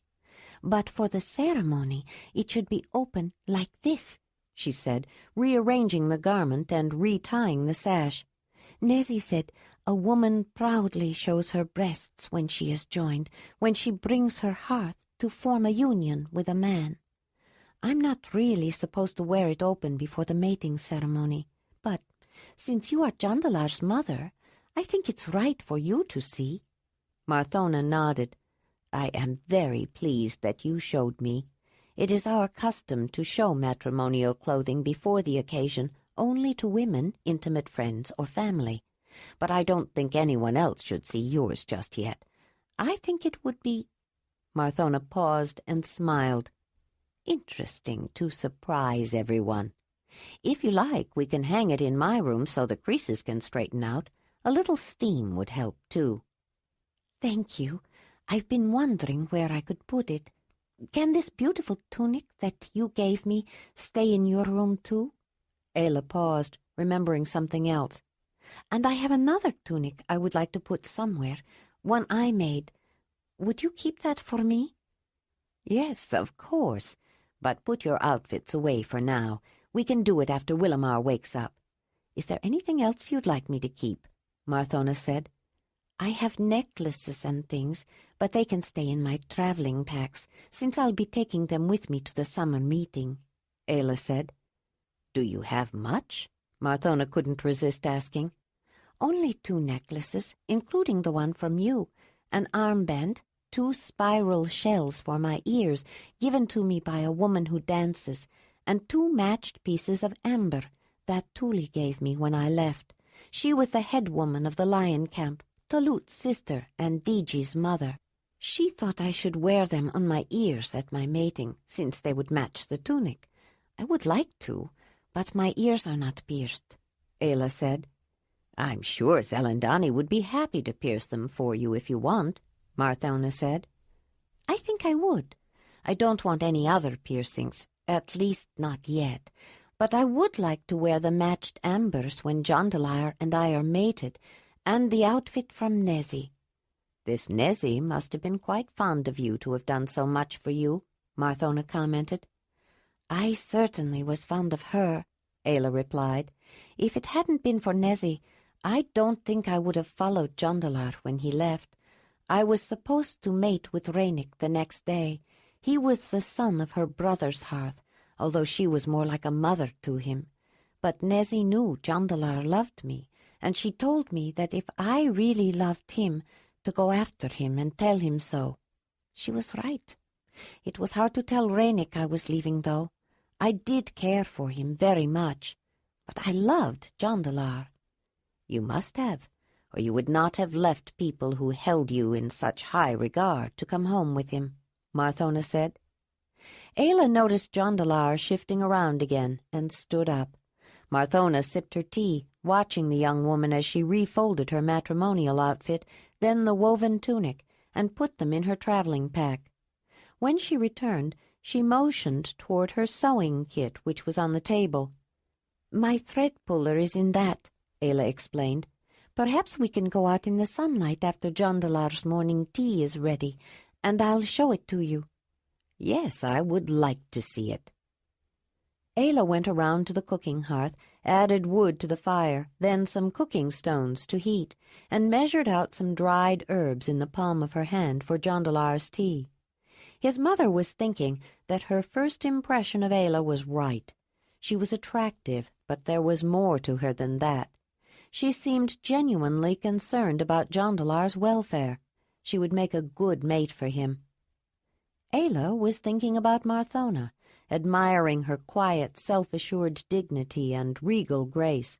She felt that Jondalar's mother had a great depth of understanding, but Ayla was sure that the woman who had been leader could be very strong if she had to be. No wonder her people hadn't wanted her to step down after her mate died, the young woman thought. It must have been difficult for Joharan to follow after her, but he seemed comfortable in the position now, as far as she could tell. Ayla quietly placed Jondalar's cup of hot tea near him, thinking she would have to find some of the twigs he liked to use to clean his teeth after he chewed the ends. He liked the taste of wintergreen. She would look for the evergreen that resembled willow the first chance she had. Marthona finished her tea. Ayla picked up her sewing kit, and both women slipped quietly out of the dwelling. Wolf followed them. It was still early when they reached the stone front terrace. The sun had just opened its brilliant eye and peeked over the edge of the eastern hills. Its bright glare gave the rock of the cliff a warm, ruddy glow, but the air was refreshingly cool.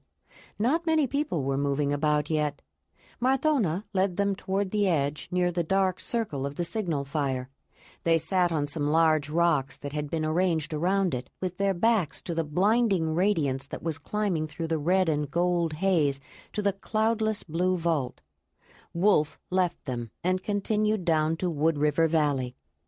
Ayla untied the drawstring of her sewing kit, a small leather bag sewn together around the sides and gathered at the top. Missing ivory beads that had once formed a geometric pattern and frayed threads of embroidery betrayed the heavy use of the worn pouch. She emptied the small objects it contained into her lap.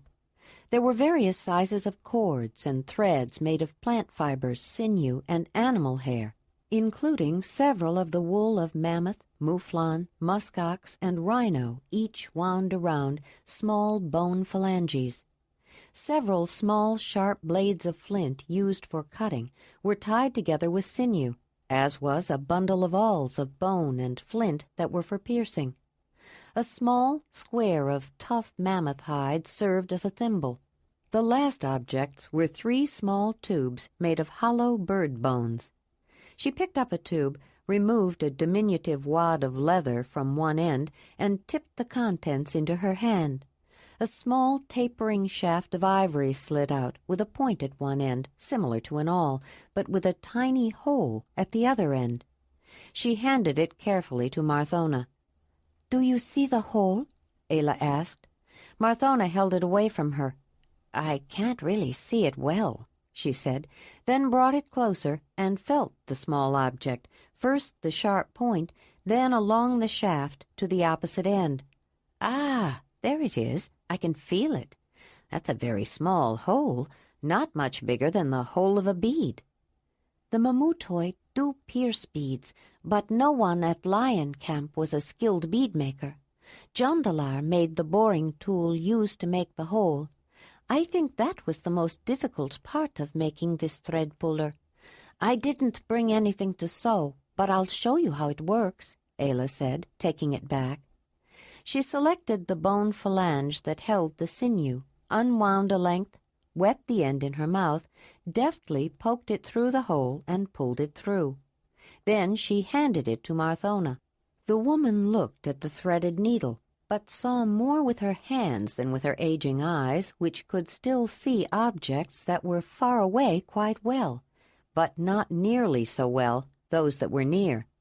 Her frown of concentration as she examined it suddenly brightened to a smile of understanding. "Of course," she said. "With this, I believe I could sew again. On some things, you need to make a hole with an awl first. As sharp as you can make it, the ivory point won't pierce thick or tough leather very easily," Ayla explained. but it's still better than trying to get the thread through a hole without it. I could make holes, but I just couldn't learn how to pick up the thread through the hole with the point of an awl, no matter how patient Nezzy and Digi were." Marthona smiled in agreement, then looked puzzled. "Most young girls have that trouble when they're learning. Didn't you learn to sew when you were young?" "The clan doesn't sew, not in the same way. They wear wraps that are tied on. A few things are knotted together like birch bark containers, but they have rather large holes to pull through the cords that are tied together, not like the fine little holes that Nezzy wanted me to make," Ayla said. "I keep forgetting your childhood was unusual," Marthona said. "If you didn't learn to sew as a girl, I can see how it would be difficult. But this is a remarkably clever device." She looked up. "I think Proleva is coming this way. I would like to show her if you don't mind." "I don't mind at all," Ayla said.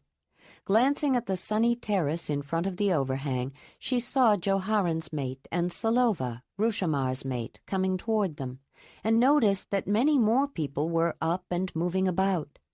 The women greeted each other. Then Marthona said, "Look at this, Proleva. You too, Salova. Ayla calls it a thread puller. She was just showing it to me. It's very clever, and I think it will help me to sew again, even if I can't see close very clearly any more. I'll be able to do it by feel."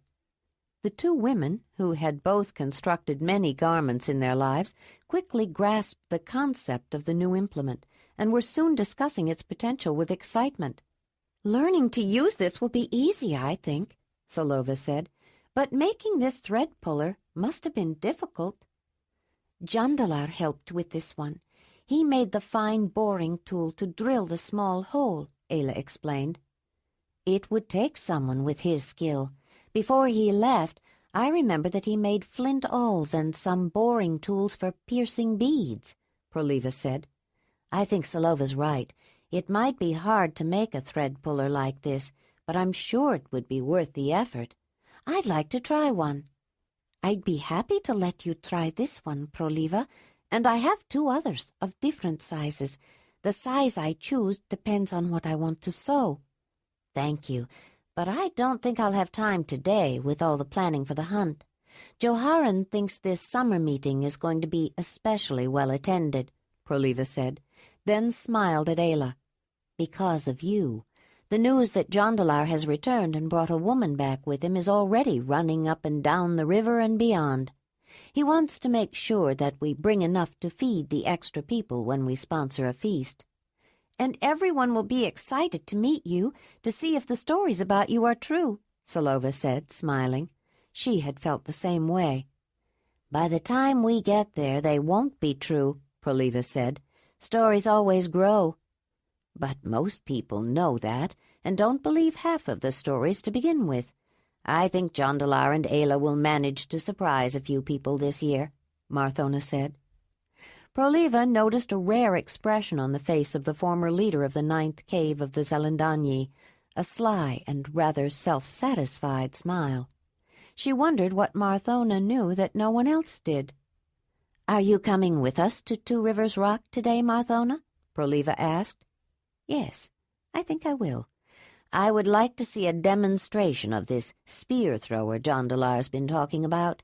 If it's as clever as this thread-pulling device," Marthona said, and recalling her fire-making experience of the night before, "and other ideas they've brought back with them, it should be interesting." Joharan led the way around a steep section of rock that was close to the river, which made everyone walk single file. Marthona followed behind him, and as she looked at the back of her eldest son, she was feeling rather pleased to know that she not only had a son walking in front of her, but for the first time in many years her son Jondalar was behind her. Ayla followed Jondalar with Wolf on her heels. Other people from the 9th cave trailed them, but left a gap of several paces behind the wolf. More people joined them as they passed by the 14th cave. They came to a place along the river between the shelters of the 14th cave on their side and the 11th cave on the other side, where the waterway broadened out and foamed around rocks jutting out of the water. The river was easily fordable there, shallow enough to wade across, and the location that most people used to get to the other side. Ayla heard people refer to it as the crossing. Some of those who wore foot coverings sat down to take them off. Others were barefoot like Ayla, or apparently didn't care if their footwear got wet. The people from the 14th cave held back and followed Joharan and the 9th cave to start across first. It was a courtesy to him, since Joharan was the one who had suggested a last hunt before they left for the summer meeting, and was nominally the leader. As Jondalar stepped into the cold water, he was reminded of something he had wanted to tell his brother. "Joharan, wait a moment," he called. The man stopped, Marthona beside him. "When we went with the lion camp to the summer meeting of the Mamutoi, we had to cross a rather deep river just before we reached the place where the meeting was held. The people of Wolf Camp who were hosting the meeting had put piles of rock and gravel in the water to make stepping stones so people could cross the river without getting wet. I know we sometimes do too, but their river was so deep you could fish between the stones. I thought it was a clever idea and wanted to remember to tell someone when I got back." "This river runs fast. Wouldn't it wash the stones away?" Joharan asked. Their river was fast, too, and deep enough for salmon and sturgeon, other fish, too. The water flowed through the spaces between. They said the rocks washed out when it flooded, but they built new stepping stones every year. It was good fishing off the rock piles near the middle of the river, Jondalar explained. Other people had stopped and were listening, too. "Perhaps it's worth considering," Marthona said. "What about the rafts? Wouldn't stepping stones get in the way?" a man asked. "It's not deep enough here for the rafts most of the time. People usually have to carry them and whatever is on them around the crossing anyway," Joharan said. As Ayla waited while the discussion continued, she observed that the water was clear enough to see rocks on the bottom and an occasional fish. Then she realized that the middle of the stream offered a unique view of the area. Looking ahead, south on the left bank of the river, she saw a cliff with shelters that was probably the place they were going, and just beyond it, a tributary joining the main stream. Across the smaller river was the start of a line of steep cliffs that paralleled the main river. She turned and looked the other way. Upriver, toward the north, she could see more high cliffs and the huge rock shelter of the 9th cave situated on the right bank at the outside of a sharp bend. Joharan started out again, leading the long line of people that were headed toward the home of the 3rd cave of the Zelandonii. Ayla noticed some people waiting ahead, waving at them. She recognized Kareja and the Zelandonii of the 11th among them. The line lengthened as they fell in behind. As they drew near the high cliff ahead, Ayla got a better look at the huge rock wall, one of many spectacular limestone cliffs in the valley of the river. It had been carved by the same natural forces that had created all the rock shelters in the region into 2, and in places 3 levels of terraces, stacked one above the other. Halfway up the massive rock ahead was a shelf more than 300 feet long in front of a sheltered opening. It was the main level for the ordinary living activities of the 3rd cave, and most of the dwellings were located there. The terrace offered the protection of a rocky ceiling to the abri below, while it in turn was sheltered by an overhanging cliff above. Jondalar noticed Ayla observing the great limestone cliff and stopped for a moment to let her catch up with him. The path wasn't as narrow and they could walk abreast. "The place where Grass River joins the river is called 2 Rivers, he said. "That cliff is 2 Rivers Rock because it overlooks the confluence." "I thought it was the 3rd cave," Ayla said.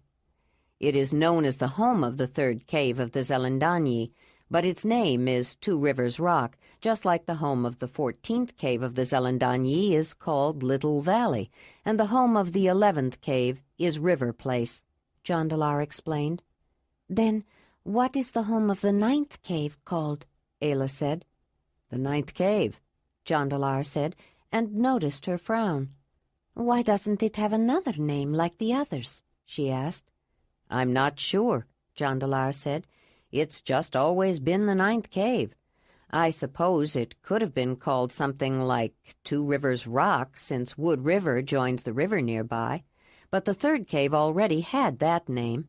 Or it might have been Big Rock, but another place is called that." "There are other names it could have been called. Something about the falling stone, maybe. No other place has such an unusual object, does it?" Ayla asked, trying to understand. It was easier to remember things if they were consistent, but there always seemed to be exceptions. "No, not that I've ever seen," Jondalar said. "But the 9th cave is just the 9th cave, and doesn't have any other name except that," Ayla said. "I wonder why." "Maybe it's because our shelter is unique for so many reasons. No one has seen or even heard of a single rock shelter as big, or one that has so many people. It does overlook 2 rivers like some others, but Wood River Valley has more trees than most other valleys. The 11th cave always asks to cut trees for their rafts from there. And then, as you said, there is the falling stone," Jondalar said. "Everyone knows of the 9th cave, even people from far away, but no single name really describes it all. I guess it just came to be known for the people who live there, the 9th cave." Ayla nodded, but she was still frowning. "Well, naming it for the people does make it unique, I suppose." As they neared the home of the 3rd cave, Ayla could see a clutter of tents, lean-tos, frames, and racks in the space between the base of the cliff and the river. A random scatter of hearths, the dark circular lenses of former fires and a few with burning flames, were interspersed among the structures. It was the main working area of the 3rd cave's outside activities, and included a small dock along the bank of the river to secure rafts. The territory of the 3rd cave encompassed not only the cliff, but the area below the stone terraces all the way to the edge of the water of both rivers, and in some places beyond. It wasn't owned by them. People, particularly from the other nearby caves, could walk into another cave's territory and use its resources, but it was considered polite to be invited or to ask first. Such tacit strictures were understood by adults. Children, of course, could go anywhere they wanted. The region along the river between Wood River, just beyond the 9th cave on the north, and Grass River at Two Rivers Rock on the south, was considered a cohesive community by the Zelandonii who lived there. In effect, it was an extended village, though they didn't, quite, have a concept for that kind of settlement or give a name to it. But when Jondalar was traveling and referred to the 9th cave of the Zelandonii as his home, it was not only the many people of that particular stone shelter that he thought of, but the entire neighboring community. The visitors began ascending the trail toward the main level of Two Rivers Rock, but stopped when they reached the lower level to wait for a person who wanted to join the meeting. While they were standing there, Ayla looked up and found herself reaching for the nearby wall to steady herself. The top of the cliff overhung so far that as the eye followed the massive stone walls up, it gave her the feeling that the cliff itself was bending over backward along with the viewer. "That's Kimmeran," Jondalar said, grinning as the man greeted Joharan. Ayla looked at the stranger, who was blond and taller than Joharan. She was struck by the subtle body language of the two men, who seemed to regard each other as equals. The newcomer eyed the wolf with apprehension, but made no comment as they continued up to the next level. When they finally reached the main level, Ayla had to stop again, halted this time by the spectacular view. Her breath caught in her throat. The stone front porch of the 3rd cave's rock shelter commanded an expansive vista of the surrounding countryside. Somewhat upstream along Grass River, she could even see another small watercourse that joined the secondary. Ayla! She turned around when she heard her name. Joharan was behind her with the man who had just joined them. I want to introduce you to someone. The man took a step forward and held out both hands, but his eyes glanced warily at the wolf beside her, who was looking at him with attentive curiosity. He seemed to be as tall as Jondalar, and with his blonde hair bore a superficial resemblance to him. She put her hand down to signal the animal to stay back as she moved forward to greet him. Kimaran, this is Ayla of the Mamutoi, Joharan began. Kimaran took both of her hands in his as the leader of the 9th cave continued with her names and ties. Joharan had noticed the man's anxious look and understood exactly how he felt. Ayla, this is Kimaran, leader of the Elder Hearth, the 2nd cave of the Zelandonii, brother of Zelandonii of the 2nd cave, descendant of the founder of the 7th cave of the Zelandonii. In the name of Dani, the great Earth Mother, you are welcome to the land of Zelandonii, Ayla of the Mamutoi, Kimaran said. In the name of Mut, Mother of all, also known as Dani and by many other names, I greet you, Kimaran, leader of the Elder Hearth, the 2nd cave of the Zelandonii, Ayla said, then smiled and repeated his complete introduction.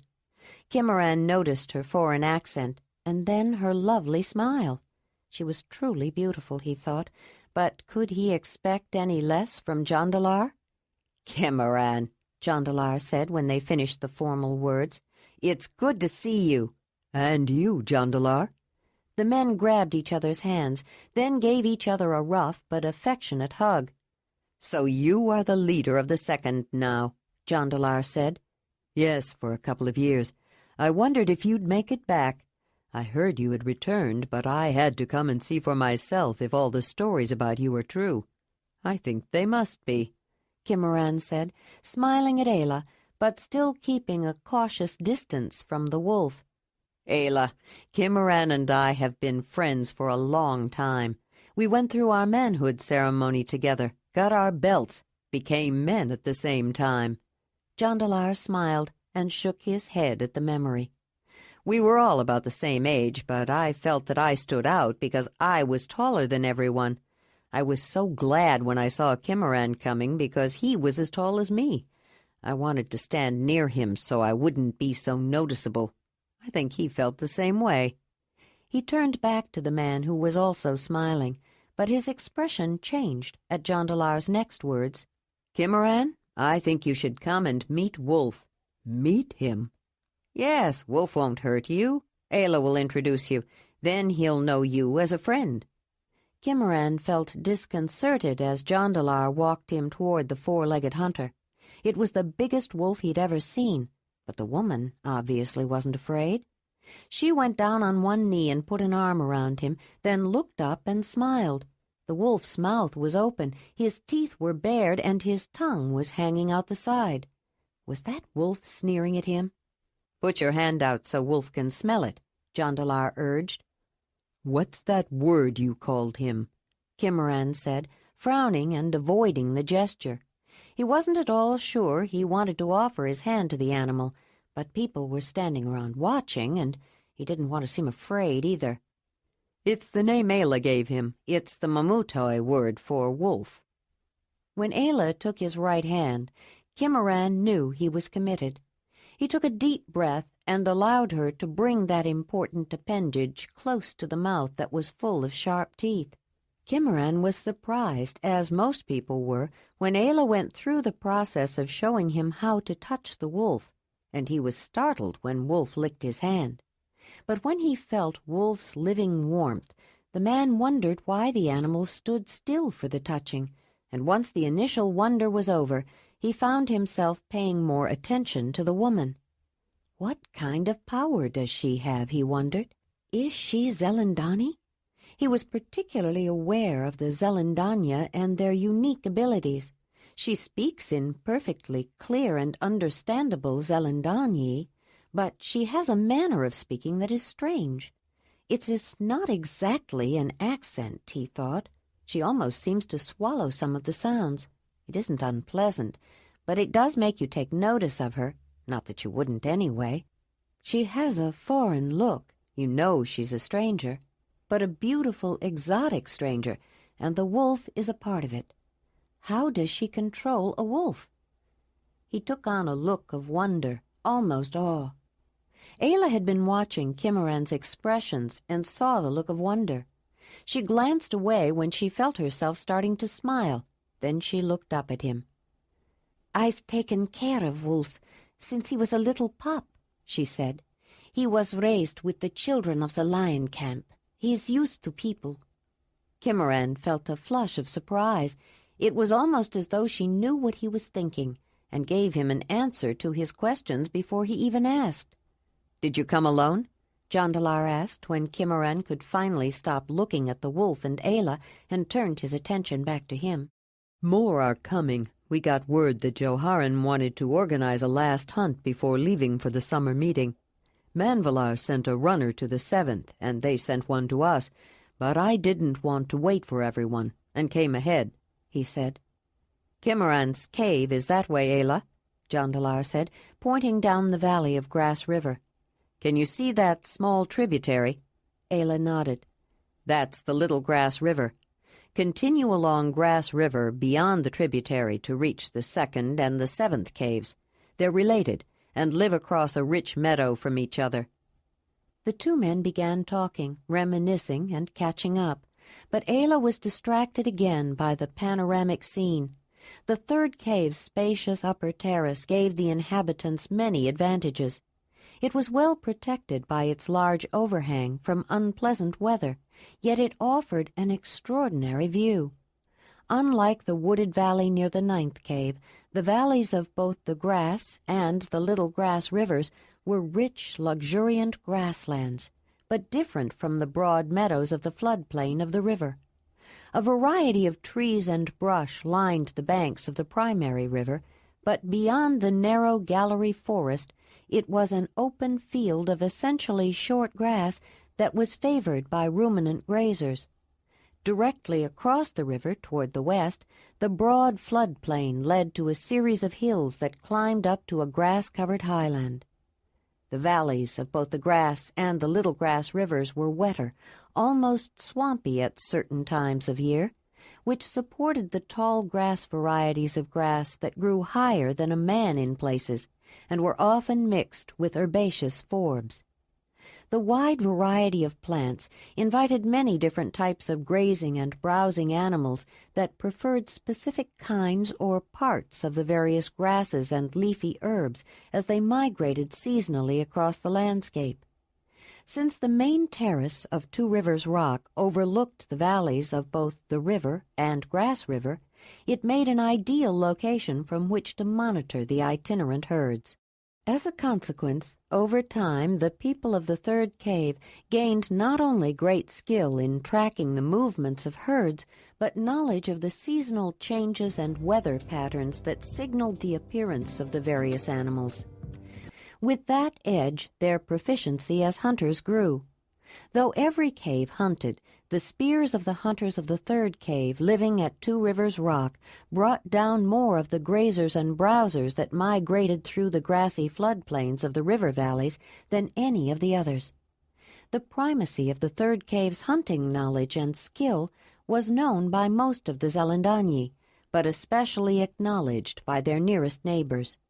They were the ones to whom the others turned for insight and information whenever anyone planned to go hunting, particularly when a major community-wide group hunt was considered. Ayla looked toward the left, south. The grassy valleys of the two rivers which joined just below opened out between high cliffs. Enlarged by Grass River, the river flowed southwest, close against the base of the tall cliffs, around the rocks of a deep bend and out of sight, heading for a larger river farther south and eventually to the great waters some distance to the west. Then Ayla looked right, to the north, back the way they had come. The upstream valley of the river was a broad green meadow with the sparkling shimmer of sunlight reflecting off the meandering waterway glinting through the junipers, silver birches, willows, and pines, even an occasional evergreen oak that marked its course. Upstream on the opposite bank, where the river made a sweeping turn toward the rising sun, the high cliffs and the immense overhanging shelter of the 9th cave could be seen. Manvalar strode toward them, smiling in welcome. Though the gray-haired man was not young, Ayla noticed that he walked with vitality and confidence. She found it difficult to judge his age. After greetings and a few formal introductions, Manvalar led the group to an unoccupied section on the main level somewhat north of the living area. "We're preparing a midday meal for everyone," Manvalar announced. "But if anyone is thirsty, there's water and some cups here." He indicated a couple of large, wet water bags propped up against a stone, with a few woven cups stacked nearby. Most people accepted the offer, though many had brought their personal drinking cups. It was not uncommon to take one's own cup, bowl, and eating knife in a pouch or carry-all of some kind, even when going on short trips or visiting friends. Ayla brought not only her own cup, but a bowl for Wolf. People stared with fascination as the magnificent animal eagerly lapped up the water she gave him, and several smiled. It was somehow comforting to realize that the wolf, who seemed bound to the woman with an inexplicably mysterious tie, could be so ordinary as to need a drink of water. They settled down with an air of pleasant anticipation, some people sitting on stones, some standing, waiting for things to get started. Manvalar delayed until everyone was quiet and ready. Then he acknowledged a young woman who had been standing close to him. "We've had watchers both here and at Second View for the past 2 days," he said. "That's Second View, Ayla," Jondalar said quietly. She looked where he indicated.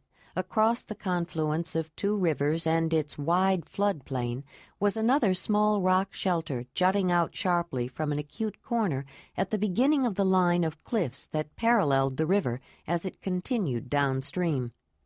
Although it's separated by Grass River, the 3rd cave considers Second View to be a part of Two Rivers Rock. Ayla looked again toward the place called Second View, then took a few steps to look over the edge down at the water. From her perspective, she could see that at its mouth, Grass River broadened out into a small fan-shaped delta as it approached the larger waterway. On the right bank of the smaller river, at the base of Two Rivers Rock, a path heading east, upstream, forked off toward the flowing water. She noticed that the offshoot trail led to the bank of Grass River at one edge of the delta where it was wide and shallow, but back from the turbulence of the confluence of 2 rivers. It was where the people of the 3rd cave crossed Grass River. On the other side, a path continued across the valley formed by the floodplain of both rivers for about 1/4 of a mile to the jutting corner abri. Small and high, it didn't offer much shelter beneath it, but a rocky path led to the top, a stone platform from which there was an alternative view of the valleys of both rivers from the opposite side of Grass River. "The Fona arrived with information just before you came," Manvalar was saying. "I think there are a couple of possibilities for a good hunt, Joharan. We've been keeping track of a mixed herd of about 8 giant deer with young moving this way, and the Fona has just spotted a good-sized herd of bison. Either one would do, whichever we could be most assured of getting. What would you suggest?" Joharan asked. "If it was just the 3rd cave, we'd probably wait for the giant deer at the river and pick off a couple at the crossing. But if you're looking for a substantial kill, I'd go for the bison and drive them into a surround," Manvalar said. "We could do both," Jondalar said. Several people smiled. "He wants them all? Was Jondalar always so eager?" someone remarked. Ayla wasn't sure who. "Eager, yes, though not usually for hunting animals," a woman's voice retorted. A chorus of chuckles and laughter followed. Ayla caught sight of the speaker. It was Courageous, the leader of the 11th cave. Ayla recalled meeting her and being impressed, but she didn't like the tone of her comments. It seemed as if she was making fun of Jondalar, and Ayla had too recently been the object of similar-sounding laughter. She looked to see how he was reacting. A flush of color tinted his face, but he made a wry grin. He's embarrassed, Ayla thought, and trying not to show it. I guess that did sound a little eager, and I know it seems as if we can't do it all, but I think we can.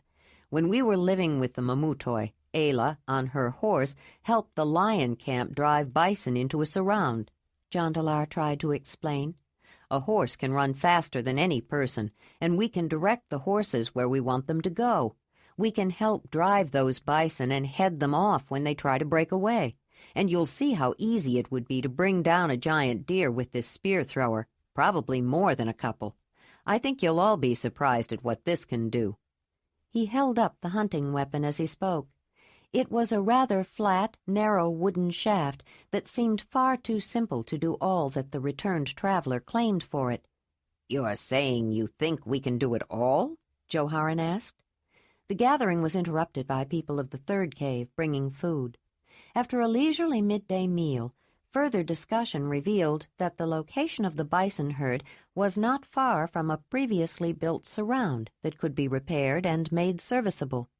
They planned to spend a day repairing the corral trap, and if they could get it ready, and if the bison didn't wander away, they would hunt the bison the morning after, but they would also watch the giant deer.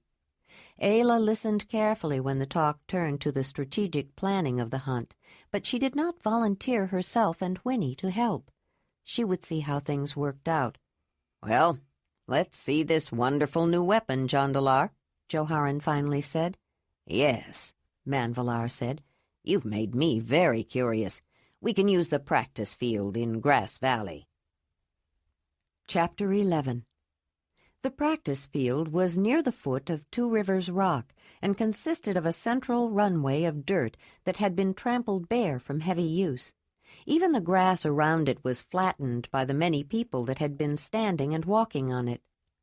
One end of the run was marked by a large section of limestone that had once been an overhanging ledge which had fallen some unknown time before. Its formerly sharp edges were rounded with the wear of time and climbing feet. At the other end, 4 hides were wrapped and tied around bundles of dry grass that poked through several previous spear holes. On each of the hides, the shape of a different animal was painted. "You'll have to move those targets farther away, at least twice the distance," Jondalar said. "Twice the distance?" Kareja asked, eyeing the wooden implement in his hands. "At least." The object Jondalar held had been carved from a straight piece of wood and was about the length of his forearm from the ends of his extended fingers to his elbow. It was narrow and flat with a long groove down the center and 2 leather loops near the front. A backstop at the rear had a tapering prong extending from it, a hook that fit into a hole carved into the butt of a light spear. Out of a rawhide quiver, Jondalar took a flint point that was attached to a short length of wood with sinew and glue, made of boiled hoofs and scraps of hide. The rear end of the short shank tapered to a rounded point. The object appeared to be a disproportionately short spear, or perhaps a kind of knife with an unusual handle. Then he pulled out of a holder a long shaft that was fletched at one end with 2 feathers like a spear, but had no point at the other. There was a murmur of curiosity from the crowd. He inserted the tapered end of the shank that was attached to the flint point into a hole that had been carved into the front end of the much longer shaft, and held out a 2-piece, rather graceful spear. There was an exclamation of understanding from some, but not all. "I've made a few changes since I first developed this spear-throwing technique," Jondalar said to the assembled group. "I keep trying out new ideas to see how they work. This detachable spear point turned out to be a good one, rather than the long shaft splintering every time a spear lands wrong, or breaking when an animal you've hit runs away.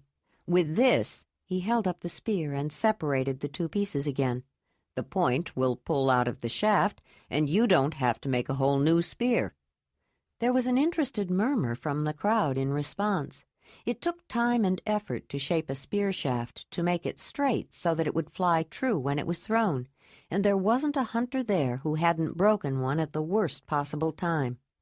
You may notice that this spear is somewhat smaller and more lightweight than normal spears, Jondalar continued. That's it, Willamar exclaimed. I knew there was something about that spear that was different, besides the fact that it's made in 2 parts.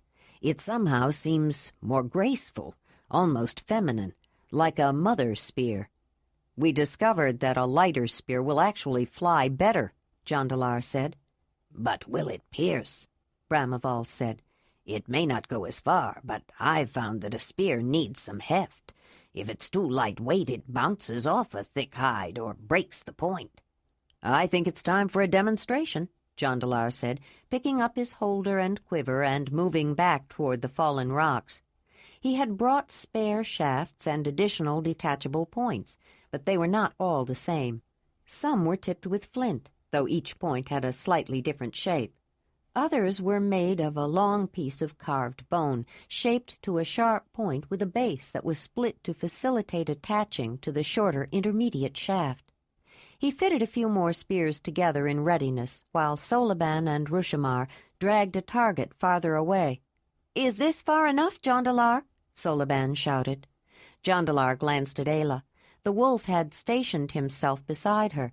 She held her spear-thrower and had a long quiver on her back with extra spears already put together. She smiled at him, and he smiled back, but it was a nervous smile. He had decided to begin with a demonstration and then explain and answer questions. "It will do," he said. It was well within range, quite close, in fact, but it would do for his first demonstration. He could be more accurate as well. He didn't have to tell them to stand out of the way. They were all loping back, more than happy to stay clear of a spear cast with the unfamiliar implement. He waited for them to return, and while they were all looking on with expressions ranging from expectant to doubtful, he prepared to throw.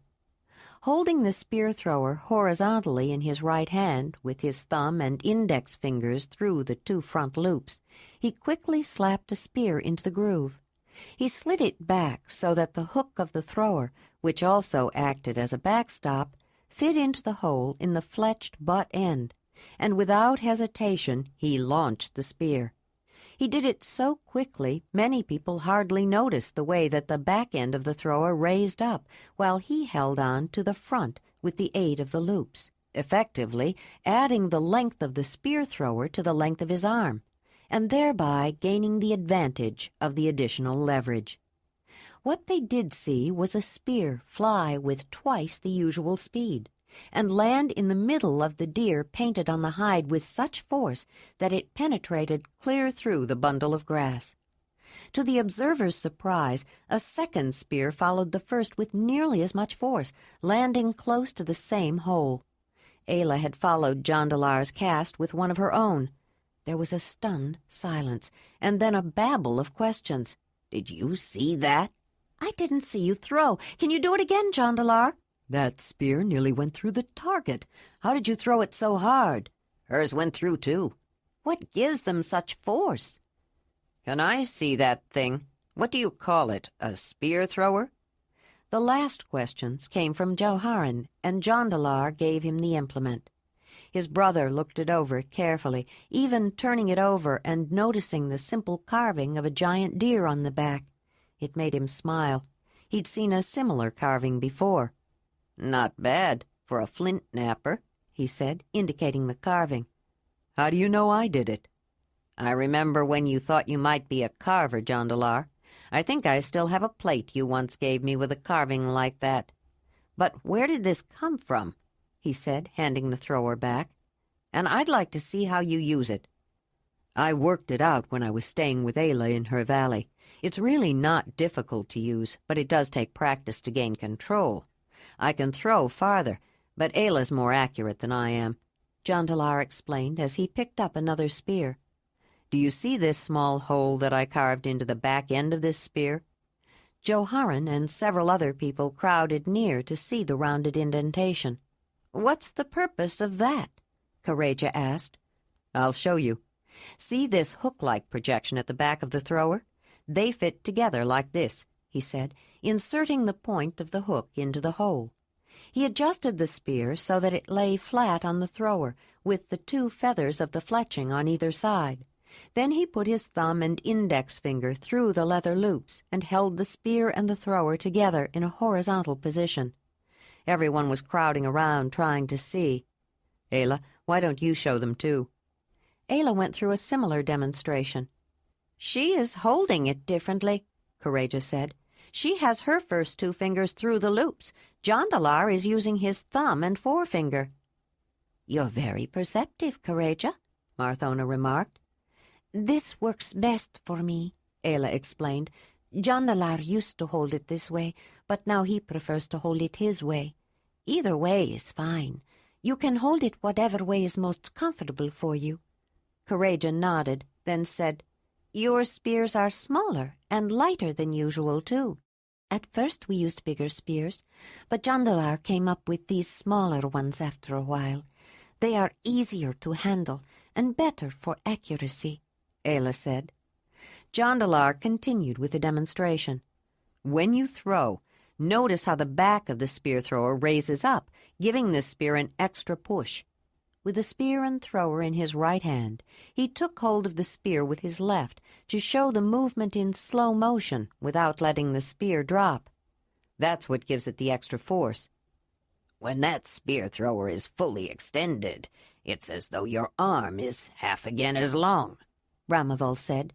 He hadn't said much before, and it took Ayla a moment to recall that he was the leader of the 14th cave. "Would you throw the spear again?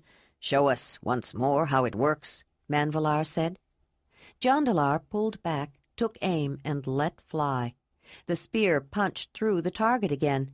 Ayla's spear followed a heartbeat later. Courageous looked at the woman Jondalar had brought home and smiled. She hadn't known Ayla was so accomplished. It rather surprised her. She had assumed the quite obviously attractive woman would be more like Morona, the one he had chosen before he left. But this woman might be worth getting to know better. "Would you like to try it, Courageous?" Ayla asked, offering her spear thrower. "Yes, I would," the leader of the 11th cave said, smiling broadly. She took the thrower and examined it while Ayla got another spear shaft with a detachable point.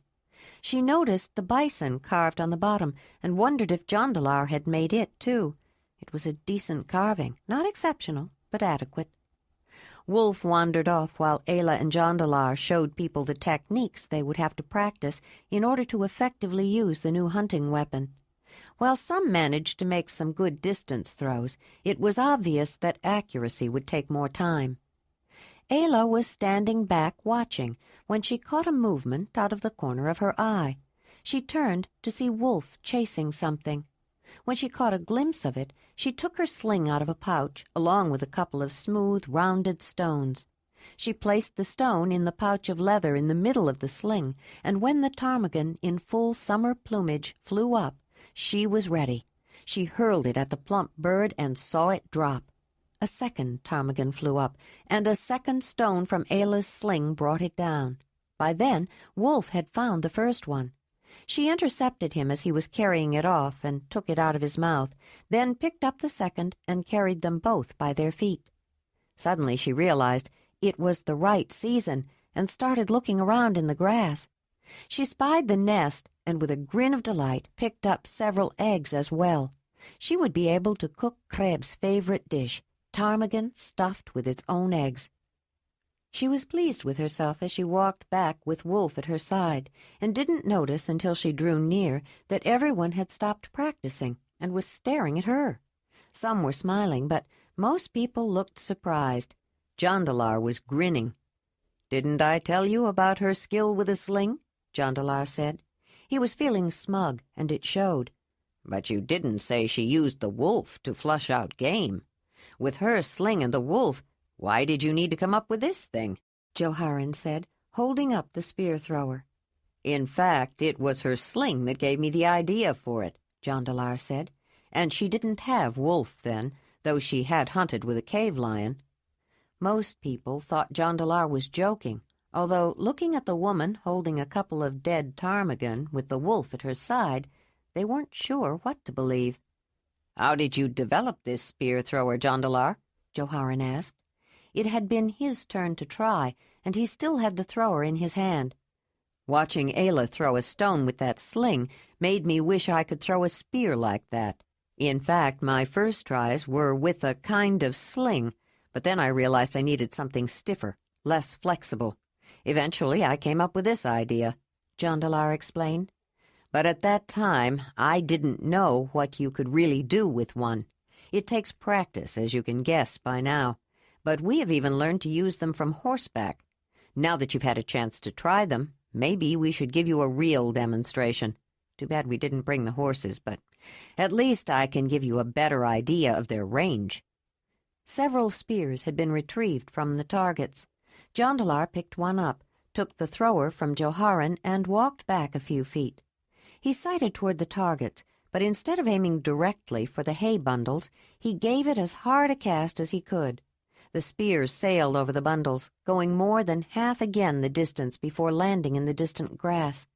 Sounds of amazement could be heard. Ayla went next, and though she didn't have quite the power of the tall, muscular man, her spear fell only a little short of Jondalar's. Ayla's physical strength was greater than that of most women. It was the result of her upbringing. The people of the clan were stronger and more robust than the others. For her to keep up with them, to simply perform the ordinary work that was expected of clan women and girls as she grew up, she had had to develop stronger bones and more muscle power than was normal for her kind. As the spears were gathered, the people talked about the new weapon they had just seen.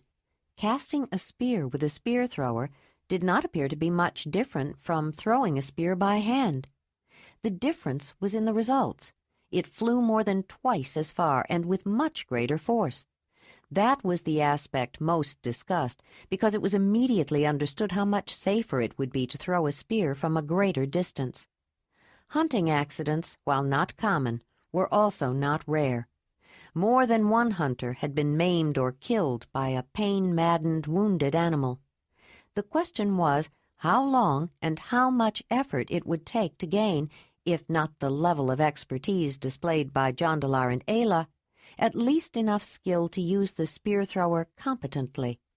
Some seemed to feel that they already had adequate techniques to hunt effectively, but some, especially the younger ones who were still learning, were more interested. At first glance, the new weapon seemed so simple, and in fact it was, but it was based on principles that, although understood intuitively, would not be codified until much later. The spear-thrower was a handle, a unique, detachable handle that utilized the mechanical advantage of leverage to add impetus to a spear, making it fly much farther and faster than a spear thrown with just an arm. People had been using handles of various kinds for as long as they could remember, and any handle would amplify the force of muscles. For example, a sharp chip of stone, flint, jasper, chert, quartz, obsidian, was a cutting tool when held in the hand, but a handle multiplied the force that could be applied to the edge, increasing the effectiveness of the knife and giving the user more control. But the spear-thrower was more than a new use of principles that were innately known. It was an example of an inborn characteristic of people like Jondalar and Ayla that made their survival more likely. The ability to conceive of an idea and turn it into a useful object, to take an abstract thought and make it real. That was their greatest gift, though they didn't even recognize it for what it was. The visitors spent the rest of the afternoon discussing strategies for the upcoming hunt. They decided to go after the herd of bison that had been sighted, since there were more animals in that group. Jondalar mentioned again that he thought they could hunt both the bison and the giant deer, but he didn't press the matter. Ayla said nothing, deciding to wait and see. The visitors were fed another meal and urged to stay the night. Some people chose to stay, but Joharan had some things he wanted to prepare before the hunt, and he had promised Courageous to stop for a short visit with the 11th cave on the way back. It was still light, though the sun was falling in the west when the 9th cave started down the path. When they reached the relatively flat stretch of land near the bank of the river, Ayla turned and looked up again at the multiple levels of shelf-like shelters of Two Rivers Rock. Some people were waving at them with a beckoning come-back gesture that was used by many people. She noticed that the visitors waved back with a similar motion. Theirs meant, "Come and visit." Walking near the bank, they followed the cliff around to the right, back toward the north. As they continued upstream, the rock wall on their side of the river became less and less high. Near the lowest part, at the bottom of a slope, they saw a stone shelter. Slightly farther back and up the slope, perhaps 120 feet away, was a second debris, but stretching more or less continually along the same terrace level. A small cave could also be seen nearby. The two shelters, the cave and the long terrace, constituted the living site of another community in this densely populated regional settlement, the 11th cave of the Zelandonii. Kareja and the people of the 11th cave had left Two Rivers Rock before the 9th, and the leader was standing beside Zelandonii of the 11th as the group approached, waiting to greet them. Seeing them together, Ayla noticed that Kareja was taller than Zelandonii of the 11th. It was not that she was so tall, Ayla realized as they drew near, but that he was rather short and slight of build. As he greeted her, however, his strong grip belied his size. He had a tough, wiry strength, and she sensed about him an inner force and surety, but something else. The man had certain mannerisms that had confused her when she first met him, and came across quite strongly as he greeted and welcomed the visitors. Suddenly she perceived that he did not appraise her the way most of the Zelandonii men did, whether overtly or with more subtlety, and she understood that this man did not look to women to satisfy his personal needs. When she was living with the lion camp, she recalled listening with much interest to a discussion about people who carried the essence of both male and female within them. Then she remembered Jondalar saying that such Zelandonii often made excellent healers, and she couldn't help but smile. Perhaps he would be another person with whom she could discuss practices and techniques of healing and medicine. His smile in return was friendly. "Welcome to River Place, the home of the 11th cave of the Zelandonii," he said. Another man who was standing to the side and slightly behind him was smiling at the Zelandonii in a warm and loving way. He was rather tall and had nice, regular features that Ayla thought would be considered handsome, but he moved in a way that struck her as womanly. The Zelandonii turned to look at the tall man and signaled him forward. "I'd like to introduce my friend Merolan of the 11th cave of the Zelandonii," he said, then continued the rest of the formal introduction, which seemed somewhat longer than usual, Ayla thought. While he was speaking, Jondalar had moved up beside her, which made her feel better when she was in a new situation, and she had been in many since they had returned to the land of his people. She turned to smile at him, then turned back to take both hands of the man. He was not as tall as Jondalar, she noted, but somewhat taller than her. "In the name of the Mut, the great mother of all, also known as Dani, I greet you, Merolan of the 11th cave of the Zelandonii," she concluded. His smile was cordial, and he seemed interested in talking, but they had to step aside to make room for others that the leader and the Zelandonii of the 11th cave were welcoming, and some people moved between them before they could exchange any conversational pleasantries.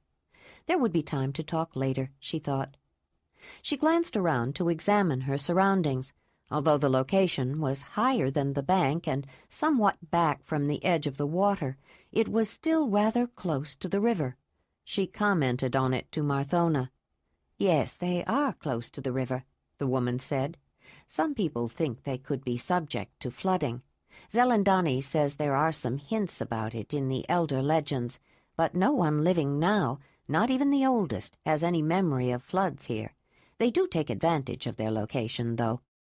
Willamar explained that because of their immediate access, the people of the 11th cave made good use of the river's resources.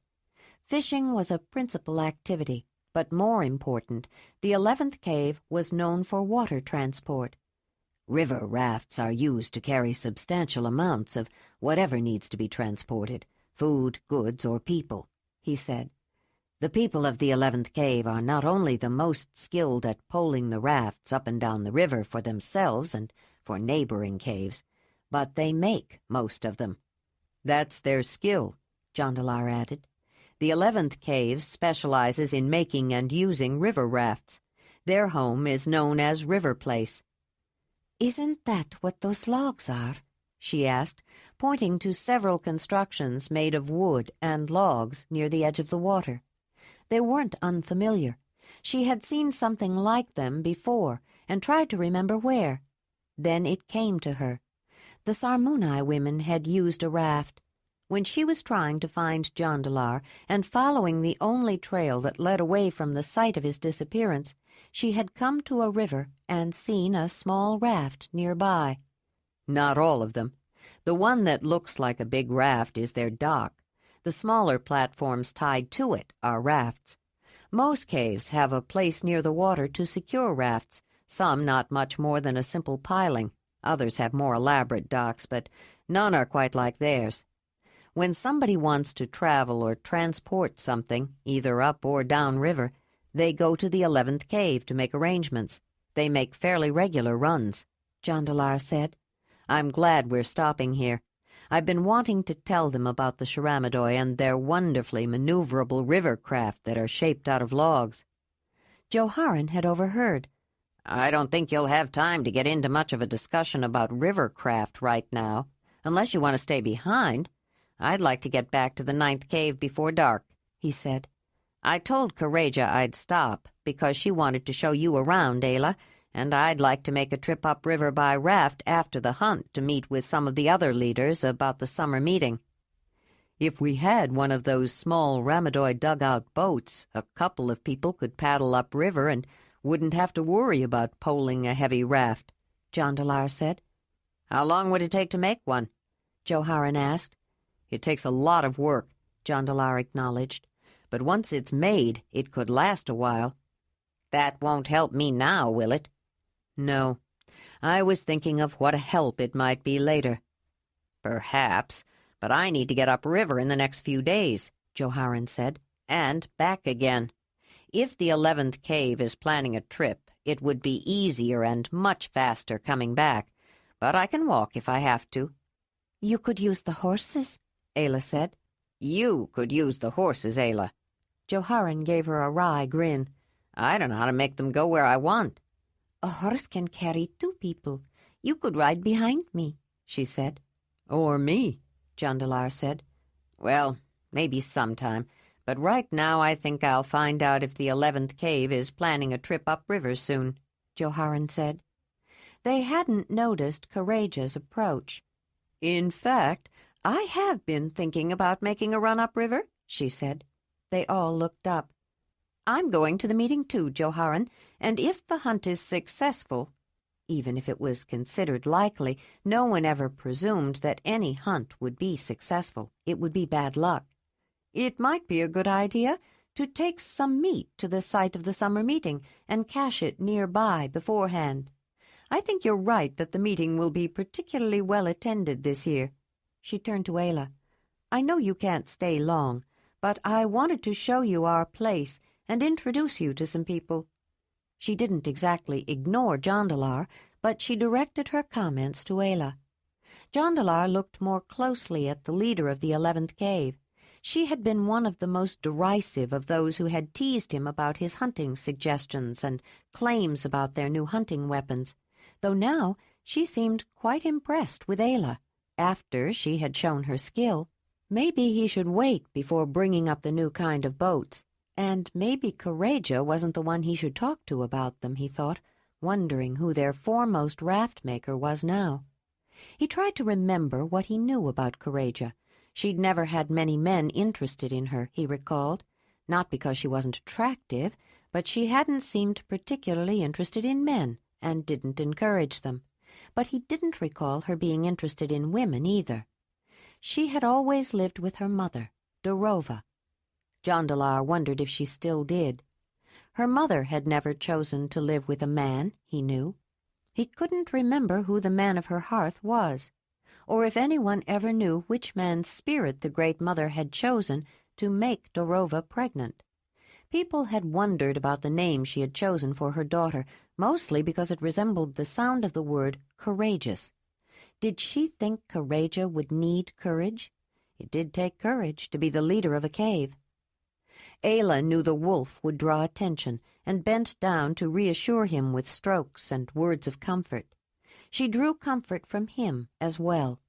It was hard to be the focus of so much constant scrutiny, and it was not likely to diminish soon. She was not exactly looking forward to the summer meeting for just that reason, even though she was anticipating the matrimonial that would make her Jondalar's mate. She took a deep breath and let out a surreptitious sigh, then straightened up. Giving Wolf a signal to stay close, she joined Courageous and walked toward the first of the living shelters. It was similar to all the other shelters of stone in the region. Relative differences in the hardness of the limestone had caused the cliffs to erode at dissimilar rates, creating spaces in between terraces and overhanging ledges that were protected from precipitation above, yet open to daylight. With the addition of structures built to block wind and fire to provide warmth, the spaces in the limestone cliffs provided very advantageous living conditions, even during Ice Age winters in periglacial regions. After meeting several people and introducing Wolf to a few, Ayla was led to the other stone shelter, the one in which Courageous lived. She met the leader's mother, Dorova, but no other relatives. Courageous did not appear to have a mate or siblings, and she made it clear that she wanted no children, saying that taking care of her cave was responsibility enough. Courageous paused and seemed to be studying Ayla. Then she said, "Since you are so knowledgeable about horses, I want to show you something." Jondalar was a little surprised when the leader headed toward a small cave. He knew where they were going, and people didn't usually bring unknown visitors to their sacred places on their first visit. Near the entrance of the cave's single gallery was a series of cryptic lines, and inside were several crude engravings that were rather difficult to see. On the ceiling, however, was a large, finely engraved horse, and more markings at the end. "That is a remarkable horse," Ayla said. "Whoever made it must know horses well. Does that person live here?" "I don't think so, though her spirit may still linger," Courageous said. "It has been here a long time. Some ancestor made it. We don't know who." The last thing Ayla was shown was the dock with 2 rafts tied to it and a working area where another raft was being built. She would have liked to stay longer and learn more, but Joharan was in a hurry, and Jondalar had said he had to make some preparations as well. Ayla didn't want to stay by herself, especially on her first visit, but she did promise to return. The party continued north upstream along the river to the foot of a small rocky escarpment where there was a small rock shelter. Ayla noticed that rock debris tended to accumulate along the edge of the cliff overhang. The accumulation of talus created a wall of loose, sharp-edged gravel below the lip of the abri. There was some evidence of use. Several panel screens stood behind the talus, and one that had fallen down. An old sleeping roll, so worn that most of the fur was gone, had been tossed against the back wall. The black, circular remains of a few fireplaces were evident, 2 of them encircled by stones, and one with 2 forked sticks planted in the ground across from each other, used, Ayla was sure, to support meat spitted for roasting. Ayla thought she saw a few wisps of smoke coming from one hearth, and she was surprised. The place seemed to be abandoned, yet it looked as though it had been used recently. "What cave lives here?" she asked. "No cave lives here," Joharan said. "But all of them use it," Jondalar added. "Everyone uses this place occasionally," Willamar said. "It's a place to get out of the rain, or for a group of youngsters to gather, or for a couple to be alone at night. But no one lives here permanently. People just call it the shelter."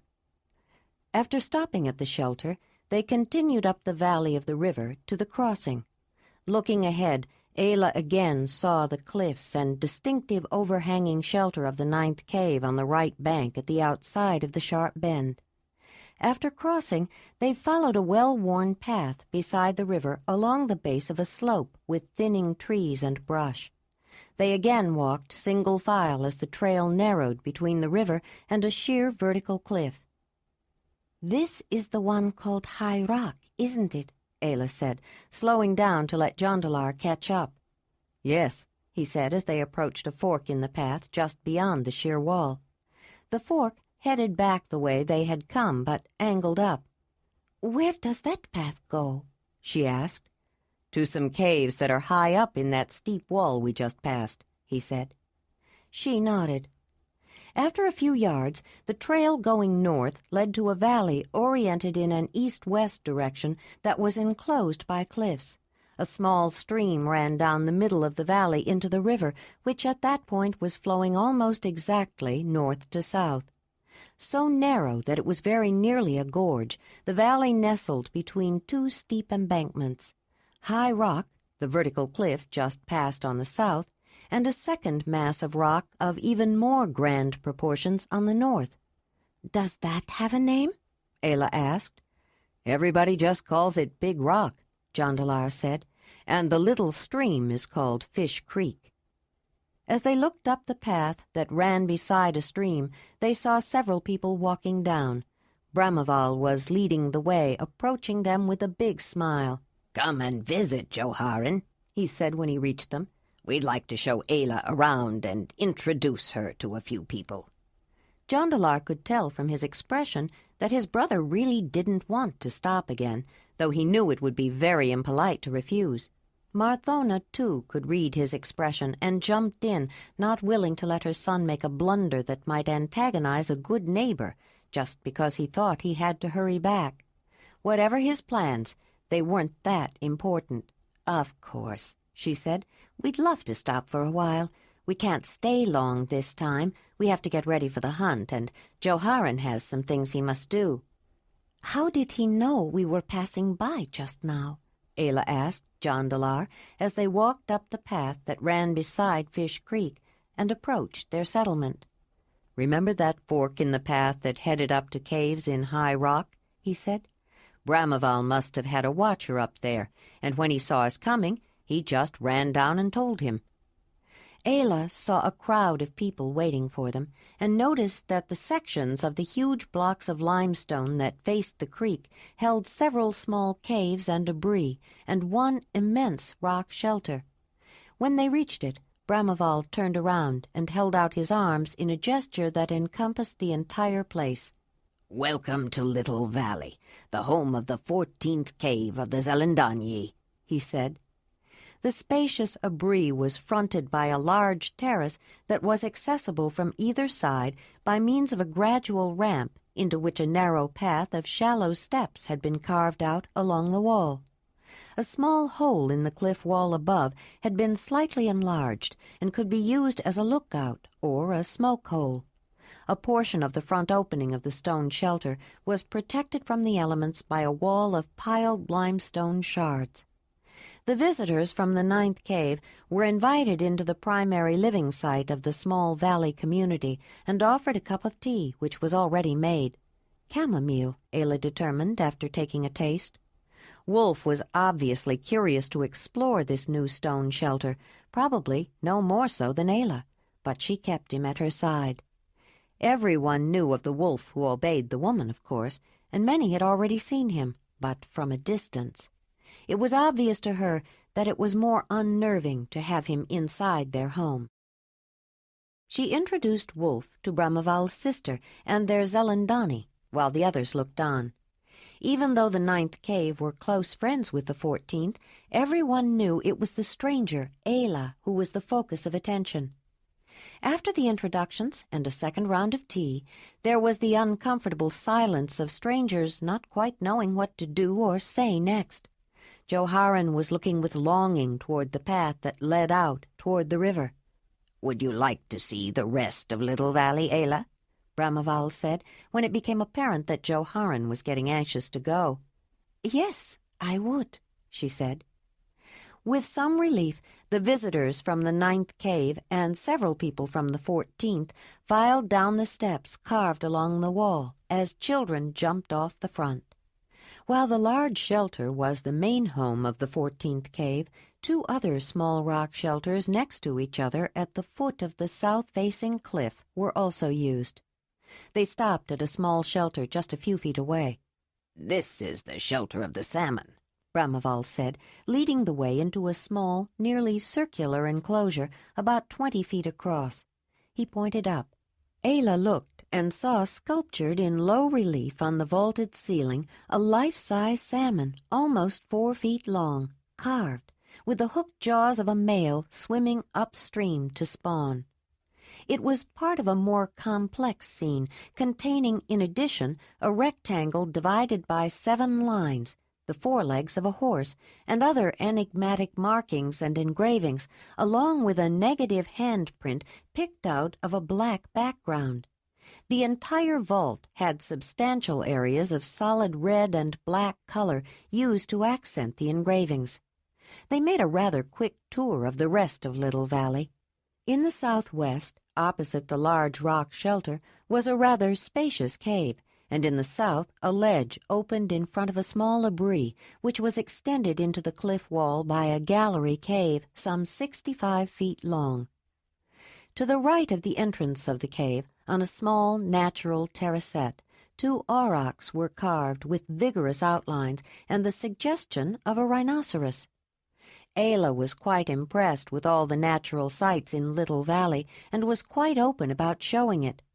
Brahmaval and the 14th cave were proud of their home and were delighted to show it off to someone who demonstrated her appreciation. They were also getting accustomed to the wolf, especially since Ayla was careful to keep him under control. Several people encouraged the visitors, or at least Ayla, to stay for a meal. "I would like to," Ayla said, "but not this time. I'd love to come back, though." "Well, before you go, I'll show you our weir," Brahmaval said. "It's on the way to the river."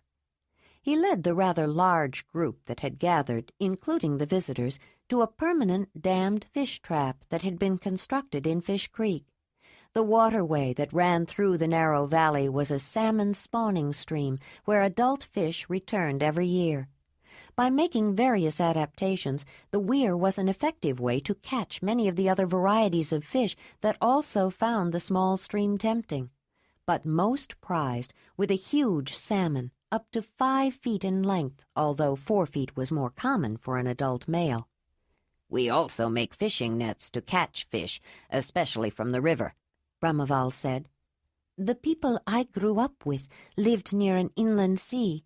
Sometimes they went to the mouth of the river that flowed near their cave and used nets to catch sturgeon. They were happy when they caught females because they particularly liked the roe, the tiny black fish eggs," Ayla said.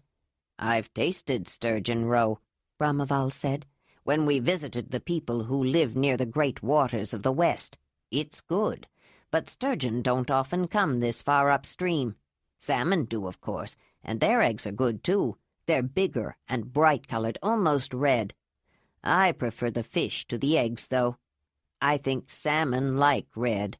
Did you know male salmon get red when they're swimming upstream? I'm not as familiar with sturgeon. I understand they can get quite big." "Jondalar caught one of the biggest sturgeon I've ever seen. I think it was longer than 2 of him," Ayla said, turning to smile at the tall man, and with a twinkle in her eye she added, "It gave him quite a ride." "Unless you are planning to stay here, I think Jondalar will have to tell that story later," Joharan interjected. "Yes, later," Jondalar said. The story was a little embarrassing, and he wasn't eager to tell it anyway. They continued talking about fishing as they walked together back toward the river.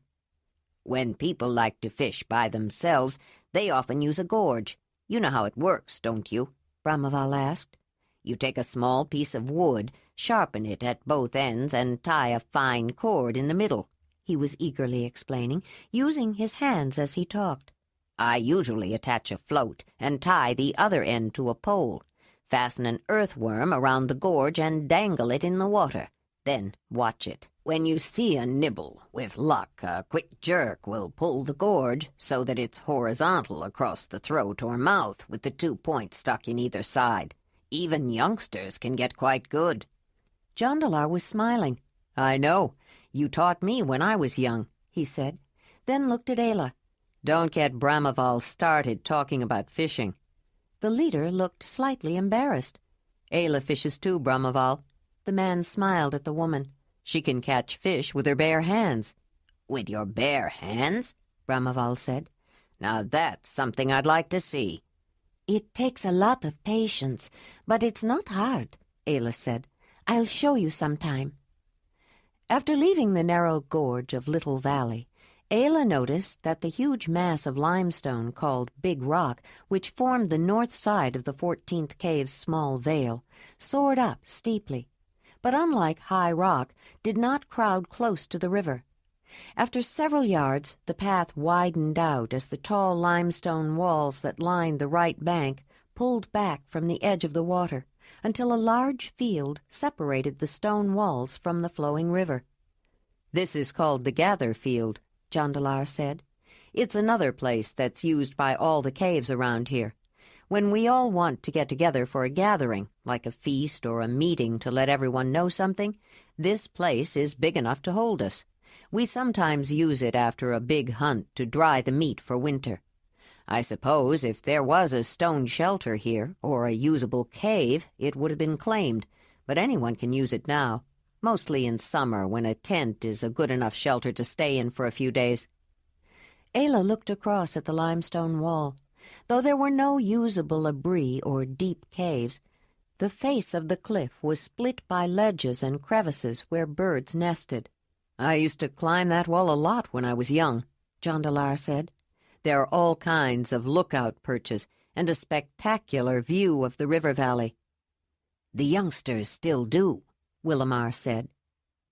Beyond the gather field and just downstream from the 9th cave, another ridge of limestone cliffs crowded close to the river. Here, the forces that had eroded the stone of the cliff had created a rounded, bulging appearance that rose to the top, and, like all the limestone cliffs and overhangs, the warm, yellowish, natural color of the stone was streaked with shades of dark gray. The trail climbed up a rather steep slope from the river to a sizable level terrace that extended beyond a row of substantial rock shelters, separated in places by sheer rock walls that had no protective overhangs. From the south, several simple structures of hide and wood were seen under the bulging overhang of rock shelters. They were constructed in the pattern of a longhouse, with a row of hearths down the middle paralleling the cliff wall.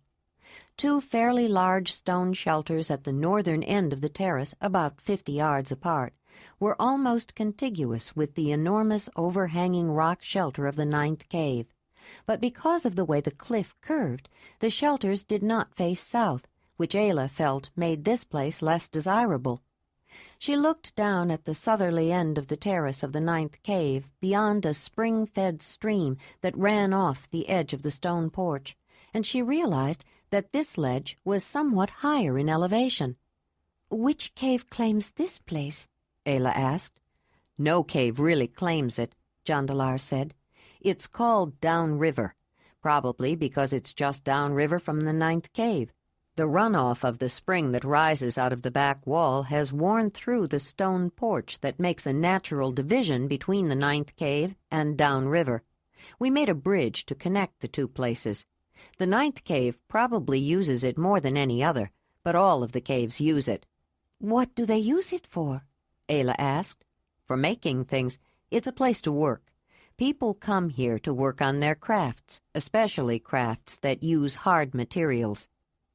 Ayla noticed then that the whole terrace of Downriver, but especially within and around the area of the two northernmost debris, was littered with a refuse of ivory, bone, antler, wood, and stone from knapping flint and making tools, hunting weapons, and various implements.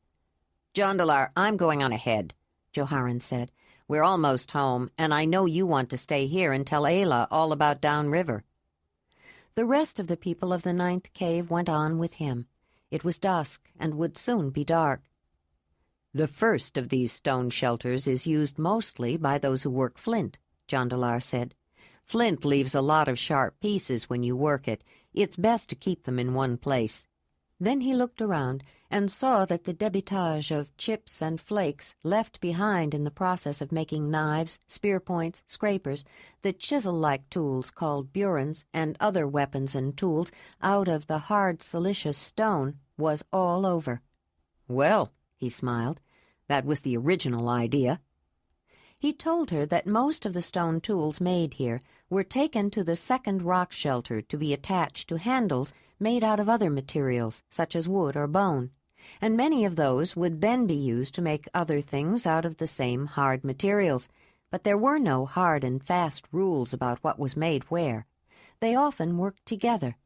For example, the worker who shaped flint into a knife blade often collaborated closely with the one who made the handle for it, perhaps chipping a bit more off the tang of the blade to fit into the handle better, or suggesting that the haft be modified or thinned for better balance. Or the shaper of a bone spear point might ask the flint knapper to sharpen a tool, or suggest a way to rework it to make it easier to use. Or the carver who decorated the handle or shaft might want a special chisel point, and only a skilled and experienced knapper could detach a burin spall off the end of the flint implement at just the right angle to get the desired result. Jondalar greeted a few crafters who were still around the second stone shelter at the north end of the terrace, working on some project, and introduced Ayla. They eyed the wolf warily, but went back to work after the animal and the couple passed on. "It's getting dark," Ayla said. "Where will those people sleep?" "They could come to the 9th cave, but they'll probably light a fire and stay up late, and then spend the night in one of those sleeping lodges under the first shelters we passed," he explained. "They're trying to finish before tomorrow. If you recall, there were many more crafters here earlier today. The rest have either gone home or are staying with friends at the 9th cave." "Does everyone come here to work on projects?" Ayla asked.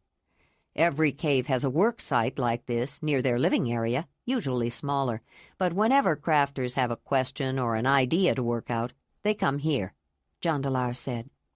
He went on to explain that it was also where a young person was taken who had developed an interest and wanted to learn something about a particular craft. It was a good place to discuss things, such as the quality of flint from various regions and the best uses for each variety, or to exchange views about techniques about anything, how to cut down a tree with a flint axe, or remove suitable pieces of ivory from a mammoth tusk, or cut a tine off an antler, or bore a hole through a shell or a tooth, or shape and pierce beads, or rough out an approximate shape for a bone spear point.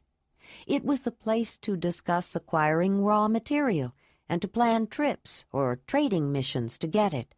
And not least, it was a good place to just talk about who was interested in whom, who was having problems with a mate or a mate's mother, whose daughter, son, or hearth-child had taken a first step, or spoken a new word, or made a tool, or found a good patch of berries, or tracked an animal, or made a first kill.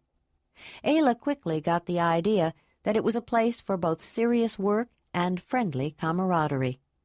"We'd better get going before it's too dark to find our way," Jondalar said, "especially since we don't have torches.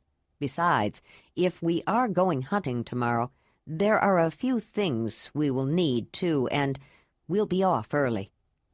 The sun had already set, though the last glimmerings of light colored the sky overhead when they finally headed down toward the bridge over the runoff creek from the spring. They crossed over to the end of the shelter of stone that was the home of Jondalar and his people, the 9th cave of the Zelandonii. As the path leveled out, Ayla noticed that the light from several fires ahead was reflected off the underside of the limestone overhang. It was a welcoming sight. For all the protection of the animal spirits that helped to define her, only people knew how to make fire. Chapter 12. It was still dark when they heard a light tap on the doorpost.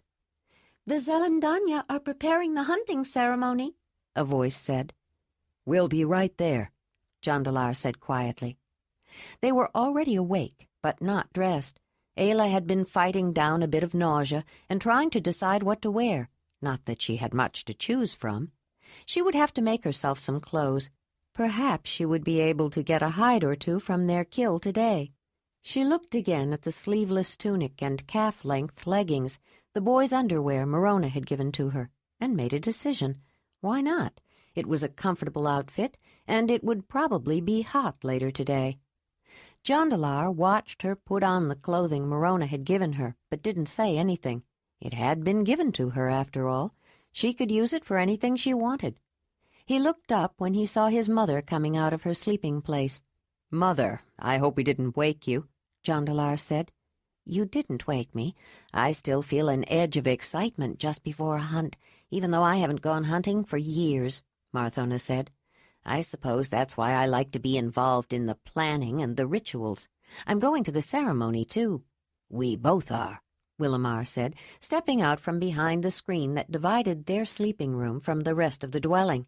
"I'm coming too," Falara said, her sleepy-eyed, tousled head looking around the edge of her screen.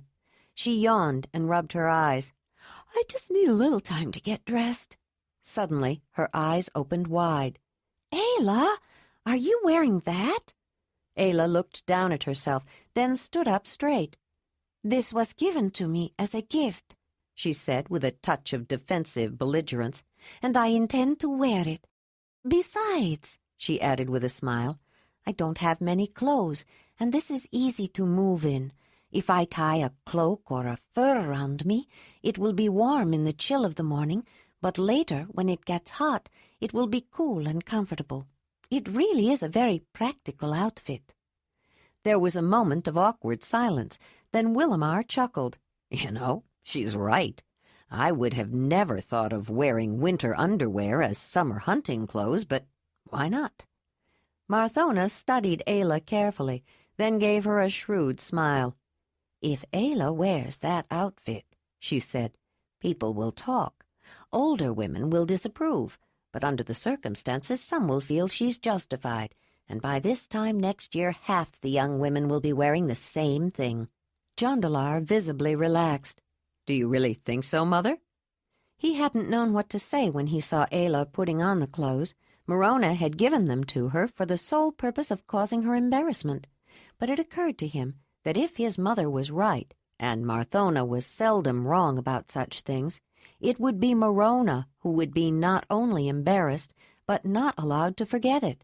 Every time she saw someone wear such an outfit, it would remind her that her spiteful trick had not pleased anyone. Falara was looking dumbfounded, glancing from her mother to Ayla, then back to Marthona again. "You'd better hurry if you're coming, Falara," the older woman chided. "It will be daylight soon." Willamar lit a torch from the banked fire in the cooking room while they waited. It was one of several they had prepared after they had walked into a dark dwelling the night Ayla taught them how to make fire with flint and iron pyrite.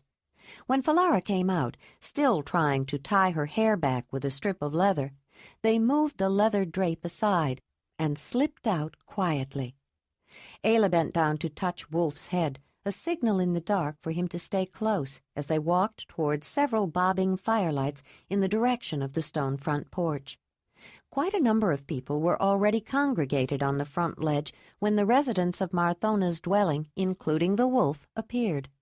Some were holding stone oil lamps, which shed just enough light in the dark for them to find their way, but burned for some time. Others held torches, which gave more light but burned out faster. They waited a while longer until a few more people joined them. Then the whole group started toward the south end of the Abri. It was difficult to distinguish individuals or even see where they were going when they started out. The torches carried by some lighted the space around them, but made everything beyond the glow of the light seem blacker. Ayla kept her hand on Jondalar's arm as they walked along the stone ledge, past the uninhabited section of the ninth cave's cliff overhang to the gully that separated the ninth cave from downriver. The small creek that ran through the trench, the runoff of the fresh spring welling up out of the back wall, was a handy source of water for the craftspeople when they were working, and during bad weather, an extra source for the ninth cave as well. The torch-bearers stood at either end of the bridge that led up to the stone shelters of downriver. In the flickering light, each person walked carefully on the logs that were lashed together and laid across the small gully. Ayla thought the sky was beginning to turn from true black to the deep midnight blue of pre-dawn, the first sign that the sun would soon be breaking, but stars still filled the night sky. There were no fires burning in the two large shelters of downriver. The last of the crafters had long since retired to the sleeping lodges. The hunting party passed by the lodges, then continued down the steep path to the gather field between High Rock and the river. From quite a distance away they could see the large bale fire in the middle of the field and the people around it. When they drew near, Ayla noted that, like the torches, the fire lighted the space around it, but made it difficult to see beyond. Fire was wonderful to have at night, but there were limitations. They were met by several of the Zelandonii, including the one who was first among those who served the mother, the Zelandonii of the ninth cave. The large woman greeted them and told them where they would stand for the ceremony. As she walked away, her broad silhouette almost blocked the light from the fire, but only for a moment. More people were arriving. Ayla recognized Brahmaval in the firelight and realized it was a group from the 14th cave. She glanced up and was aware that the sky had definitely become deep blue. Then another group of people carrying torches appeared, Kareja and Manvalar among them. The 11th and 3rd caves had arrived. Manvalar motioned to Joharan, then approached him. "I wanted to tell you, I think we should go after the giant deer today, rather than the bison," Manvalar said. "When the watchers came up last evening after you left, they said the bison have moved away from the surround trap. It won't be easy to chase them into it now." Joharan looked disappointed for a moment, but hunting always did require flexibility. Animals roamed where they chose for their own needs, not for a hunter's convenience. A successful hunter was adaptable. "All right, let's tell Zelandonii," he said. At a signal, everyone moved to an area between the fire and the rear of the field, facing the back wall. The closeness of the fire and the crowd of people raised the temperature, and Ayla savored the warmth.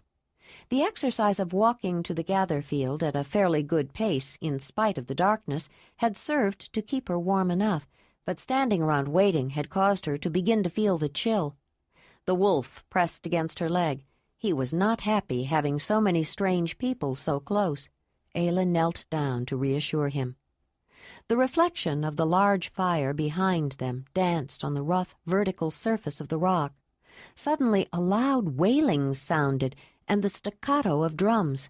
Then she heard another sound, and felt the hair rising at the nape of her neck and a shiver down her spine. She had heard a sound like that only once before, at the clan gathering. She would never forget the sound of a bull roarer. It was the sound that called in the spirits. She knew how the sound was made. It came from a flat, oval-shaped piece of wood or bone with a hole at one end by which a cord was attached. Spinning the object around by the cord produced the eerie wailing roar, but knowing how it was made in no way changed the effect it had. A sound like that could come only from the spirit world. That wasn't what gave her the chill, however. What was hard to believe was that the Zelandonii would have a ceremony that called in the spirits the same way the clan did. Ayla crowded close to Jondalar, wanting the assurance of him near her. Then her attention was caught by a movement in the fire's reflection on the wall that was more than firelight. A shadow in the shape of a giant deer with large palmate antlers and a hump on his withers had flickered through it. She turned around and looked back but didn't see anything, and wondered if she had imagined it. She turned back to face the wall, and the antlered deer flickered through again, then a bison. The bull-roarer tapered off, but another sound had begun, at first so low that she was barely conscious of it. Then the low wailing chant increased in pitch, and a heavy, rhythmical booming began. The wailing interweaved in counterpoint to the swelling sound that reverberated off the back wall as both grew louder. Ayla's temples throbbed to the steady thrum, thrum, thrum, and her heart pounded in her ears at the same tempo and just as loud. It seemed that her limbs had turned to ice, and her legs refused to move. She was petrified. She broke out in a cold sweat. Then, abruptly, the pounding stopped and the wailing began to form words. "O spirit of the giant deer, we praise you." "We praise you," voices around her repeated the phrase, but they were not quite all together. The chanting background grew louder. "Spirit of bison, we want you near. We praise you." "We praise you." This time the hunters spoke in unison. "The mother's children want you here. We call you." "We call you." "Immortal soul, no death you fear. We praise you." "We praise you." The voices were louder now. "Your mortal lives are drawing near. We call you." The tone was growing high-pitched, expectant. "We call you." The voices were louder still. "Give them to us and shed no tear. We praise you." "We praise you." "The mother wills it, do you hear? We call you." Now it was demanding. "We call you. We call you. We call you." They were shouting. Ayla's voice had joined the rest, though she wasn't even aware of it. Then she noticed a large figure taking form on the rough wall. A barely visible dark figure was moving in front of the wall, somehow causing the shape of a giant deer to take form. A mature male with large antlers that seemed to breathe in the dawning light.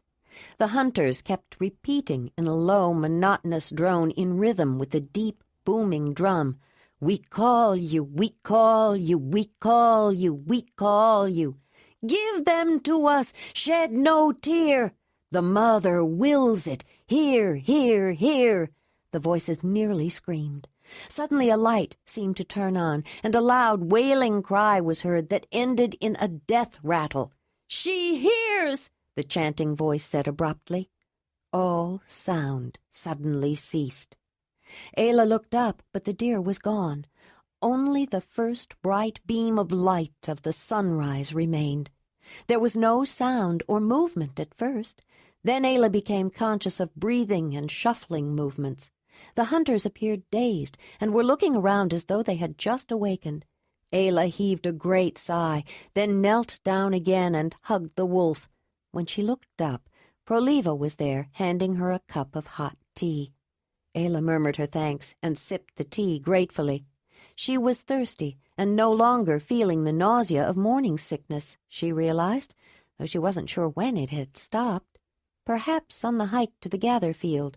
She and Jondalar, with Wolf close by, walked with Joharan and his mate back to the fire where the hot tea had been made. They were joined by Marthona and Willamar and Folara. "Courageous says she has a disguise for you, Ayla," Joharan said. "We can pick it up when we pass by the 11th cave." Ayla nodded, not quite sure what a disguise was or how it would be used to hunt giant deer. Then she looked around to see who else was in the hunting party. She recognized Rushamar and Soliban and was not surprised. She would expect to see the leader's advisers, the ones Joharan always turned to for assistance. She was startled to see Brukaval, and then wondered why. He was, after all, a member of the 9th cave. Why shouldn't he hunt with them? She was even more surprised to see Morona's friend Portula. But when the woman saw her, she flushed, stared for a moment, then turned away. "I don't think Portula expected to see you wearing those clothes," Marthona said quietly to Ayla. The sun was climbing the great blue vault, and the hunters set out quickly, leaving behind those who were not joining the hunt.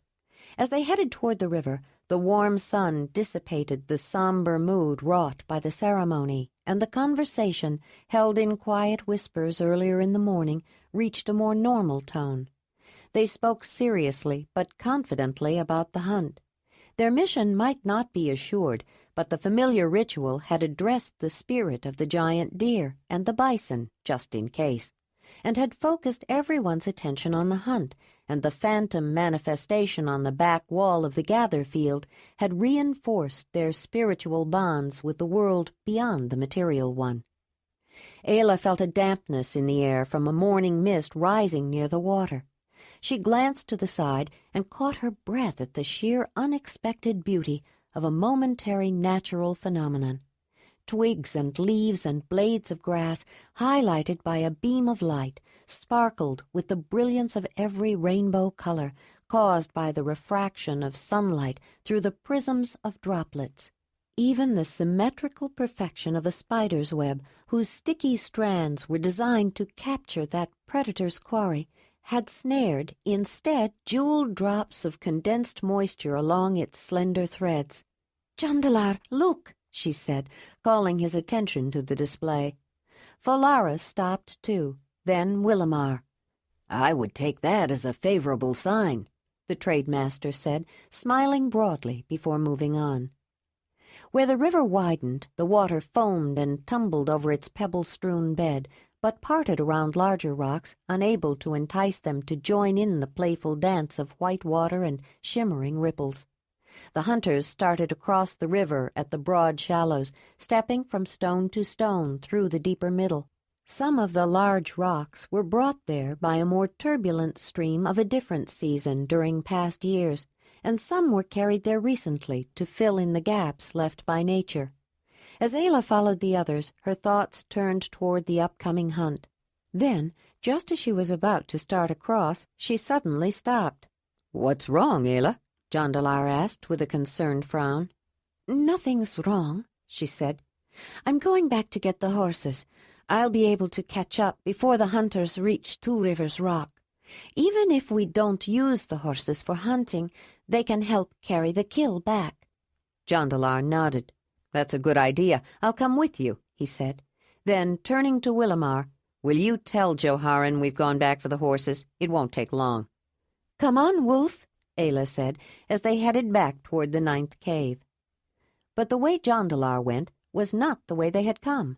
After reaching the gather field, instead of taking the steep path up to Down River and on to the 9th cave across the stone ledges, he led them along a lesser-used and somewhat overgrown trail along the right bank of the river in front of the shelters of stone.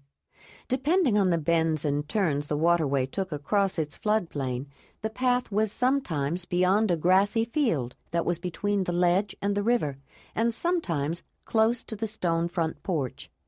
There were several paths leading up to the shelters along the way, and one Ayla recalled using when she'd had to relieve herself after that long meeting about the clan. The memory prompted her to use the place again. She had to pass water more frequently now that she was pregnant. Wolf sniffed her water. He seemed more interested in it lately, and she wondered if he could tell she was expecting. A few people noticed them walking back and waved or beckoned. Jondalar was sure they were curious about why they had returned, but he didn't respond. They'd find out soon enough. When they reached the end of the line of cliffs, they turned into Wood Valley, and Ayla whistled. Wolf raced ahead. "Do you think he knows we're going to get Winnie and Racer?" Ayla said. "I wouldn't doubt it," Jondalar said. "I'm always amazed at what he seems to know." "Here they come," Ayla said, her voice full of happiness.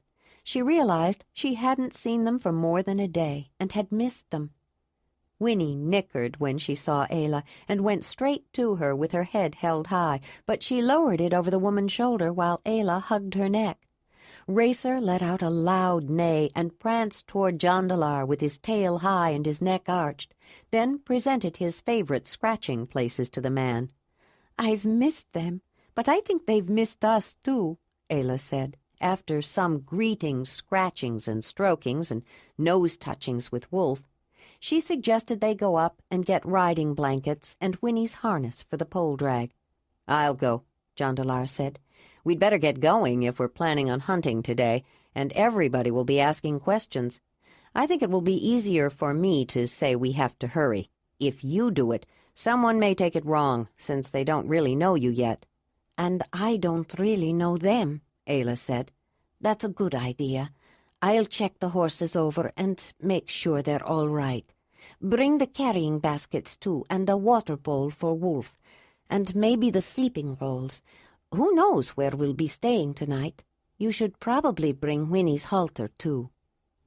They caught up with the rest of the hunting party just as they were reaching Two Rivers Rock. They had ridden along the river, splashing along the edge of the left bank after crossing. "I was beginning to wonder if you'd make it back before we started," Courageous said. "I did stop off and pick up a disguise for you, Ayla."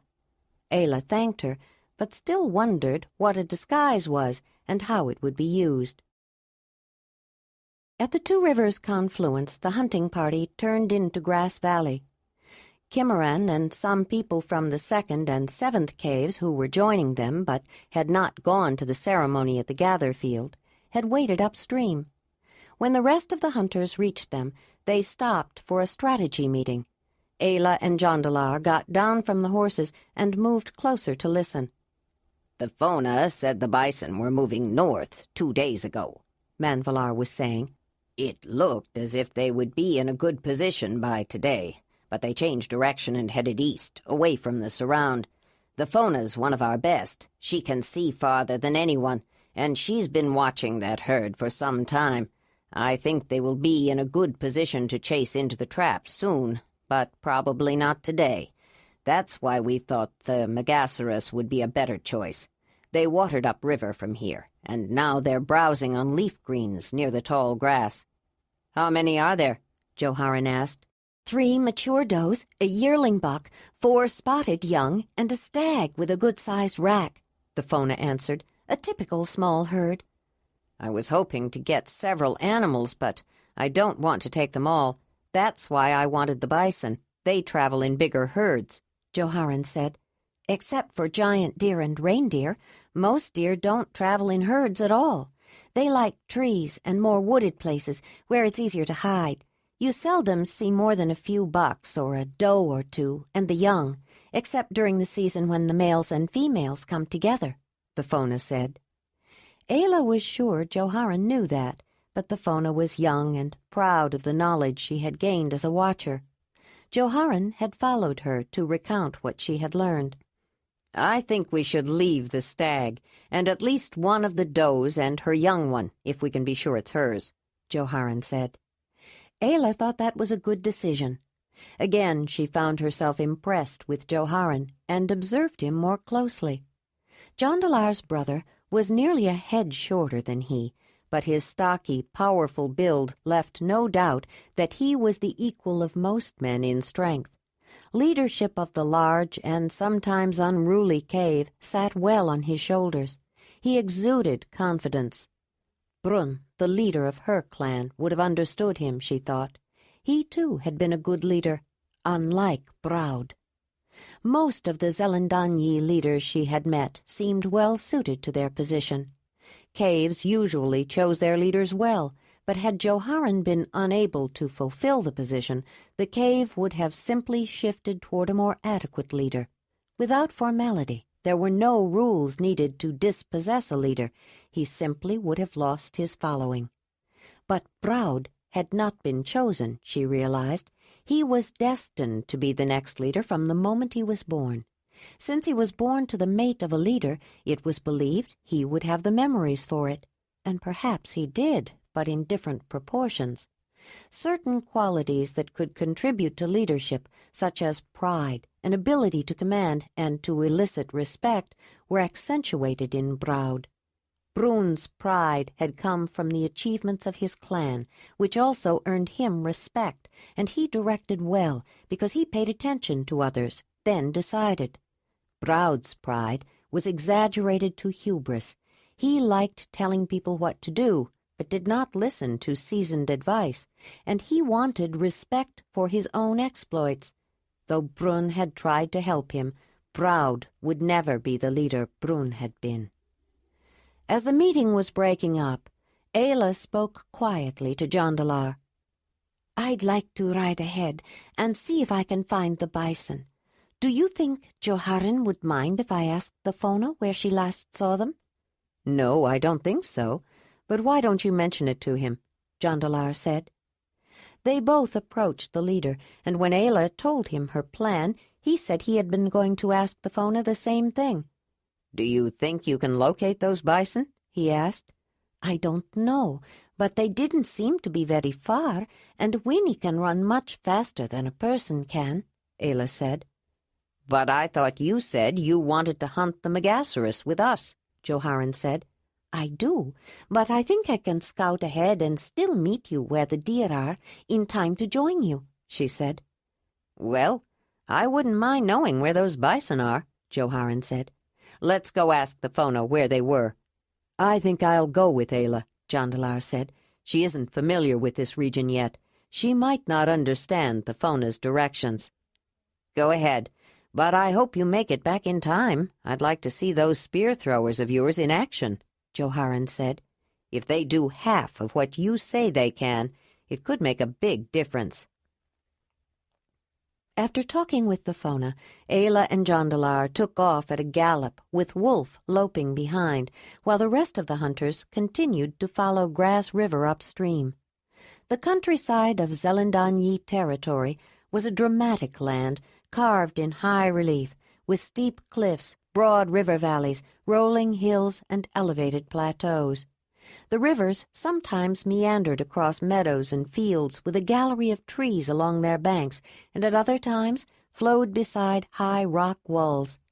The people who lived there were accustomed to its varied landscape and moved through it comfortably, whether it meant climbing a steep hillside or scaling a nearly vertical cliff, jumping across slippery stones to cross a river, or swimming upstream against its current, walking single file between a wall of rock on one side and a rushing river on the other, or spreading out on an open plain.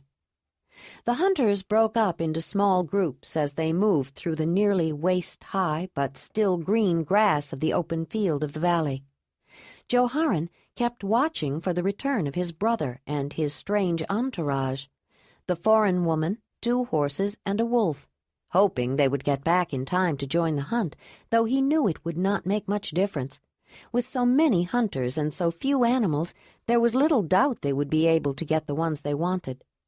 It was mid-morning before the stag with prodigious antlers was sighted, and the hunters stopped to discuss deployment of those in pursuit. Joharan heard hoofbeats and turned around. With inadvertent but perfect timing, Jondalar and Ayla returned. "We found them," Jondalar said in an excited whisper when they had dismounted. He would have shouted it if he hadn't noticed that the giant deer were very close. "And they've changed direction again. They're heading toward the surround. I'm sure we could encourage them to move that way faster." "But how far away are they?"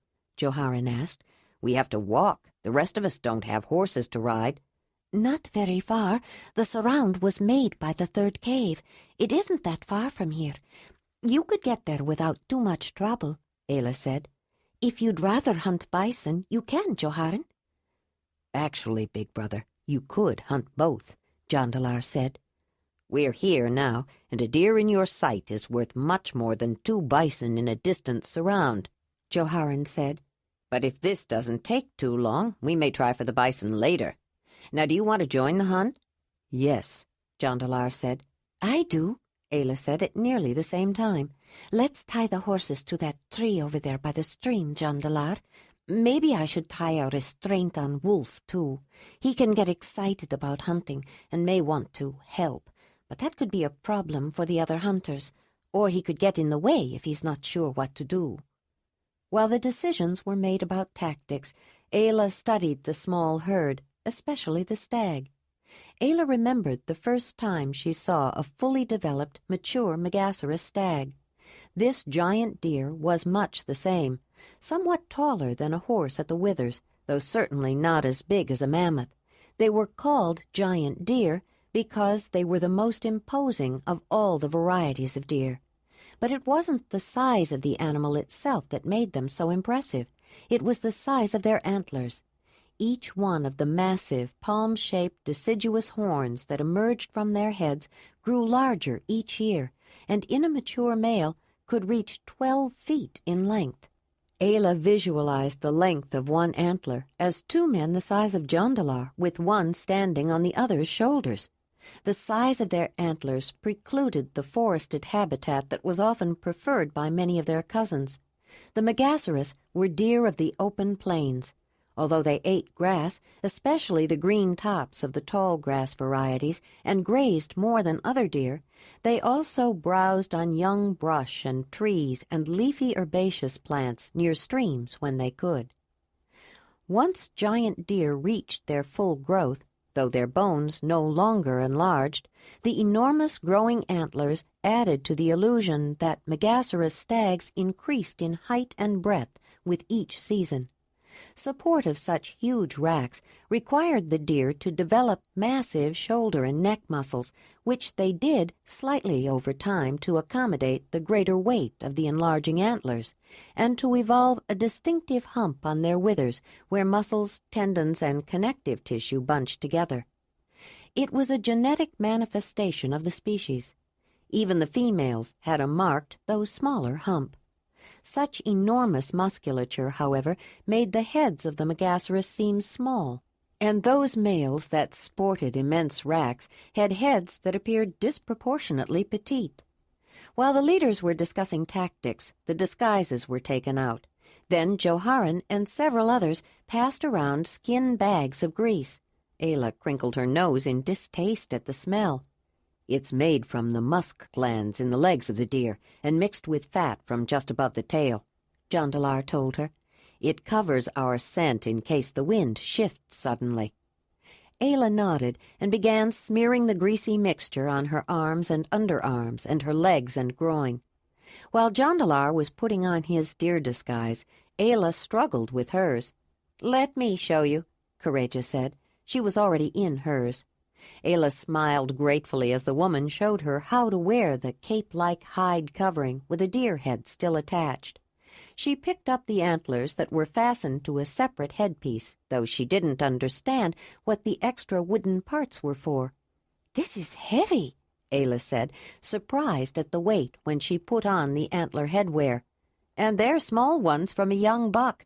You don't want that big stag to think you are competition," Courageous said. "How does it stay balanced when you move?" Ayla said, trying to shift the antlers to a better position. "That's what these are for," Courageous said, using the wooden supports to prop up the ungainly headdress. "No wonder the Megaceras have such big necks," Ayla said. "They need muscles just to hold these up." The hunters approached with the wind blowing in their faces, which carried the human scent away from the deer's sensitive noses.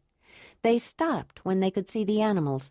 The giant deer were browsing on the tender young leaves of low-growing brush. "Watch them," Jondalar said softly.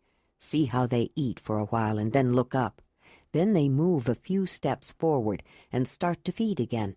We're going to copy their motions. Take a few steps toward them, then dip your head just as though you were a deer who had just seen some juicy new leaves and stopped to take a bite. Then look up. Stand perfectly still while you're looking up. Don't look at him directly, but keep your eyes on that big stag and don't move at all when you see him looking at you. Now, we're going to spread out in the same pattern they make. We want them to think we're just another herd of deer while we get close to them. Keep your spears out of sight as much as possible. Hold them upright behind your antlers while you move, and don't move too fast," he explained. Ayla listened intently to the instructions. This was interesting. She had spent years watching wild creatures, especially carnivores, but also animals she hunted. She had studied them closely, absorbing every detail. She taught herself to track them, and finally taught herself to hunt them, but she had never pretended to be an animal before. She first watched the rest of the hunters, then carefully observed the deer. Growing up learning to understand the gestures and movements of the clan gave her an edge.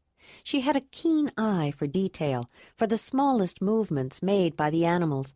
She saw how they shook their heads to rid themselves of buzzing insects and quickly learned to imitate the movement. She unconsciously timed the movements, judging how long they kept their heads down and how long they looked around. She was excited by this new way to hunt and intrigued. She almost felt like a deer as she moved forward with the hunters toward their quarry. Ayla picked out the animals she planned to aim for and was slowly moving toward it.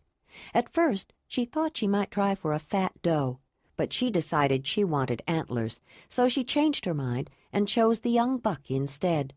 Jondalar had told her that the meat would be divided among all the people, but the hide, antlers, sinew, and whatever else might be useful belonged to the hunter who killed the animal. When the hunters were almost in the midst of the deer, she saw Joharan give a prearranged signal. The hunters gripped their spears in readiness. Ayla and Jondalar adjusted theirs in their spear throwers.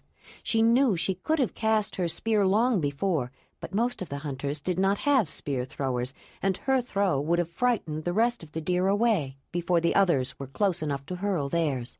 When Joharan saw that everyone was ready, he gave another quick signal. Almost as one, the hunters flung their spears. Several of the huge deer threw up their heads, startled into flight before they realized they were already hit. The proud stag bugled a call as a signal to run, but only one doe and her calf followed him. It was so fast, so unexpected, the rest staggered as they strained to take a step and fell to their knees as he leapt away. The hunters went to check their kills, to humanely dispatch any animals that might still be alive, and to verify which one should be credited to whom. Each person's spears were marked with decorations that clearly identified to whom they belonged. All the hunters knew their own weapons in any case, but the distinguishing symbols left no doubt and avoided disputes. If more than one hunter's spear found the same mark, they tried to determine which one had made the kill. If it was not obvious, the kill was claimed by both and would be shared. It was quickly acknowledged that Ayla's smaller, lighter spear had found the young buck. Some of the hunters knew that the young male had been browsing on a low bush somewhat away from the rest of the deer and on the opposite side of their approach. Not an easy target, and apparently no one else had attempted it. At least no other spear had found it. People talked about not only the long-distance weapon, but her skill with it, and wondered how much practice it would take to match her. Some were willing to try, but others looked at the successful hunt and weren't sure they needed to make the effort. Manvalar approached Joharan and several others of the 9th cave, including Jondalar and Ayla. "What did you find out about the bison?" he asked.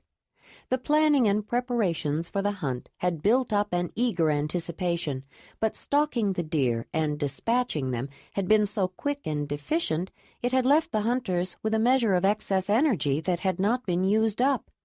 "The herd was moving north again toward the surround," Jondalar said. "Do you really think that they might get close enough to it so we can take advantage of the surround today?" Joharan asked. "It's still early, and I wouldn't mind getting a few of those bison." "We can make sure they do," Jondalar said. "How?" Kareja asked. Jondalar noticed there wasn't as much sarcasm in her tone as there had been the day before. "Manvalar, do you know where the surround is, and how long it would take the hunters to get there from here?" "Yes, but the Fona can tell you that better than I," Manvalar said. The young woman was not only a good lookout, she was a good hunter. She came forward when Manvalar mentioned her name and beckoned her. "How far is it to the surround?" She thought for a moment, looked up at the position of the sun in the sky, then said, "If we set a good pace, we could get there not much after the sun is highest, I think. But the last time I saw them, the bison weren't that close to the surround." "When we found them, they were heading in that direction, and I think we can speed them up with the help of the horses and Wolf," Jondalar said. "Ayla has done it before." "What if you can't? What if we get there and there are no bison?" Kimaran asked. He hadn't been around Jondalar much since his return, or Ayla, and though he'd heard many stories about his friend and the woman he'd brought back with him, he hadn't been exposed to as many of the surprises they had brought with them as some of the others. He hadn't seen them ride the horses until that morning, and wasn't at all sure about them. "Then we will have nothing to show for our efforts, but it won't be the first time," Manvalar said. Kimaran shrugged and smiled wryly. "I suppose that's true," he said. "Does anyone else have any objections to trying for the bison? We can just settle for the deer," Joharan said. "We need to start butchering them anyway." "That's not a problem," Manvalar said. "The Fona can lead you to the surround. She knows the way. I'll go back to Two Rivers Rock and organize some people to get started with the butchering, and send a runner to the other caves to come and help. We'll need more help if you're lucky with the bison hunt." "I'm ready to try for the bison. I'll go." "Count me in," several people volunteered. "All right," Joharan said. "You two go ahead and see what you can do about getting those bison started toward the surround. The rest of us will get there as fast as we can." Ayla and Jondalar headed for the horses. Wolf was particularly glad to see them coming. He did not like being physically restrained. Ayla did not confine his movements often, and he wasn't used to it. The horses seemed to adjust to it more easily, but their activities were more often controlled. They mounted the horses and rode off at a fast pace, the wolf loping alongside them, leaving the people on foot watching as they quickly disappeared in the distance. It was true. Horses could certainly travel faster than people. They decided to go to the surround first, so they could judge how far away the bison were from it. Ayla was fascinated with the circular trap and took a little time to inspect it. It consisted of many small trees and logs filled in mostly with brush, but also with whatever they could find, such as bones and antlers.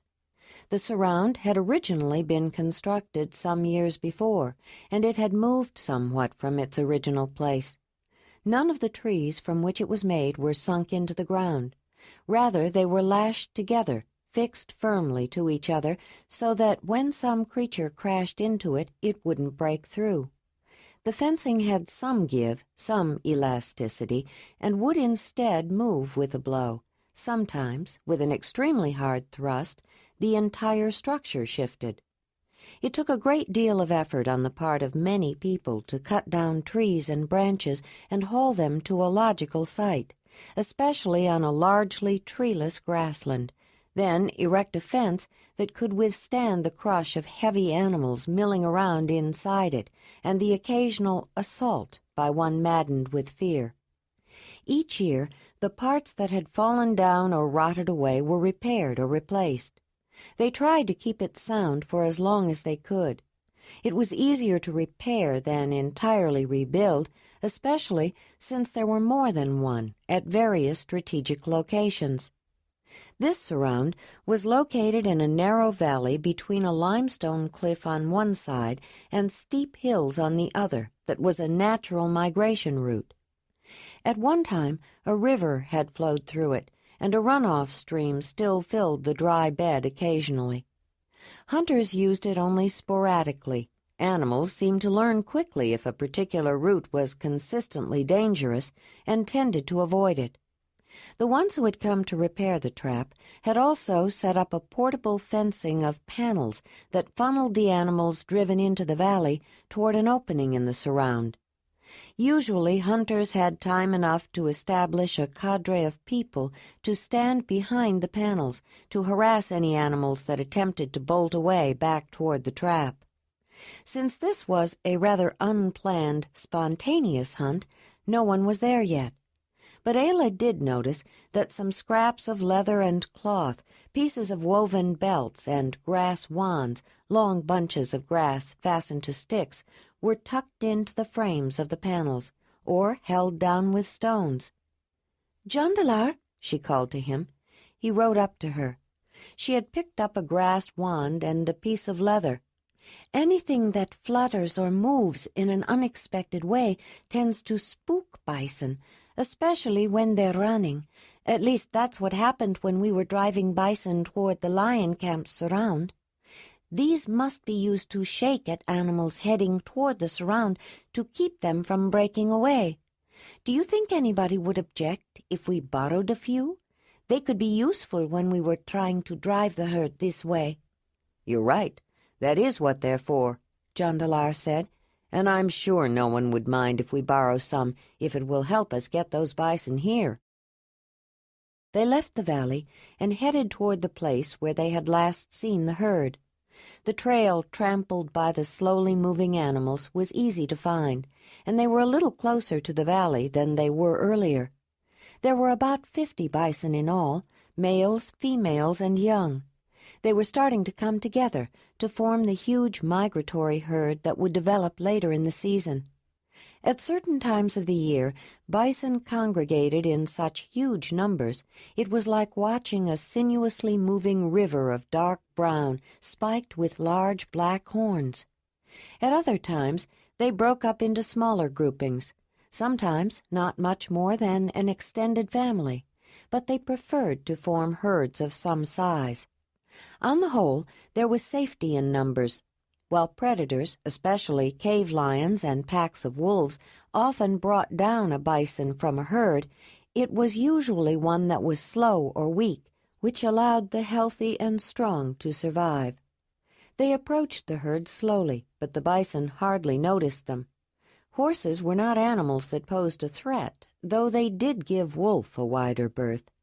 They were aware of him but didn't panic. They merely avoided him, sensing that a single wolf could not take down an animal the size of a bison. Male bison were typically 6 feet 6 inches at the top of the hump on their shoulders and weighed a ton. They had long black horns and a beard that jutted forward from heavy jaws. Females were smaller, but both were quick and agile, able to climb steep slopes and leap over substantial obstacles. They could gallop, tail up and head down, in long strides across even rocky landscapes. Bison didn't water and could swim well, drying off their thick fur by rolling in the sand or dirt. They tended to graze in the evening and relaxed to chew their cud during the day. Their hearing and sense of smell were acute. Full-grown bison could be violent and aggressive, and they were difficult to kill with teeth and claws or with spears. But one bison provided 1,500 pounds of meat, plus fat, bones, skin, hair, and horns. Bison were proud and noble animals, respected by those who hunted them and admired for their strength and courage. "What do you think would be the best way to get them started?" Jondalar said. "Usually the hunters let them go at their own pace and try to guide them slowly toward the surround, at least until they get close." When we hunted on our journey here, we usually tried to get an animal to bolt away from the herd. This time, we want them all to keep going in the same direction, toward that valley," Ayla said. "I think riding up behind them and shouting would get them going, but if we wave these things at them, I think it would be a help, especially for the bison that tries to dash away. We don't want them stampeding in the wrong direction. Wolf always liked to chase them, too, and he got good at keeping them together." She looked up at the sun and tried to estimate when they might arrive at the surround and wondered how close the hunters were. Well, the important thing is to get them moving toward the trap, she thought. They moved around to the side opposite the direction they wanted to start them going. Then, looking at each other, they nodded and with a loud yell urged the horses toward the herd. Ayla was holding a grass wand in one hand and the scrap of leather in the other, both hands free because she didn't use a halter or a rein to direct Winnie. It had been an entirely spontaneous gesture the first time she got on the back of the horse, and she made no attempt to guide her. She simply clung to the horse's mane and let the animal run. She felt a sense of freedom and excitement as though she were flying like the wind. The horse slowed and headed back to the valley on her own. It was the only home she knew. Afterward, Ayla couldn't stop riding, but in the beginning the training was unconscious. Only later did she realize that she had been using the pressure and movement of her body to signal her intent. The first time Ayla hunted large game by herself after she left the clan, she drove the herd of horses that used the valley she had found toward a pit trap she had dug. She didn't know the horse that happened to fall into her trap was a nursing mother until she noticed some hyenas stalking the foal. She used her sling to drive the ugly creatures away, rescuing the young horse more because she hated hyenas than because she wanted to save the animal. But once she had saved it, she felt obliged to care for it. She had learned years before that a baby could eat what its mother ate if it was softened and cooked a broth of grains to feed the young filly. Ayla soon came to realize that in saving the horse, she had done herself a favor. She was alone in the valley and became grateful for the company of a living being to share her lonely life. It wasn't her intention to tame the horse, and she never thought of it in those terms. She looked upon the horse as her friend. Later she became a friend who allowed the woman to ride on her back, and who went where Ayla wanted her to go because she chose to. Winnie left to live with a herd for a while when she came into her first season, but came back to Ayla after the herd stallion died. Her foal was born not long after the woman found the wounded man, who turned out to be Jondalar. The young colt became his to name and train, finding his own means. He invented the halter to help him direct and control the young stallion. Ayla found the device useful to use on Winnie when she needed to keep her restrained to a specific area, and Jondalar used one if he needed to lead Winnie. He seldom tried to ride the mare, since he didn't fully understand the signals Ayla used to guide her, and the horse didn't understand his. Ayla had a similar problem with Racer. Ayla glanced at Jondalar, who was dashing after a bison, guiding Racer with ease, shaking a grass wand in the face of a young bull to get him stampeding along with the others. She saw a frightened cow veer off and started after her, but Wolf got there first and drove her back. She smiled at the wolf. He was having a wonderful time chasing the bison. They had all, the woman, the man, the two horses, and the wolf, learned to work together and hunt together on their year-long journey following the Great Mother River in their passage across the plains from the east. As they neared the narrow valley, Ayla noticed a man standing off to the side waving at her and breathed a sigh of relief. The hunters had arrived. They would keep the bison heading in the right direction once they were stampeded into the valley. But a couple of bison at the head of the herd were trying to swerve away. She leaned forward and all but unconscious signaled to Winnie to go faster. As though she knew what was in the woman's mind, the mare raced to cut off the bison, reluctant to enter the narrower way. Ayla yelled as Winnie neared, shaking the grass wand and flapping the piece of leather in the canny old cow's face, and managed to turn her back. The rest of the bison followed. The two people on horses and the wolf kept the bison stampeding together and heading in the same direction, but the valley narrowed as they approached the restricted opening of the surround, which slowed them down as they crowded each other. Ayla noticed a bull trying to bolt to get away from the press behind them. A hunter stepped out from behind a panel and attempted to stop him with a spear. The weapon found its mark, but it wasn't a mortal wound, and the momentum kept the bison going. The hunter jumped back and tried to get out of the way by ducking back behind the panel, but it was a flimsy barrier against the mighty bull. Enraged by the pain of the wound, the huge, shaggy animal ignored the panel and knocked it aside. The man fell with it, and in the confusion, the bison trampled him. Ayla, watching in horror, had her spear-thrower out and was reaching for a spear when she saw one thud into the bison. She threw her spear also, then urged Winnie forward, disregarding the danger of other stampeding animals, and jumped off the horse's back even before she stopped. She pulled the panel out of the way and knelt beside the man who was lying on the ground not far from the fallen bison. She heard him moan. He was alive. Chapter 13. Winnie was prancing nervously, sweating heavily, as the rest of the bison swept by and into the surround. When the woman reached for her medicine bag from one of the carrier baskets, she stroked the horse for a moment to comfort her, but her mind was already focused on the man and what she might be able to do for him. She wasn't even aware when the gate to the surround was closed, trapping the bison inside, or when some of the hunters began to methodically dispatch the ones they wanted. The wolf had enjoyed chasing the animals, but even before the gate was closed, he had suddenly stopped running after them and begun searching for Ayla. He found her kneeling beside the wounded man. Some people began to form a circle around her and the man on the ground, but with Wolf there they kept their distance. Ayla was oblivious to the people watching her as she began to examine him. He was unconscious, but she could feel a slight beating in his neck under his jaw. She opened his clothing. There was no blood, but a large blue-black smudge was already forming on his chest and abdomen.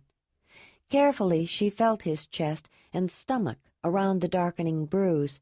She pressed in once. He flinched and made a cry of pain, but did not wake up. She listened to his breathing and heard a soft gurgling, then noted that blood dribbled from the side of his mouth and knew he was injured internally. She looked up and saw Jondalar's piercing blue eyes and his familiar frown of concern, and then a second, nearly identical frown with a questioning look. She shook her head at Joharan. "I'm sorry," she said. "That bison stepped on him." She looked down at the dead animal beside him. "His ribs are broken. They are piercing his lungs, and I don't know what else. He is bleeding inside. I'm afraid nothing can be done. If he has a mate, someone should send for her. I'm afraid he will walk the world of the spirits before morning." "No!" came a cry from the crowd. A young man pushed his way forward and threw himself down beside the man. "It's not true. It can't be true. How does she know? Only a Zelandonii knows. She's not even one of us." "It's his brother," Joharan said. The young man tried to hug the man on the ground, then turned the wounded man's head to try to make his brother look at him. "Wake up, Shevanar! Please wake up!" the young man wailed. "Come on, Ranakal. You're not helping him." The leader of the 9th cave tried to help the young man up, but was fought off and pushed away. "It's all right, Joharan. Let him stay. A brother has a right to say farewell," Ayla said. Then, noticing the man starting to stir, she added, "A brother might cause him to wake up, though, and he will be in pain." "Don't you have some willow bark or something for pain in your medicine bag, Ayla?" Jondalar said. He knew she was never without a few basic medicinal herbs. Hunting always posed some danger, and she would have anticipated that. "Yes, of course. But I don't think he should have anything to drink, not with such severe injuries inside." She paused, then said, "But maybe a poultice would help him. I could try it. First we need to get him to someplace comfortable, and we'll need wood for a fire and water to boil. Does he have a mate, Joharan?" she asked again. The man nodded. "Then someone should go for her, and for Zelandonii, too." "Of course," Joharan said, suddenly aware of her strange accent, though he had all but forgotten it until then. Manvalar stepped in. "Let's get some people looking for a place to take this man, where he can be comfortable away from this hunting field." "Isn't there a small cave in that cliff over there?" the Fona said. "There's bound to be one somewhere nearby," Kimaran said. "You're right," Manvalar said.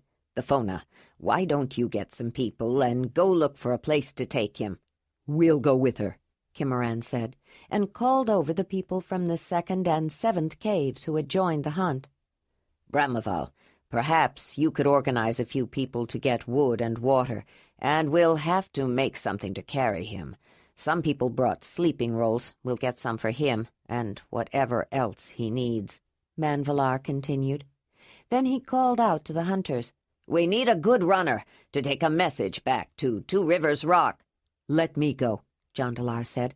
"I can take the message, and Racer is the best runner here." "I think you're right about that." Then maybe you could go on to Ninth Cave to get Rolona here, and Zelandonii too, Joharan said. Tell Proliva what happened. She'll know how to get everything organized. Zelandonii should be the one to tell Chevanar's mate. She may want you to explain to Rolona what happened, but leave it up to her. Joharan turned to face the hunters that were still standing around the wounded man, most of them from the Ninth Cave. Rushamar, the sun is high and getting hotter. We've paid dearly for this day's kill. Let's not waste it. The bison need to be gutted and skinned.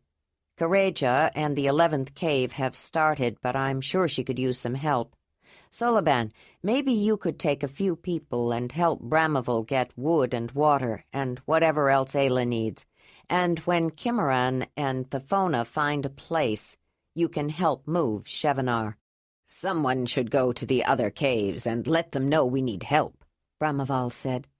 Jondalar, can you stop on your way back and let them know what happened? Joharan asked. When you get to Two Rivers Rock, tell them to light the signal fire, Manvalar said. Good idea, Joharan said. Then the caves will know something is wrong and will be expecting a messenger. He went to the woman, the foreigner, who would likely be a member of his cave one day, and probably a Zelandonii, and was already contributing every way she could. Do what you can for him, Ayla. We'll get his mate and Zelandonii here as soon as we can. If there's anything you need, ask Solaban. He'll get it for you. Thank you, Joharan, she said, then turned to Jondalar. If you tell her what happened, I'm sure Zelandonii will know what to bring, but let me check my bag. There are a couple of herbs I'd like if she has them, and take Winnie with you. Then you can use the pole drag to bring things here. She's more used to it than Racer. Zelandonii could even ride here on it, and Chevanar's mate on Winnie's back, if they're willing. I don't know, Ayla. Zelandonii's pretty heavy, Jondalar said. I'm sure Winnie can handle it. You just have to come up with a comfortable seat. Then she looked at Jondalar with a wry expression. But you're right. Most people aren't used to using horses for traveling. I'm sure the women would rather walk, but they will need tents and supplies. The pole drag will be good for that. Ayla removed the carrying baskets before she put the halter on Winnie and gave the rope attached to it to Jondalar. He fastened the other end of it to the back of Racer's halter with enough lead so she could follow, and started out. But the mare was not accustomed to trailing behind the stallion she had borne. He had always followed her.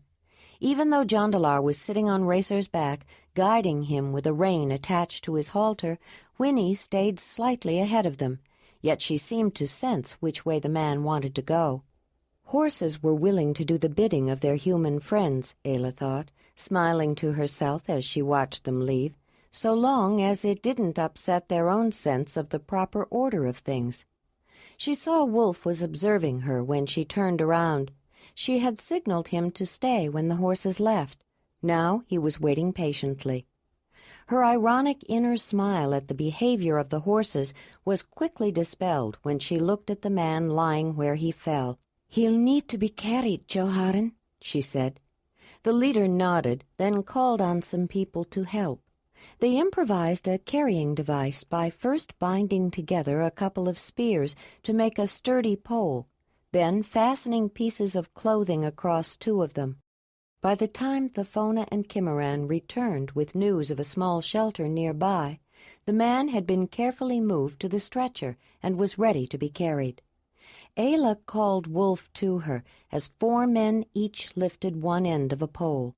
When they arrived, Ayla helped several people who had begun cleaning out the hollowed-out space at ground level in the nearby limestone wall, protected by a small overhanging ledge.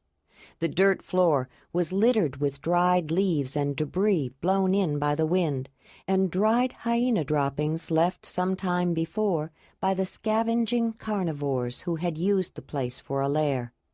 Ayla was pleased to find that water was close by. There was a smaller cave at the back of the sheltered depression, and just inside it was a spring-fed pool of fresh water that ran off in a ditch that had formed along the cliff wall. She told Soliban where to set up a fireplace with the wood he and Bramival, and a few others, had brought. When Ayla asked, several people volunteered their sleeping rolls, which were piled on top of each other to create a slightly raised bed. The injured man had awakened when they moved him onto the stretcher, but was unconscious by the time he arrived at the shelter. He moaned in pain when they moved him to the bed, and awoke again, grimacing and struggling to breathe. Ayla folded another bedroll and propped him up on it to try to make him more comfortable. He tried to smile his thanks, but coughed up blood instead. She wiped his chin with a piece of soft rabbit skin, an item she usually kept with her medicinals. Ayla went through the limited supplies in her medicine bag and tried to think if there was anything she might have forgotten that would help allay his pain. Gentian roots might help, or a wash of arnica. Both could relieve the internal pain of bruises and other aches, but she had neither with her. The fine hairs on the fruit of hops could be used as a sedative to help him relax just by breathing the air near them, but they were not readily available. Maybe something in smoke would help, since swallowing liquid was not going to be possible. No, it would probably make him cough, which would be worse.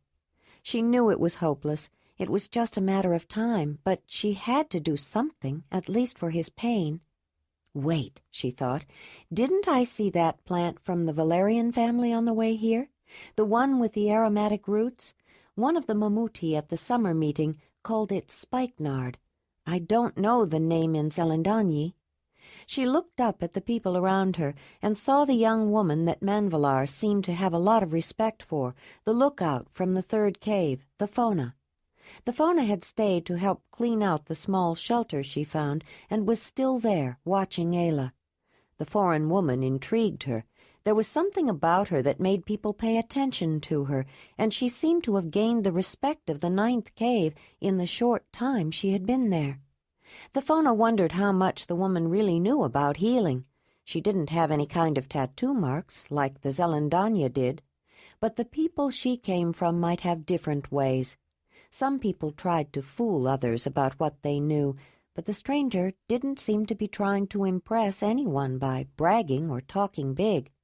Instead, she did things that were genuinely impressive, like the way she used that spear-throwing thing.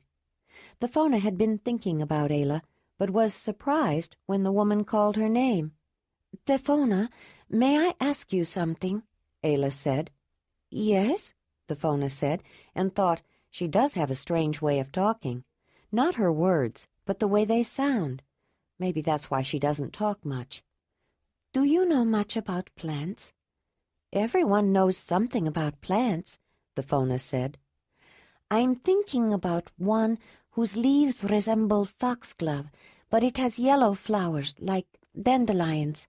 The name I know it by is spikenard. But that's a Mamutoi word." "I'm sorry. I know some food plants. I don't know much about medicine plants. You would need a Zelandonii for that," the Fona said. Ayla paused, then said, "Would you watch Chevonar, Thevona? I thought I noticed some spikenard on my way here. I'm going back the way we came and look for it. If he wakes up again, or if there is any change at all, would you send someone to find me?" Ayla said. Then she decided to add an explanation, though explaining her actions as a medicine woman was not something she usually did. "If it is what I think it is, it could be helpful. I've used the mashed roots as a poultice to help mend bone fractures, but it is easily absorbed and has soothing powers. If I mix it with a little datura and maybe some pulverized yarrow leaves, I think it might help ease his pain. I want to see if I can find it." "Yes, of course I'll watch him," the Fona said, pleased for some unknown reason that the foreign woman had asked for her help. Joharan and Manvalar were talking to Ranachal in quiet tones, but even though they were right next to her, Ayla hardly heard them. She was concentrating on the wounded man and watching the water heating, far too slowly. Wolf was lying on the ground nearby with his head between his paws, watching her every move. When the water began to steam, she added the spikenard roots so they would soften enough to be pounded into a mash for a poultice. She had been glad to find comfrey as well. A wet dressing of the fresh, crushed roots and leaves was also good for bruises and fractures, and while she didn't think it would mend Chevenar's injuries, she was willing to try anything that might ease his pain. When it was ready, she plastered the warm mashed root directly on the almost black bruise that was spreading down his chest to his stomach. She noticed his abdomen was getting hard. His eyes opened while she was covering it with a piece of leather to keep it warm. "Chevenar," she said. His eyes seemed aware but puzzled. Perhaps he didn't recognize her, she thought. "My name is Ayla. Your mate." She hesitated, then remembered her name. "Relona is on her way here." He took a breath and winced with pain. It seemed to surprise him. "You were hurt, Chevenar, by a bison. Zelandonii is on her way too. I am trying to help until she gets here. I put a poultice on your chest to draw out some of the pain." He nodded, but even that was an effort. "Do you want to see your brother? He's been waiting to see you." He nodded again, and Ayla got up and went to the men waiting nearby. "He's awake. He'd like to see you," she said to Ranachal. The young man quickly got up and went to his brother's bed. Ayla followed, along with Joharan and Manvalar. "How are you feeling?" Ranachal said. Chevenar tried to smile, but it turned into a grimace of pain as an unexpected cough brought up a drool of red out of the corner of his mouth. A look of panic filled his brother's eyes, but then he noticed the plaster on his brother's chest. "What is this?" Ranachal said, his voice taut, almost a squeal. "It is a poultice for his pain." Ayla's voice was normally rather low-pitched, and she said the words slowly and calmly. She understood the panic and fear of the man's brother. "Who told you to do anything to him? It's probably making him worse. Get this off him!" he screamed. "No, Ranachal," Chevenar said. The voice of the injured man could hardly be heard. "Not her fault. Helps." He tried to sit up, then collapsed, unconscious. "Chevenar! Wake up, Chevenar!" "He's dead! Oh, Great Mother, he's dead!" Ranachal cried, slumping down on the bed beside his brother. Ayla checked Chevenar's pulse, while Joharan pulled Ranachal away. "No, he's not dead yet," she said, "but he doesn't have long. I hope his mate arrives soon." "He's not dead, Ranachal, but he could have been," Joharan said angrily. "This woman may not be Zelandonii, but she knows how to help. You're the one who's making him worse. Who knows if he'll wake up again to say his last words to Relona?" "No one can make him worse, Joharan. There is no hope for him. He may go any time. Don't blame a man grieving for his brother," Ayla said, then moved to get up. "Let me make some tea to settle everyone." "You don't have to, Ayla. I will. Just tell me what to make." Ayla looked up and saw Thafona and smiled. "If you just get some water boiling, I'll get something for all of us," she said. Then she turned back to check on Chevenar. He struggled with every difficult breath he took. She wanted to make him more comfortable, but when she tried to move him, he moaned in pain. She shook her head, surprised that he was still alive, then reached for her medicine bag to see what she had to make tea. Perhaps chamomile, she thought, with dried linden flowers, or licorice root to sweeten it. The long afternoon wore on. People came and went, but Ayla didn't notice them. Chevenar regained consciousness and asked for his mate, then slipped back into a restless sleep several times. His stomach was distended and hard, and the skin was almost black. She felt sure he was trying to hold on just to see her again. Somewhat later, Ayla picked up her water bag to get a drink, found it empty, then put it down and forgot about her thirst. Portula had come into the small shelter to see how things were. She still felt self-conscious about her part in Morona's trick, and tried to stay out of the way, but she saw Ayla pick up the water bag, shake it, and find it empty. Portula hurried to the pool, filled her own water bag, and returned with the cold water. "Would you like a drink, Ayla?" she asked, holding out her dripping water bag. Ayla looked up and was surprised to see the woman. "Thank you," she said, holding out her drinking cup. "I was a little thirsty." Portula stood there for a moment after Ayla was through, looking uncomfortable. "I want to apologize to you," she finally said. "I'm sorry I let Morona talk me into playing that joke on you. It was not a very nice thing to do. I don't know what to say."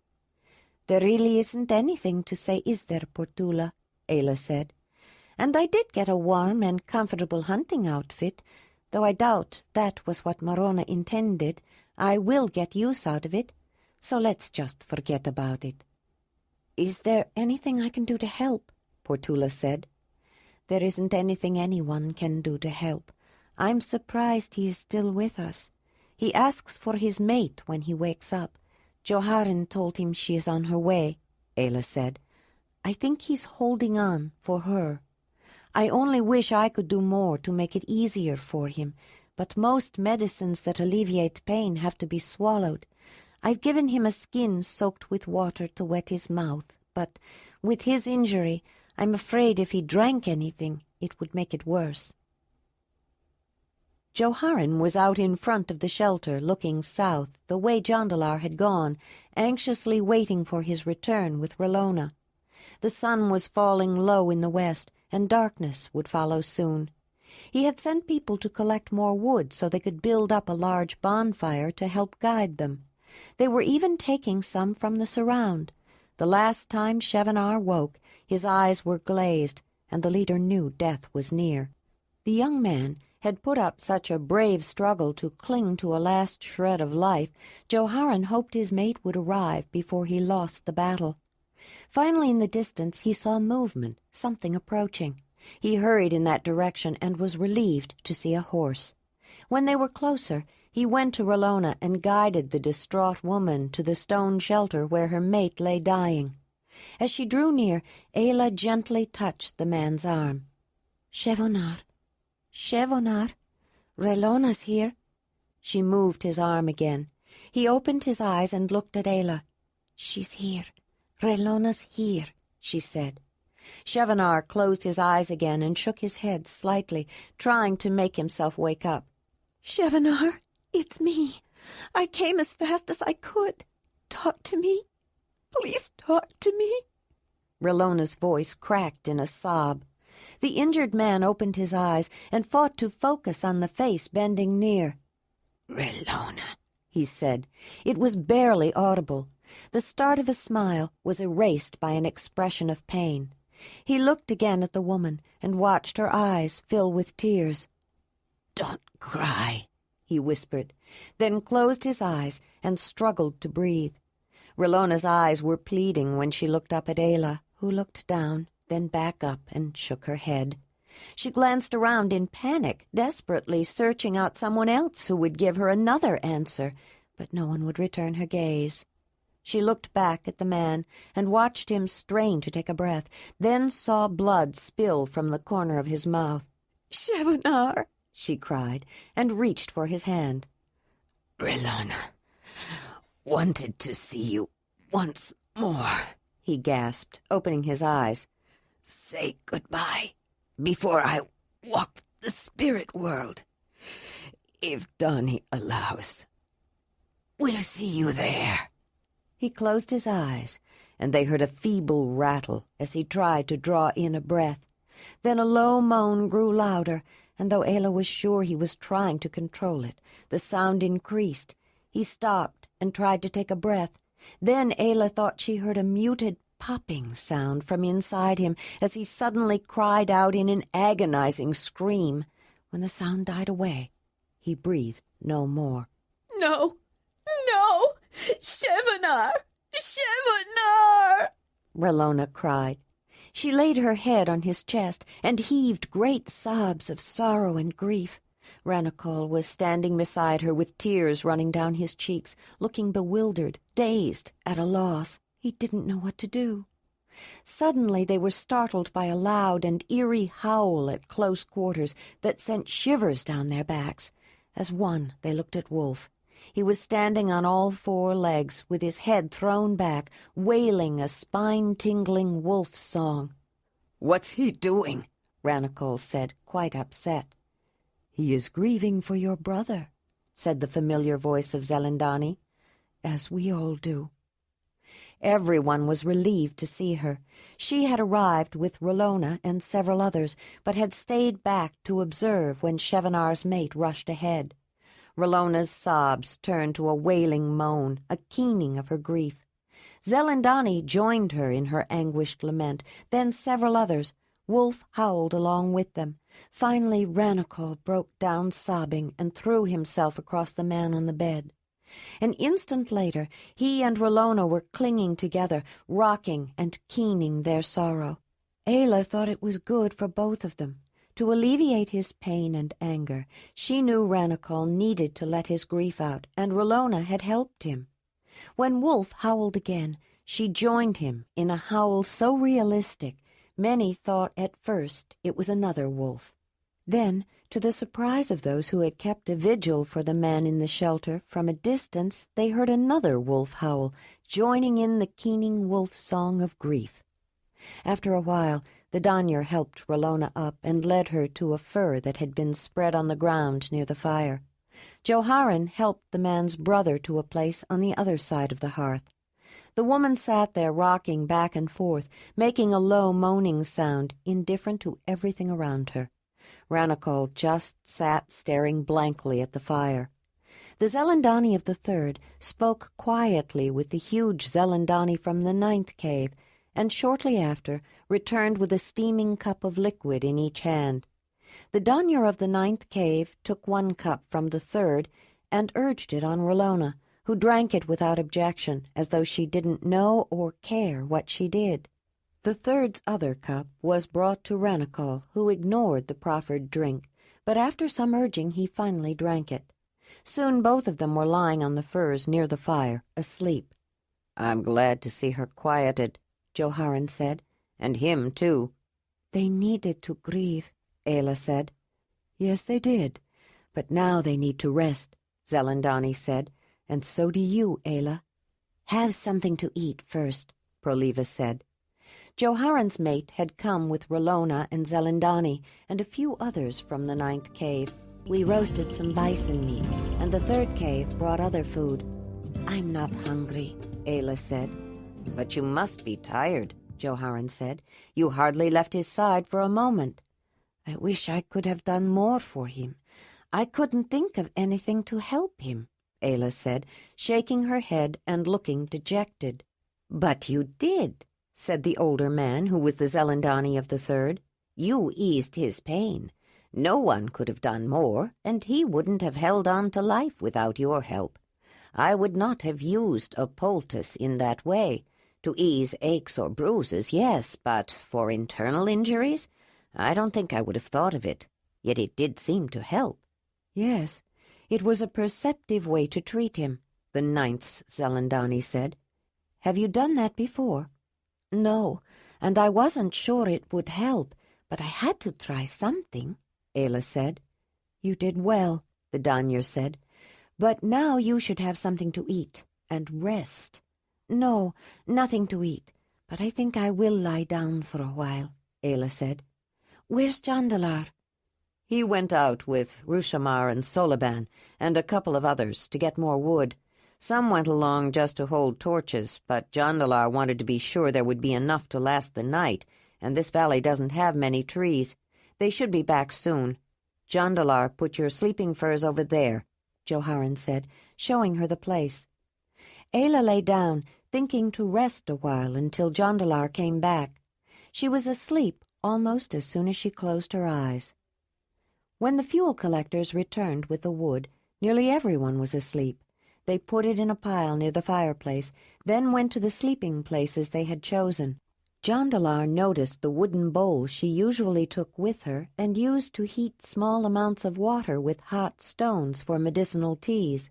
She had also constructed a makeshift framework of antlers, shed the previous season, to support a water bag directly over a flame. Although the deer bladder held water, it seeped a little, which prevented it from catching on fire when it was used for heating water or cooking. Joharan stopped his brother to talk for a few moments. Jondalar, I want to learn more about those spear throwers. I saw that bison fall from your spear, and you were farther away than most. If we'd all had that weapon, we wouldn't have had to get so close, and Shevanar might not have been trampled. You know I'll show anyone who wants to learn, but it does take practice, Jondalar said. How long did it take you? I don't mean to be as good as you are now, but to gain enough skill to really hunt with it, Joharan asked. We've been using the spear throwers for a few years now, but by the end of the first summer we were hunting with them, Jondalar said. It wasn't until the journey back that we got good at hunting from the backs of horses, though. Wolf can be a help, too. It's still hard to get used to the idea of using animals for anything besides meat or fur, Joharan said. I wouldn't have believed you could if I hadn't seen it with my own eyes, but it's that spear thrower I want to know more about. We'll talk tomorrow. The brothers bade a good night to each other.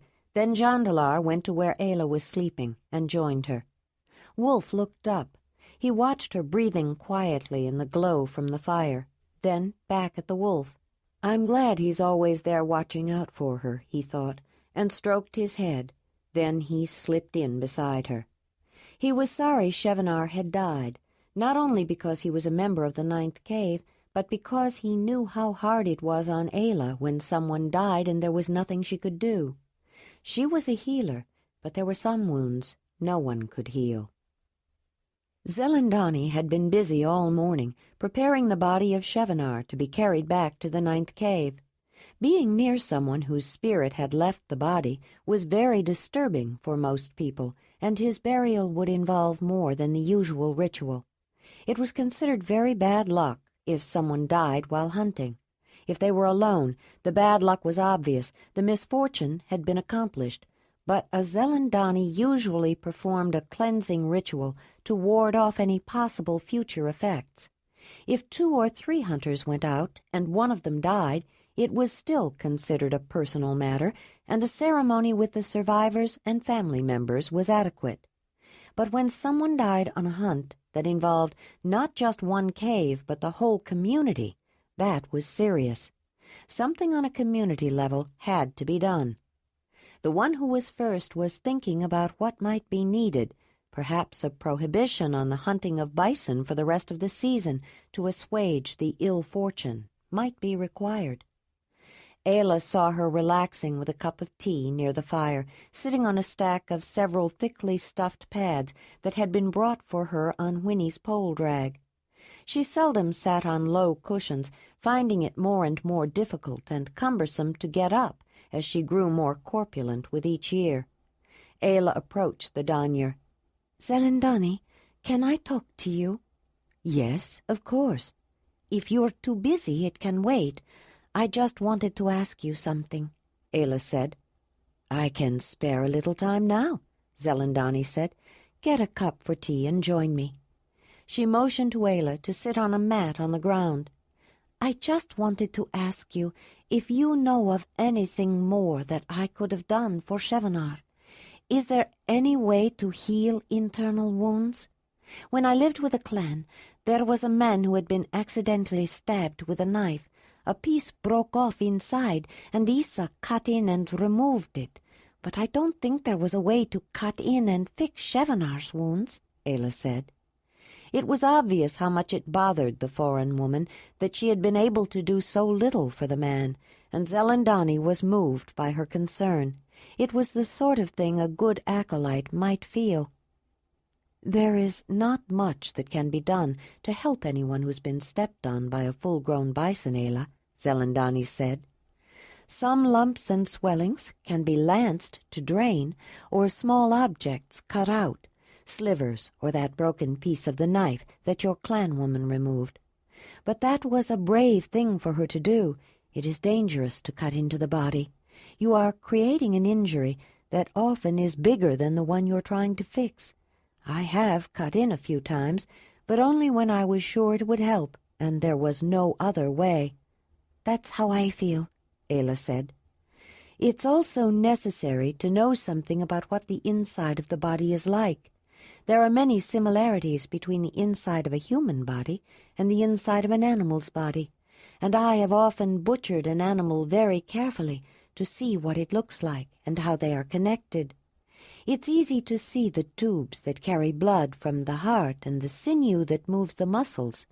Those things are very similar in all animals. But some things are different. An auroch's stomach is different from a horse's, for example, and many things are arranged differently. It can be useful and quite interesting. I have found that to be true, Ayla said.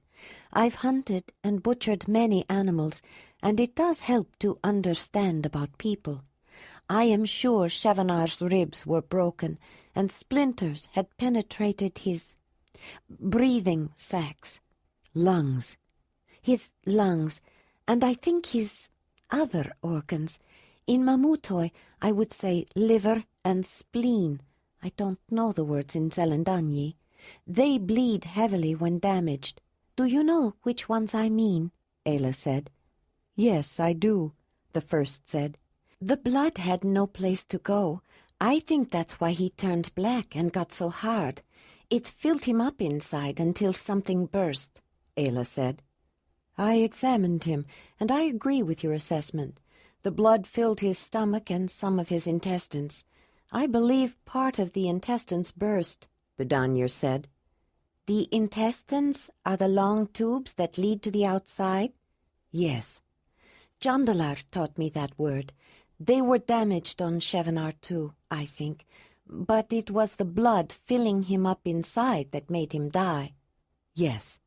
The small bone in his left lower leg was also broken, and his right wrist, but those would not have been fatal, of course, Zelandonii said. No, and I wasn't so concerned about those breaks.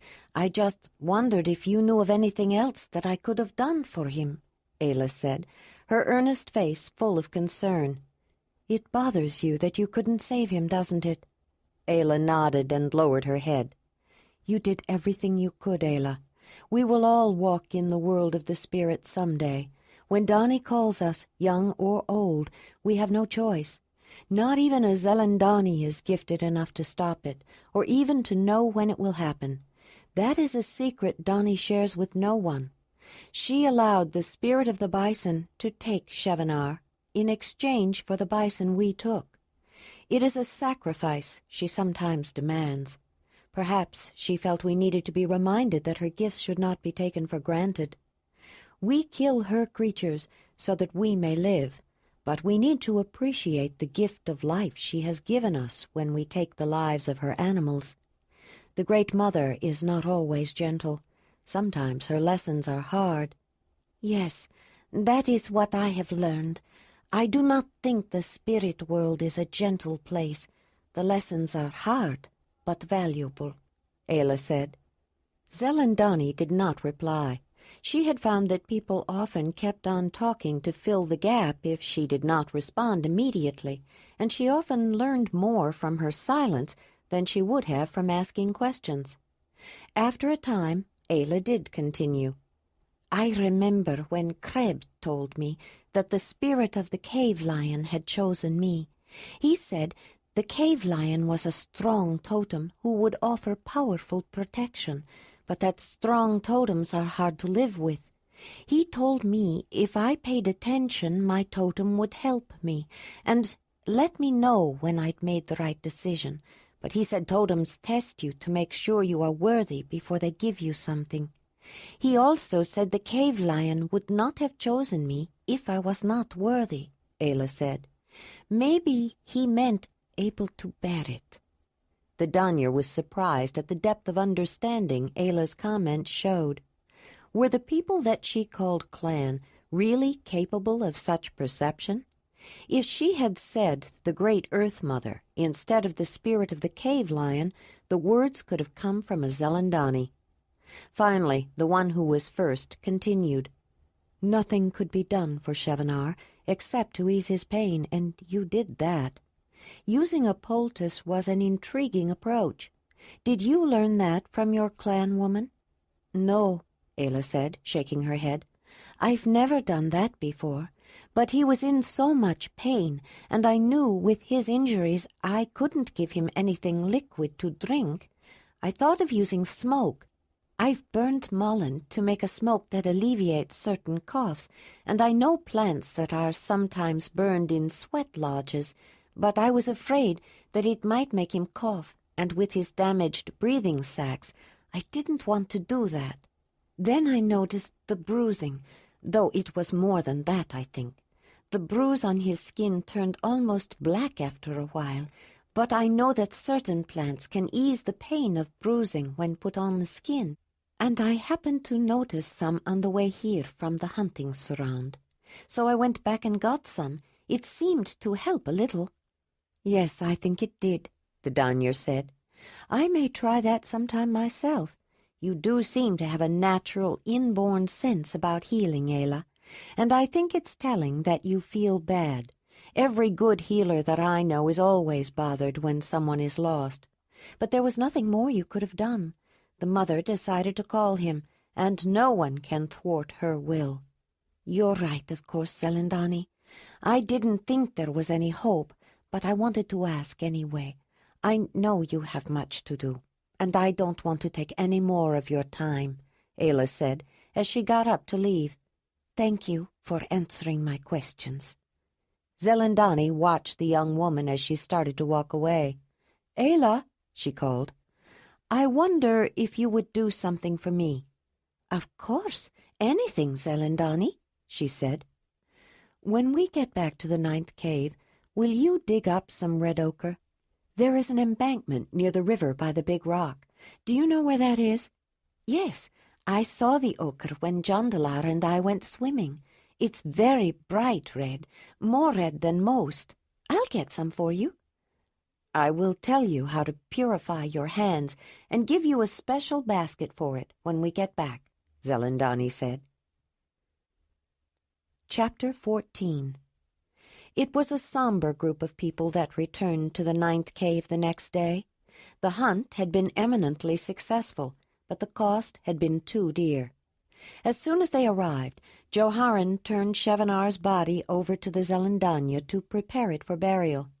It was taken to the far end of the shelter, near the bridge up to Down River, to be ritually washed and dressed in his ceremonial clothing and jewelry by Zelandonii, Rillona, and several others. "Ayla," Zelandonii called as she was walking back to Marthona's dwelling, "we're going to be needing that red ochre you said you would get for me." "I'll go get it right away," Ayla said. "Come with me. I'll give you a special basket and something to dig it with," the woman said. Zelandonii led her to her dwelling and held the drape aside so Ayla could enter. She had never been inside the Danyer's home before, and she looked around with interest. Something about it reminded her of Isa's hearth, perhaps the many drying leaves and other parts of plants that were hanging from cords strung across the back end of the main room. There were several raised beds against the wall panels in the front part, though she was sure that was not where the large woman slept. There appeared to be 2 other rooms partitioned off. Glancing through the opening, she saw that one of them appeared to be a cooking area. She guessed the other might be a sleeping room. "Here's the basket and the pick for collecting the red earth," Zelandonii said, giving her a sturdy container stained red from use and an adze-like digging tool firmly attached to an antler handle. Ayla left Zelandonii's dwelling carrying the basket and pick. Zelandonii walked out with her and started toward the south end of the shelter. Wolf had found a place where he liked to rest on the stone porch out of the way, but where he could watch the activities. When he saw Ayla, he immediately ran to her. The Danyer stopped. "I think it might be wise if you kept Wolf away from the body of Chevenar," she said, "for his own protection. Until the man is safely buried in sacred ground, his life spirit is floating free and very confused. I know how to protect people, but I'm not sure how to defend a wolf, and I'm concerned that Chevenar's elan might try to inhabit this animal. I have seen wolves go mad and foam at the mouth. I believe they are trying to fight off something, maybe something evil or a bewildered spirit. The bite of such an animal will kill like a deadly poison. I will look for Folara and ask her to watch him when I bring the red ochre, Ayla said. Wolf followed along behind her as she walked down the path toward the place where she and Jondalar had gone swimming and cleaned themselves shortly after they arrived.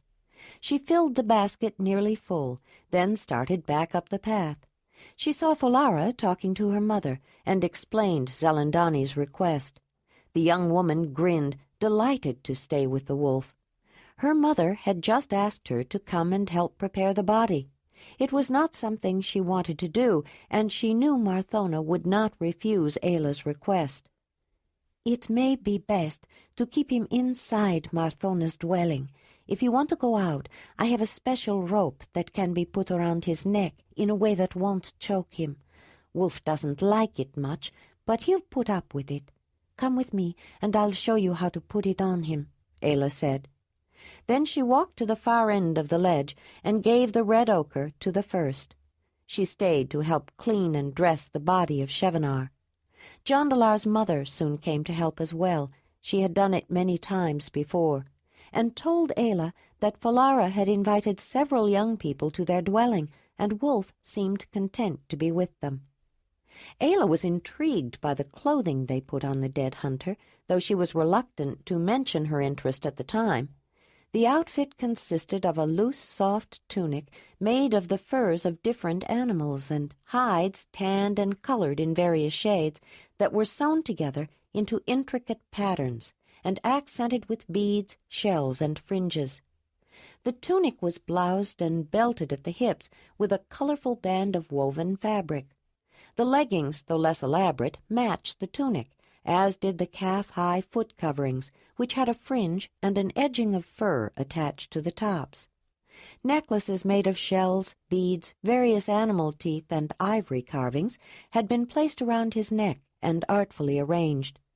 Then the body was laid out on blocks of limestone, on top of a large, somewhat flexible, blanket-size mat of grasses woven with designs that were colored with red ochre.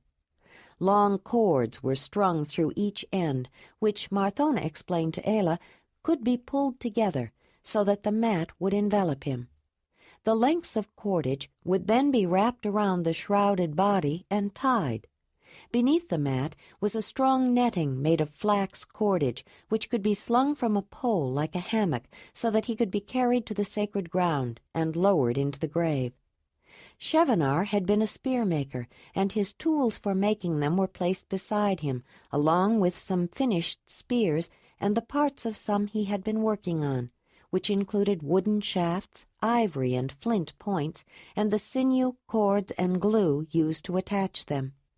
The sinew and cords were used to fasten the points to the shafts and to bind sections of shorter pieces of wood together to make longer spears, which were then cemented with resinous pitch or glue. Rallona had brought the things from their dwelling, and she sobbed with grief when she placed Shevanar's favorite shaft-straightener within easy reach of his right hand. It was made of an antler of a red deer, the stem part, from the horn core at the head to the first branching tines. After the tines had been cut off, a good-sized hole was bored through the wide end where the antler had begun to branch out. Ayla recognized that it was similar to the tool Jondalar had brought back with them that had belonged to his brother, Thonolin. Depictions of animals, including a stylized mountain sheep with large horns and various symbols, had been carved into the device. She recalled Jondalar saying that they lent potency to the shaft-straightener so that the spears made with it would fly straight and true, and would have a compelling attractiveness to the animal at which they were aimed, to make a clean kill. That they also added a pleasing aesthetic touch was appreciated. While Shevanar's body was being prepared under the supervision of Zelandonii, Joharan was directing others to construct a temporary shelter with a roof-like covering made of a thin layer of thatched grasses supported by poles. When the body was ready, the shelter was placed over him, then walled with quickly made movable panels. The Zelandonii entered the shelter to perform the ritual that would keep the free-floating spirit close to the body and within the shelter. When they finished, everyone who had touched or handled or worked close to the man whose life force had left his body had to be ritually cleaned themselves. Water was the element that was used, and flowing water was considered best for this particular cleansing. They were all required to immerse themselves completely in the river. Whether they undressed or were fully clothed didn't matter. They followed the path down to the riverbank below the stone shelf. The Zelandonii invoked the Great Mother. Then the women went upstream a ways, and the men downstream. All of the women removed their clothing, but a few of the men jumped in clothing and all. Jondalar had helped build the burial shelter. He and the others who had erected the shelter around the body were also required to be purified in the river. Afterwards, he walked with Ayla back up the path. Proliva had arranged to have a meal ready for them. Marthona sat with Jondalar and Ayla, and Zelandonii joined them after a while, leaving the grieving widow with her family. Willamar came looking for Marthona and sat with them also. While she was with people with whom she felt comfortable, Ayla thought this would be a good time to ask about the clothing they had put on Chevenar's body. "Does everyone who dies get dressed in such special clothes?" she asked. "It must have taken a lot of work to make Chevenar's outfit." Most people want to wear their best clothes for special occasions or when they first meet people. That's why they have ceremonial clothes. They want to be recognized and make a good impression. Since people don't know what to expect when they reach the next world, they want to make the right impression there, and they want whoever they meet to know who they are, Marthona said. "I didn't think clothes went to the next world," Ayla said. "It's the spirit that goes. The body stays here, doesn't it?" "The body returns to the womb of the great Earth Mother," Zelandonii said. "The life spirit, the Elan, returns to her spirit